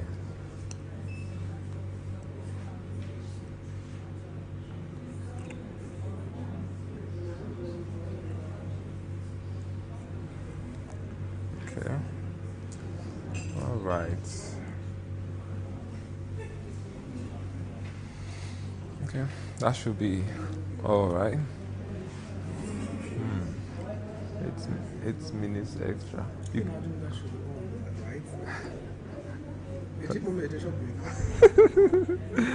No, like you gotta continue on that, right? You can even extend. You can wear the energy. Awesome.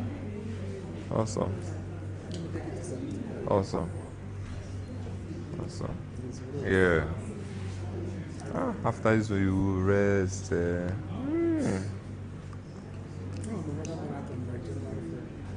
Oh. That will be more than this. 3 hours. Okay. What marathon is that one? What are they doing in the last 2 weeks? Okay. I saw some. I didn't know no marathon called her name. What was she doing exactly? Break the record. The highest number of albums delivered in one hour with drone. So we got the album for the drone and delivered the record. When I go there, the Nigerian want to do about to be a night. Yeah. Okay. That's a good one. Okay, so you'll do something like that. You don't want to. No. You know? Really okay, insecure. So okay, one okay. day they on their website, check, yeah. Okay. Check you get money. Do it. Yeah. What on a capital intensive? Yes. Or marathon that we run into Days. But in Ghana now, FCT Commissioner of Police and police already. Okay. Okay. So yeah, reduce your burden for you. I wanted to be sure that Everything is secured. Yeah. Okay.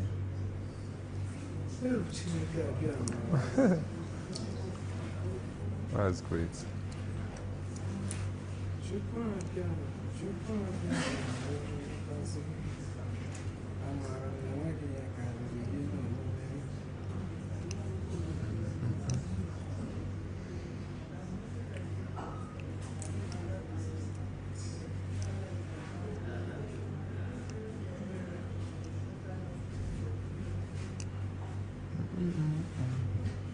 Sorry.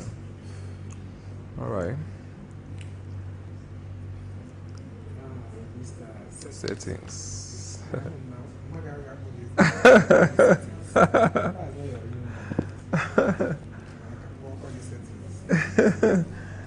How come my actual name? Everybody says that settings. How? Who?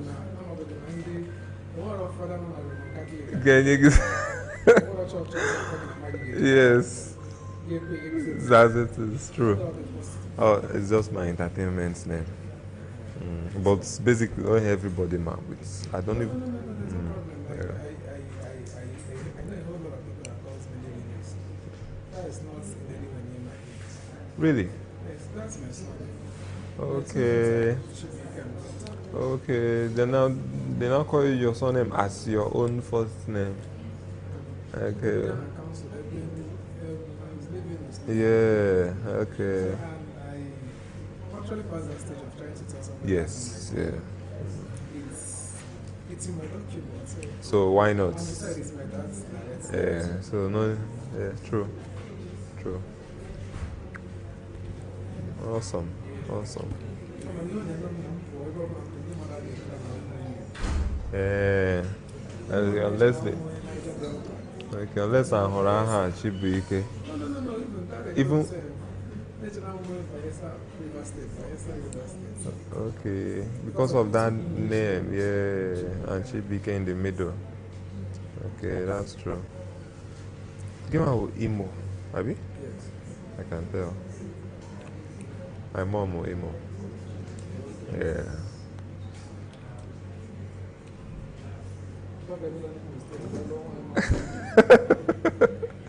Ezioku.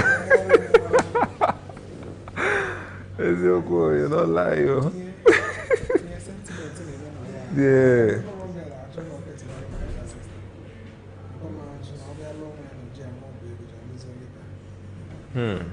Banana. That's. Yeah. Then it was like a trend. Yeah. Yeah.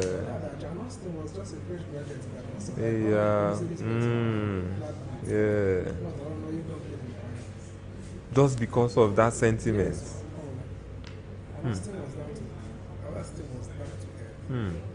Yeah. Anyway, my father's family fought him about it. They no really back him from the beginning like that. Achokwaka from Anambra, but you know, at the end of the day, love will always win. From what I gathered, they also no go marry. Why are you going somewhere else? But at the end of the day, you know, all those sentiments are. You know. Oh, my mom is very calm.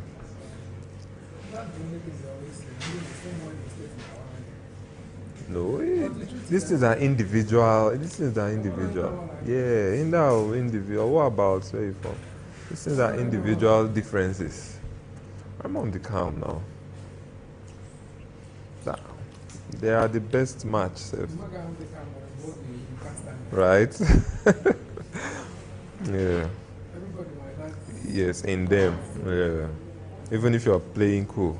True. True. True. You can take. True. True. True. That's true. Well, me, I don't mind though. I know they do. If we're fighting racism outside, how come we're now in Nigeria and we're now still doing, Onyashi from here, but this one is from here? And you want to fight racism globally, and you can't even marry in the same, not even the same country, in the same tribe. You're still saying this one Anambra, this one Imo. Then it's not making any sense now. And you want them to stop racism globally. Not even you're not even saying this one outside, this one Yoruba. It's same within the same tribe. You're still doing states. It doesn't make any sense. There are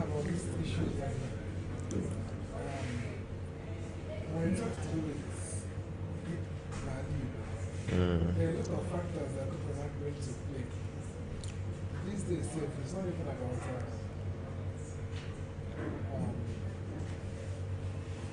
being from Anambra State. These days now, you don't know that people in the book better. The latest one now is classism. Yes. Yes. True. Yeah. Yes. True. Classism was the next thing I got here now. True. What's the family name? That's true.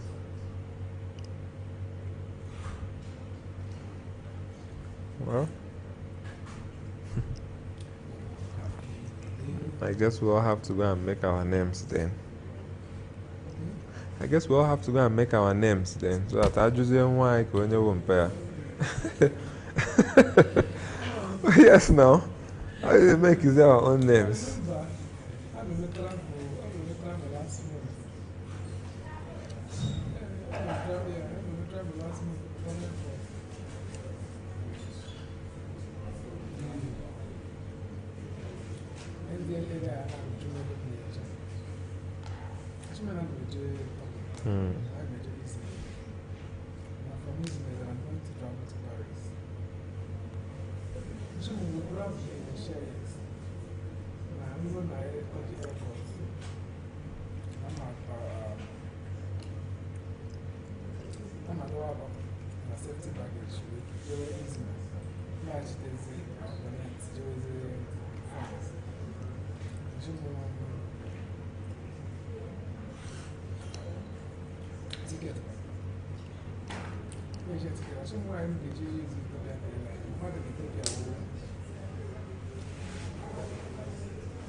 Meeting point for transporters.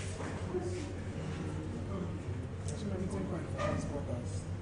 With an immediate connecting flight that does not even permit me to leave. Yeah. So I'll take an exception to that. Before you come to me with yeah.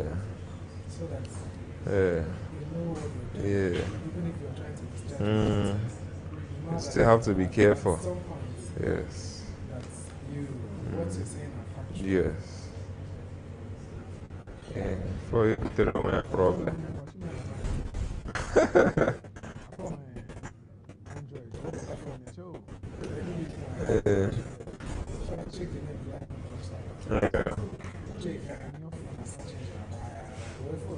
Yes.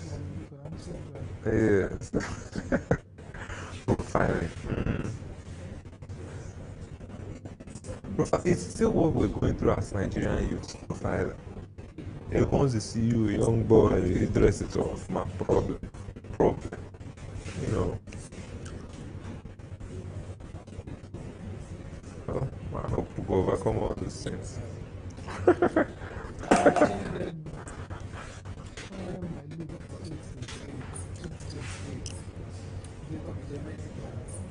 Oh, okay. Yeah. Okay.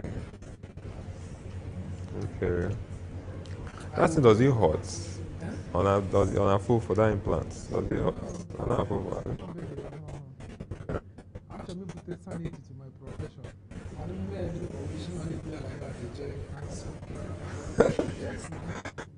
One thing name about stereotype. Yes.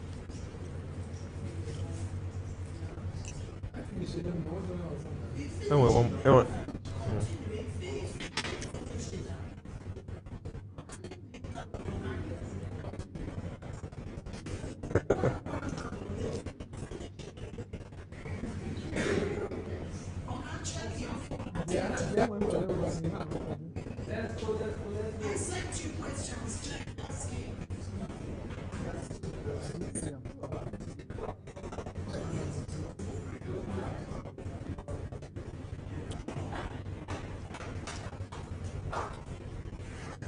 They don't want you to stop.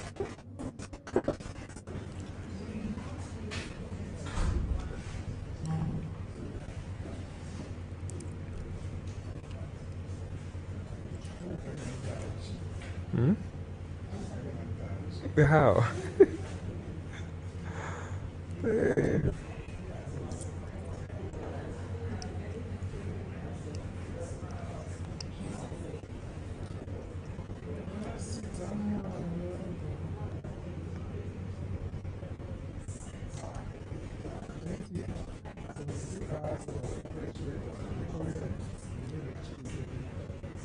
Oh, yeah. Nice. You will go viral. You will see him. You will go viral. I'll go viral. Well, I was part of it.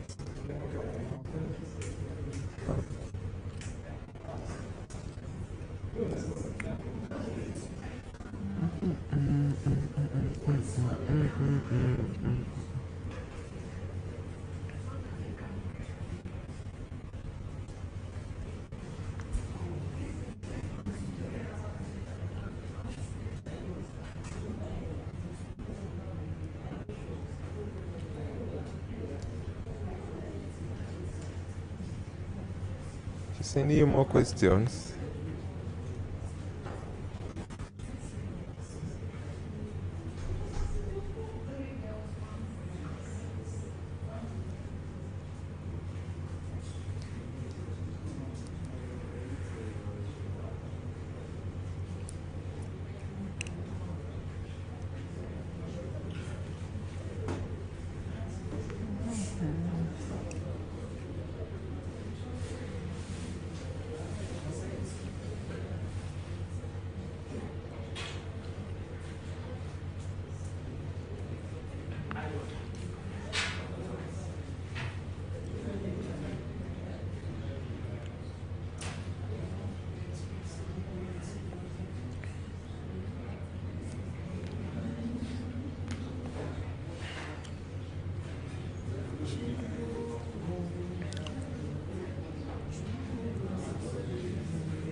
On what? Now let me do that.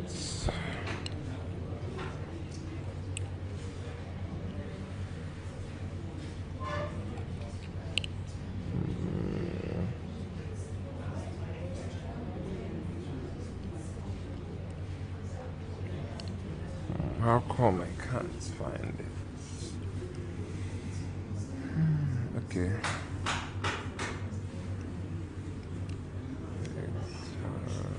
Okay, same.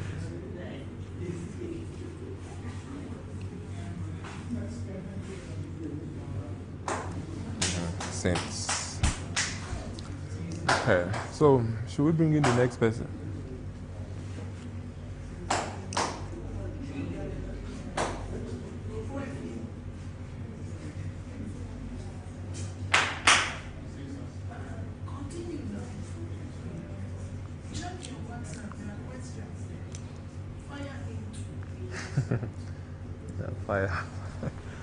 Fire him too. So what does it take to be a good musician in West Africa? It used to be talent, but talent is no longer enough. It used to be talent. Now it takes a lot more than talent. It takes, you see the type of dedication it took you to pull this off. It's the same kind of dedication it takes now to make it as an artist. You have to grind. You need sleepless nights. Like me now, I don't sleep again. There are days that you're in the studio 3 days back to back. You do your night session, you rush out, you shower, eat, you're back, you keep going. So it's the same thing. As an artist now, what makes you a good artist? Your talent is about 30%. The rest is hard work, dedication, putting yourself out there, meeting people, you know.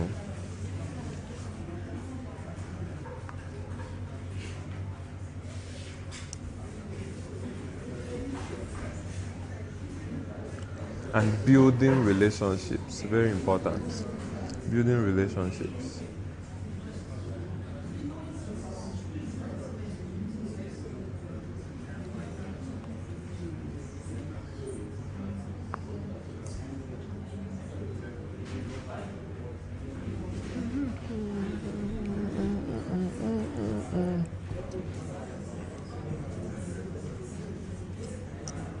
So, next one.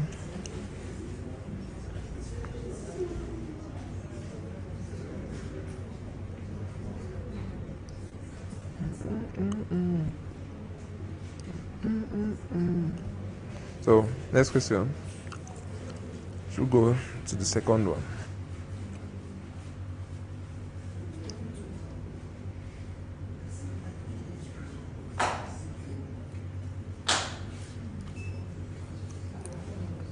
Let's go to the second one. They should make more coffee for you now.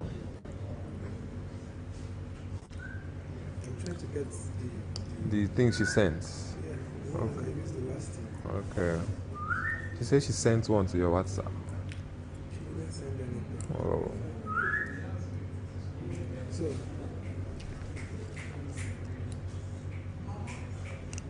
Okay, I think it's because you're not online. Because even the hi that I wrote you is not delivering.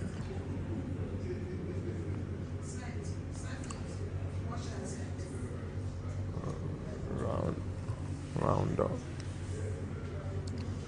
Okay. Yes.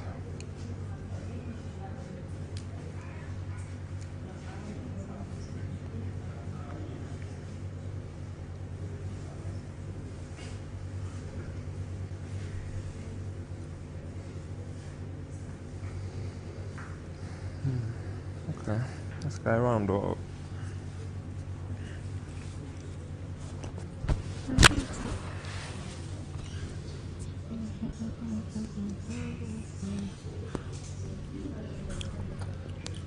oh God.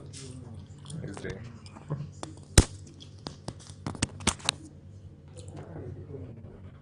Your hand? Yeah. Go. I irritable self. We've gotten there. What inspired you to pursue a career in the music industry? Passion. That can be the first thing. Like, I too like music. I always into, and the weird thing is that I get from weird places. I could be just walking on the road now, and something entirely different is playing somewhere, maybe.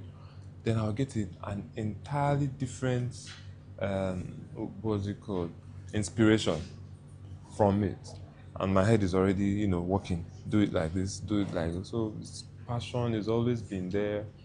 It's one thing, no matter my mood, I'm doing.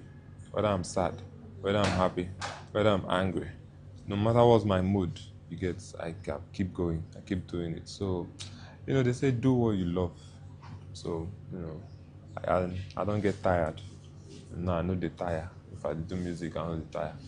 So that's basically it. Well, it was really good to be here.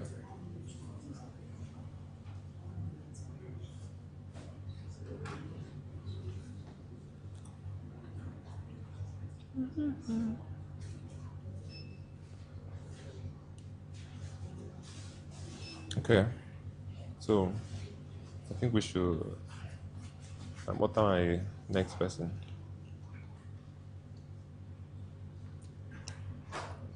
Okay. So let's round up so that we bring in the next Next person. Okay. How do you stay current on emerging trends and new artists in the industry? I think we've gone through this one. Yeah, since they want it. And I can't compile new ones. I just extended it by 2. Okay. Is that not flexible? Say it again. How do you stay current with emerging trends and new artists in the industry? Okay. Yeah, we're almost there. So what we do is through people. Some people you meet them through somebody else. Hey, Baba, you get this artist we just enter town these days. I go like make you check them out. You need a producer, you need people to work with. And then I'm like, okay, cool. Let the person come over and then we check it out. If the person is good, we'll work with them. Sometimes I go just go show where I go perform. Some people be like, boss, I heard you're a producer. Meet some an artist. Let me get your contacts, or this is some of my work. This is my Instagram and all those things. So it's here, a little bit here, and there. That's it. Can you describe your experience with artist development and talent sorting? Yeah. Artist development. Mostly if I meet somebody, I see what is this person lacking. Waiting this person. Some people are very good. So bless you. Some people are very good. But if you bring them on stage, they freeze. Once they see the crowd and lights, they don't freeze.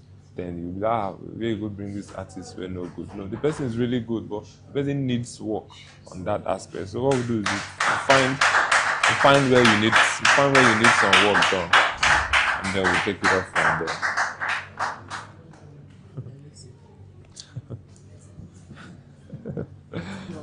All right. Thank you. It was great to be here.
I'm talking, sir.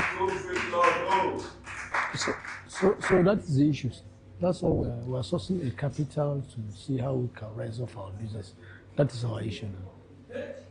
So how can we to back off our good living in Abuja in order to see how we can achieve what we're looking for? We want to make the society to be upgrade and good living.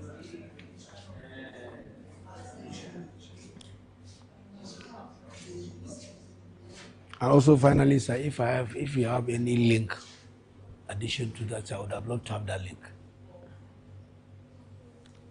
The link for what? What link for what? For the business ideas, business capital, and other things now. Visa. Hmm? So link for what? Link. If you have any relationship with something like this, if you can be okay, you can be able to connect us. Something that can make someone to stood up. That's what I'm saying. So that is our issue now. I think you are very tired, very much now. You feel like you are just feel they are about to close the program because you are looking very tired. Go, Victor, go, Victor, go! Wallahi, Victor was sacrificed. Are you hearing them, sir? Say you cannot fall for ground when you are with them. No, I can't. You say you can never fail if you are with them. That's what they're saying now. Your colleagues now and your staff. So that is it, sir. That's what I'm trying to say. Yes. So can I ask a question, sir? Not good for a young lady for you like you. Sorry? The interview questions here. I said it doesn't resonate with you. Oh, okay.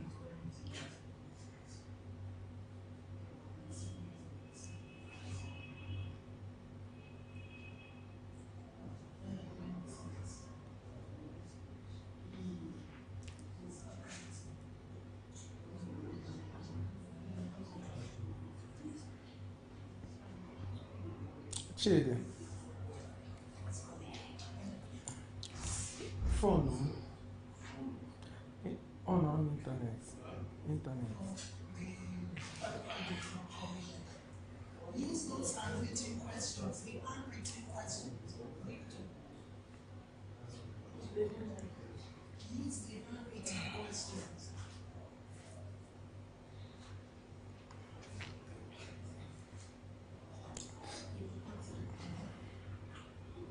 Okay, hi. Beyond being a screen diva, what else does it take to be a good actress? If I must say, being a good actor, it has a lot. You have to be passionate about what you do. Like, you must love doing it. You can't just say you're an actor and you just say it for words. You must love it. You must have passion for it. And as an actor, you should be able to get into character, you should know, and do better in it. That's it. So it doesn't have to be, I think it's kind of an inbuilt stuff. It comes naturally. It doesn't have to be like forced to do it. So, what's up?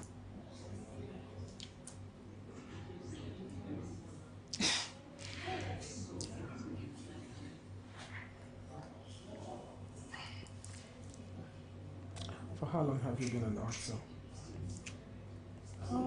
I would say I've been acting since I was very young, but on the screen, I would say 5 years.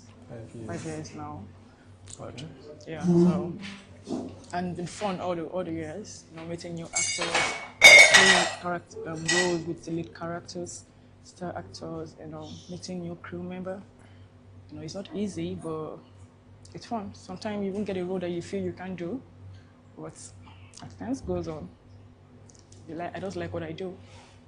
Yeah. So far, what has been your greatest challenge? Greatest challenge in the movie industry is I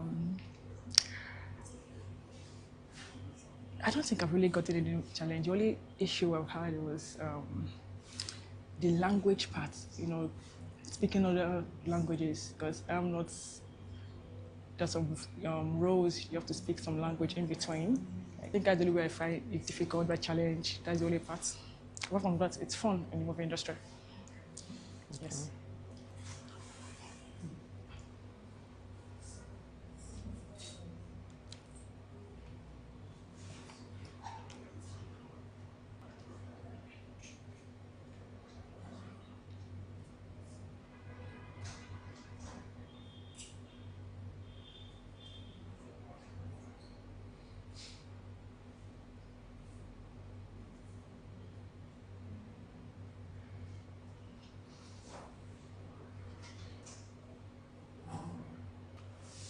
Okay. Nigeria just celebrated its, I will say Nigeria is celebrating, Nigeria just celebrated its 65th year independence today. Okay. As a notable figure, will you, in actual fact, confirm to me that you... As freedom, like freely for ourselves without the government or anything interfering. So I don't think we are into it fully.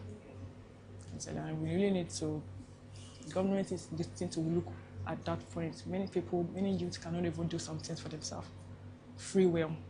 So I would say out of 100%, I would give it a 50/100. So that's it.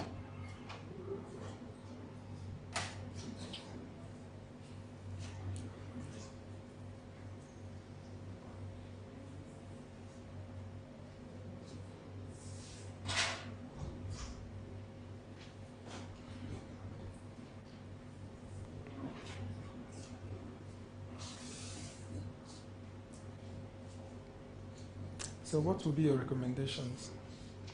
For? To the people. People of Nigeria, or for the 65 independence, or whatever.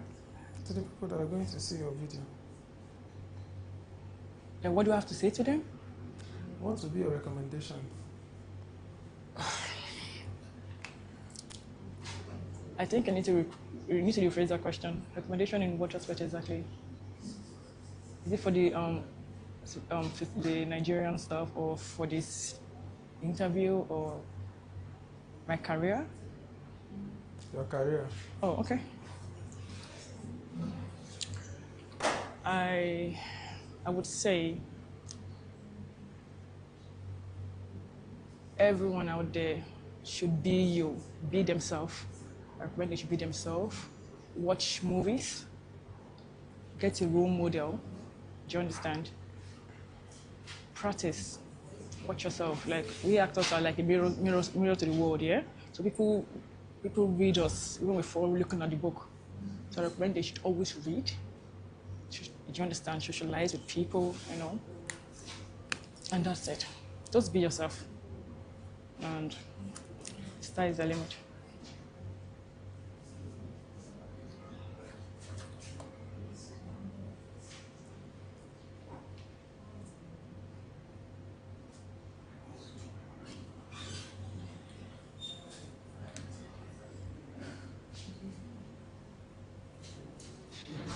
Okay.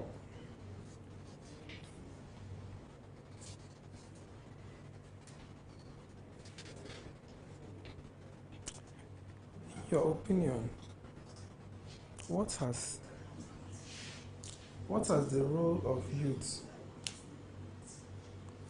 What has the role of youth done in the issue of press freedom in Nigeria? The role of youth done for freedom in Nigeria? Press freedom. Press freedom. Press freedom.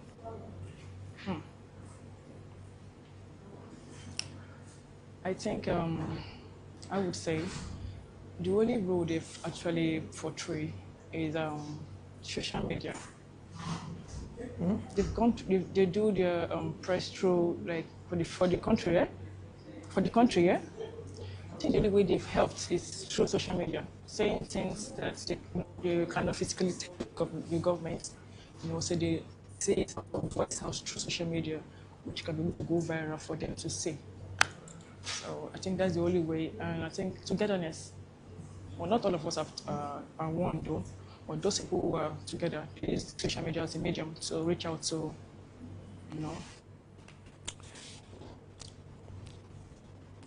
Do you like surprises, or do you prefer to know things ahead of time?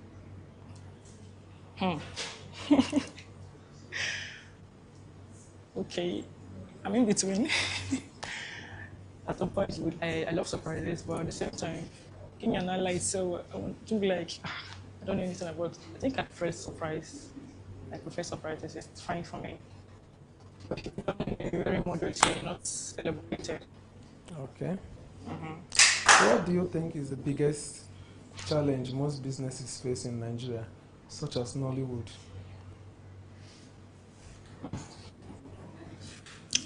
One of the major issues Nollywood face, or challenges they face, is one, funding. Funding. They don't have enough funds to do good movies. Okay. Funding. Yes, funding. Okay. Yeah, funding is one of the essential. But then they don't have good stories. We are seeing reoccurrence of the same storyline, and they don't allow most producers, or let me not use producers, most persons in Hollywood, they're always using more of their their stars, try to bring up the new ones, because they're hidden talent among those new ones, new generation. Do you understand? So I would say the first one is fund, the second one is lack of good scripting, the third one is most people didn't go for training, they don't go for training. Some persons can just say they have a talent, it's inbuilt. Some person went through the schooling, studied it, went through training, from that, so it's now inside of them. So when they're out there, they show what they have in them. So it's not just like inbuilt, it's what they've also practiced professionally. Do you understand? So they need to work on their scripting, the funding, very, very important, good storyline, and great actors. So just actors are not good to just claim their actors.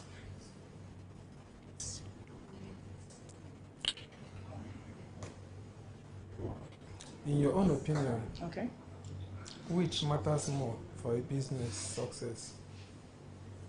Innovation or consistency? In my own opinion, I would say consistency. Innovation is going to be there before you go to the business, you already thought about it. But it's not a matter of just starting, it's how you continue. Because if you have the idea and you're not consistent with it, the business is like a flop. It's going to like scatter. Do you understand? So you actually have to be consistent, no matter how little, how small your business is. Keep on doing the posting, keep on reaching out to people, just keep on being there, being in the spotlight, let people see what you're doing. There's nothing bad in a humble beginning. So I would say consistency matters a lot, not just the innovation.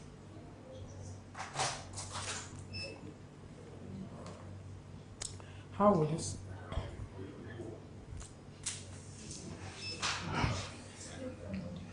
What's one common mistake you see entrepreneurs make? Sorry? What's that one common mistake that you always see entrepreneurs make?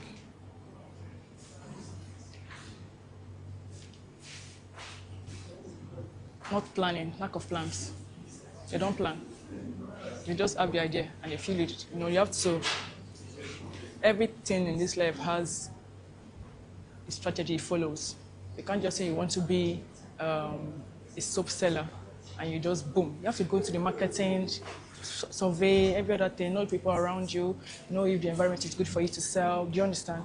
So I think they should, and looking for a good place, location to do your business. You can't do it when everybody is selling the same product. Do you understand? So I think lack of makes it flop. You have to plan ahead. Plan. still works down with consistency.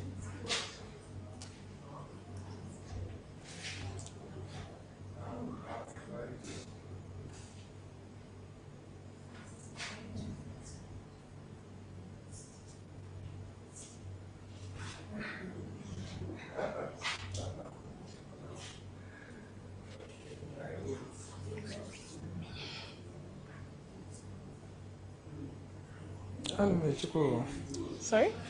I'm waiting. Waiting for? What's your response? I've given you a response. I said, you asked the question and I said planning.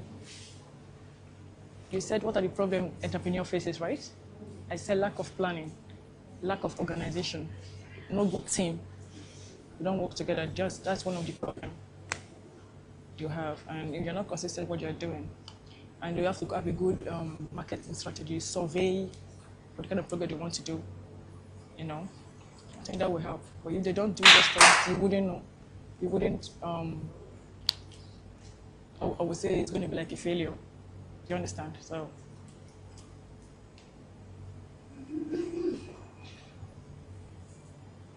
And with you. Do you think laws like cybercrime or defamation acts are being misused against journalists?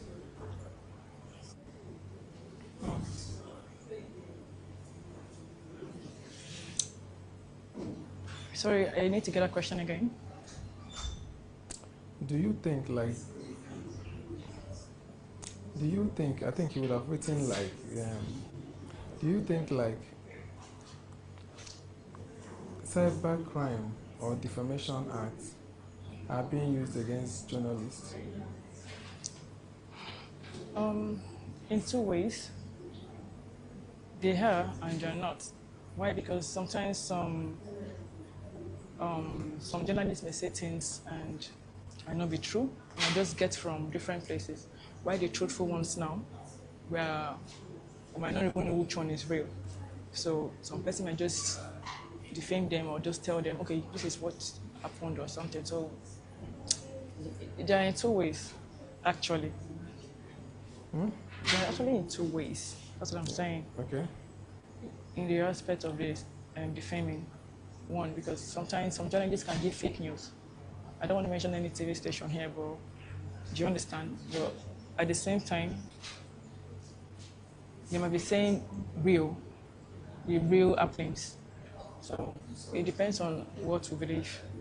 I wouldn't say precisely because we're in a country where nobody even cares what's going on. Everybody can just put anything in there and we believe what's on the media.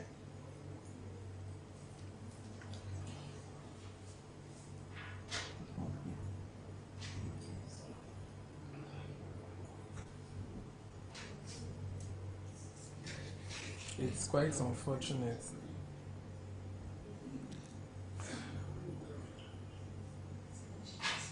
What about it?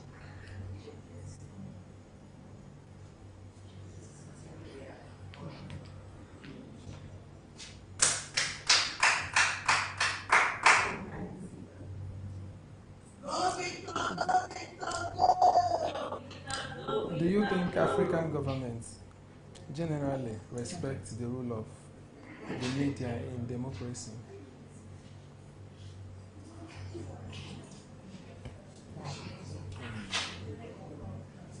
Okay. I would say I can yes. take it again if you didn't get Yes, I need to get that. I need to get that. I can? Yes, you can.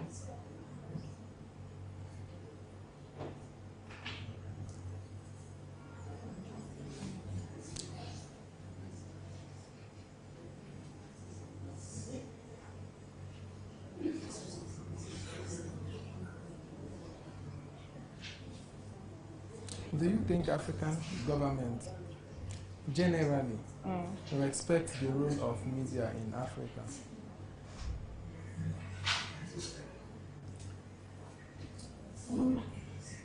Yes, they do. They actually do.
What inspired you to pursue a career in acting as a career?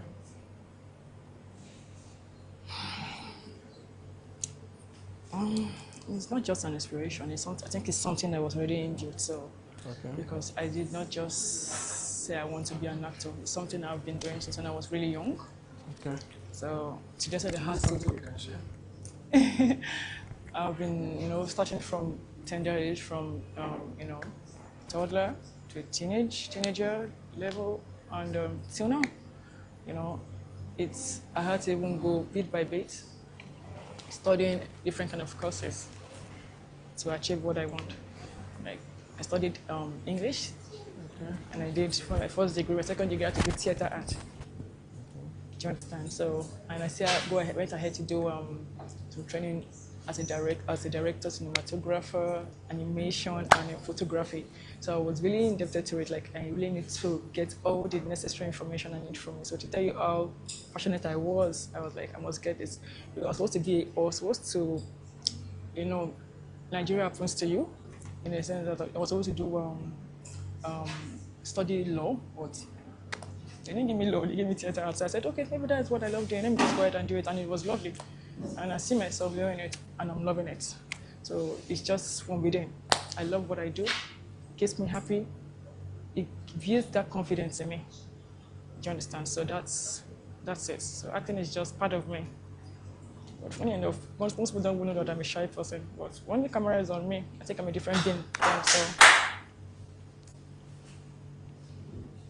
passion got me into acting because I love it. Okay.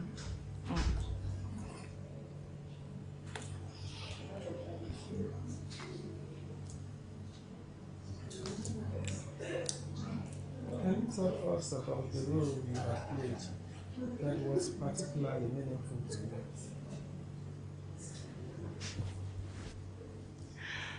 Oh, okay.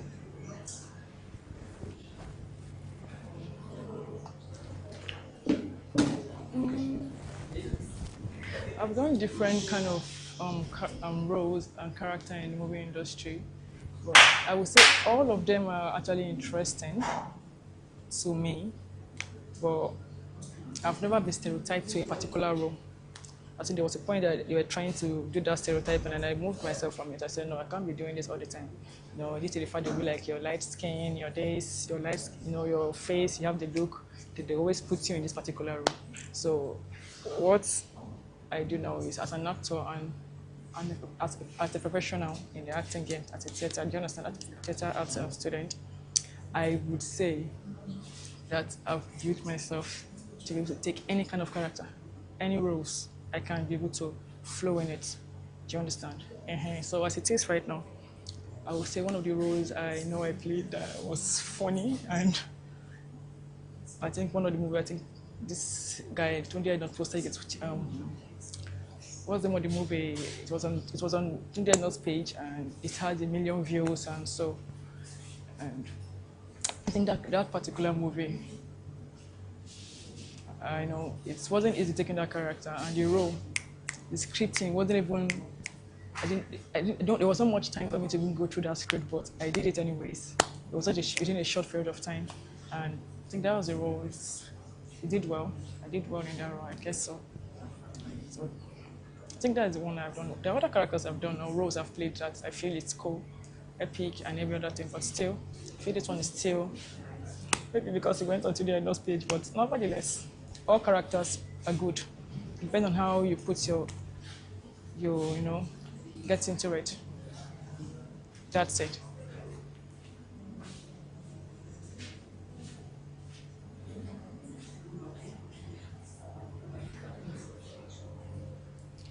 And with you, always on standby. Always on standby.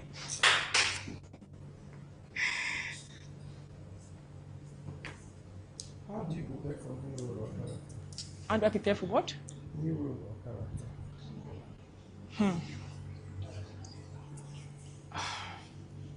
First of all, you're giving me a script. First thing to do. Whether before you read or go through it, you have to pray about it. So I do my prayers first before going to the character. you know, then I read ahead of time, you know, read and read before the exact date for the shoot. And so that's what I do. With all your might and all your strength, because you have to give your best in each movie. Because they're not the one that will put you out there. You know, that's it. So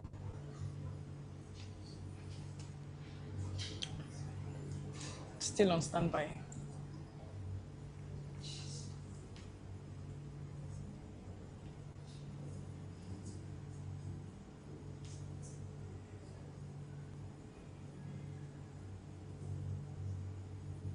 Thank you.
Happy Independence, sir.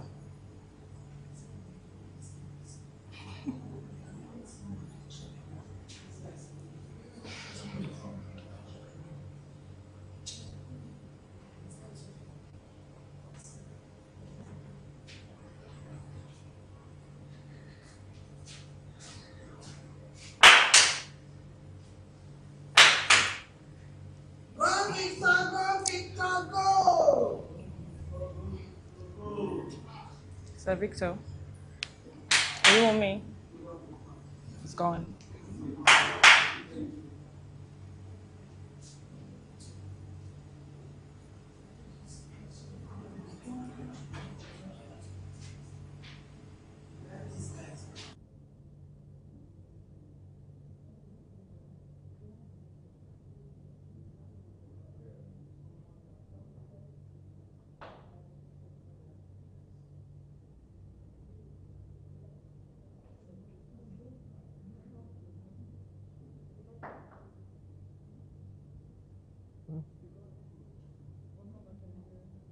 Thank you.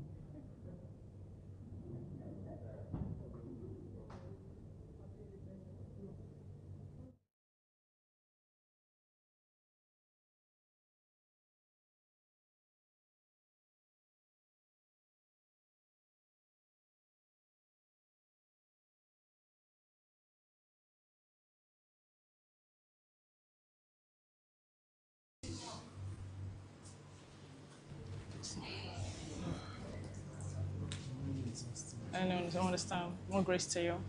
It's not easy.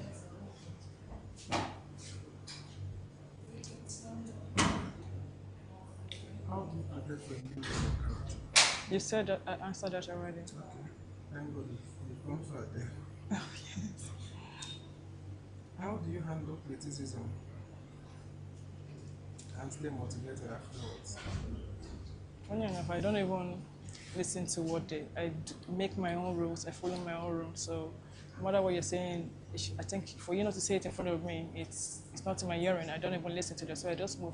Always some point, I don't listen to what people say about me. I just move.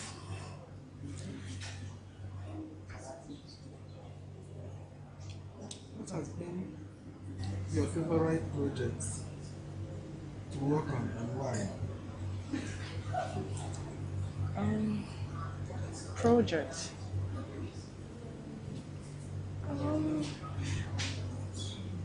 Okay, I think the only project I think I would have done is, you know. Afterwards, I work with China at once.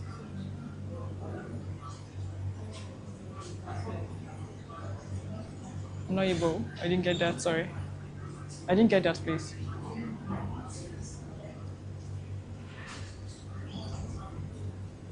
Can I? Can I? Victor, can I?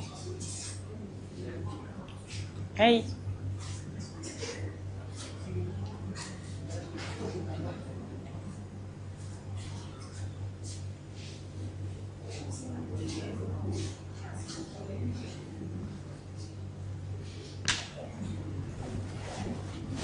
Check out. Check out. All right, then it's fine.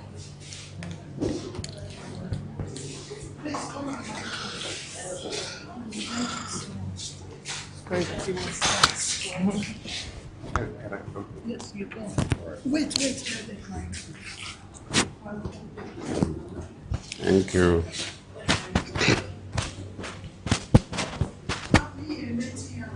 Yeah, one. One. So what's going to happen now? It just take a better.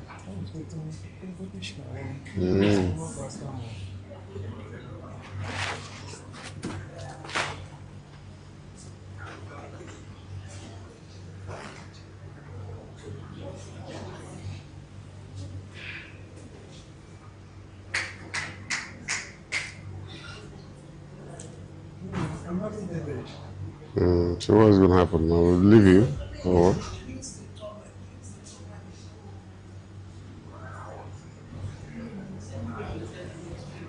I think mine is going to be the last or something.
No problem. Just stop.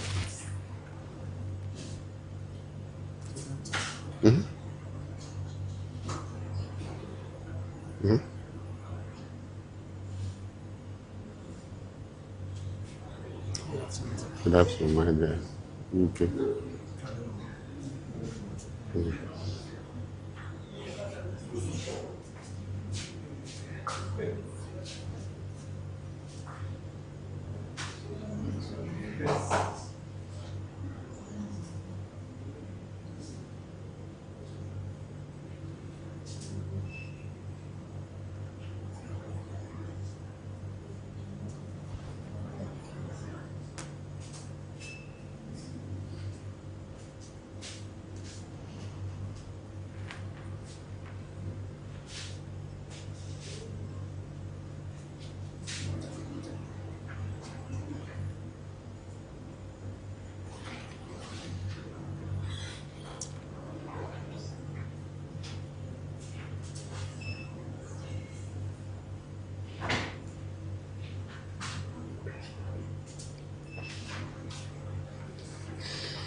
Yeah, man, I can understand. Man.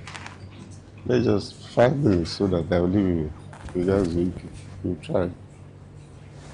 It's something it's historic. Hmm? It is. You try your best. It's not easy. Hmm? It's not easy. So we're happy. We're happy for you. We're proud. Mm.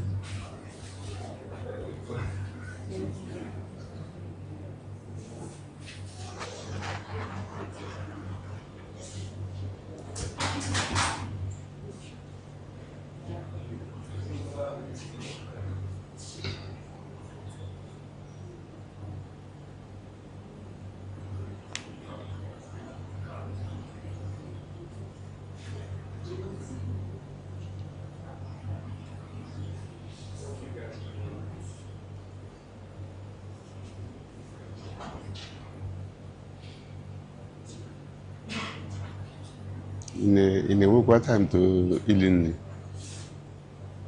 But him being so for once or twice.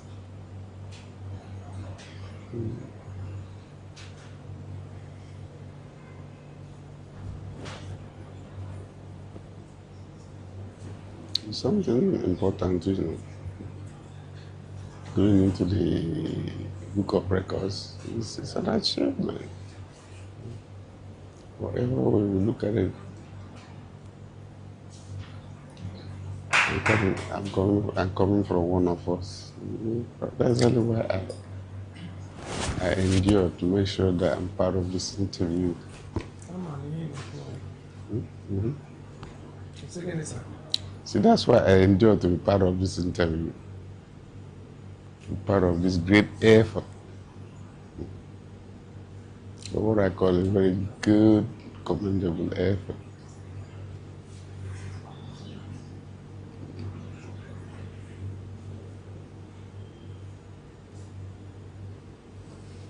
From one of us.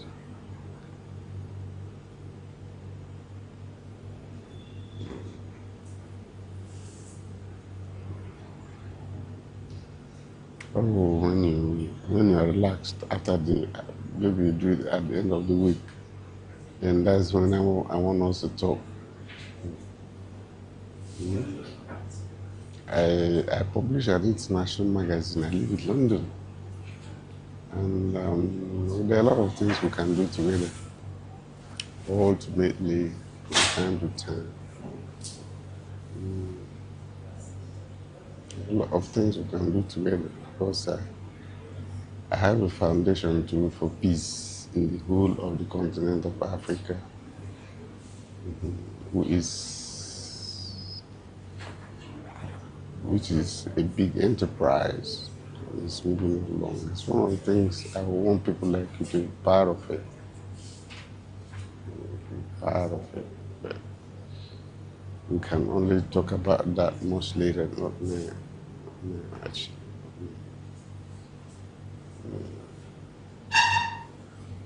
Just wanted to make sure that I personally commend your efforts you've made in this regard. It's an ambition. Because as you see me, I'm so ambitious too. Kichuku. Okay, what you could be having about okay, what do you know me now? It's ambition. I mean, it is ambition. Okay. That's what it is. And personally, I'm an ambitious person too. You get to know that ultimately, from time to time. Definitely. Yes. You get to know about that.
Sam, Yep. This interview will not be that long. Yeah. It's just going to be like 5 questions. And, Is it going to be live? it's going to be short. Oh, it's okay. So please, can you tell me about yourself and your journey in journalism? Okay, Nwachukwu is my name. Okay, Nwachukwu. Okay. I'm a journalist, I'm a writer, I'm an editor, and I'm a public affairs analyst. Okay.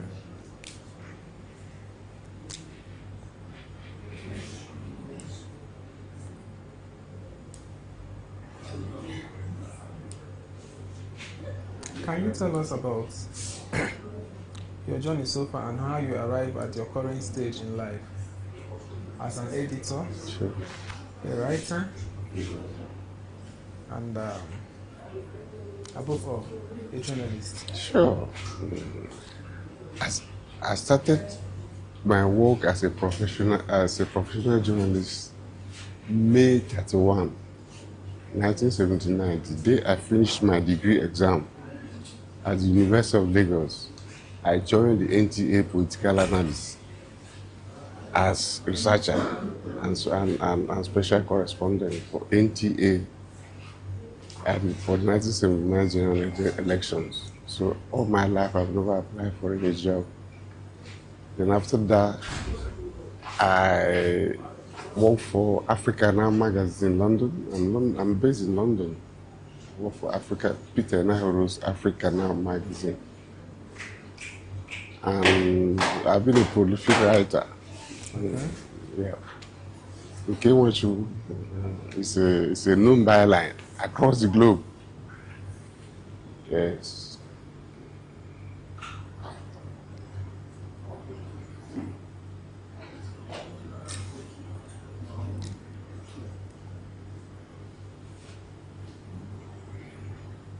What motivates you to pursue your goals, both personally and professionally?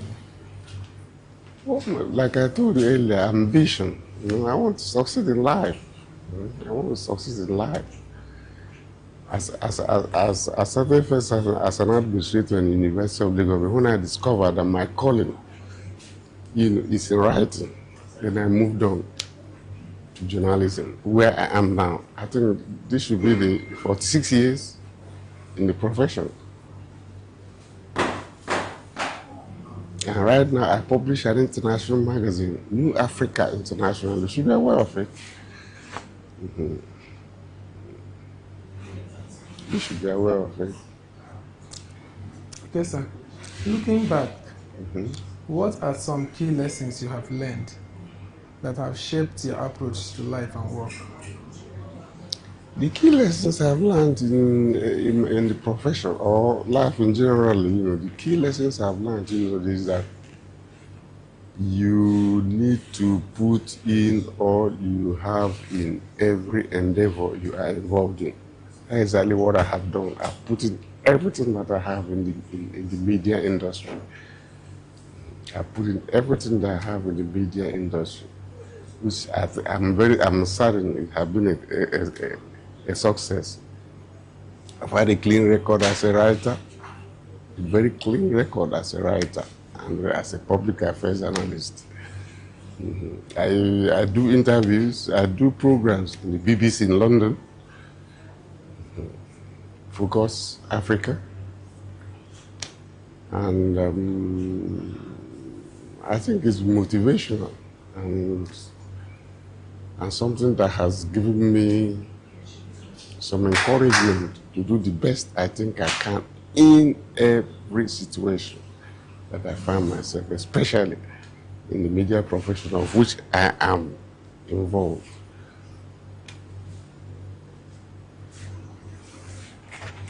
I'm listening.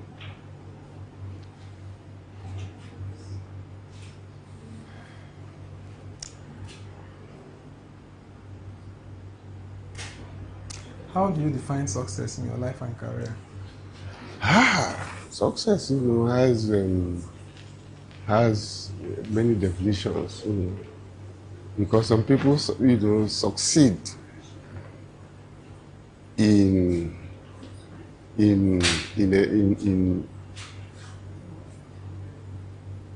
circumstances that are negative.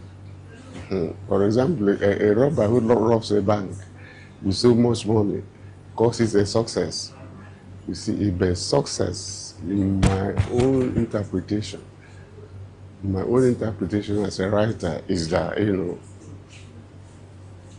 I've set a mark and I've set a record in the profession. That I will long be remembered as an outstanding writer and journalist. That is my definition of what success is.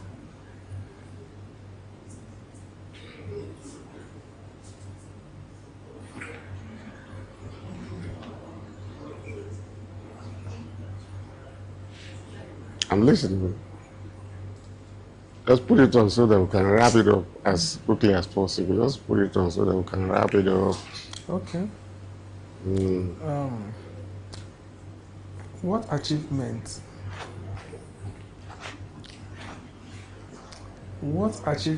are you most proud of and why? The achievement I'm most proud of now is that, I have something to show in my profession. I publish an international magazine, New Africa Internet. It's a Pan-African publication based in London.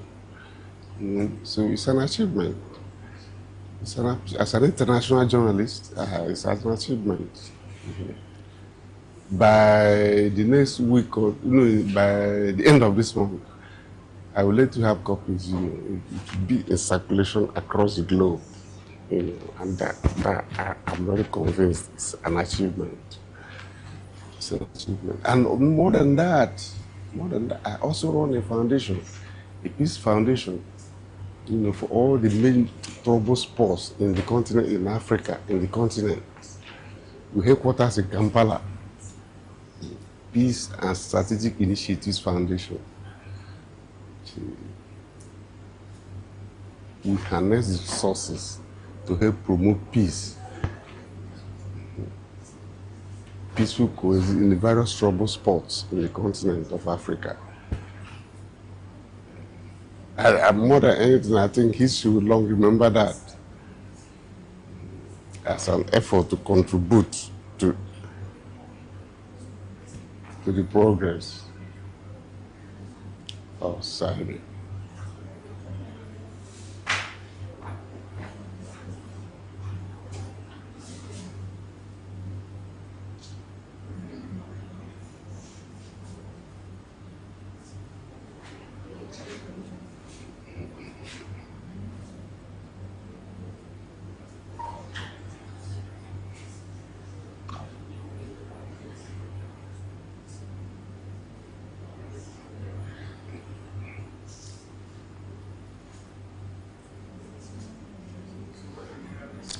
Okay, the last one.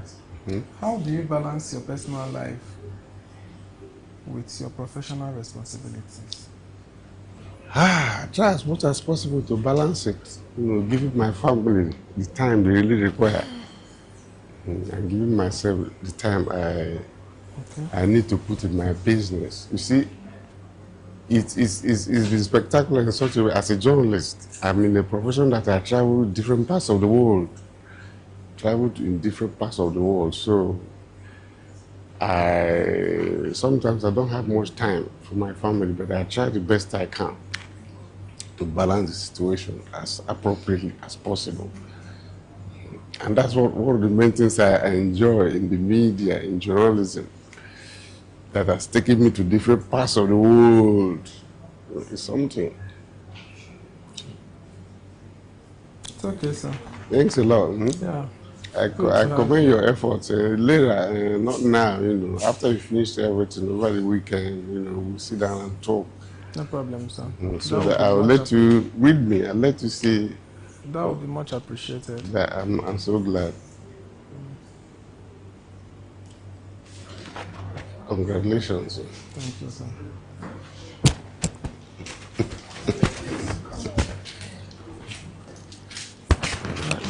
Oh my God.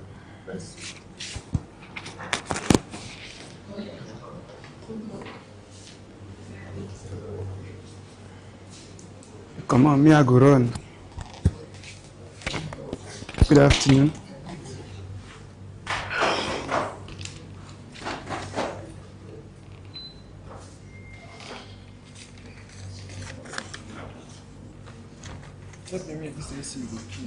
They say make I give you paper.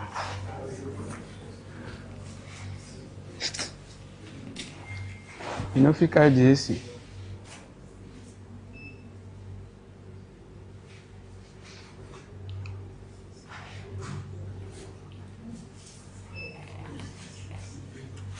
You were.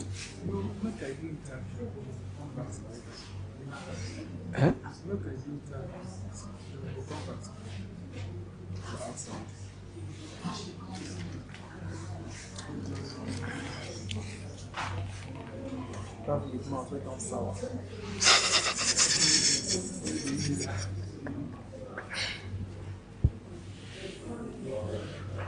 Wait.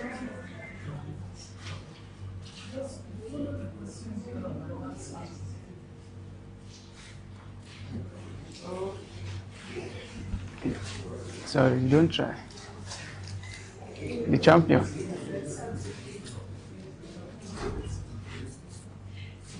Do your face don't rub so that you will shave. So your face don't rub, but do so that you will shave.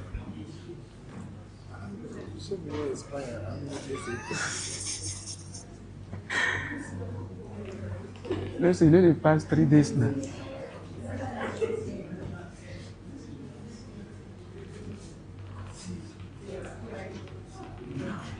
Which age is it? Sir? Okay.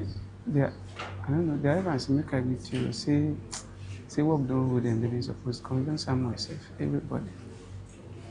They say I should greet you.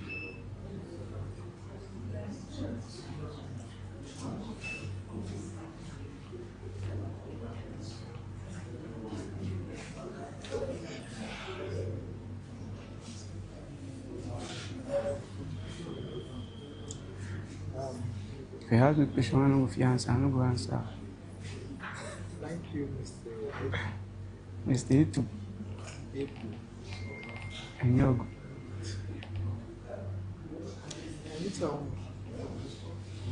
Can you tell us about your journey and how you arrived at your current stage in life?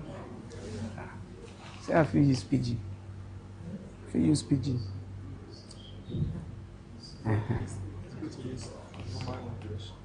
Okay. That was my primary 6. Let me just talk about my own baby life. That was my primary 6. When I met one of my classmates, I was like, I want to cut my hair. So the guy he was not busy actually.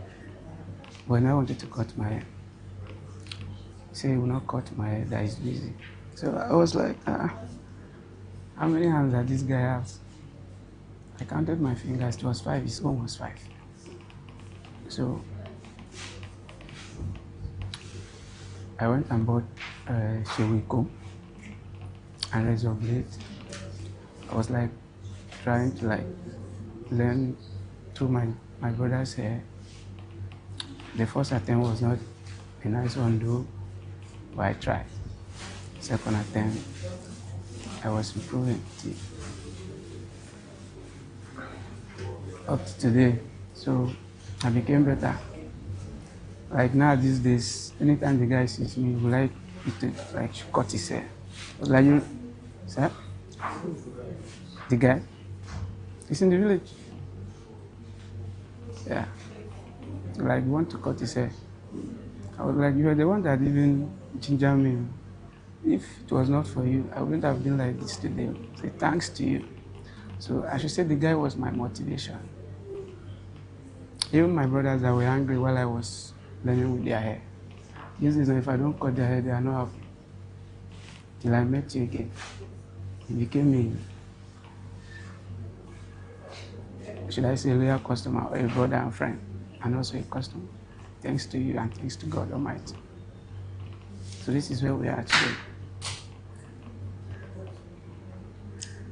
What are the biggest challenges you faced in your life, and how did you overcome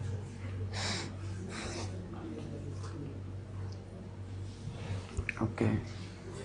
There is this story about my life. After I finished my SS3, I know I wanted to go to school though. Then I was, should I say, a very devoted Christian, should I use that word? So I was scared of maybe like, if I go to university, I would join court and all those sort of things. Because I am this person that doesn't like oppression. If you oppress me, I would like to pay you back. So I decided not to go to school. Those, sorry. I decided not to go to school. So I traveled to Lagos.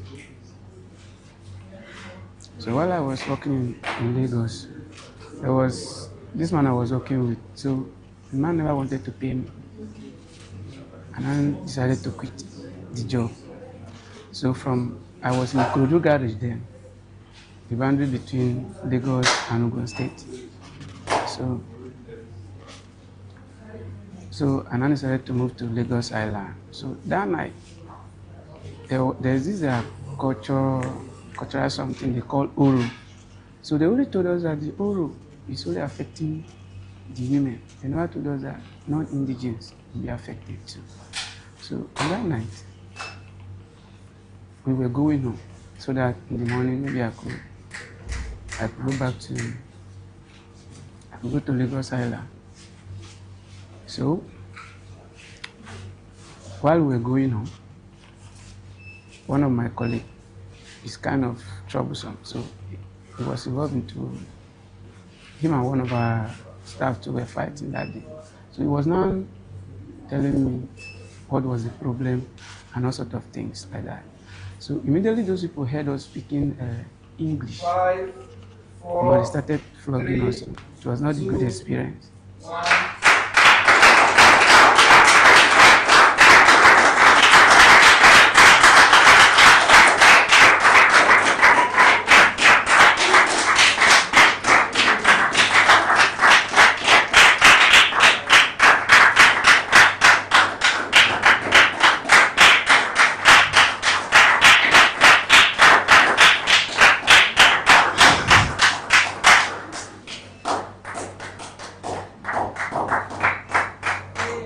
It was not a good experience. So on that day,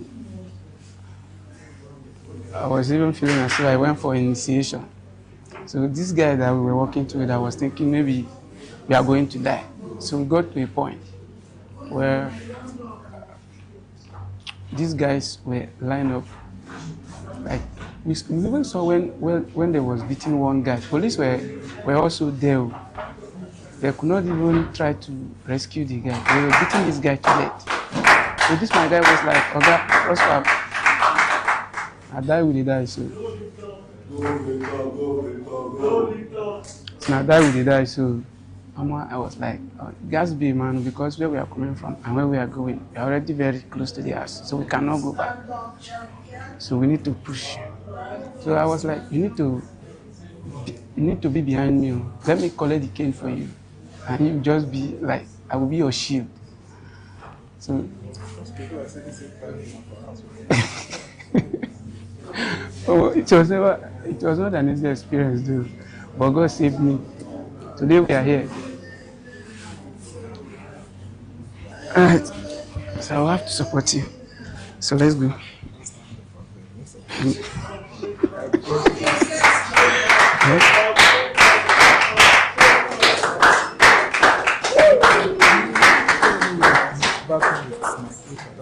No problem.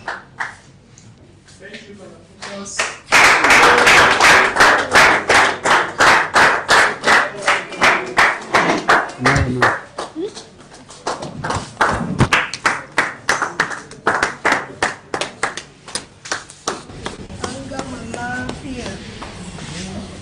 Well done, guys. Well done, everyone.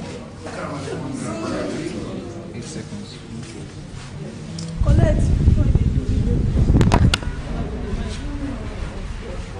So, wait.